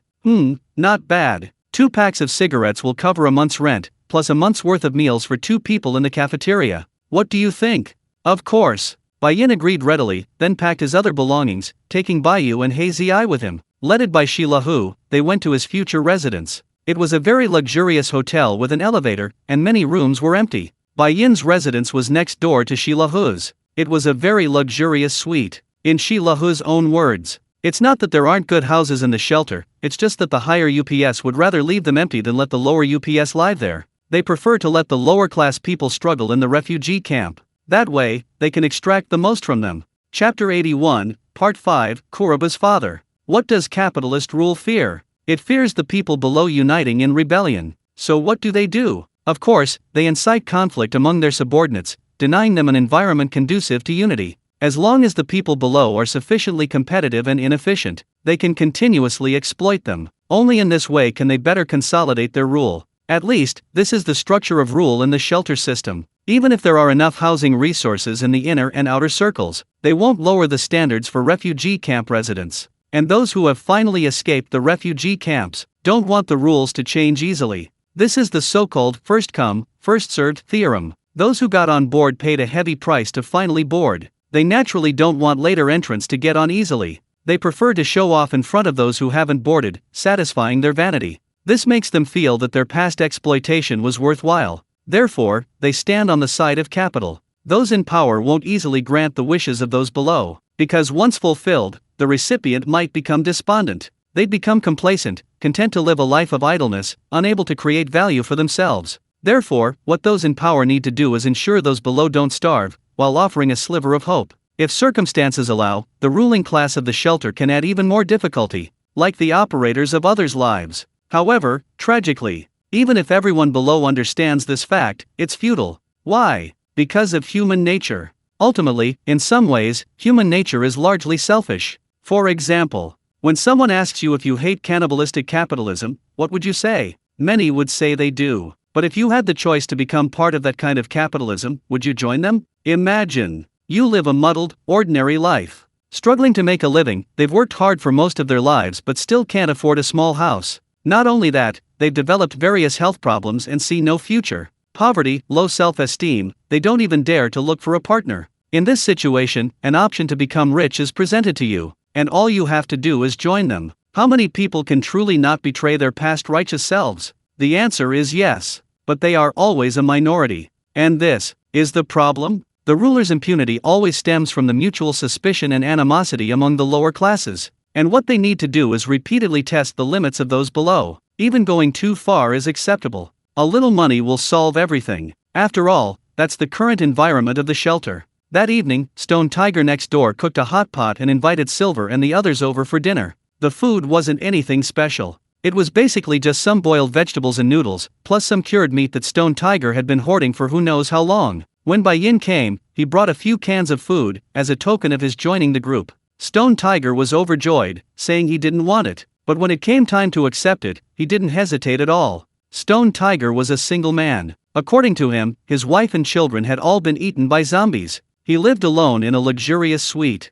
but he wasn't very tidy, and the arrangement of pots and pans was haphazard. As a result, a perfectly good luxury suite had become, in his hands, a dilapidated place resembling a rundown village in some underdeveloped area. A little worse, it was practically indistinguishable from a refugee camp. Bian and Baya didn't drink alcohol, so Shilahu gave them a bottle of Sprite. He himself drank some cheap, unknown medicinal liquor. As for the bottle of Five Fathers liquid, Shilahu didn't want to open it and hid it away. Bian asked Shilahu how to go out and find supplies. Shilahu said that as long as you got a permit, you could freely enter and leave the shelter. Every morning at 8 o'clock, a loud bell would ring in certain areas of the shelter. When the zombies were attracted by the sound, the scavengers could then take the opportunity to leave. In short, this shelter has been established for about a year. It already has its own set of rules. A shelter is like a country. In this small country, all the laws of the past peacetime era have been completely overturned. The shelter has its own rules. To put it bluntly, it's a place of personal connections. Whoever can get on good terms with the higher UPS has more say, even the power to decide the life or death of others. Uncle Shi, I'd like to ask you to help me investigate a few people. Can you help me? Bai Yin gradually got to the point. Shilahu was decisive, saying, "Tell me, who are you investigating?" Bai Yin glanced at Baiyu, who was eating noodles beside him, and noticed she was looking at him. He simply smiled slightly and patted Baiyu's head. He looked at Stone Tiger. It's a couple. The man's name is Bai Dahai, like the Dahai in Seaside. The woman's name is Chen Xiaju, Xiao in small, big, and Ju in chrysanthemum. These two, I've never heard of them, but I can look them up for you tomorrow, he said, taking a pen and a small notebook from his pocket and writing down the two names. Anyone else? Yes, there's one more, a little girl about my age. Her name is Heiyu, and her father probably does scientific research. Hey, Heiyu. Stone Tiger frowned slightly, a habit he had when thinking. That name sounds familiar. Do you have a picture? Yes. Bai Yin was prepared and took a picture frame from his pocket. The picture in the frame was of Heiyu's family of 4. The frame of the photo had many bite marks, the work of Hei Zi. Bai Yin handed over the photo frame. Shilahua took it, stared at it, and visibly trembled. Holy crap, bro, you're about to strike it rich. What do you mean? Bai Yin was puzzled. Shilahua pointed to the middle-aged man in the photo, the bespectacled, refined-looking man. Do you know who this is? Who? This man is the director of the research institute here, one of the big bosses of the shelter. Look, isn't that his wife next to him? I saw her in the newspaper a few days ago. Hey bro, what's your relationship with this big boss's daughter? Shilahua lowered his voice habitually, as if afraid others would hear. Even though it was just the 3 of them and Hei Zi, who was lying on the ground eating a can of food, even a dog could hear everything clearly. Bai Yin just smiled wryly and said, "It's nothing. She's my elementary school classmate. I accidentally found the address of the B City shelter at her house. I was just thinking of trying my luck to see if I could run into her here. Speaking of which, it's been 7 years since we last saw each other." 7 years, well, if you're hoping to latch onto someone powerful, that might be a bit risky. Shilahua was thinking very seriously. Bai Yin then asked, "Uncle Shi, do you know how to see her?" "Well, it's a bit difficult. Her family lives in the inner circle, it's very hard for ordinary people to see them." Chapter 82, Part 6, The Stepping Stone. Is there really no way to meet her? If all else fails, just give me an address, I'll figure it out myself. I advise you not to do that. Shilahua's face was serious. The big shots in the inner circle are different from those in the middle and outer circles. They have many bodyguards. And guns. Yes, guns are rare these days. And almost all the guns are in the hands of those in the inner circle. If you try to surprise her like in a TV drama, her bodyguards might accidentally shoot you, and they won't have to take any responsibility. Then, is there really no way at all? Bai Yin seemed somewhat troubled. Shilahua stared at him, asking earnestly, "Brother, are you really in such a hurry to see her?"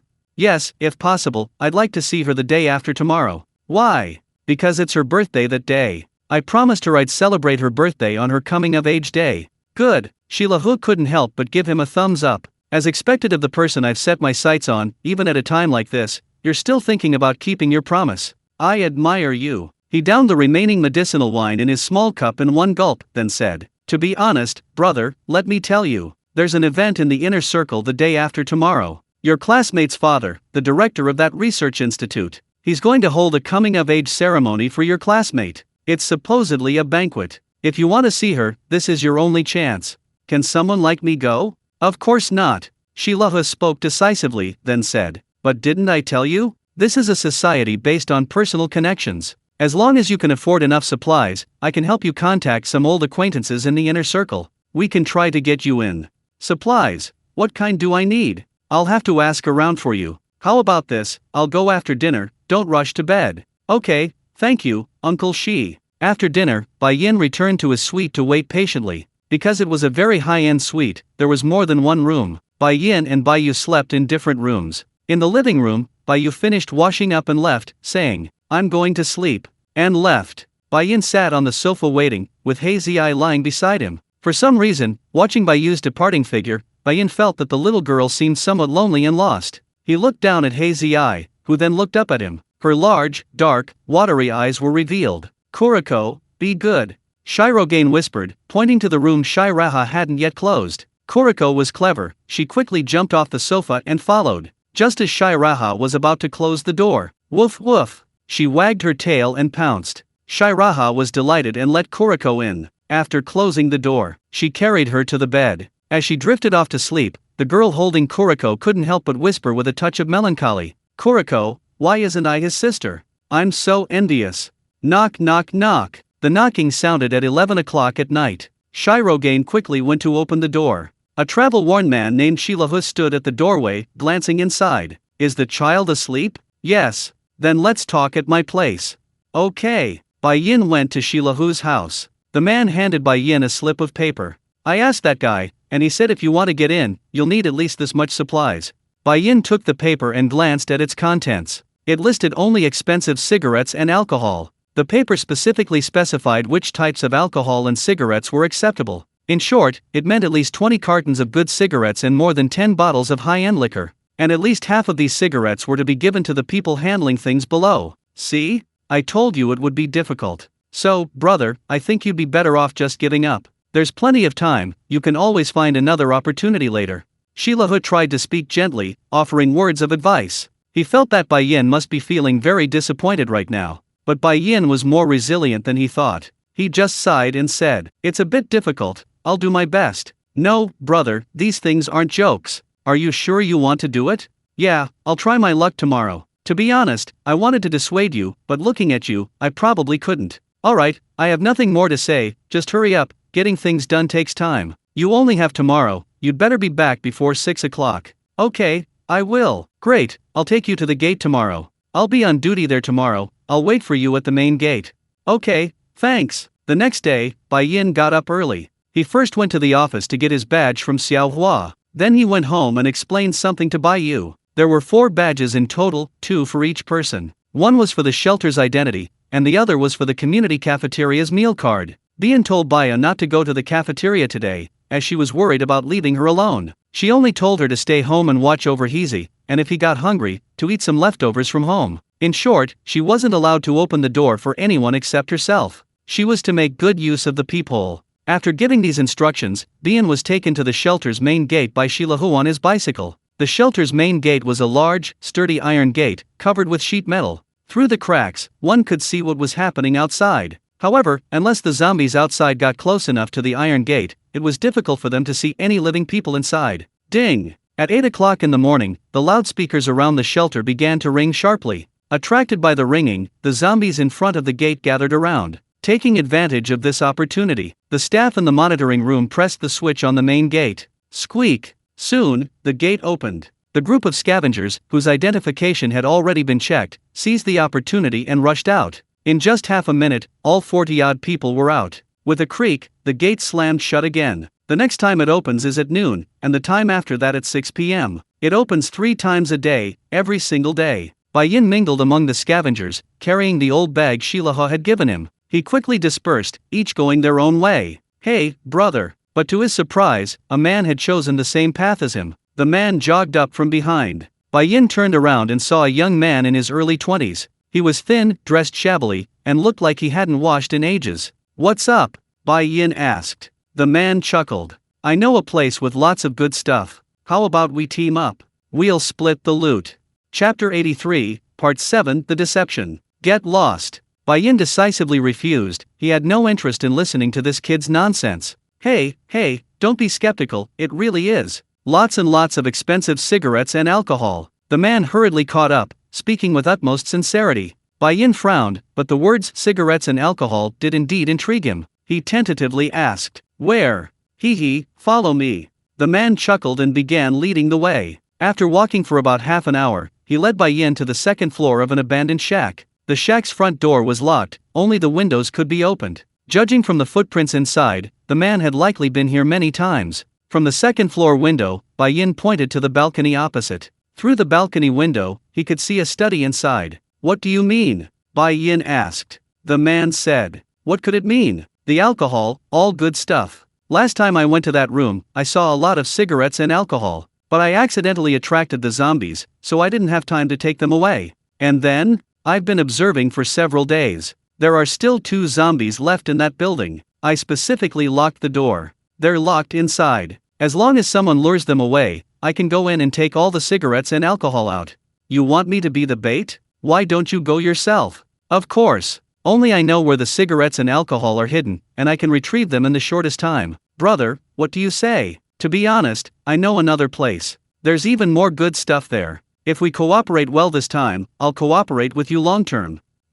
All right. Bai Yin feigned thought, then quickly agreed. If what this guy said was true, Bai Yin was genuinely interested in knowing about the other location. "I'll give it a try." Bai Yin decisively went to the exquisite 3-story building. "Good luck." The man chuckled. Watching Bai Yin's retreating figure, a hint of contempt and smugness flashed across his face for a fleeting moment. Bai Yin arrived at the door of a room in the building. He noticed a wire mesh around the door. He easily opened it and went inside. He walked around the first floor. There were no zombies. There was a zombie in the second-floor corridor, standing blankly in a corner. The zombie turned and glanced at Bai Yin when it heard the noise, then remained still. Based on his earlier deduction, Bai Yin found the door to the study. The door was ajar. He pushed it open and entered. The left side of the study was dimly lit, while light streamed in through the window on the right. It was also observable from the second floor across the way. Shirogane stepped into the light, but the man on the second floor was gone. After a moment's thought, he guessed what had happened.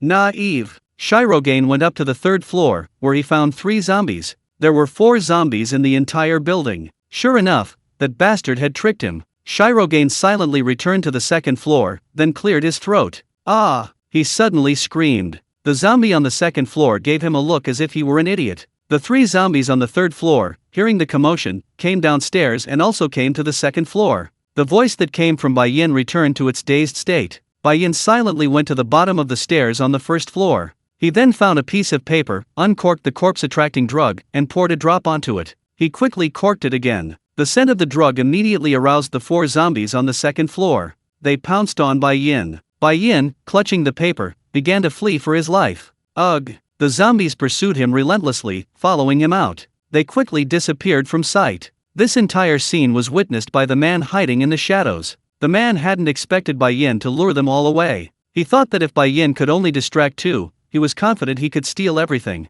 I never expected that silly kid would be so capable, managing to lure all 4 zombies away in one go. This was truly an unexpected bonus. Yes, the man lied. He knew from the beginning that there were 4 zombies in the house. But he was afraid Bai Yin wouldn't go, so he only told half the story. Actually, there were originally 5 zombies in the house. It's just that the day before yesterday, the man had deceived a 15-year-old boy in the same way he did today, using the same story, the same promise. And that boy's fate was, he lured a zombie away from the house. But the zombie quickly caught up and ate him. The man had planned to use this bait method to lure the zombie away from the beginning. He didn't care whether the bait lived or died. That's why Bian changed locations to observe as soon as he entered the house. Ultimately, it was also out of concern that Bian would realize she'd been tricked. In retaliation, she deliberately lured the zombies to the spot where the man had just been. This was the fundamental reason the man changed locations to observe. Silver lured all the zombies away. The man, naturally, excitedly went inside to search for cigarettes and alcohol.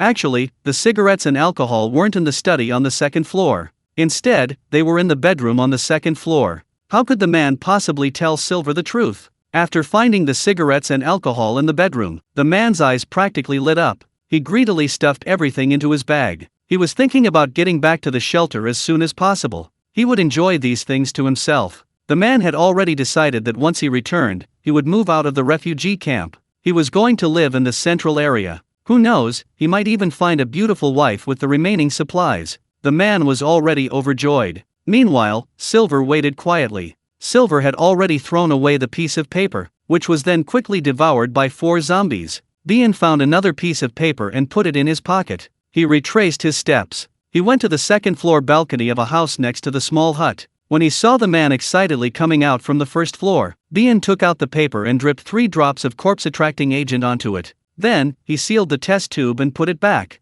He crumpled the paper into a ball and threw it down. Bian threw it accurately, landing it between the man's backpack and clothes. And all he had to do now was watch the show silently. Da-da-da. The man was excited. His excitement made him quicken his pace back. He planned to hide in the house closest to the shelter. At noon, he would rush inside as soon as the door opened. Ugh. However, he hadn't run more than a few steps. Suddenly, a zombie appeared in front of him and charged towards him. The man was startled and quickly turned around and ran in another direction. Ugh. But he hadn't run far. Looking back, good heavens, the number of zombies behind him had suddenly increased to 7 or 8. Chapter 84, Part 8, Backlash. Ugh. The zombies howled and chased after him, and their numbers were clearly increasing. Some of these zombies were fast runners. They were about to catch up with the man ahead. Damn it! Damn it! Damn it! The man cursed. What was going on today? This was unbelievable. How could there be so many zombies? Was he going to die before he could even enjoy himself? I don't want to. The man ran for his life. He was confident he could unleash his full potential. Like a protagonist in a shonen anime, he would create a miracle. Escape. But after running for less than 5 minutes, he felt his speed starting to falter. He looked back. Good heavens, the number of zombies had increased to more than 20, and the few ahead were getting closer and closer. The man knew that if things continued like this, he was doomed, but he had no other choice. With his strength waning, the man climbed a large tree by the roadside. To survive, he threw his bag on the ground, the crumpled paper falling to the soil. A zombie with a keen sense of smell picked up the paper and swallowed it. Then, for a moment, the zombies at the scene fell silent, like machines suddenly without a target. But this silence lasted less than 3 seconds. Looking up, they discovered the living person in the tree. So, they simply followed their instincts again. They began circling the tree, groaning and moaning incoherently. Some of the stronger zombies even rammed into the trees. With each impact, the trees swayed further. The men in the trees were terrified. When the men in the trees were surrounded by zombies and couldn't get down, their faces filled with fear. Bien, who had been observing from the shadows for a long time, finally stepped forward. He did so in front of the men. He calmly picked up the bag from the ground. During this process, 2 zombies brushed past Bai Yin and ran towards the tree. The man witnessed everything. Why didn't the zombies bite him? The man was puzzled. This scene completely stunned him. But more than this unnatural phenomenon, what he cared about most at this moment was his own life. The man quickly put on a humble smile. Brother, help me up, I can't get down. Bai Yin's tone was indifferent, but he simply opened his bag in front of the man, examining the contents to see how much cigarettes and alcohol he had. If you want to get down, just jump. Don't you have legs? No, stop messing around, brother, really, help me. This bag of stuff, it's all yours. More important than this, I care about another supply point. You said you knew another place, right? I know, of course I know. You saved me first, I'll tell you later. His humble tone was pitiful, yet clearly betrayed his guilt. Bai Yin realized this guy was lying. Lying bad kids go to hell. You're going to die. His calm tone was as cold as a machine. Bai Yin simply put everything from the man's bag into his own. There were 6 cartons of good cigarettes and 4 bottles of good liquor. There are also 2 other cigarettes, which are decent but slightly inferior. It's better than nothing, though. No, brother. I really know where the supplies are. I'm not lying. It's right here. He couldn't finish the sentence. The tree was violently shaken by the zombie's impact. Adding to the man's agitation, he lost his footing. He fell straight off the tree. Don't eat me. Help, no. As for what happened next? Of course, it was a piercing scream followed by the zombies devouring him. Bai Yin was already used to this kind of scene. He didn't even bother to look. He simply slung his backpack over his shoulder and went elsewhere to search for supplies. Ding! The system's voice suddenly rang in his ears. Bai Yin thought it was a new mission, but the following information left him speechless. Ding! Mission complete, successfully rescued the tyrant, reward, nearby wine cellar. 300 meters ahead, Fortune Hotel, 2nd floor, room 305. Bai Yin was filled with question marks. The mission to rescue the tyrant had been completed half a month ago, and that mission had no reward. The system pulled this stunt on him today. What is this? A delayed reward? Or is it a system malfunction causing him to make amends? What are you doing here, 460? He couldn't understand. But this reward undoubtedly helped Bai Yin a lot. If that's the case, does that mean, even if a task doesn't offer a reward at the time, there will be compensation afterward? And the reward is exactly what Bai Yin needs right now. If that's the case, then from now on, I should try to do these kinds of tasks as much as possible. Who knows, they might even save my life at a crucial moment. Bai Yin went to room 305 according to the address given by the system. Sure enough, he found a lot of expensive wine in the bedroom of that suite. More than 20 bottles in total. Bai Yin put all the wine into his bag. Then he searched around for good cigarettes. But his luck was bad, since obtaining this batch of wine, he hadn't found any more cigarettes or alcohol. So much so that he spent the whole afternoon searching. He didn't find anything useful. Time passed by, and it was 5 o'clock in the afternoon. Phew! Somewhat helpless, he could only go back and try his luck. Although he didn't have enough cigarettes, he might be able to make up for it with the extra alcohol. Bien was quite grateful to the system at this moment. If it weren't for the address provided by the system, he might not even have been able to find all the alcohol, let alone cigarettes. He was destined to fail today. Carrying a backpack full of alcohol, Bien returned to the shelter. He and the other scavengers stayed in an abandoned house, waiting for the shelter's gate to open. Dozens of scavengers had set off that morning. Now there were only a dozen or so around. Some had gone back by noon. Others were gone. Hey, young man, you've had a good haul today. What good stuff did you get? An old man with messy hair approached and struck up a conversation. He was delighted because he had scavenged a backpack full of supplies.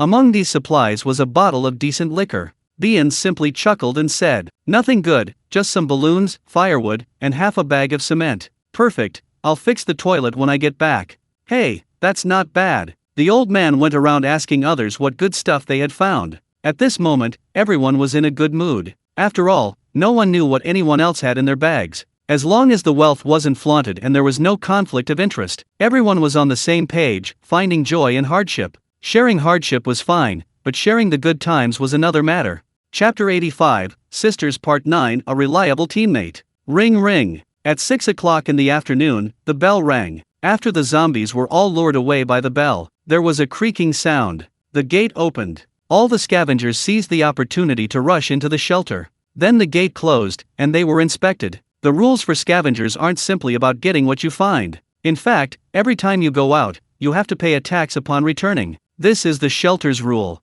The tax is deducted directly from what you bring back, and it's usually not much. It mainly depends on the quality of what you bring back. At these times, a group of people from the refugee camp gathers to watch. They're just bored and want to see what's going on. After all, entertainment options at the bottom of the shelter are extremely limited. There were 4 officials in charge of checking and collecting taxes. 3 of them were busy. The remaining one, a middle-aged, bald, fat man who seemed to be the leader, was chatting with Shilahu. The two seemed to have a good relationship. There was a large table at the inspection area. The scavengers poured all their hauls onto the table for the inspectors to inspect. After the inspection was completed and taxes were paid, they packed up and left. Then it was the next person's turn. In today's scavenger line, Bai Yin was in the middle. Shilahu spotted him immediately. After exchanging a few words with the bald fat man, he walked over. "Hey, how's it going?" Shilahu glanced at Bai Yin's bulging backpack, looking expectant. Bai Yin shook his head. "Enough water, but not even half a bar."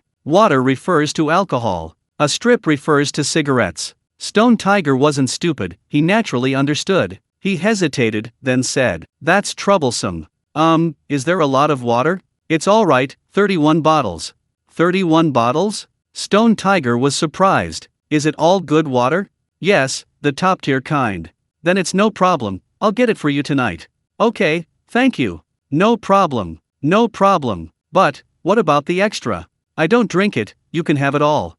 "So bold, I like straightforward people like you." Stone Tiger chuckled, then went to the front to help with the inspection. The group of scavengers in front were inspected quickly. After all, there wasn't anything worth investigating. Soon, it was the turn of the person in front of Silver. It was an old man. When the old man pulled out several pairs of slippers, a few folding stools, and a piece of rotten cured meat from his bag, a young inspector finally couldn't hold back. "Grandpa, this meat is rotten to the core, just throw it away." The old man chuckled and said, "It's alright, I'll cook it when I get home, wash it, and it'll still be edible. We're tough, eating this stuff won't be a problem for us." But this meat." The young man tried to persuade him further, but the Stone Tiger beside him patted him on the shoulder. "Let him pass, old man. It's not easy for him to find a piece of meat. You've never been to a refugee camp, you don't know what it's like." "Okay, alright." The young man sighed, but let the old man pass anyway. Since there was nothing of value, they didn't collect any taxes. Thank you all." Seeing he hadn't been taxed, the old man happily packed his things and left. Next, it was Bai Yin's turn to be inspected. Bang! The huge backpack was placed on the table. It immediately made the sound of glass bottles clattering together. This noise immediately attracted the attention of the onlookers. "Let me handle this." Shilahu took the bag and unzipped it. Then, a whole bag of fine wine and cigarettes came into everyone's view. Phew! Everyone gasped at the sight. Holy crap! Did this kid rob a bank? Yeah, he struck it rich. Damn it, where's the justice? Is this scavenging or gold mining? The onlookers discussed animatedly. Even the inspector's hands trembled slightly as he inventoried the contents. The bald, fat foreman was also drawn by the commotion and came over. Upon seeing the pile of fine wine, his eyes immediately lit up. "Hey kid, you're in luck today," the fat man said cheerfully, personally dividing the wine. He was overcome with greed. In the blink of an eye, he pushed 4 bottles of wine in front of himself. This was to indicate that these were for taxation. Normally, scavengers pay a tax of 1/10 of the goods. But the fat man had rarely encountered so much good stuff, so he was definitely not satisfied. Just as he was about to reach for the 5th bottle, Stone Tiger's hand reached out, blocking the fat man's hand. The fat man frowned, thinking, "Why are you siding with outsiders, kid?" Shilahu whispered in his ear. "That's enough. This kid's classmate of the Research Institute director's daughter. These bottles of liquor are for the director, be careful you don't get yourself into trouble. Really? Really? The fat man was surprised, somewhat unwilling to believe it. Shi-Lahu said, does this kid look like an ordinary person? Can an ordinary person find this much liquor in a day? Anyway, I've already said my piece. If you're courting disaster and ruin yourself, don't blame me for not warning you. He then took out the only 2 packs of relatively cheap cigarettes from the pile of liquor. He placed them in front of the fat man and whispered, add 2 more of these, that'll be enough for you to live it up for a few days. Take my advice, that's enough. Okay. The fat man chose to compromise. As his friend of so many years, he was willing to trust Shi-Lahu's character. However, at the same time he compromised, Shi-Lahu secretly breathed a sigh of relief. Damn it, what am I going to eat if you take it all? That's what Shi-Lahu thought to himself. After all, Bai Yin had said he'd give him all the leftover wine after the job. He would naturally try his best to keep a few more bottles. The inspection ended quickly, taxes were paid on 4 bottles of wine and 2 bottles of cigarettes. As Shi-Lahu drove away with Bai Yin and the pile of expensive liquor and cigarettes, the onlookers still watched with longing eyes. Their eyes were filled with envy, jealousy, and hatred, and they couldn't help but question God in their hearts why they didn't have such good luck.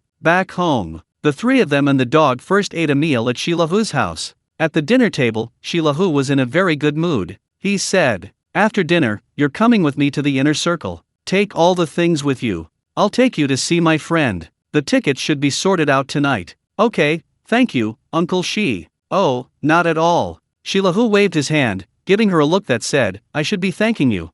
Throughout the meal, Bai Yu remained sullen, just shoveling rice into her mouth without saying a word. Bai Yin thought the girl was missing her parents, so he asked, Uncle Shi, has there been any news about the couple I asked you to investigate? Ba Shi put a peanut in his mouth and said, don't worry, I've already asked an old acquaintance to handle it. I'll find out for you within 3 days at most.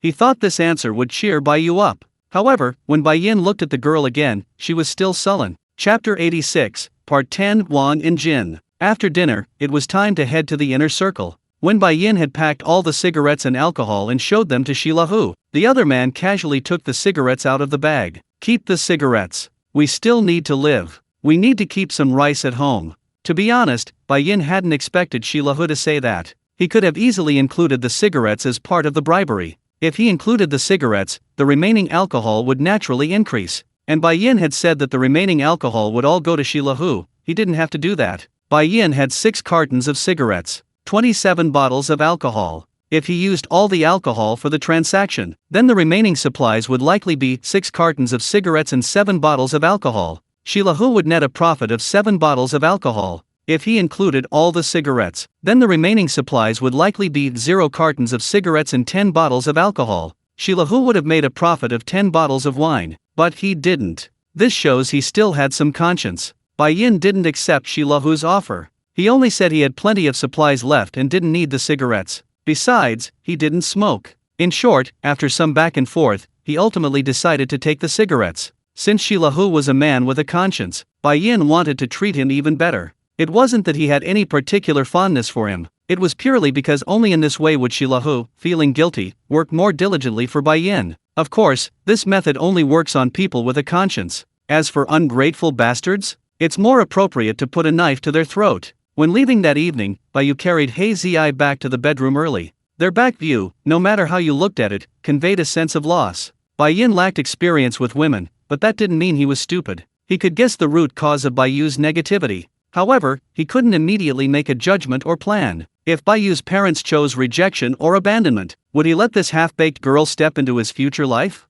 Bai Yin tried not to think about this question. He would just let things take their course. That evening, carrying a large bag of cigarettes and alcohol, was driven by Shi-Lahu's tricycle. Bai Yin went to the inner circle. Bai Yin hated transportation. He got carsick, airsick, and seasick. Even on a motorcycle, he felt nauseous after a while. It was just that he could tolerate it better than other public transportation like buses and cars. The tricycle was alright, since it was an open-top vehicle. As long as it didn't exceed 3 hours, Bai Yin was generally fine. The inner circle was quite small, occupying only the very center of the shelter. So even though the number of people wasn't as high as in other circles, the density was still decent. Shi-Lahu parked his car directly in front of a luxury villa. Then he knocked on the door. Soon, a man in his 40s opened the door. The man was wearing a white shirt and black shorts. He was tall and thin, with a somewhat pale oval face. He didn't look well, he had dark circles under his eyes and looked like he hadn't had much rest. Shilahua spoke to the man for a while, then summoned Bai Yin over.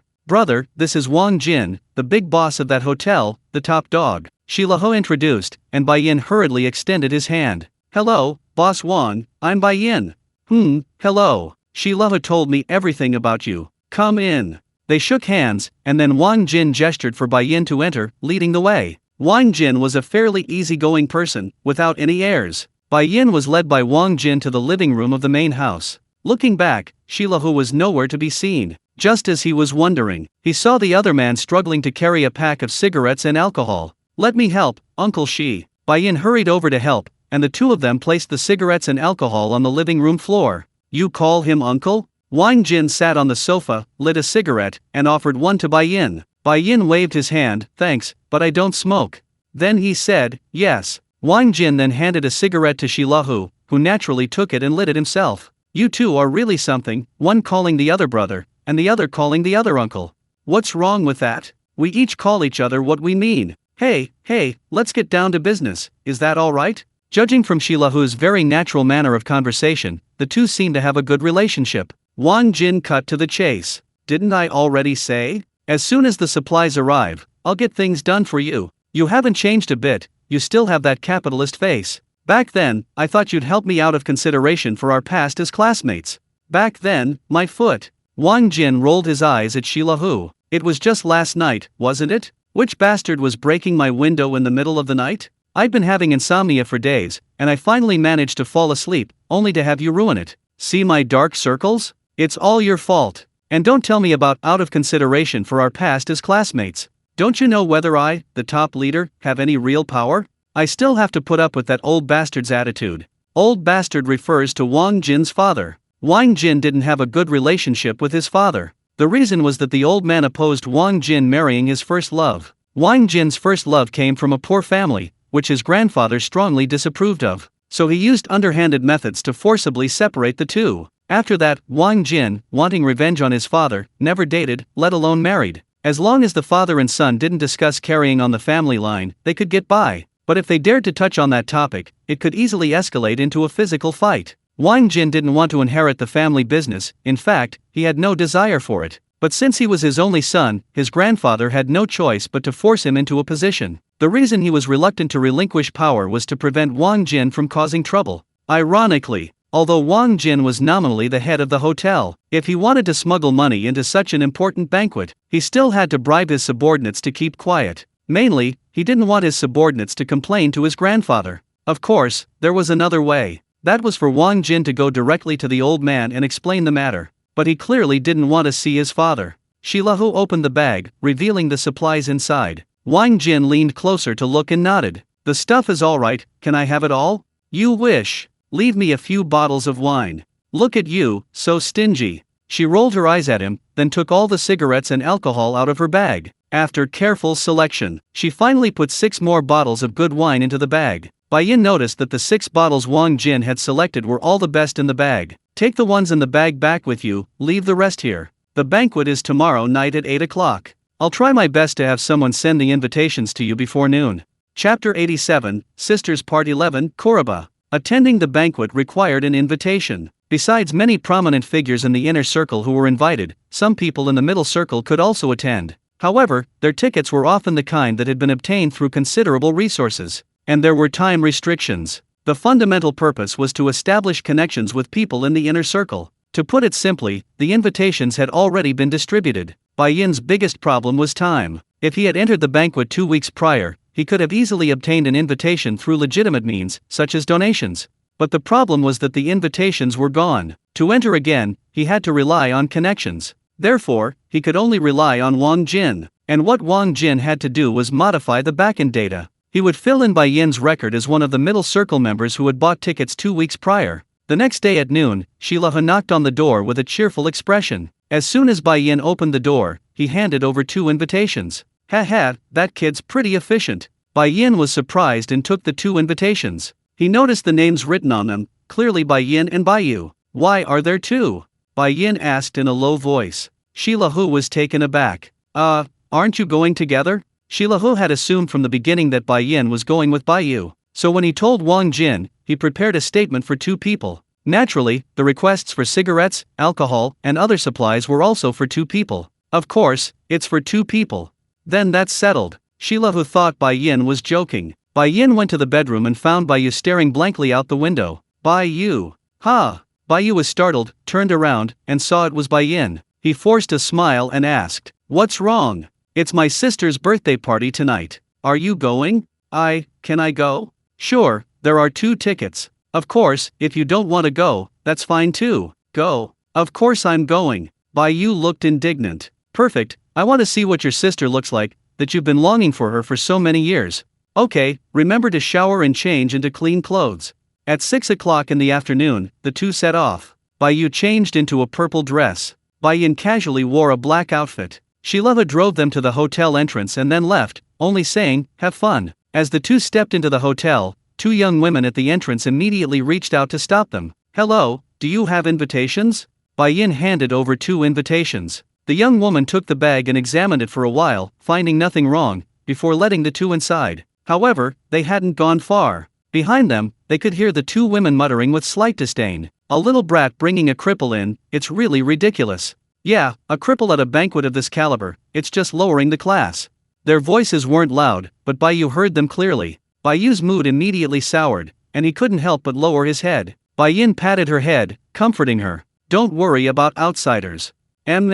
She nodded weakly, but her mood clearly wouldn't improve anytime soon. The hotel lobby was large. The brightly lit tables were laden with various delicacies. Many people had already arrived. They chatted and laughed. But when their gazes fell on Bai Yu, who was limping, they couldn't help but whisper mockingly or gossiping among themselves. Bai Yu couldn't stand the atmosphere. She simply sat down in a corner and stopped walking. Bai Yin didn't say much. He just found a plate and brought over some food. "Want some cake?" "No, I have no appetite." "Really? Not even strawberry cake?" "Strawberry." Suddenly, she looked up, and what came into view was, of course, a piece of strawberry cake. "Well, alright then, I'll just have a little something." She took the food and began to eat with relish. As if all her earlier disappointment had vanished. Time passed by, minute by minute. Soon, it was 8 o'clock. Boom boom boom. Music began to play. Then the MC took the stage to give his speech. "Ladies and gentlemen, welcome to..."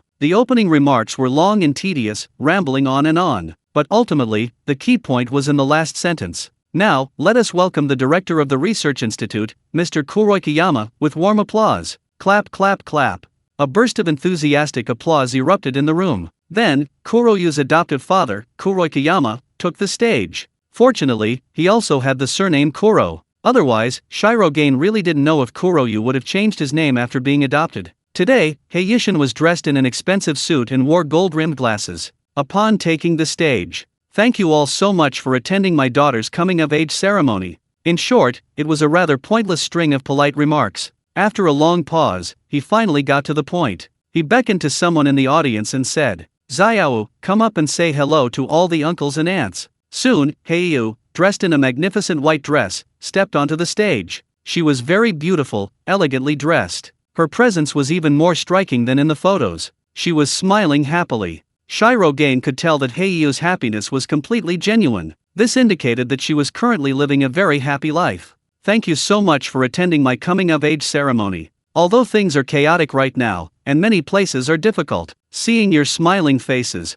fills me with hope for the future of humanity." Her lines sounded like they had been specially prepared. Pa! Upon hearing this, Bai Yu couldn't help but roll her eyes. Why don't they eat meat porridge? What does the future of humanity have to do with these people's current extravagance? How hypocritical. After saying that, she seemed to remember something. She looked at Bai Yin with a pitiful expression. "Good brother, I'm talking about your sister in front of you, you won't be angry, will you?" Bai Yin chopped Bai Yu on the head with a chop, and as Bai Yu cried out in pain, he said, "Just say what you want to say, stop with the sarcastic remarks. You can't pretend to be a green tea bitch like that. TCH. It's just a case of welcoming the old with the new, you men are all fickle. You can't take your eyes off a pretty woman." As if venting her frustration, she forked a large piece of cake into her mouth. And so she ate and drank. Meanwhile, watching Kuroba on stage delivering her flowery but empty speech, Shirogane felt that his younger sister had changed so much compared to before. The so-called speech quickly ended. What followed was the boring scene of Kuroba being flattered and toasted everywhere.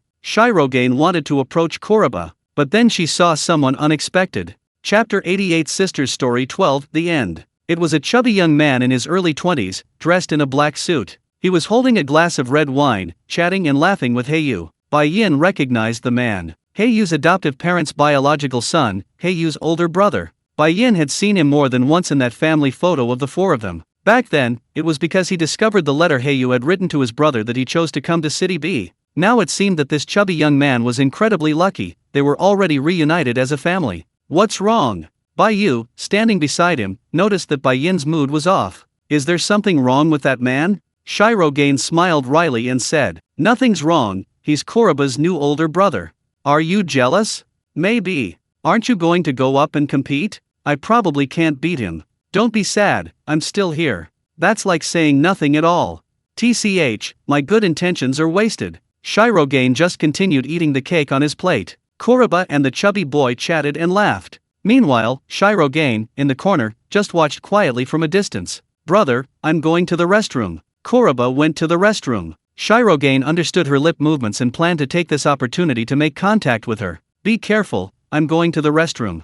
After giving Shirogane this warning, Shirogane followed. Seeing that Heiyu had disappeared, Bai Yu guessed what was going on. She said nothing, only giving a soft rustling. There was a long corridor on the way to the restroom. There was no one else there, so Bai Yin chose to wait. He took out a delicate little box from his pocket. This was a birthday present for Heiyu. Inside was a jade pendant with a four-leaf clover design. Heiyu had said when she was little that she liked four-leaf clovers, because four-leaf clovers represent good luck. Bai Yin had prepared this gift for a long time. He probably prepared it when he was 14 years old. It cost him a lot of money, about half a year's income at that time. He waited there. About 5 minutes later, Heiyu came out of the restroom. Bai Yin wanted to greet her. Unexpectedly, the other person simply brushed past him, completely ignoring him. Shirogane spoke up. Kuroba paused, stopped, and turned around. You called me. Yes. Shirogane nodded. Kuroba then took a closer look at the other person, and when he saw the cheap material of the clothes the other was wearing, a clear hint of disdain flashed in his eyes. But she disguised it well, simply smiling slightly. Excuse me, is there anything I can help you with? Do you remember me? I remember you, and you are. Kuroba thought for a long time, then finally shook her head. Sorry, I might not remember very clearly. Could you remind me? Your name is Shirogane. We met when we were little. Shirogane. Kuroba muttered those two words, feeling they sounded somewhat familiar. We used to play at the orphanage a lot when we were little. You called me brother. Kuroba paused, then suddenly realized. Then he remembered something. Silver. Yes. Shirogane smiled. Silver was his nickname back then. But before his joy could last a few seconds, the other person's attitude immediately changed. Oh, it's you. What's up? No longer pretending, his attitude was indifferent. Shirogane was only surprised, then gave a wry smile. Nothing, just wanted to ask how you've been all these years. I'm fine. Is there anything else? If not, I'll be going. Okay, alright, I have something here. He took the delicate little box from his pocket and handed it to him. Happy birthday. Kuroba quickly took it, saying indifferently, thank you. Then he turned and left. Sigh. Shirogane called out. Before he could say anything more, Kuroba finally became impatient. Turning back, she gave him a disdainful look and said, if you're trying to get something from me using our past relationship, forget it. My dad makes all the decisions in my family, don't waste your time on me. With that, she turned and left without looking back. Just then, the chubby boy arrived at the end of the corridor. Seeing Heiyu come out, he hurriedly asked, hey, why are you only coming back now? Heiyu frowned and said, nothing, just ran into an elementary school classmate, trying to suck up to us. Is that so? The chubby boy looked up at Bai Yin, a mocking expression on his face. He's alright looking, but it's a pity there aren't many rich women these days. Keep your distance from people like that, he's definitely trying to get something out of our family. Don't worry, I've already rejected him. We can't even be friends anymore. That's good. With that, the brother and sister left, chatting and laughing, leaving Bai Yin alone there. Who? Shirogane let out a long sigh, his voice filled with helplessness. As expected, his worst fears had come true, and the severity of the situation had only increased. In the environment of a wealthy family, the innocent little girl of the past had slowly changed. She instinctively became wary and defensive whenever someone approached. She believed everyone wanted something from her. Shirogane felt this change was inevitable. However, when the other party, with an arrogant and condescending attitude, completely abandoned the past of the orphanage with righteous indignation, Shirogane felt a moment of desolation. It's over. He took out his pocket watch. He opened it. On one side was the time, on the other was a transparent compartment. Ordinary people would put a photo of someone they cared about in the compartment, but Shirogane put in a yellowed clover. This was the farewell gift Kuroba gave her on the day she was adopted. Shirogane kept it for 8 years, but now it seemed unnecessary. Shirogane took out a clover from a hidden compartment and put it in her mouth. She chewed a few times and swallowed. "What are you eating?" A familiar voice suddenly came from behind her. She turned around and saw Kuroba. "How long have you been here?" Shirogane asked. "Would you believe me if I said less than 10 minutes? Hey, Kuroba. Would you like to be my sister? If that makes you feel better, I'd be happy to." Silence, followed by an apology. "I'm sorry, I shouldn't have said that. It's okay, actually I'd quite like it. Everyone is unique. Shiraha is Shiraha, and shouldn't be a substitute for anyone. I'm sorry, I apologize." "It's okay, I apologize to you too." "Why?" "Because I was gloating just now. Although I hate to admit it, I don't really want you two to be together." "It's all right. So, what should we do next?" Letting out a long breath, Shiraha simply said, "Let's go home. Kuriko will be lonely at home alone." Chapter 89, Part 13, Confusion. Squeak, squeak. The night was filled with the chirping of various insects outside the window. Since the zombie outbreak, many places had regained their vitality, and small insects could often be seen. Even the inner city was like this. This was unprecedented during the prosperous past. The root cause was the rapid decline in the human population. Although many were unwilling to admit it, it seemed that nature without humans was far better than living in a human-inhabited environment. A luxurious presidential suite in a hotel in the inner city. This was where Kuroba lived. Looking at the pile of gifts on the table, the idly examining and fiddling with them, Kuroba knew very well that most people were attending his coming-of-age ceremony because of his father. If not 100%, then at least 99%. The gifts that ended up in his hands were nothing more than jewelry and precious stones. These were worthless in the apocalypse. As for the valuable cigarettes, alcohol, and food, it must have been secretly transferred to her father's name by the hotel. Kuroba hummed a little tune. She had a very happy day. While humming an unknown melody, she carefully selected from the pile of gifts, looking to see if there was anything that caught her eye. Unfortunately, after looking for a long time, not a single piece of jewelry suited her taste. Finally, her gaze fell on a delicate little black box. Kuroba remembered that this was something Bien from the hallway had given her. She picked up the box and opened it. Immediately, a jade pendant with a 4-leaf clover design came into view. Kuroba paused for a moment, recalling some things from her childhood, but then she frowned and put the pendant back in the box. To curry favor, "You even used this memory?"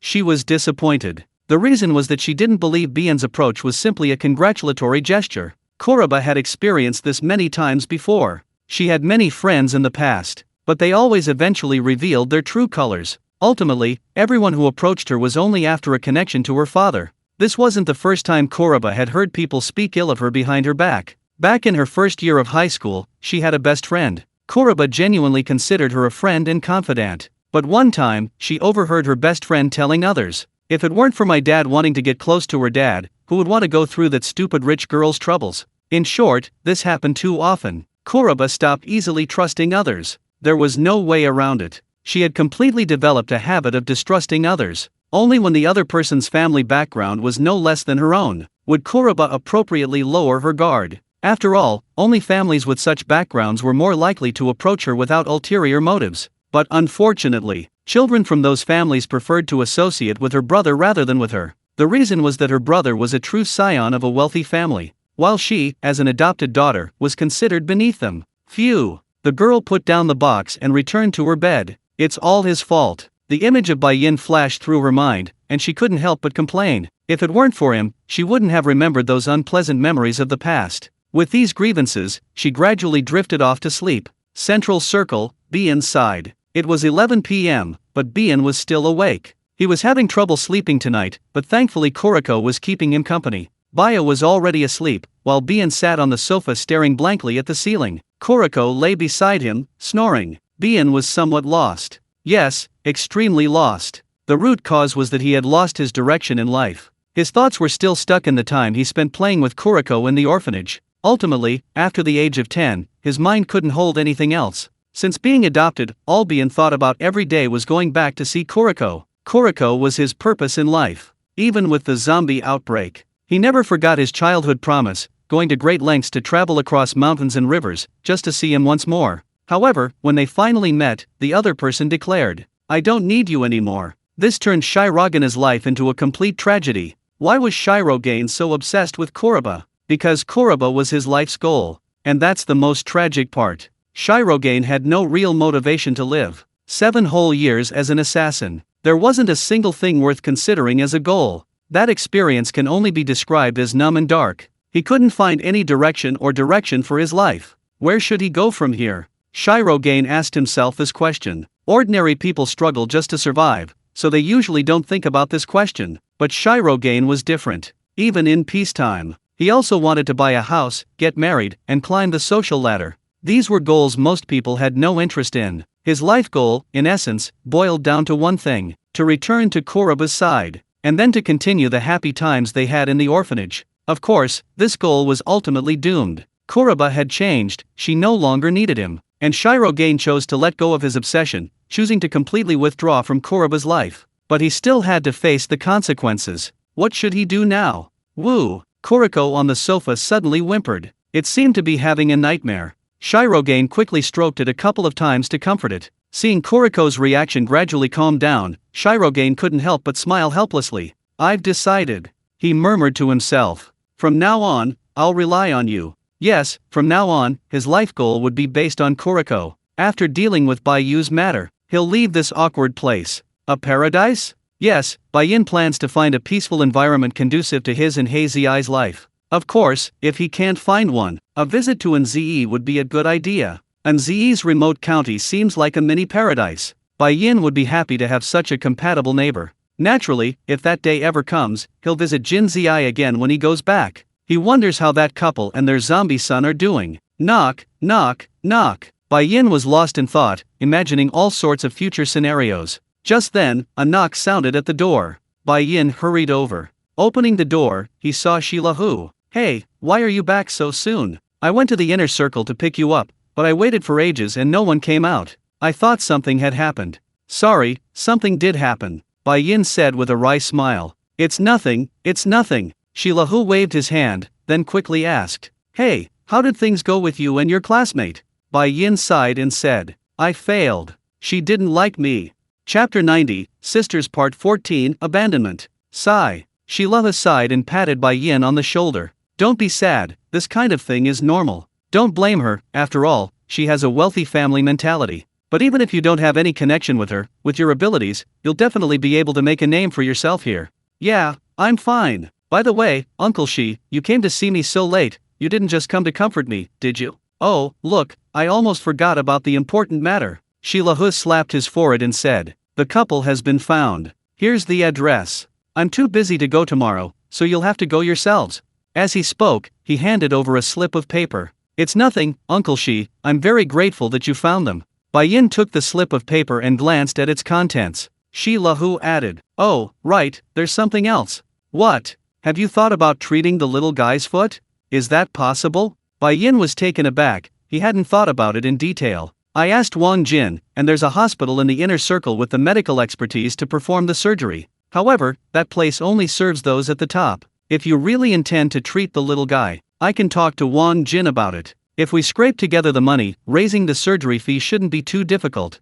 "Well, let's see how things go. I'll talk to that couple tomorrow." "Okay, let me know when you have time, and I'll arrange a time with Wang Jin." "Thank you, Uncle Shi. Hey, we're practically family." The next day, as soon as it was light, Bayin went to the cafeteria early. There weren't many people in the cafeteria at that time. He used his and Bayu's meal cards to buy 2 meals to take back. When Bayu, who had slept in late, got up and sat at the table eating with her hair a mess, Bayin went straight to the point. "Shilahu came by last night." What's wrong?" Bayu yawned, tears welling in her eyes, and couldn't help but rub them. "Your parents have been found. They're in the refugee community to the north. Let's go see them later." Hearing this, Bayu's body trembled violently. Her expression hesitated for a moment. It was as if she was worried, or perhaps afraid, but she still nodded. "Okay." After finishing their meal, Bayu took a special shower. Then she changed into a very cute white dress. Although somewhat hesitant, Bai Yin could still see it. The little girl was very excited about meeting her parents. Bai Yin knew what Bai Yu was worried about. Although Bai Yu was young, she had experienced so much. She had come to understand, to some extent, the uglier side of human nature. Therefore, even with her own parents, she couldn't completely trust them now. The address on the note was a refugee community on the northern outer edge of the shelter. The two of them took a ride-sharing service. The fare was a loaf of bread. Taxi business only existed in the inner and middle circles. As for the outer circle, the people there struggled to even get enough to eat, so naturally they wouldn't spend their resources on taxis. The vehicle was a tricycle. Upon arriving at the target community, Bai Yin jumped out from the back of the vehicle. He was just about to turn around and help Bai Yu down when, ouch! Unexpectedly, Bai Yu got out of the car on her own, then tragically fell off.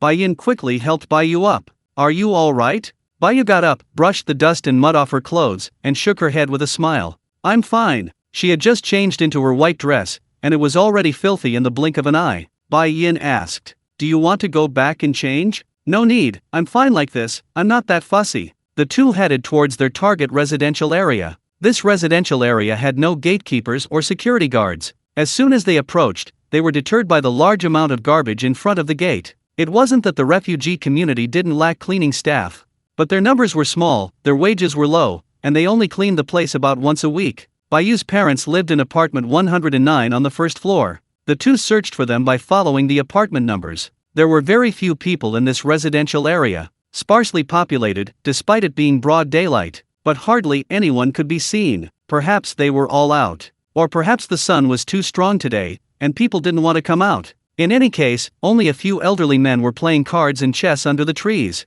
107, 108. Finally, the two saw room 109. The door to room 109 was wide open. This meant someone was home. The two were now a good 10 meters away. Bai Yu was a little nervous, gripping Bai Yin's left hand tightly. She looked up at Bai Yin, seemingly trying to gain courage from him. Bai Yin simply chuckled and said, "Go." Bai Yu nodded and released his hand. Then, though limping, she ran happily towards the door. "Dad, Mom." Her voice was very excited, which startled the people inside. Soon after, a woman in her early 40s emerged. She was poorly dressed, tall and thin, with yellowish hair, clearly malnourished. Behind her followed a similarly malnourished middle-aged man. He wore a dirty shirt and shorts, and had a buzz cut. He used to be strong and healthy, but now he looked like a dehydrated vegetable. These two were Bai Yu's parents, Bai Dahai and Shi Xiaju. "Mom!" The moment she saw her parents, tears welled up in Bai Yu's eyes. Overwhelmed with emotion, she threw herself into her mother's arms without a word. This greatly surprised her parents.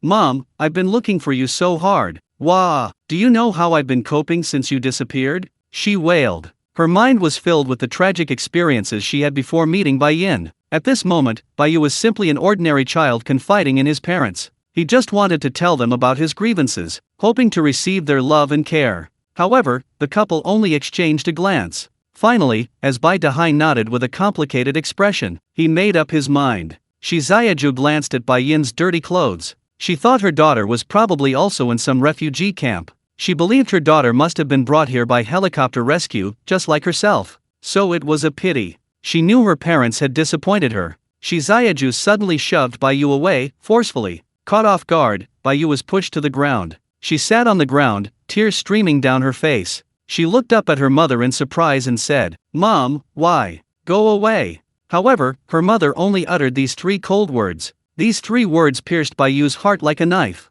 Bai Yu hadn't been unaware of this possibility, but when it actually happened to her, she still couldn't bear the pain and loss of being abandoned. Chapter 91, Sisters 15th chapter. I'm still here, it's okay. "Mom, what are you saying? I'm your daughter, aren't I? Your own daughter."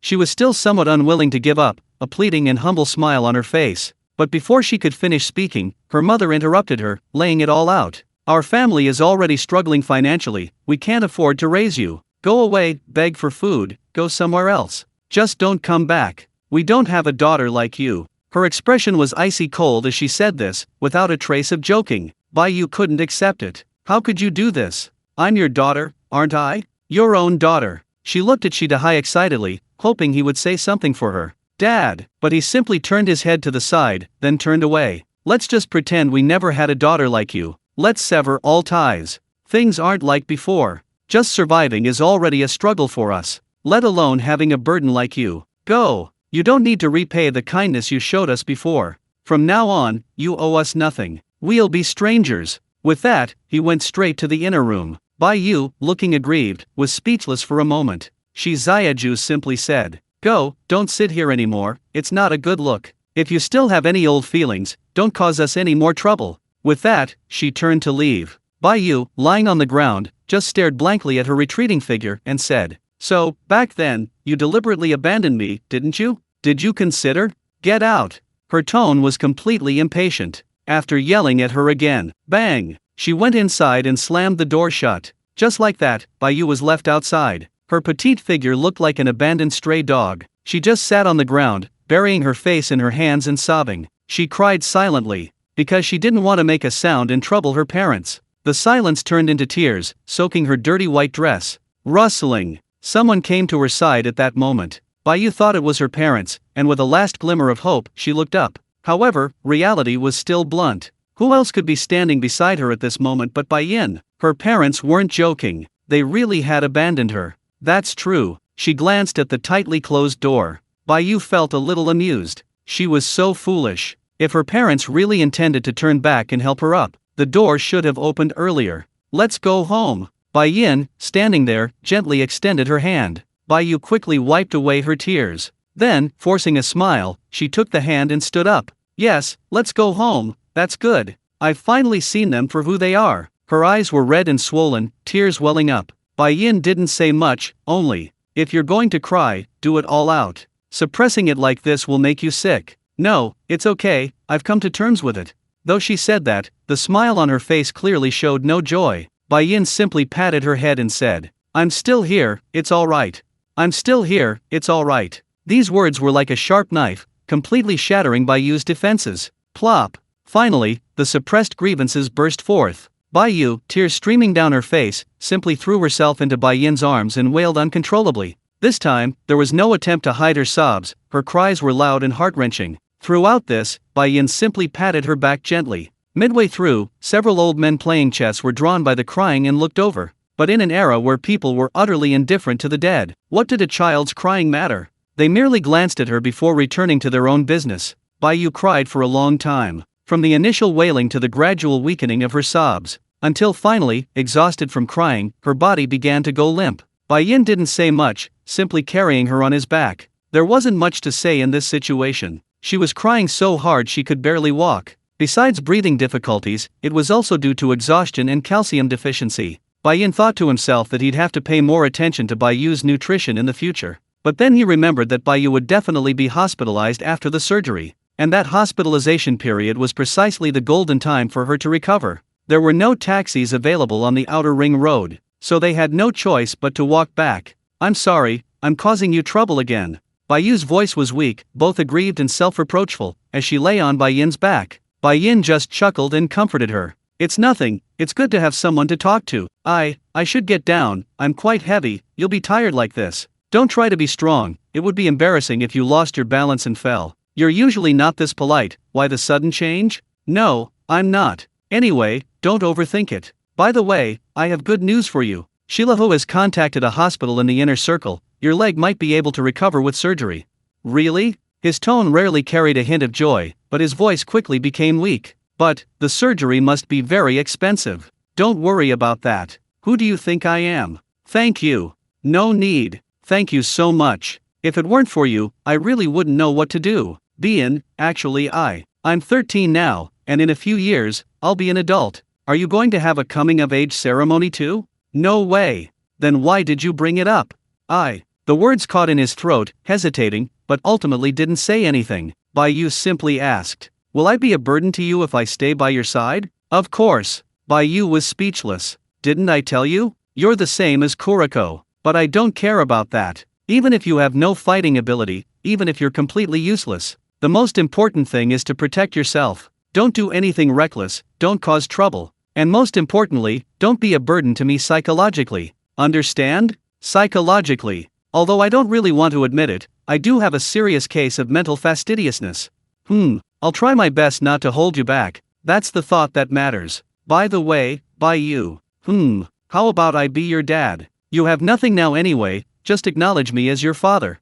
No way. The girl's whole body resisted. You just said last night that everyone is unique, didn't you? Shirogane is Shirogane, not a substitute for anyone. Then what about a godfather? No, I'm an orphan, I have no parents. How heartless. No way. Her emotions gradually calmed down, and her mood improved considerably. Baya suddenly put her head on Shirogane's shoulder and rubbed her face against Shirogane's. He. Are you a cat? Chapter 92, Sisters Part 16, Snobbery. There's no time like the present. After returning home, Bai-yin knocked on Shilahu's door. However, unfortunately, Shilahu wasn't home during the day. Shilahu returned around 10 o'clock at night. Bai-yu was already asleep by then. Bai-yin bumped into him on her way back from taking out the trash. Shilahu looked exhausted. What's wrong? Where did you go to do manual labor? The two walked upstairs side by side. Shilahu waved his hand and complained. Too much work to handle today. I'm an old man doing the work of 3. Those damn newbies just slack off, not doing this or that. I'll go upstairs and fire them tomorrow. Your back is really sore. Can't you go somewhere else? With Wang Jin's connections, developing in the inner circle shouldn't be a big problem. Alright. Shilahu waved his hand repeatedly. The emperor is far away, better to be a big fish in a small pond than a small fish in a big pond. If I wanted to work there, I would have gone long ago. Why would I still be here? By the way, have you had your midnight snack? Want to have a drink with me? Sure, I need your help too. The dishes on the table were simple, just some cucumber salad, stir-fried peanuts, and some simple cold dishes. But Shilahu, drinking cheap medicinal wine, ate with relish. As for Bai-yin, he barely touched his chopsticks, only occasionally raising his glass to toast with the other person. I plan to have Bai-yu perform the surgery. Could you set up the connection for me and see how much it will cost? Getting straight to the point, it's always better to do this sooner rather than later. Shilahu nodded and said, okay, I'll talk to Wang Jin about it tomorrow. By the way, bro, who's that couple you asked me to investigate last time? I feel like they look a bit like the little one. Of course, I'm just asking casually. Don't say anything if it's inconvenient. It's nothing really. Bai-yin sighed. They're Bai-yu's biological parents. They abandoned her, and I found her. So the little one isn't your sister. I thought you two were siblings since you both have the surname Bai. That's normal. Most people would think that. What was the little one's parents' attitude? They thought she was a burden and cut ties with her. Cut ties?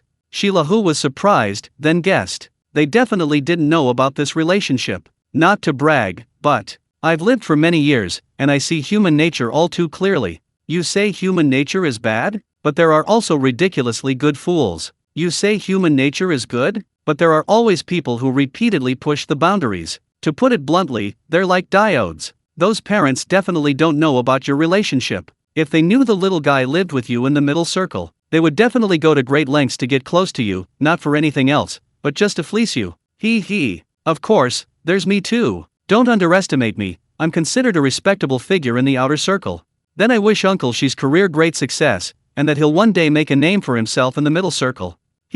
Thanks for the good wishes. The next morning, Bai-yin rode away in Shilahu's tricycle. Shilahu was going to the inner circle to discuss Bai-yu's matter with Wang Jin. Bai-yin, on the other hand, needed to leave the city to prepare supplies in advance. Just in case, for the surgery fees. Bai-yin told Shilahu not to see him off. But the other party insisted that there was still plenty of time and he was in a hurry. He insisted on taking Bai-yin to the outer circle before turning back to the inner circle. When Bai-yin got off Shilahu's tricycle, he was seen by some scavengers. Among these scavengers was Bai-yu's biological father. That is, Bai Dahai. Bai Dahai recognized Bai-yin because yesterday, after entering the house, he secretly observed the situation downstairs from the second-floor window. Naturally, he also saw Bai-yin carrying Bai-yu away. But Bai Dahai didn't think much of it at the time. He simply assumed Bai-yin was a gigolo from the brothels. After all, that delicate, fair-skinned face didn't look like someone who did manual labor. He was probably after Bai-yu's looks and planned to take her to the brothel, then lure other women into prostitution for a referral fee. Of course, this was all Bai Dahai's imagination. At the time, all he could think about was hoping Bai-yu would leave quickly and never appear in his sight again, to avoid embarrassment. However, after seeing Bai-yin with Shilahu today, Bai Dahai finally realized something was wrong. Who was Shilahu? He was one of the most influential people in the outer circle. How many of the brothers in the outer circle didn't know that he was friends with Wang Jin from the inner circle? Although he worked in the outer circle, who wouldn't give him some face? Not only that, many of the managers in the outer circle were his friends. Calling him the king of connections in the outer circle wouldn't be an exaggeration. And this very influential figure was connected to the man who appeared with his daughter. How could Bai Dahai not have wild thoughts? Hey buddy, who's that kid? Why is he riding in Brother Tiger's car? Curious, he asked the man next to him. The man glanced at Bai Yin and said, "You don't know him? You know that nouveau riche guy who picked up over 30 bottles of expensive liquor and almost 10 cartons of good cigarettes the day before yesterday? Yeah, I know. Could it be him? Of course. I was there, and I was so envious. Now, there aren't many people in the entire outer circle richer than him, right? I heard them say his name is Bai Yin, and he lives next door to Brother Tiger. They seem to be good friends." Ring ring. The bell rang. At 8 o'clock sharp, the gate officially opened. "Hey, I'm out of here," the man said, and he and the others seized the opportunity to rush out. Bai Dahai watched helplessly as Bai Yin blended into the crowd and left. He stood there, motionless, seemingly hesitant about something. "Damn it, are you deaf? Are you coming out or not?" A young man beside him, seeing Bai Dahai's hesitation, immediately started cursing. Bai Dahai quickly smiled apologetically and said, Sorry, I'm not going out today." His attitude was very humble. After speaking, he turned around and headed back the way he came. He heard the man's curses. "Are you crazy? Coming here to act crazy?" Squeak. Then came the sound of the door slamming shut. "What? Bai Yu and Shi Lahun know each other."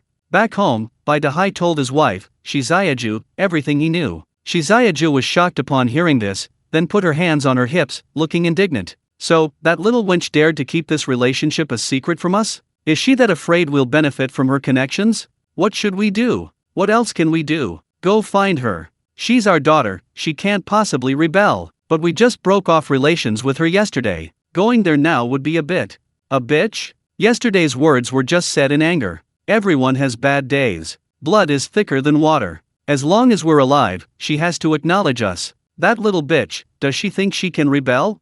Chapter 93, Sisters Part 17, Regret. "Why won't you let us in? We're the parents of this resident." Shizayaju was furious at the security guard's obstruction. As a notorious figure in the outer circle, Shilahu's residence was easily known with a few inquiries, and Baiyu likely lived next door to Shilahu. Therefore, the couple quickly confirmed their destination. They had come specifically to reunite. Unfortunately, in a relatively safe neighborhood in the middle circle, the security guard wouldn't let the couple in. Just from their clothing, the guard could tell they were residents of the outer circle. The guard was impatient, saying, "If you really know what's good for you, you'd better get out of here. This isn't your kennel, and you can't cause trouble here. Otherwise, I'll call for help. And what about your claim of being so-and-so's parents? Where's the proof? Show it to me."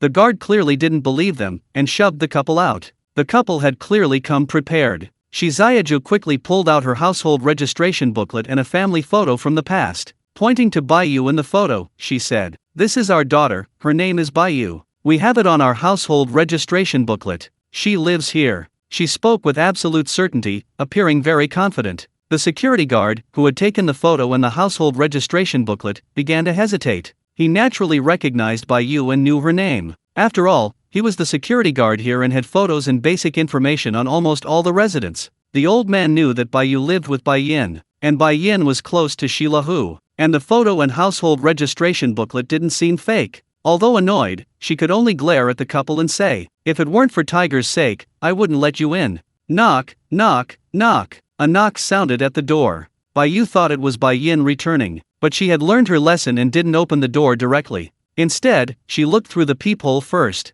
When she saw that it was none other than her parents standing outside, her heart skipped a beat. While wondering why they were here, she pretended not to be home. But this made Shizayaju outside unable to hold back. "Baiyu, open the door. I know you're home. Don't play dead. You think you're all grown up now? You've got money and you don't care about us anymore?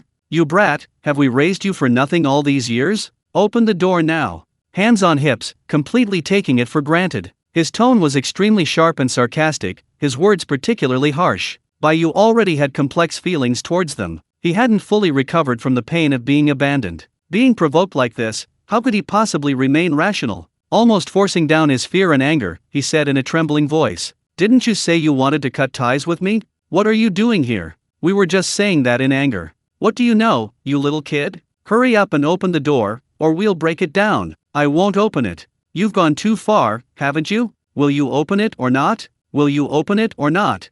With that, he kicked the door open with a thud. At the same time, he burst into a tirade of curses. "You filthy, unfilial wretch. Don't you know filial piety is the most important virtue? You little slut, did I raise you for nothing?" The door pounded and kicked loudly. They yelled and cursed at the top of their lungs, like a shrew. They were shameless, but Baiyu couldn't be. Baiyu didn't want them to embarrass themselves in public. Especially if the other residents found out, it might affect Bai Yin's reputation. So he had no choice but to open the door. "What do you two want?" he roared, glaring at the two. The couple's attitude changed completely. They were no longer angry or cursing, they simply walked into the house and looked around. "Wow, this place is nice. Your parents have never stayed in such a nice place before." Bai Yu frowned and said, "This house isn't mine. If you have something to say, you'd better say it quickly and then leave." But her order to leave was completely ignored. Bai Dahai only glanced at Hezi, whom Bai Yu was holding, and Hezi was baring its teeth at him. "You really have nothing better to do? You even have the mood to keep a dog?" In Bai Dahai's opinion, this dog must belong to Bai Yu. After all, the adults in the shelter were struggling to survive. How could they possibly have the extra energy to keep a dog? Bai Dahai asked himself honestly. If he were a scavenger like Bai Yin, he definitely wouldn't keep a dog. "Come here, let me hold you." He intended to take the dog. Bai Yu wouldn't allow it, protecting it behind her. "Hezi isn't yours, don't even think about it." Slap. However, what awaited her was a hard slap. "What's yours is mine. When did it become your place to bargain with me?" Bai Dahai was furious and wanted to continue using force to coerce Bai Yu. He wanted to use this method to make Bai Yu understand her proper place in her parents' eyes. But Shi Xiaju stopped him. Shi Xiaju just gave Bai Yu a very dissatisfied look and said, "You heartless thing. You never used to talk to us like this. It's only been a short time since we last met, how have you become so bad?" Bai Yu felt wronged, a large handprint on her face, but she didn't cry. She said, both aggrieved and angry, "When you abandoned me, didn't you consider whether I was?" Alright, I won't waste my breath on you, I'll get straight to the point." She interrupted directly and then got to the point. "Anyway, I'm telling you, think of a way to talk to your little husband named Bai Yin. Have him bring us here to live with you." Her tone was completely commanding. In Shi Xiaju's eyes, Bai Yin's care for Bai Yu must have ulterior motives. Therefore, in her worldview, Bai Yu and Bai Yin had long been in that kind of relationship. The security guard at the gate was a little uneasy. He felt it wasn't quite right to just let those aggressive parents in, so he decided to go check on them. But unexpectedly, "If you come any closer, I'll jump off this cliff." Woof woof woof. Just as he reached the stairwell, he heard a fierce argument coming from Bai Yin's room, along with the dog's frantic barking, and a woman's sharp, sarcastic curse. "Go ahead and jump. If you jump, I'll change my surname to yours. Damn it, you think you're so tough? Trying to threaten me with these petty tricks? Let me be clear, if you don't find a way to bring us here, your dad and I will forcibly take you back, and then nobody will have a good time."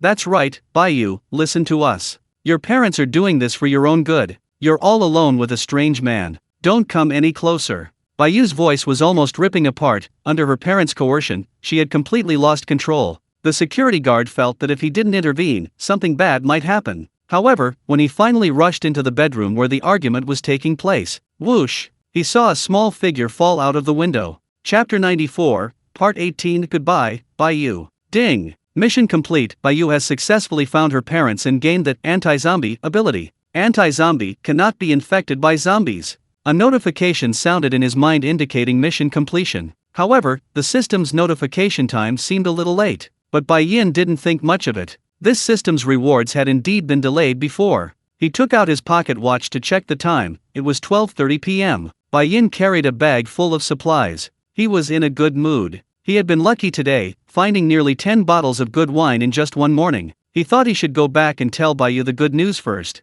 Let the little one be happy for a while. Perfect. He'd also ask Shilahu if these supplies were enough for Bai Yu's surgery fees. Bai Yin was looking forward to the scene when Bai Yu was discharged from the hospital. The little girl would definitely be very happy then, wouldn't she? However, this world is called a world because, while it possesses beautiful things, it also holds many unforeseen misfortunes. Bai Yin walked towards the residential area as usual, but to his surprise, he wasn't greeted by a security guard at the entrance. It was Shilahu. Of course, that wasn't the worst part. The problem was that Shilahu was carrying He Ziai in his arms. Moreover, upon seeing Bai Yin, Shilahu's expression was hesitant and unspeakable. "Uncle Shi, what's going on? How did He Ziai end up with you? Where's Bai Yu?" He greeted him with a forced smile, as always, but what he received in return was, "The little guy is dead." Shilahun mustered a great deal of courage to say this. Seeing the abrupt end to Bai Yin's smile, he continued. He jumped to his death. Yes, Bai Yu was dead. He jumped from the 6th floor of his apartment building and died. Bai Yin doubted whether he had misheard. His lips twitched, a half-smile playing on his lips. Are you joking? I told her to stay home, she couldn't possibly. It was her parents. Shilahun sighed. According to the security guard's description, the couple probably threatened the little one to bring them over. But the little one refused, probably not wanting to cause you trouble. So, in a moment of desperation, she impulsively jumped off the building. How could that be? Nothing is impossible. Shilahun sighed helplessly. The people who came to her door were her own parents who had just abandoned her. In that situation, it's hard for a normal person to remain rational. I used to be a psychologist. I've seen many cases of children losing control and going berserk in front of their parents. My condolences, brother. Shilahun sighed helplessly. He couldn't think of better words to comfort Bai Yin. He could only try to persuade her to accept this tragedy as rationally as possible. Accepting it sooner is far better than constantly running away from reality. Wah! Kuriko let out a pitiful whimper, staring longingly at Shirogane, looking utterly remorseful. Shirogane smiled wryly, taking Kuriko and holding her in his arms. Are you upset? Not as upset as I thought. Just a sudden feeling of something missing inside. An emptiness, making me feel lost. Where's the body? There inside. The security guard didn't dare move, he was waiting for you to come and arrange things. What about the couple? They ran away, but as long as they're still in the shelter, I have a way to catch them. So, want me to help you get revenge? He didn't answer directly, only saying, let's go see Bai Yu first.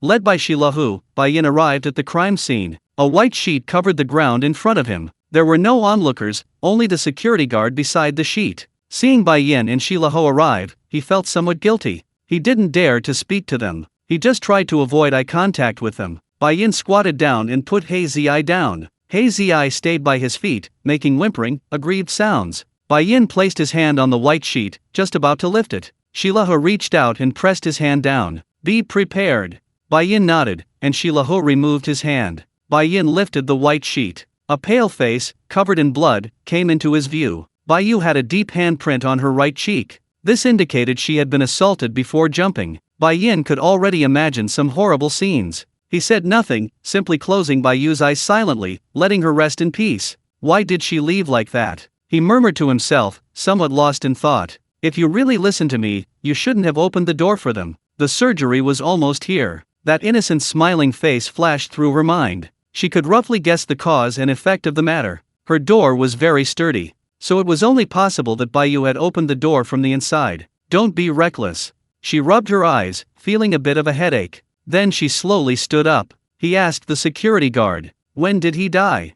The security guard trembled and hurriedly replied, just half an hour ago, around 12:30. 12:30? Bai Yin remembered, that was the time the system issued him the reward. What was the original mission again? Take Bai Yu and find Bai Yu's parents. He found them. Why didn't the system show the mission as completed back then? Could it be because that selfish couple severed ties with Bai Yu, making the system determine they weren't Bai Yu's parents? And today, those parents changed their minds. They admitted they were Bai Yu's parents. So the system marked the mission as successful again? What is this? Does the choice of whether or not someone is a parent entirely belong to the parents? Are children's opinions completely unimportant? No, it shouldn't be like that. If parents have a choice, children should have one too, that's fair. The couple severed ties with Bai Yu. Therefore, the system determined that they were not Bai Yu's parents. Think about it the other way around. If Bai Yu doesn't recognize them, then the system should make the same judgment. If either party denies the other, the parent-child relationship cannot exist. Yet, Bian's mission was still completed. What does this mean? It means that until the moment of her death, Baya still genuinely considered that couple as her own parents. So foolish. Yes, that girl is truly foolish. It was entirely his own fault. Yet, it left him utterly helpless. Uncle Shi, do we have a place to bury the dead around here? What else could he do? This wasn't the first or second time he'd experienced something like this. Besides accepting it, what else could he do? There's a crematorium and a decent cemetery plot in the inner circle. If you need it. No need, I'll find a place to bury him myself. Could you please take us to the crematorium? Okay. On the way to the crematorium, Bai Yin's gaze remained fixed on Bai Yu lying on the ground in the back of the car. Even though she was covered with a white sheet, Bai Yin had a nagging feeling that this was just a prank. I've always considered you my little sister, not someone who replaced anyone else. Goodbye, bye you. Chapter 95, Sister's Story 19, A Turning Point. Naive and innocent people always struggle to survive. Because this world is neither naive nor innocent. Baya should have been more selfish. On the way to the crematorium, Bien kept thinking this. If Bio had been selfish enough, completely abandoning her feelings for her parents and not opening the door, perhaps the tragedy wouldn't have happened. Of course, all of this was just wishful thinking. The dead cannot be brought back to life. What's the use of thinking so much? Bien sat on the ground behind the tricycle, while Kuriko lay there, utterly dejected. Speaking of which, when he wasn't home, Kuriko was always cared for by Bio. Now that Bio was gone, Kuriko must be incredibly heartbroken. Bien patted Kuriko's head, offering comfort. Bien. However, almost simultaneously, Baya's voice suddenly appeared in his mind. Bien froze, looking at the white sheet beside him, but the body under the sheet remained unresponsive. Was she hallucinating? Bai Yin was somewhat dazed. Bai Yu should definitely be dead. She fell from the building and died. Bai Yin had even checked the scene. She was absolutely certain of this fact. But at the same time, a growing restlessness began to creep in. Not quite giving up, Bai Yin pulled a dagger from her waist. She cut off a small tuft of Bai Yu's hair. Using the hair as a rope, she tightly tied it to her index finger. After doing this, Bai Yin pressed her finger against Bai Yu's eyeballs, causing the pupils to slightly deform. And when she released her hand, Bai Yu's pupils were slowly returning to normal. Seeing this, Bai Yin's pupils dilated instantly. She looked at the bound finger and saw that it was swollen and bluish purple. These weren't signs of a corpse. In other words, Bai Yu was still alive. Turn around, to the hospital. Bai Yin suddenly yelled at Shilahu. Woof woof. Hazy Eye next to him also barked happily as if it had discovered something, wagging its tail incessantly. Shilahu, who was driving, was startled by the sudden commotion behind him and hurriedly asked, what's wrong, brother? Playing dead. Bai Yu is playing dead. Quick to the hospital. Playing dead. Shilahu looked shocked, then quickly turned the tricycle around. Holy crap, I almost cremated the little guy. Hold on tight. Rip. The tricycle made an emergency U-turn. Then it suddenly accelerated, speeding towards the hospital that had been agreed upon with Wang Jin. About 10 minutes later, they arrived at the hospital entrance. Bai Yin quickly got out of the tricycle carrying Bai Yu's body. He stormed into the hospital like a madman, yelling, "Doctor, help! Help someone!" A security guard immediately stepped forward to stop him. Hey, what are you doing? Get out of here. This isn't a place for just anyone. Bang! He was kicked to the ground by Bai Yin and immediately passed out. Bai Yin just continued yelling, "Doctor, help! Help someone!" A kind-hearted middle-aged male doctor in a white coat rushed forward. He merely glanced at the face of the person in Bai Yin's arms. He thought this guy was crazy and said, "Sir, please don't cause trouble. This isn't a funeral home, we can't handle the dead." Before he could finish speaking, Shilahu rushed over, bag in hand. "Hey, Dr. Sun, it's me. It's me." Shilahu quickly pulled out a business card from his pocket. "Wang Jin sent me. He should have already contacted your hospital, right?" Dr. Sun took the card, immediately remembering something. "Mr. Wang?" But he clearly said he was performing leg surgery on that little girl. "What are you doing here?" "This is the little girl. She accidentally fell from the 6th floor, and her life is currently unknown. Please, have mercy and help her in this emergency. Medical expenses are no problem. Look, if this isn't enough, we'll make up the difference." He quickly opened Bai Yin's bag, revealing more than 10 bottles of expensive liquor inside. Dr. Sun glanced at them, then at Bai Yu in Bai Yin's arms. He thought to himself, this person is clearly dead. What's this talk of feigned death? Besides, how can a layman easily tell if someone is feigning death? He was quite speechless. But unfortunately, this patient was personally assigned by the hospital director. And the director was a close friend of Wang Jin. Therefore, Dr. Sun had to take it seriously. He quickly led the way, saying, "Follow me." Then, while running, he waved to several other doctors nearby. "Xiao Wang, Xiao Wu, come quick, and the others over there, come help." With the efforts of Dr. Sun and the other medical staff, Bai Yu was quickly wheeled into the emergency room. The long period that followed naturally consisted of resuscitation efforts in the emergency room. Bai Yin, holding Hazy Eye, waited at the door for almost an hour. He was extremely anxious, his brow furrowed. Shilahu, however, chuckled and comforted him. "Look, it's been an hour and there's still no news. Doesn't that mean the little one is still alive? Don't worry, she's lucky, she'll definitely get through this. If she were truly lucky, she wouldn't have gone through all this." Bai Yin's smile was somewhat forced, but Shilahu didn't see it that way. he simply said. But if she weren't lucky, how could she have met you? Aren't you the best proof of her good fortune? To this flattery, Bai Yin could only offer a wry smile. He felt his heart was in turmoil, much more turmoil than he had imagined. Just now, Bai Yin learned of Bai Yu's death. Despite the surprise, he was able to accept it calmly. Bai Yu's departure didn't sadden him much, only leaving him with a slight emptiness. However, for some reason, after learning that Bai Yu could be saved, and was likely in a state of feigned death, Bai Yin's emotions became utterly agitated. He shouted and yelled in his anxiety. His state upon entering the hospital was like that of a madman. This loss of composure was something he would never normally exhibit. Only at this moment did Bai Yin fully understand. Bai Yu's place in his heart was far more important than he had realized. After that, nearly an hour passed. Squeak! The emergency room door finally opened. Exhausted, Dr. Sun emerged from the ward. Before anyone could speak, he gestured to interrupt Bai Yin Shilahu. He took a few deep breaths and said, "The patient is out of danger, but he still has several fractures. Also, we don't know when he'll wake up. We'll need to continue monitoring his condition." He finished speaking, looked at Bai Yin, whose face involuntarily broke into a smile, and said with some appreciation, "You guessed right, it's feigned death." Bai Yin hurriedly asked, "Doctor, can we now?" "No, the patient needs rest. Let's wait a couple more days."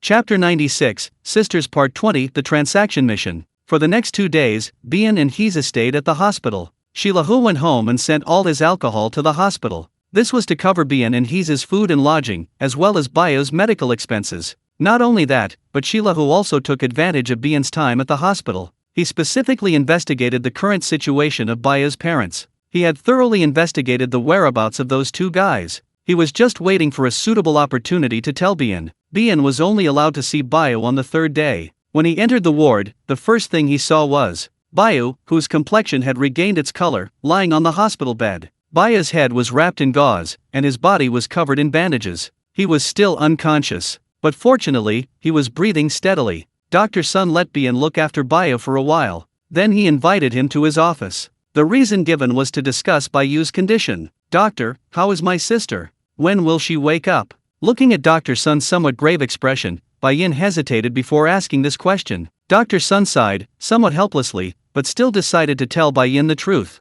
"Your sister might not wake up." "Wake up? Won't wake up? What do you mean?" Bai Yin was stunned, vaguely guessing what was going on. Dr. Sun said, "It's, a vegetative state, you know?" "You mean, she won't wake up? But I've seen quite a few cases of vegetative state patients. Aren't many of them able to wake up?" "Yes, indeed. That's why I said she won't wake up." "What, you mean?" Sigh. Dr. Sun sighed. "When we examined your sister, we discovered she has O-cell cancer. This is an extremely rare cancer, and currently there is no treatment. Your sister's cancer is already in its late stage. We estimate she has at most about 3 months left."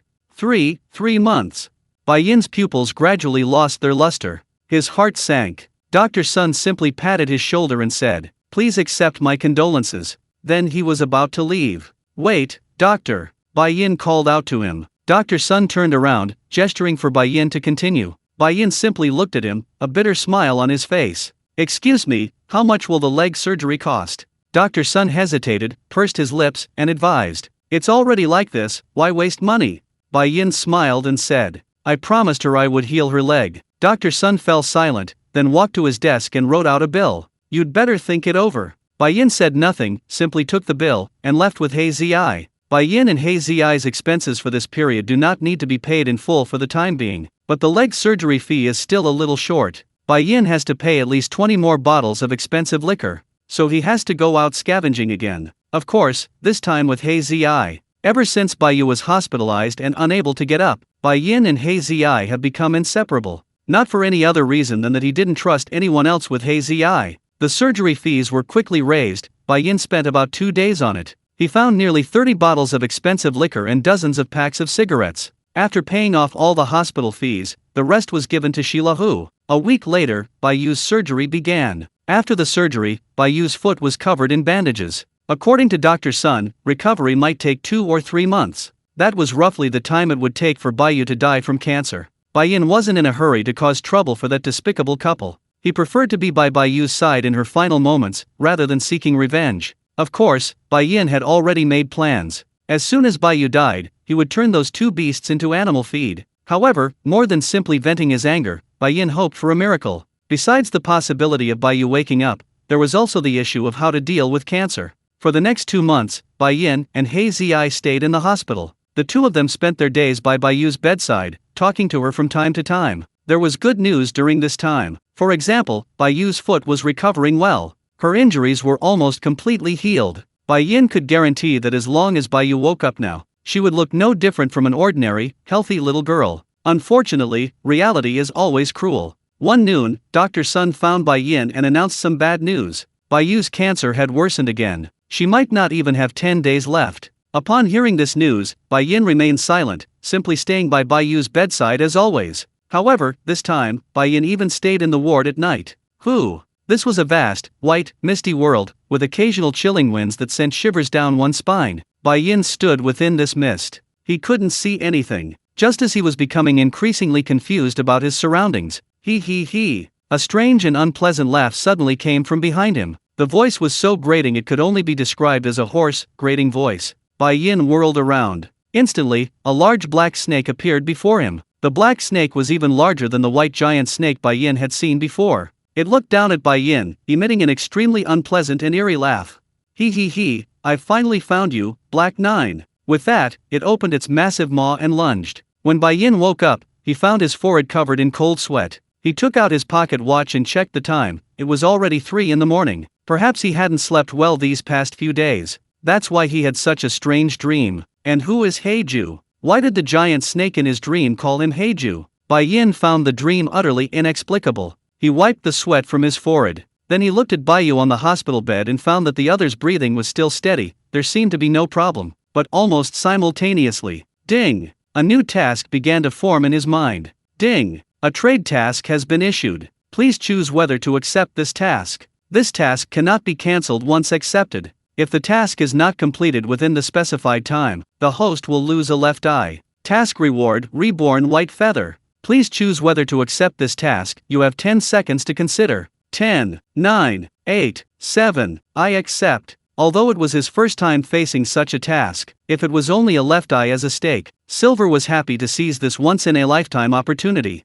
Chapter 97, Sister's Story, Part 21, The Plan. Ding! Mission accepted successfully. This mission consists of 3 parts. If all 3 tasks are completed, Bai Yu will be reborn as an evolved zombie. Wait, a zombie?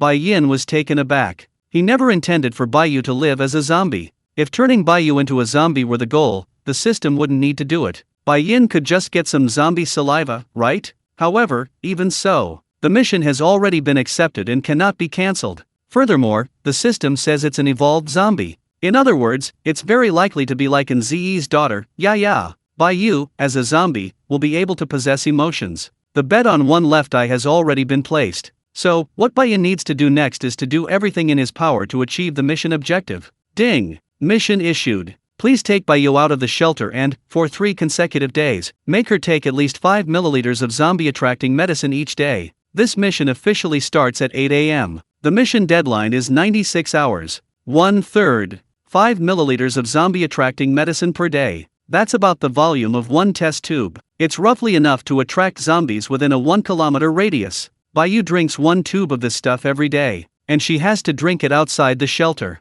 What is this? Isn't this obviously designed to attract all the zombies in the vicinity, and then let the zombies devour her? Bai Yin just felt a headache coming on. What exactly is the system's intention with this mission? However, that's true. The problem is now out in the open. So Bai Yin has no choice but to deal with it. Leave the shelter and find a place within a kilometer radius free of zombies? Bai Yin doesn't think he has that much time. He only has 4 days, and he can't afford to waste a single moment. Bai Yin just keeps rubbing his eyes, thinking quickly. About half a minute later, he suddenly opens his eyes, having a rough idea. What's that saying again? If everyone's score increases by 10, then from a ranking perspective, those points are essentially useless, because the ranking doesn't change at all. Similarly, if Bai Yu sprinkles corpse-attracting medicine all over a certain area, wouldn't that be the same as not sprinkling it at all? Moreover, in this way, Bai Yu can blend in without being noticed by other zombies. Of course, there are even safer methods. Silver went to all places except where White Feather was located. Sprinkle at least 2 bottles of corpse-attracting drug on these areas. The more the better. And not a single bottle was spilled where Bai Yu was. Even if there was any, it was only the one she had drunk from. In that case, the nearby zombies must have all gone elsewhere. After all, the pesticide was sprayed more in other areas, making the smell much stronger. And all he needed to do was time it right to ensure Baiyu's safety. As expected of me. To be honest, since his last meeting with the boss, Baiyin hadn't used his brain this much in a long time. The last time he racked his brains this hard was when planning an assassination. However, the mission failed. The reason was that the target ran a red light, got into a car accident, and died on the spot. The employer later claimed it was an accident and had nothing to do with the silver. So they didn't pay. What does this mean? This illustrates that running a red light is wrong, and everyone must obey traffic rules. After all, your car accident was a serious matter. It's highly likely that a hard-working, struggling hitman won't even receive his basic salary. As dawn broke, Stone Tiger, as always, came to greet Baiyin early in the morning. He also brought breakfast. While the two were eating steamed buns in the corridor, Baiyin decided to get straight to the point. Uncle Stone, can you help me with something? What is it? Rat heads. I need some fresh rat heads. Could you go and collect some for me? Not too many, a few dozen will do. That isn't difficult, after all, there are plenty of rats in the refugee camp. And many people eat rats, so collecting some rat heads shouldn't be hard. But what do you need those things for? To eat. This is inconvenient to say, but I have a use for them. Alright, I won't ask if you don't tell me, but I trust you, you're definitely not doing this for fun. Also, there's another favor I need your help with. What favor? I want to take Baiyu away, I might need to bring some hospital equipment. That's normal, it won't cost much, after all, the little one can't eat without equipment, right? When are we taking her home? Not home. Not home? Shilahu's tone was one of utter sarcasm. Bai Yin then said, I plan to take her out and let her stay outside for a while. Are you out of your mind, kid? No way, I object, absolutely object. Are you kidding me? Stone Tiger was clearly angry. Bai Yin could only smile bitterly. I promised her I'd take her to see the sea. Isn't there a sea north of the shelter? I was thinking, at least before she dies, I'd take her there. His voice choked as he finished speaking. At the same time, he covered his eyes with his arm, looking like he was already crying. Hey, don't cry. What kind of man talks like that? Seeing Bai Yin suddenly cry, Stone Tiger felt a lump in his throat. In all the days he'd spent with Bai Yin, he'd never seen him so distraught. In Stone Tiger's eyes, Bai Yin had always been a very strong person. And now, this strong young man was weeping uncontrollably in front of him. How could Stone Tiger bear to watch? Helpless, he could only compromise, saying, Alright, I'll help you, okay? I'll arrange for you two to leave the city. Wah, thank you, Uncle Shi, wah-ah. Sigh, what kind of talk is that? Shilaha sighed, stuffing the last bun into his mouth. He quickly left to help Bai Yin. The moment he left, Bai Yin lowered his arm that had been blocking his eyes. His eyes were completely dry. Even his expression instantly became calm. Mwah. Bai Yin simply handed one bun from the bag to Hazy Eye. Then, he sat down by the aisle. The man and the dog ate with relish. If only. Bai Yin never wanted to experience that clumsy act of feigning tears again, because it was truly shameful. Shilahu was incredibly efficient. It was barely noon when he returned carrying a bag full of rat heads. Bai Yin roughly estimated there were about 40 rat heads. Combined with the materials he had, making 30-odd bottles of corpse-attracting medicine shouldn't be difficult. Bai Yin's bag had been sent to the hospital by Shilahu a long time ago. So, while Shilahu was discussing discharge procedures with the hospital staff, Bai Yin returned to his room to prepare the potion. He still had a lot of materials left from the last batch. Although they had been stored for a long time and even smelled somewhat bad in the bottles, it didn't affect the preparation of the corpse-attracting medicine. In just half an hour, 37 bottles of colorless and odorless corpse-attracting medicine were freshly made. Chapter 98, Sister's Side, Part 22, The Mistress, Which Beauty Will It Be? Shilahu was very generous. After all, he had obtained quite a few good things from Bai Yin. All the basic equipment for vegetative patients, as well as batteries and such, were purchased by him using supplies. But Shilahu wasn't omnipotent. For example, he couldn't get Bai Yin a helicopter. The shelter had a limited number of helicopters, and their use could only be approved by the highest level. Although Wang Jin had decent connections, he couldn't get involved in special resources like helicopters. At most, he could open some back doors within the shelter. In short, having no other choice, Bai Yin had to borrow Shilahu's tricycle. Shilahu asked him, Can you drive? Bai Yin chuckled. Of course, a tricycle isn't a car, what's so difficult about it? He seemed very confident, but in reality, he had no idea. Bai Yin had tried riding a motorcycle before, but ended up overturning in a sewer. Bai Yin had tried riding a tricycle before, but crashed into a tree. Bai Yin had tried driving a car before. Well, he didn't dare try it. After all, he didn't want to die. Anyway, although he was a complete idiot when it came to transportation, but at least he had some understanding of how a tricycle worked in the past. Plus, he had ridden a tricycle not long ago, albeit a pedal-powered one, so riding it for the start shouldn't be a problem. Probably. It was noon when they set off. The tricycle was loaded with the necessary equipment and supplies. Bayu lay on the ground behind the tricycle, surrounded by thick blankets just in case. Hey Zi sat beside him, wagging its tail. You have to drive fast when you're driving, don't let the zombies catch up, my vehicle is quite noisy. If it's really an emergency and you can't escape, you might as well just throw Bayu away. That was what Shilahu meant. After all, you can't sacrifice a living person for someone who's about to die. Of course, Stone Tiger didn't say the last few words. Bai Yin didn't blame him, after all, the other party was doing it for his own good, only his words were a bit too blunt. He just chuckled and said, "Don't worry, I'm fine." Then, ding-a-ling, the shelter's door opened. The zombies outside were lured away by the bell, as always. The shelter entrance was quiet today, because no scavengers went out this time, and no scavengers returned. Vroom! Bai Yin instantly started up and joined in. The tricycle immediately kicked up a cloud of dust and sped off. Not long after it went out, the roar of the engine attracted a large number of zombies that followed closely behind. Stone Tiger watched with a heavy heart. But what awaited him was the shelter door quickly closing. Just like that, Stone Tiger saw nothing more. "Tiger, is your friend, is he out of his mind?" A staff member nearby chimed in. Shilahu rolled his eyes at him and said, "That's called a lifestyle. Do you think everyone's like us? Living in the moment, just waiting to die? You unromantic jerk." With that, he snorted and left. But halfway there, he went to get a cigarette, realized he'd forgotten his lighter, and turned back. "Can I borrow a light?" The staff member was speechless, took out a lighter, and lit it for him. "Hey, give me one too." Bian knew a place with water. Strictly speaking, it was a nice villa with water. Bian had discovered it by chance while searching for supplies. It was now being used as a recuperation facility for Bayu. Tap tap tap. He drove for almost 10 minutes, which was the highest speed record for a motor vehicle. Looking back, he found a large group of zombies following behind. Bayu was completely obscured by supplies and equipment behind the car. So the zombies' target wasn't her. Of course, it couldn't be him and Heezy either. He guessed they were simply interested in the roaring sound. Bian needed to spread the scent of the zombie-attracting drug throughout the area around the villa. So throwing the drug while the vehicle was moving was undoubtedly a good choice. It would also distract the zombies behind them. He didn't hesitate for a moment. He pulled 2 bottles of zombie-attracting drug from his pocket and threw them out. As the glass test tube shattered and the stench filled the air, the horde of zombies behind him suddenly stopped, then began to scurry about restlessly. "That's all." Bian glanced back, a confident smile on his face. But when he looked back again, boom! The entire tricycle crashed into a telephone pole. Damn it, he cursed loudly. At the same time, he jumped anxiously from the vehicle. Fortunately, he braked at the last second, so the damage wasn't too severe. Bian rushed to the back of the vehicle. After a careful inspection, he found no damage. Kuriko was fine, and Shiryu, protected by thick blankets, was also unharmed. The other equipment was also intact. Slap!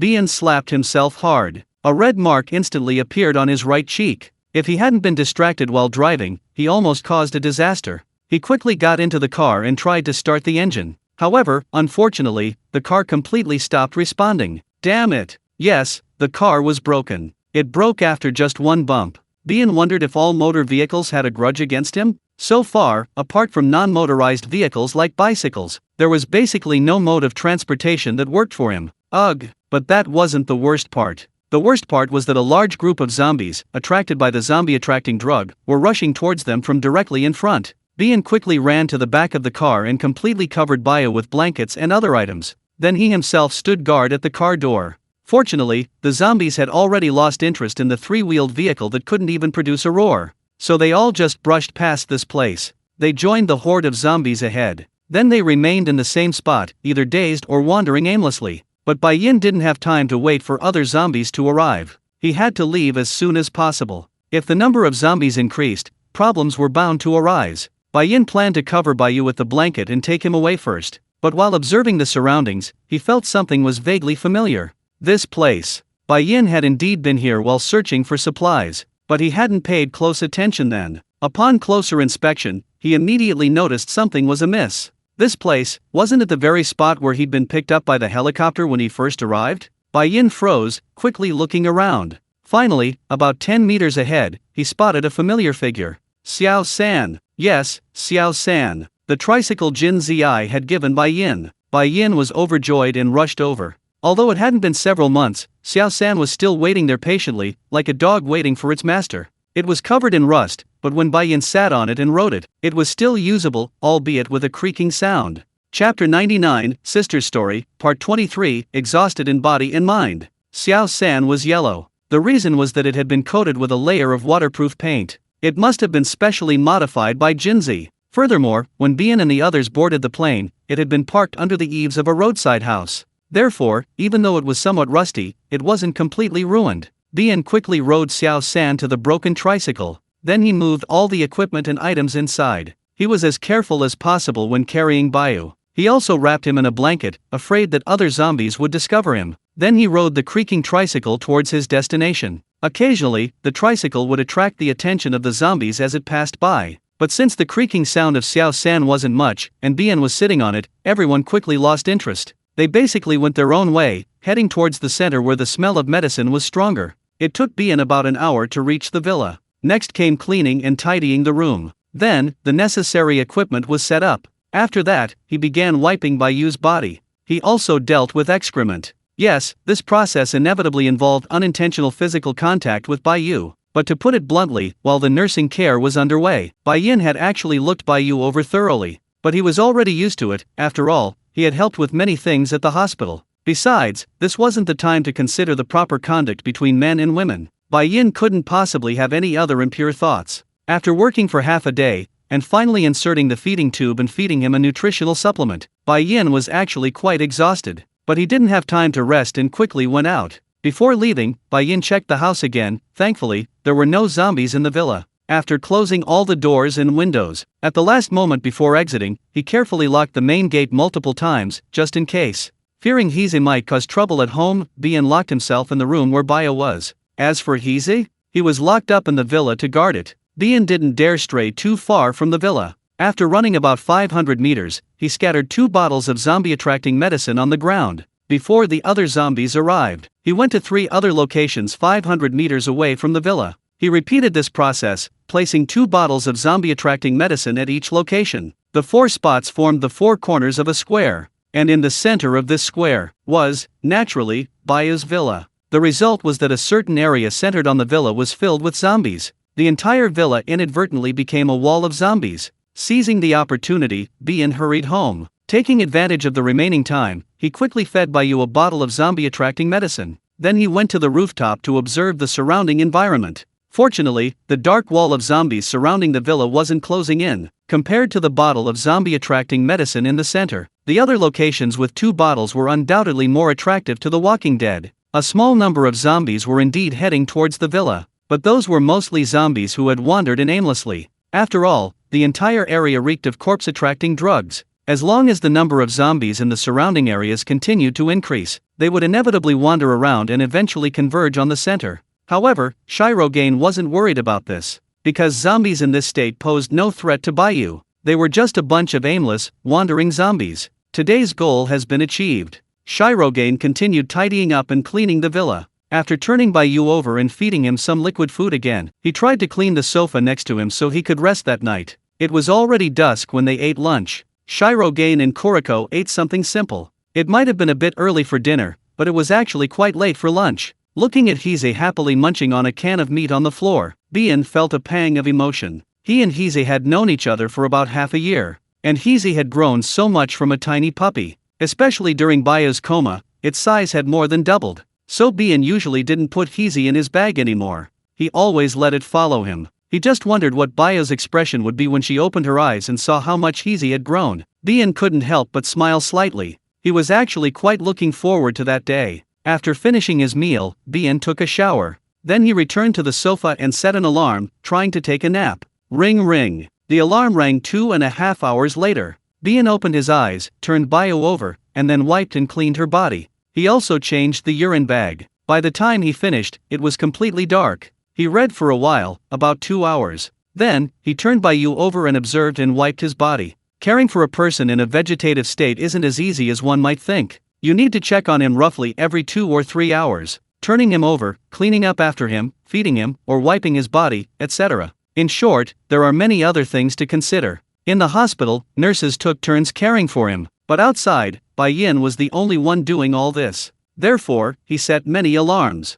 Even in the middle of the night, he had to get up every 2 or 3 hours to care for Bai Yu. And the consequence of this was a sharp decline in sleep quality, and he was extremely physically and mentally exhausted. But Bai Yin never felt there was anything wrong with this. Under the premise that he could bring Bai Yu back to life, he showed extraordinary patience. The next day at noon, Bai Yin saw that it was almost time. He went out again to release the corpse-attracting drug. He tried to be as quick as possible. The reason was that he was worried about leaving for too long. Fortunately, it only took about 20 minutes. Everything at home was safe and sound. When he returned, he fed Bai Yu another bottle of corpse-attracting drug. The day was peaceful and ordinary. Aside from the usual exhaustion, there seemed to be no new problems. The busy day passed quickly. By the third day, Bai Yin's spirits were low, he felt lightheaded. Bai Yin had to take the special medicine from the black box to force himself to stay awake. Today's schedule was the same as yesterday's. He went out to spray the medicine, then returned home to administer it to Bai Yu.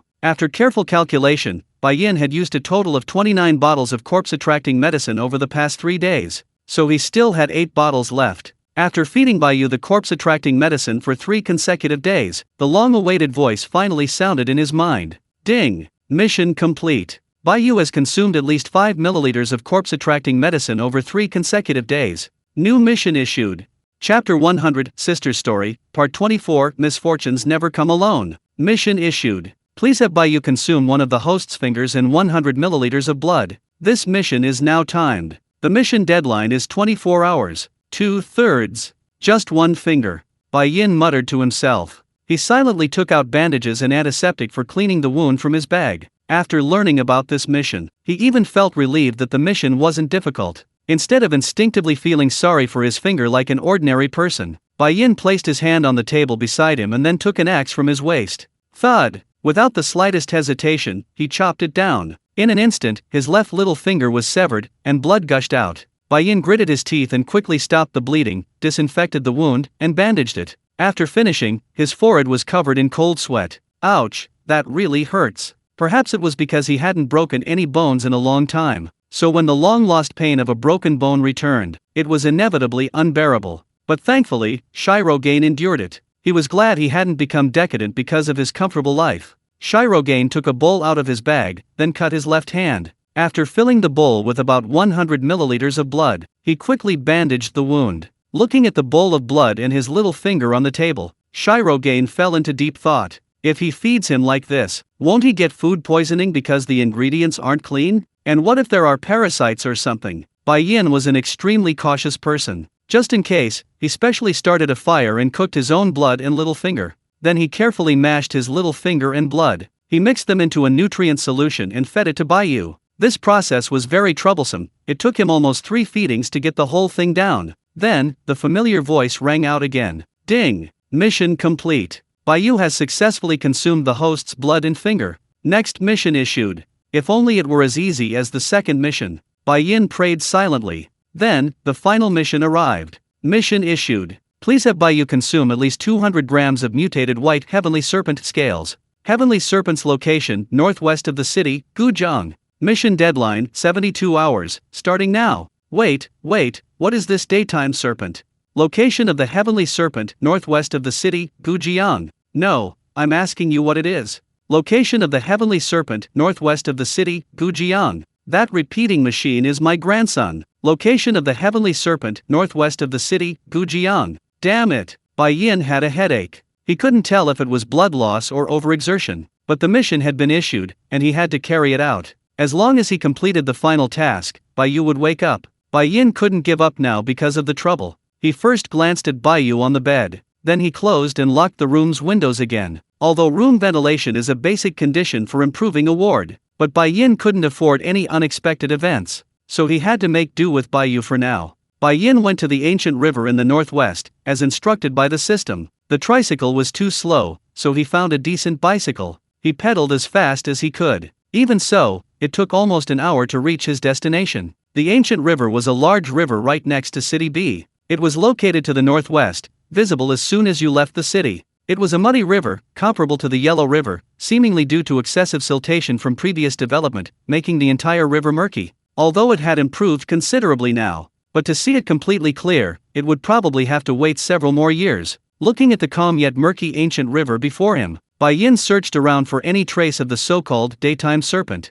But after observing for a long time, he didn't see a snake, not even a fish. So, how do I find that heavenly serpent? It was just a casual question, but the system actually replied. Use the corpse-attracting potion to lure out the mutated daytime serpent. Corpse-attracting potion. Bai Yin gradually had a bad feeling. Even so, he took out a vial of the potion, uncorked it, and threw it into the river. Quickly, only a dozen seconds later. Rumble! The entire river surface began to surge. Bai Yin cautiously rowed away, keeping at least 100 meters away from the water. When he looked back again, boom! A sudden, loud crash echoed across the river. Then, a gigantic white serpent burst from the water. This serpent was as thick as a truck. Its length was 100 meters. It was tall and imposing, its size. This was clearly the giant white snake that had tried to devour Bai Yin several times. Bai Yin was completely dumbfounded when she saw the giant snake. She just stood there, stunned. Fortunately, the giant snake couldn't leave the water, so it didn't bite directly.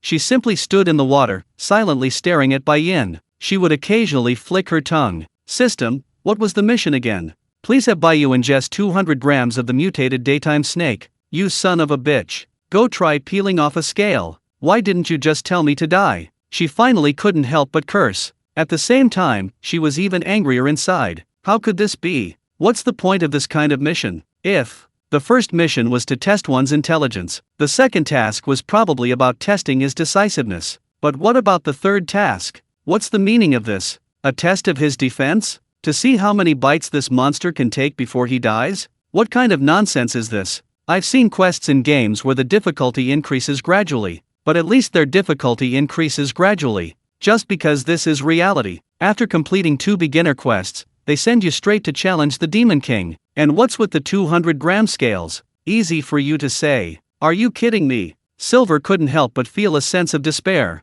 He had experienced the power of this giant serpent firsthand. After all, he had nearly been devoured by snakes several times. Of course, that wasn't the most frustrating thing. What truly left Bien speechless was, why was this guy here? Was he really determined to stick with him? At this moment, Bien felt utterly exhausted. He suddenly wanted to lie down on the ground and never wake up, to finally get some rest. Damn it, God, could you make me any more unlucky? He muttered to himself, a self-deprecating smile on his face. And as if hearing his inner thoughts, boom! A thunderclap suddenly boomed overhead. Splash! Then, a torrential downpour began. You motherfucker!